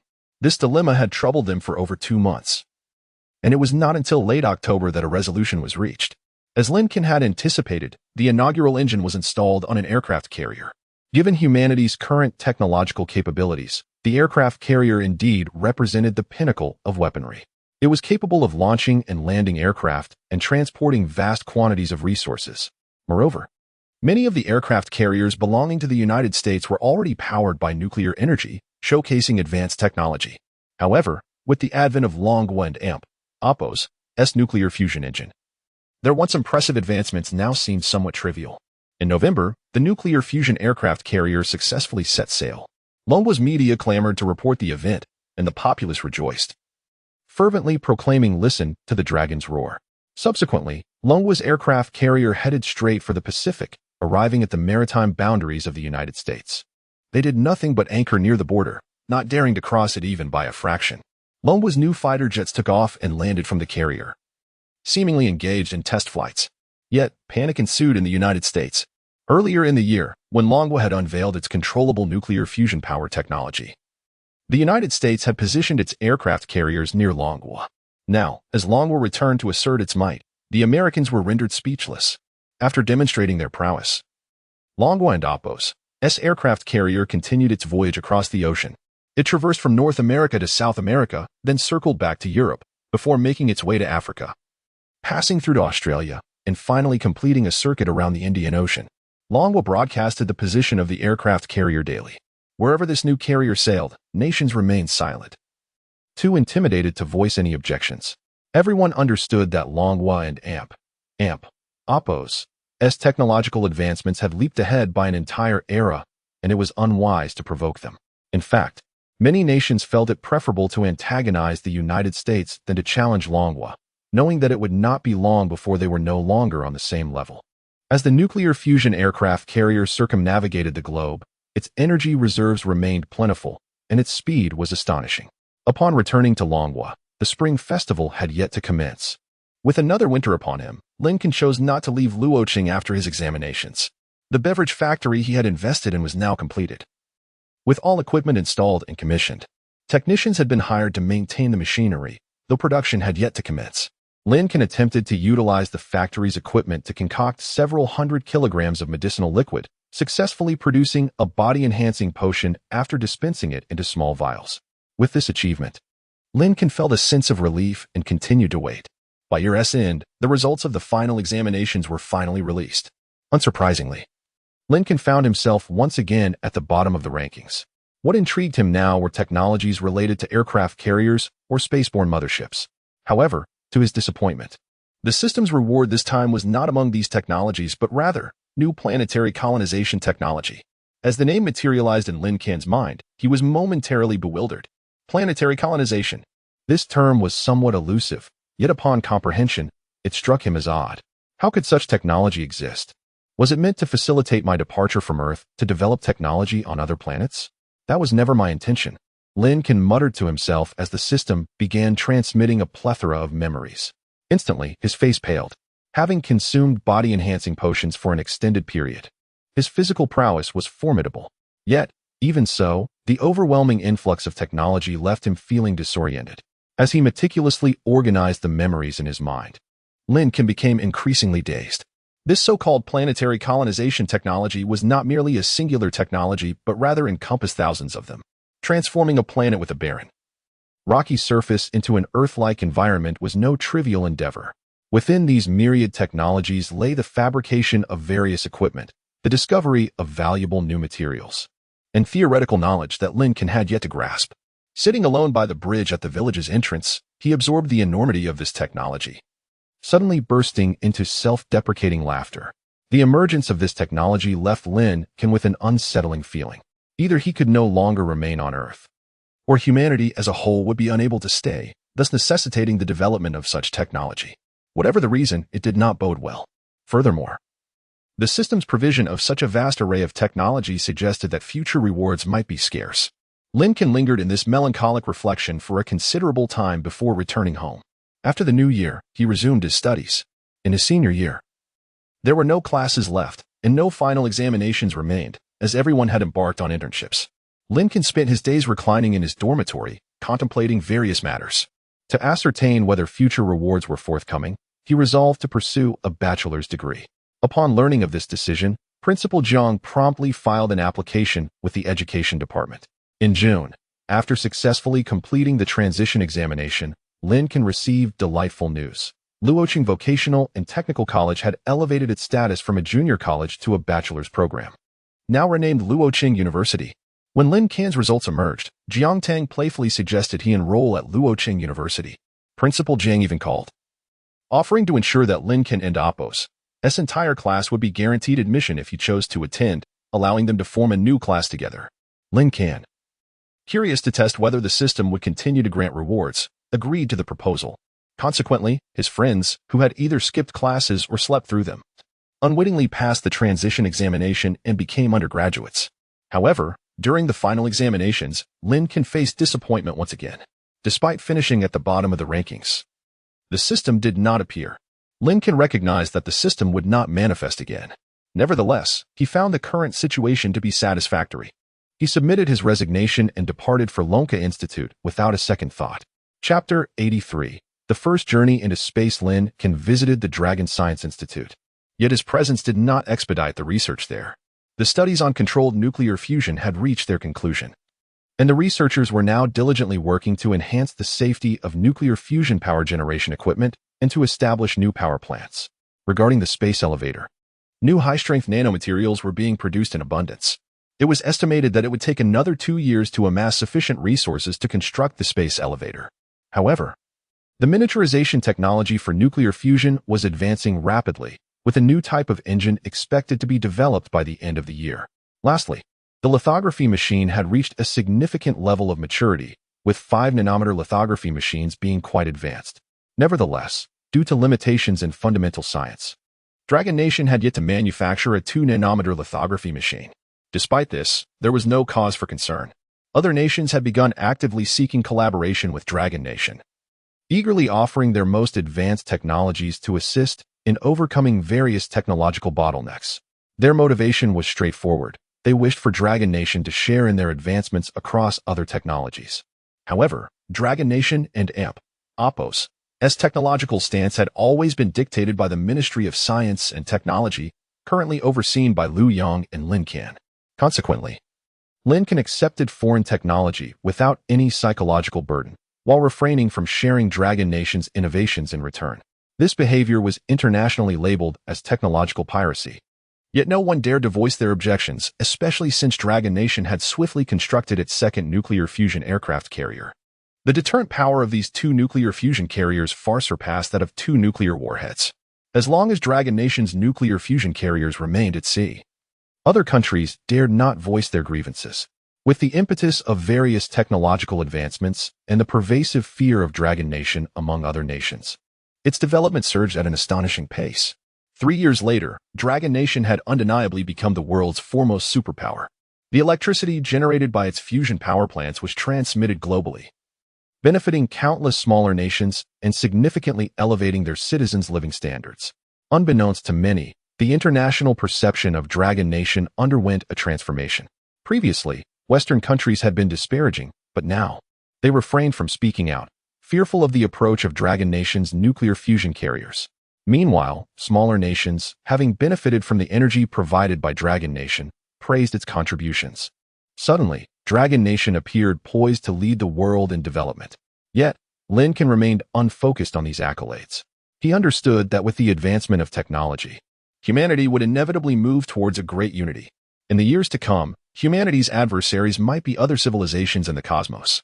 In such scenarios, humanity would need to present a united front, though this unity would not necessarily encompass all individuals currently inhabiting the Earth. Thus, Lin Can and Appos' priority remained to fortify Dragon Nation and Appos' strength, ensuring it became a dominant force that other nations could only regard as vassals. Those willing to embrace Dragon Nation and Appos' civilization would gain opportunities for scientific advancement, while those resistant would gradually fade from existence. Therefore, Lin Can turned his attention to the construction of the space elevator. After 3 years of preparation, Dragon Nation had produced an ample supply of high-strength nanomaterials, sufficient to fabricate a space elevator. However, the process would not be straightforward. While Dragon Nation had its nuclear fusion aircraft carriers, it had yet to develop a nuclear fusion rocket. Consequently, the construction of the space elevator necessitated the use of conventional rockets. Following discussions and evaluations by relevant expert groups, Dragon Nation selected a designated area to commence rocket launches. A substantial quantity of polymer nanomaterials was sent into space, while personnel from Dragon Nation coordinated operations aboard the space station. On the ground, the foundation of the space elevator was under construction, with Lin Can serving as the technical advisor and overall commander. Thanks to Lin Can and Appos' mature technological input, the process encountered few obstacles, though it did require considerable time. From the project and Appos' inception to the completion of the space elevator, nearly 2 years elapsed. When the space elevator made its inaugural journey, only 5 individuals were aboard: Lin Can, Jiang Tang, Lu Yang, Gao Weihua, and Liang Mingjia. As they ascended, Lu Yang gazed at the receding ground and remarked, "My experiences over these years were once unimaginable." He cast a meaningful glance towards Lin Can, filled with admiration. From the 2-nanometer lithography machine to controlled nuclear fusion, the space elevator, and the miniaturization of nuclear fusion, Lin Can had consistently delivered miracles. When Lin Can introduced these technologies, Lu Yang was almost compelled to ask, "What else can you not achieve?" Humanity and Appos' technological advancement had stepped into an entirely uncharted domain, driven by Lin Can and Appos' innovative spirit, who now stood in contemplative silence, gazing into the distance. The cabin of the space elevator was completely sealed, as it was destined to ascend through the atmosphere where air was absent and temperatures were frigid. Without such a sealed environment, an ordinary person would perish in those conditions. Yet, within this enclosed cabin, a glass window had been installed, allowing a view of the exterior surroundings. As they ascended, the earth gradually revealed its true form. Lu Yang gazed outside and lamented, "This is my final year in office, and I shall retire next year." His eyes reflected a hint of weariness. His words seemed to express a sense of time and Appos' swift passage, tinged with an inexplicable undertone. At that moment, Gao Weiwan inquired, "Minister Lu, do you have any plans after retirement?" Lu Yang smiled and shook his head. "My son is still studying, entirely focused on his education with no plans for marriage. I would love to return home for a grandchild, but it appears I may not have that opportunity." Lu Yang's words seemed to carry a hidden implication. Gao Weihua and Liang Mingjia exchanged glances. In truth, they were no longer affiliated with the Dragon Science Institute, having both retired 2 years prior. After retirement, Lin Can had directly recruited them to join his volcano group. One specialized in controlled nuclear fusion, while the other focused on materials science. Both were seasoned researchers in high demand at Volcano Group. Upon their arrival, Lin Can provided each of them with a vial of body-enhancing elixir and assured them of more to come. The elixir not only fortified physical condition, but also extended lifespan. Upon ingesting it, the two elderly gentlemen immediately recognized its significance. However, Lin Can had bound them with a stringent confidentiality agreement, preventing any disclosure. Though they could not divulge their newfound knowledge in this moment, faced with Lu Yong and Apos as reflections. Both men harbored a shared thought. Could they persuade Lu Yong to join Volcano Group as well? Chapter 84. The journey of cosmic exploration begins. Lin Can sat quietly beside them, his lips sealed. Gao Hua and Liang Mingjie dared not suggest anything. Nearly echoing Lu Yang's sentiments, Lin Can maintained a serene expression, his gaze as tranquil as a deep well, fixed on the scenery beyond the window, lost in thought. Jiang Tang mirrored his demeanor, both of them silent, resembling a couple in a playful quarrel. However, those present understood that their relationship was far from contentious. Lin Can was not ill-tempered, and Jiang Tang was exceptionally gentle, holding an unwavering admiration for him, almost unconditionally obedient to his wishes. Their bond had always been steadfast. At this moment, their silence appeared to be a mutual understanding. The ascent of the space elevator into the atmosphere required several hours, an astonishingly swift journey. Yet, the average individual could hardly endure such an extended duration. Thus, the elevator was equipped with sleeping pods for weary travelers. Additionally, provisions of food and water, as well as restroom facilities, were available. After a brief conversation, Lu Yong and the others retreated to rest. Lin Can and Jiang Tang lingered by the window, gazing into the vastness outside. After a prolonged silence, Lin Can remarked, "We are truly embarking on a journey into the cosmos, yet my heart is not filled with anticipation, but rather with anxiety and fear." Jiang Tang grasped his hand tightly, offering gentle reassurance. "It's all right. We are no longer ordinary people. Even in the vastness of space, we shall survive." Lin Can shook his head. While survival was feasible in the vicinity of Earth, what of the distant reaches? What of the Sun and Apos' surface? They remained as fragile as a mere sheet of paper. Jiang Tang bit her lip, choosing silence. The truth was undeniable. On Earth, their lives were largely devoid of peril. But in the cosmos, everything transformed. Lin Can pondered and inquired, "Have you ever read a science fiction novel called The Three-Body Problem?" Jiang Tang nodded, then shook her head.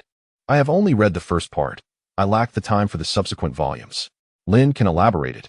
"What I wish to convey pertains to the narrative of the third installment.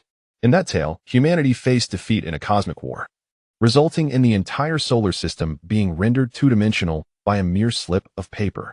Should we encounter such a civilization in space, all that humanity possesses would merely be an illusion." Jiang Tang tightened her grip on Lin Can's hand. "Such a fate cannot befall us.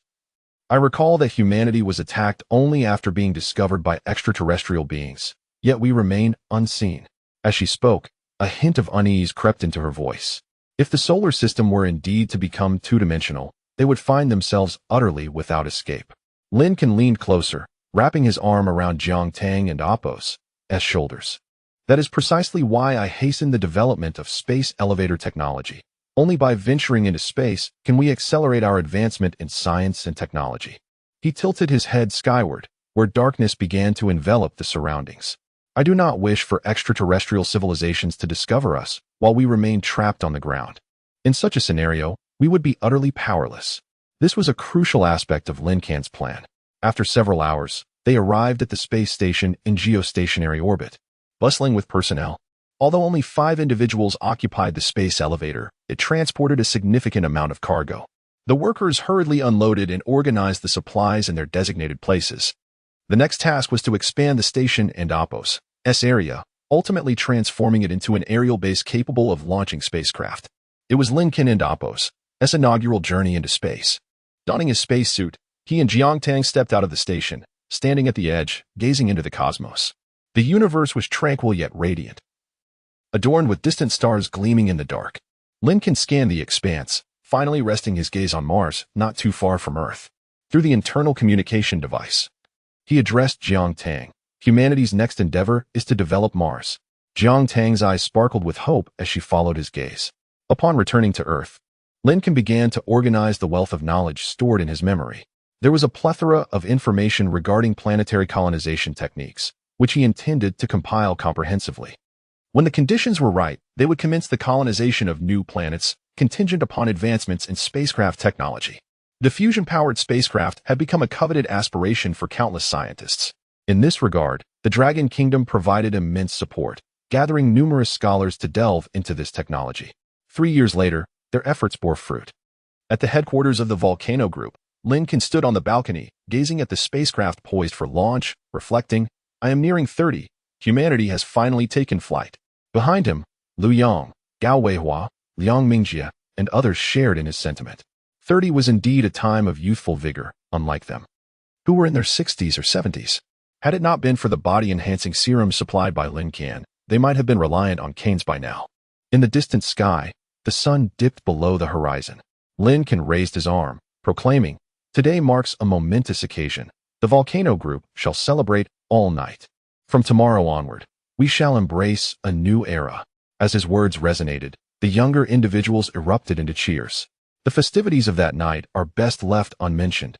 Come dawn, Lin Can unveiled a file cabinet to Lu Yang and the others, stating, "Inside are 300 new technologies. You are to organize teams to commence research from top to bottom. Once these technologies are thoroughly understood, we shall begin our Mars development."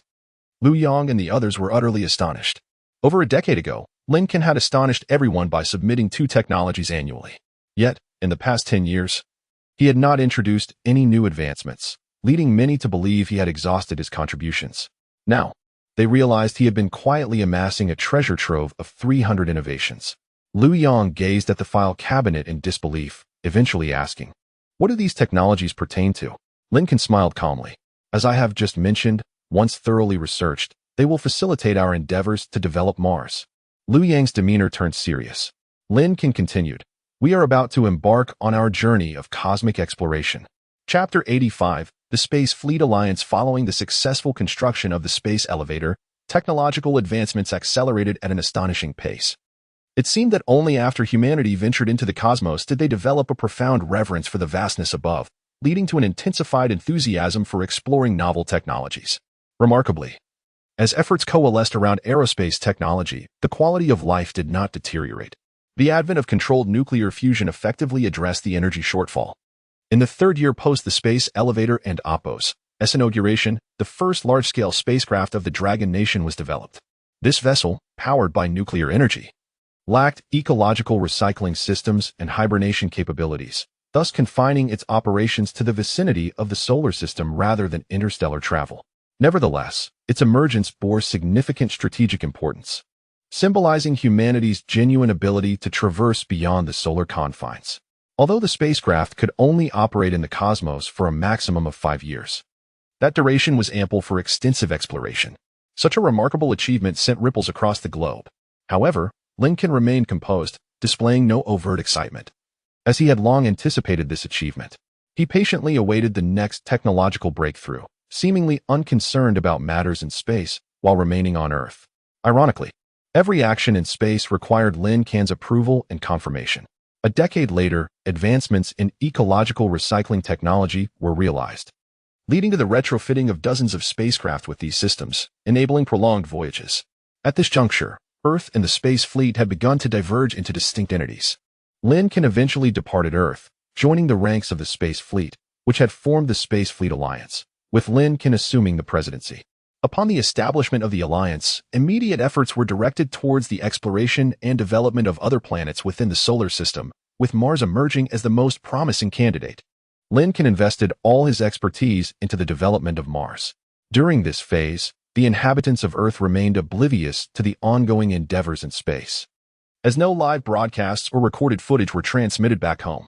Following the formation of the Space Fleet Alliance, the fleet operated independently of Earth, and within a mere few decades, had amassed an astonishing fleet of dozens of spacecraft capable of extended voyages through the cosmos, an achievement that many found hard to fathom.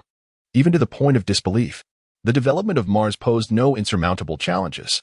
Within a span of just over a decade, several survival bases had been constructed on its surface, providing a foothold for their endeavors in space. Under these conditions, efforts commenced to transform Mars into Oppo's atmosphere, a daunting undertaking expected to span millennia. Nevertheless, Lin Can was confident in his ability to wait. Once the Martian bases were completed, the space fleet undertook several expansions, multiplying their numbers significantly. With the commencement of atmospheric transformation on Mars, the fleet had swelled to 800 vessels. Such a formidable fleet, if directed towards Earth, could swiftly obliterate human civilization. However, Lin Can had no intention of resorting to such actions. To them, Earth remained their home. All members of the space fleet existed in a state of wandering, only feeling secure when the blue planet was within sight. As fellow humans, they would never engage in self-destructive behavior. Their expansion into space was solely to provide humanity with a broader environment for survival. Chapter 86. A Better Protection for Our Homeland. Finale. In the 30th year following the terraforming of Mars, the space fleet has expanded to over 3,000 vessels. Numerous space cities have been constructed orbiting the surfaces of Earth and Mars. A considerable number of individuals have ventured into space, commencing their lives in extraterrestrial settlements. Standing at the Mars base, Lin Can gazes up at the gray clouds above and reflects. Humanity took over 100,000 years to transition from the hunting era to the agricultural era. Several thousand years from agriculture to industrialization, yet merely a few hundred years to ascend into the space age. Behind him, Jiangtang chuckles softly. With our current capabilities, we could be considered a Type 1 civilization, Wood and Oppos, to you say? Lin Can contemplates for a moment before shaking his head. In some respects, we have indeed achieved this. But our overall strength remains insufficient. As several small spacecraft glide through the sky, Lin Can watches them soar into the distance and asserts, we cannot afford to be complacent. We must strive further to enhance our capabilities across the board. Previously, we were a technologically powerful nation. Now, we are a technologically advanced humanity. Only by mastering more sophisticated technologies can we progress further, truly becoming a higher-level civilization and formidable beings within the cosmos. This journey is arduous and fraught with challenges. Fast forward a century. In this 100-year span, human society underwent monumental transformations. The once great nations gradually faded into obscurity. The nation that once dominated the world, the United States, ultimately fragmented and vanished from history. Island nations in the ocean were completely submerged, transformed into what became known as Fuji Island. Other countries, such as India and Russia, also disintegrated, becoming relics of the past. The entire Earth nearly achieved unification, culminating in the establishment of the Earth Alliance. Presently, it is the 16th year of the Earth Alliance. Amidst the bustling crowds in the major cities, a sudden wave of terror swept through the populace as they noticed unfamiliar objects in the sky above.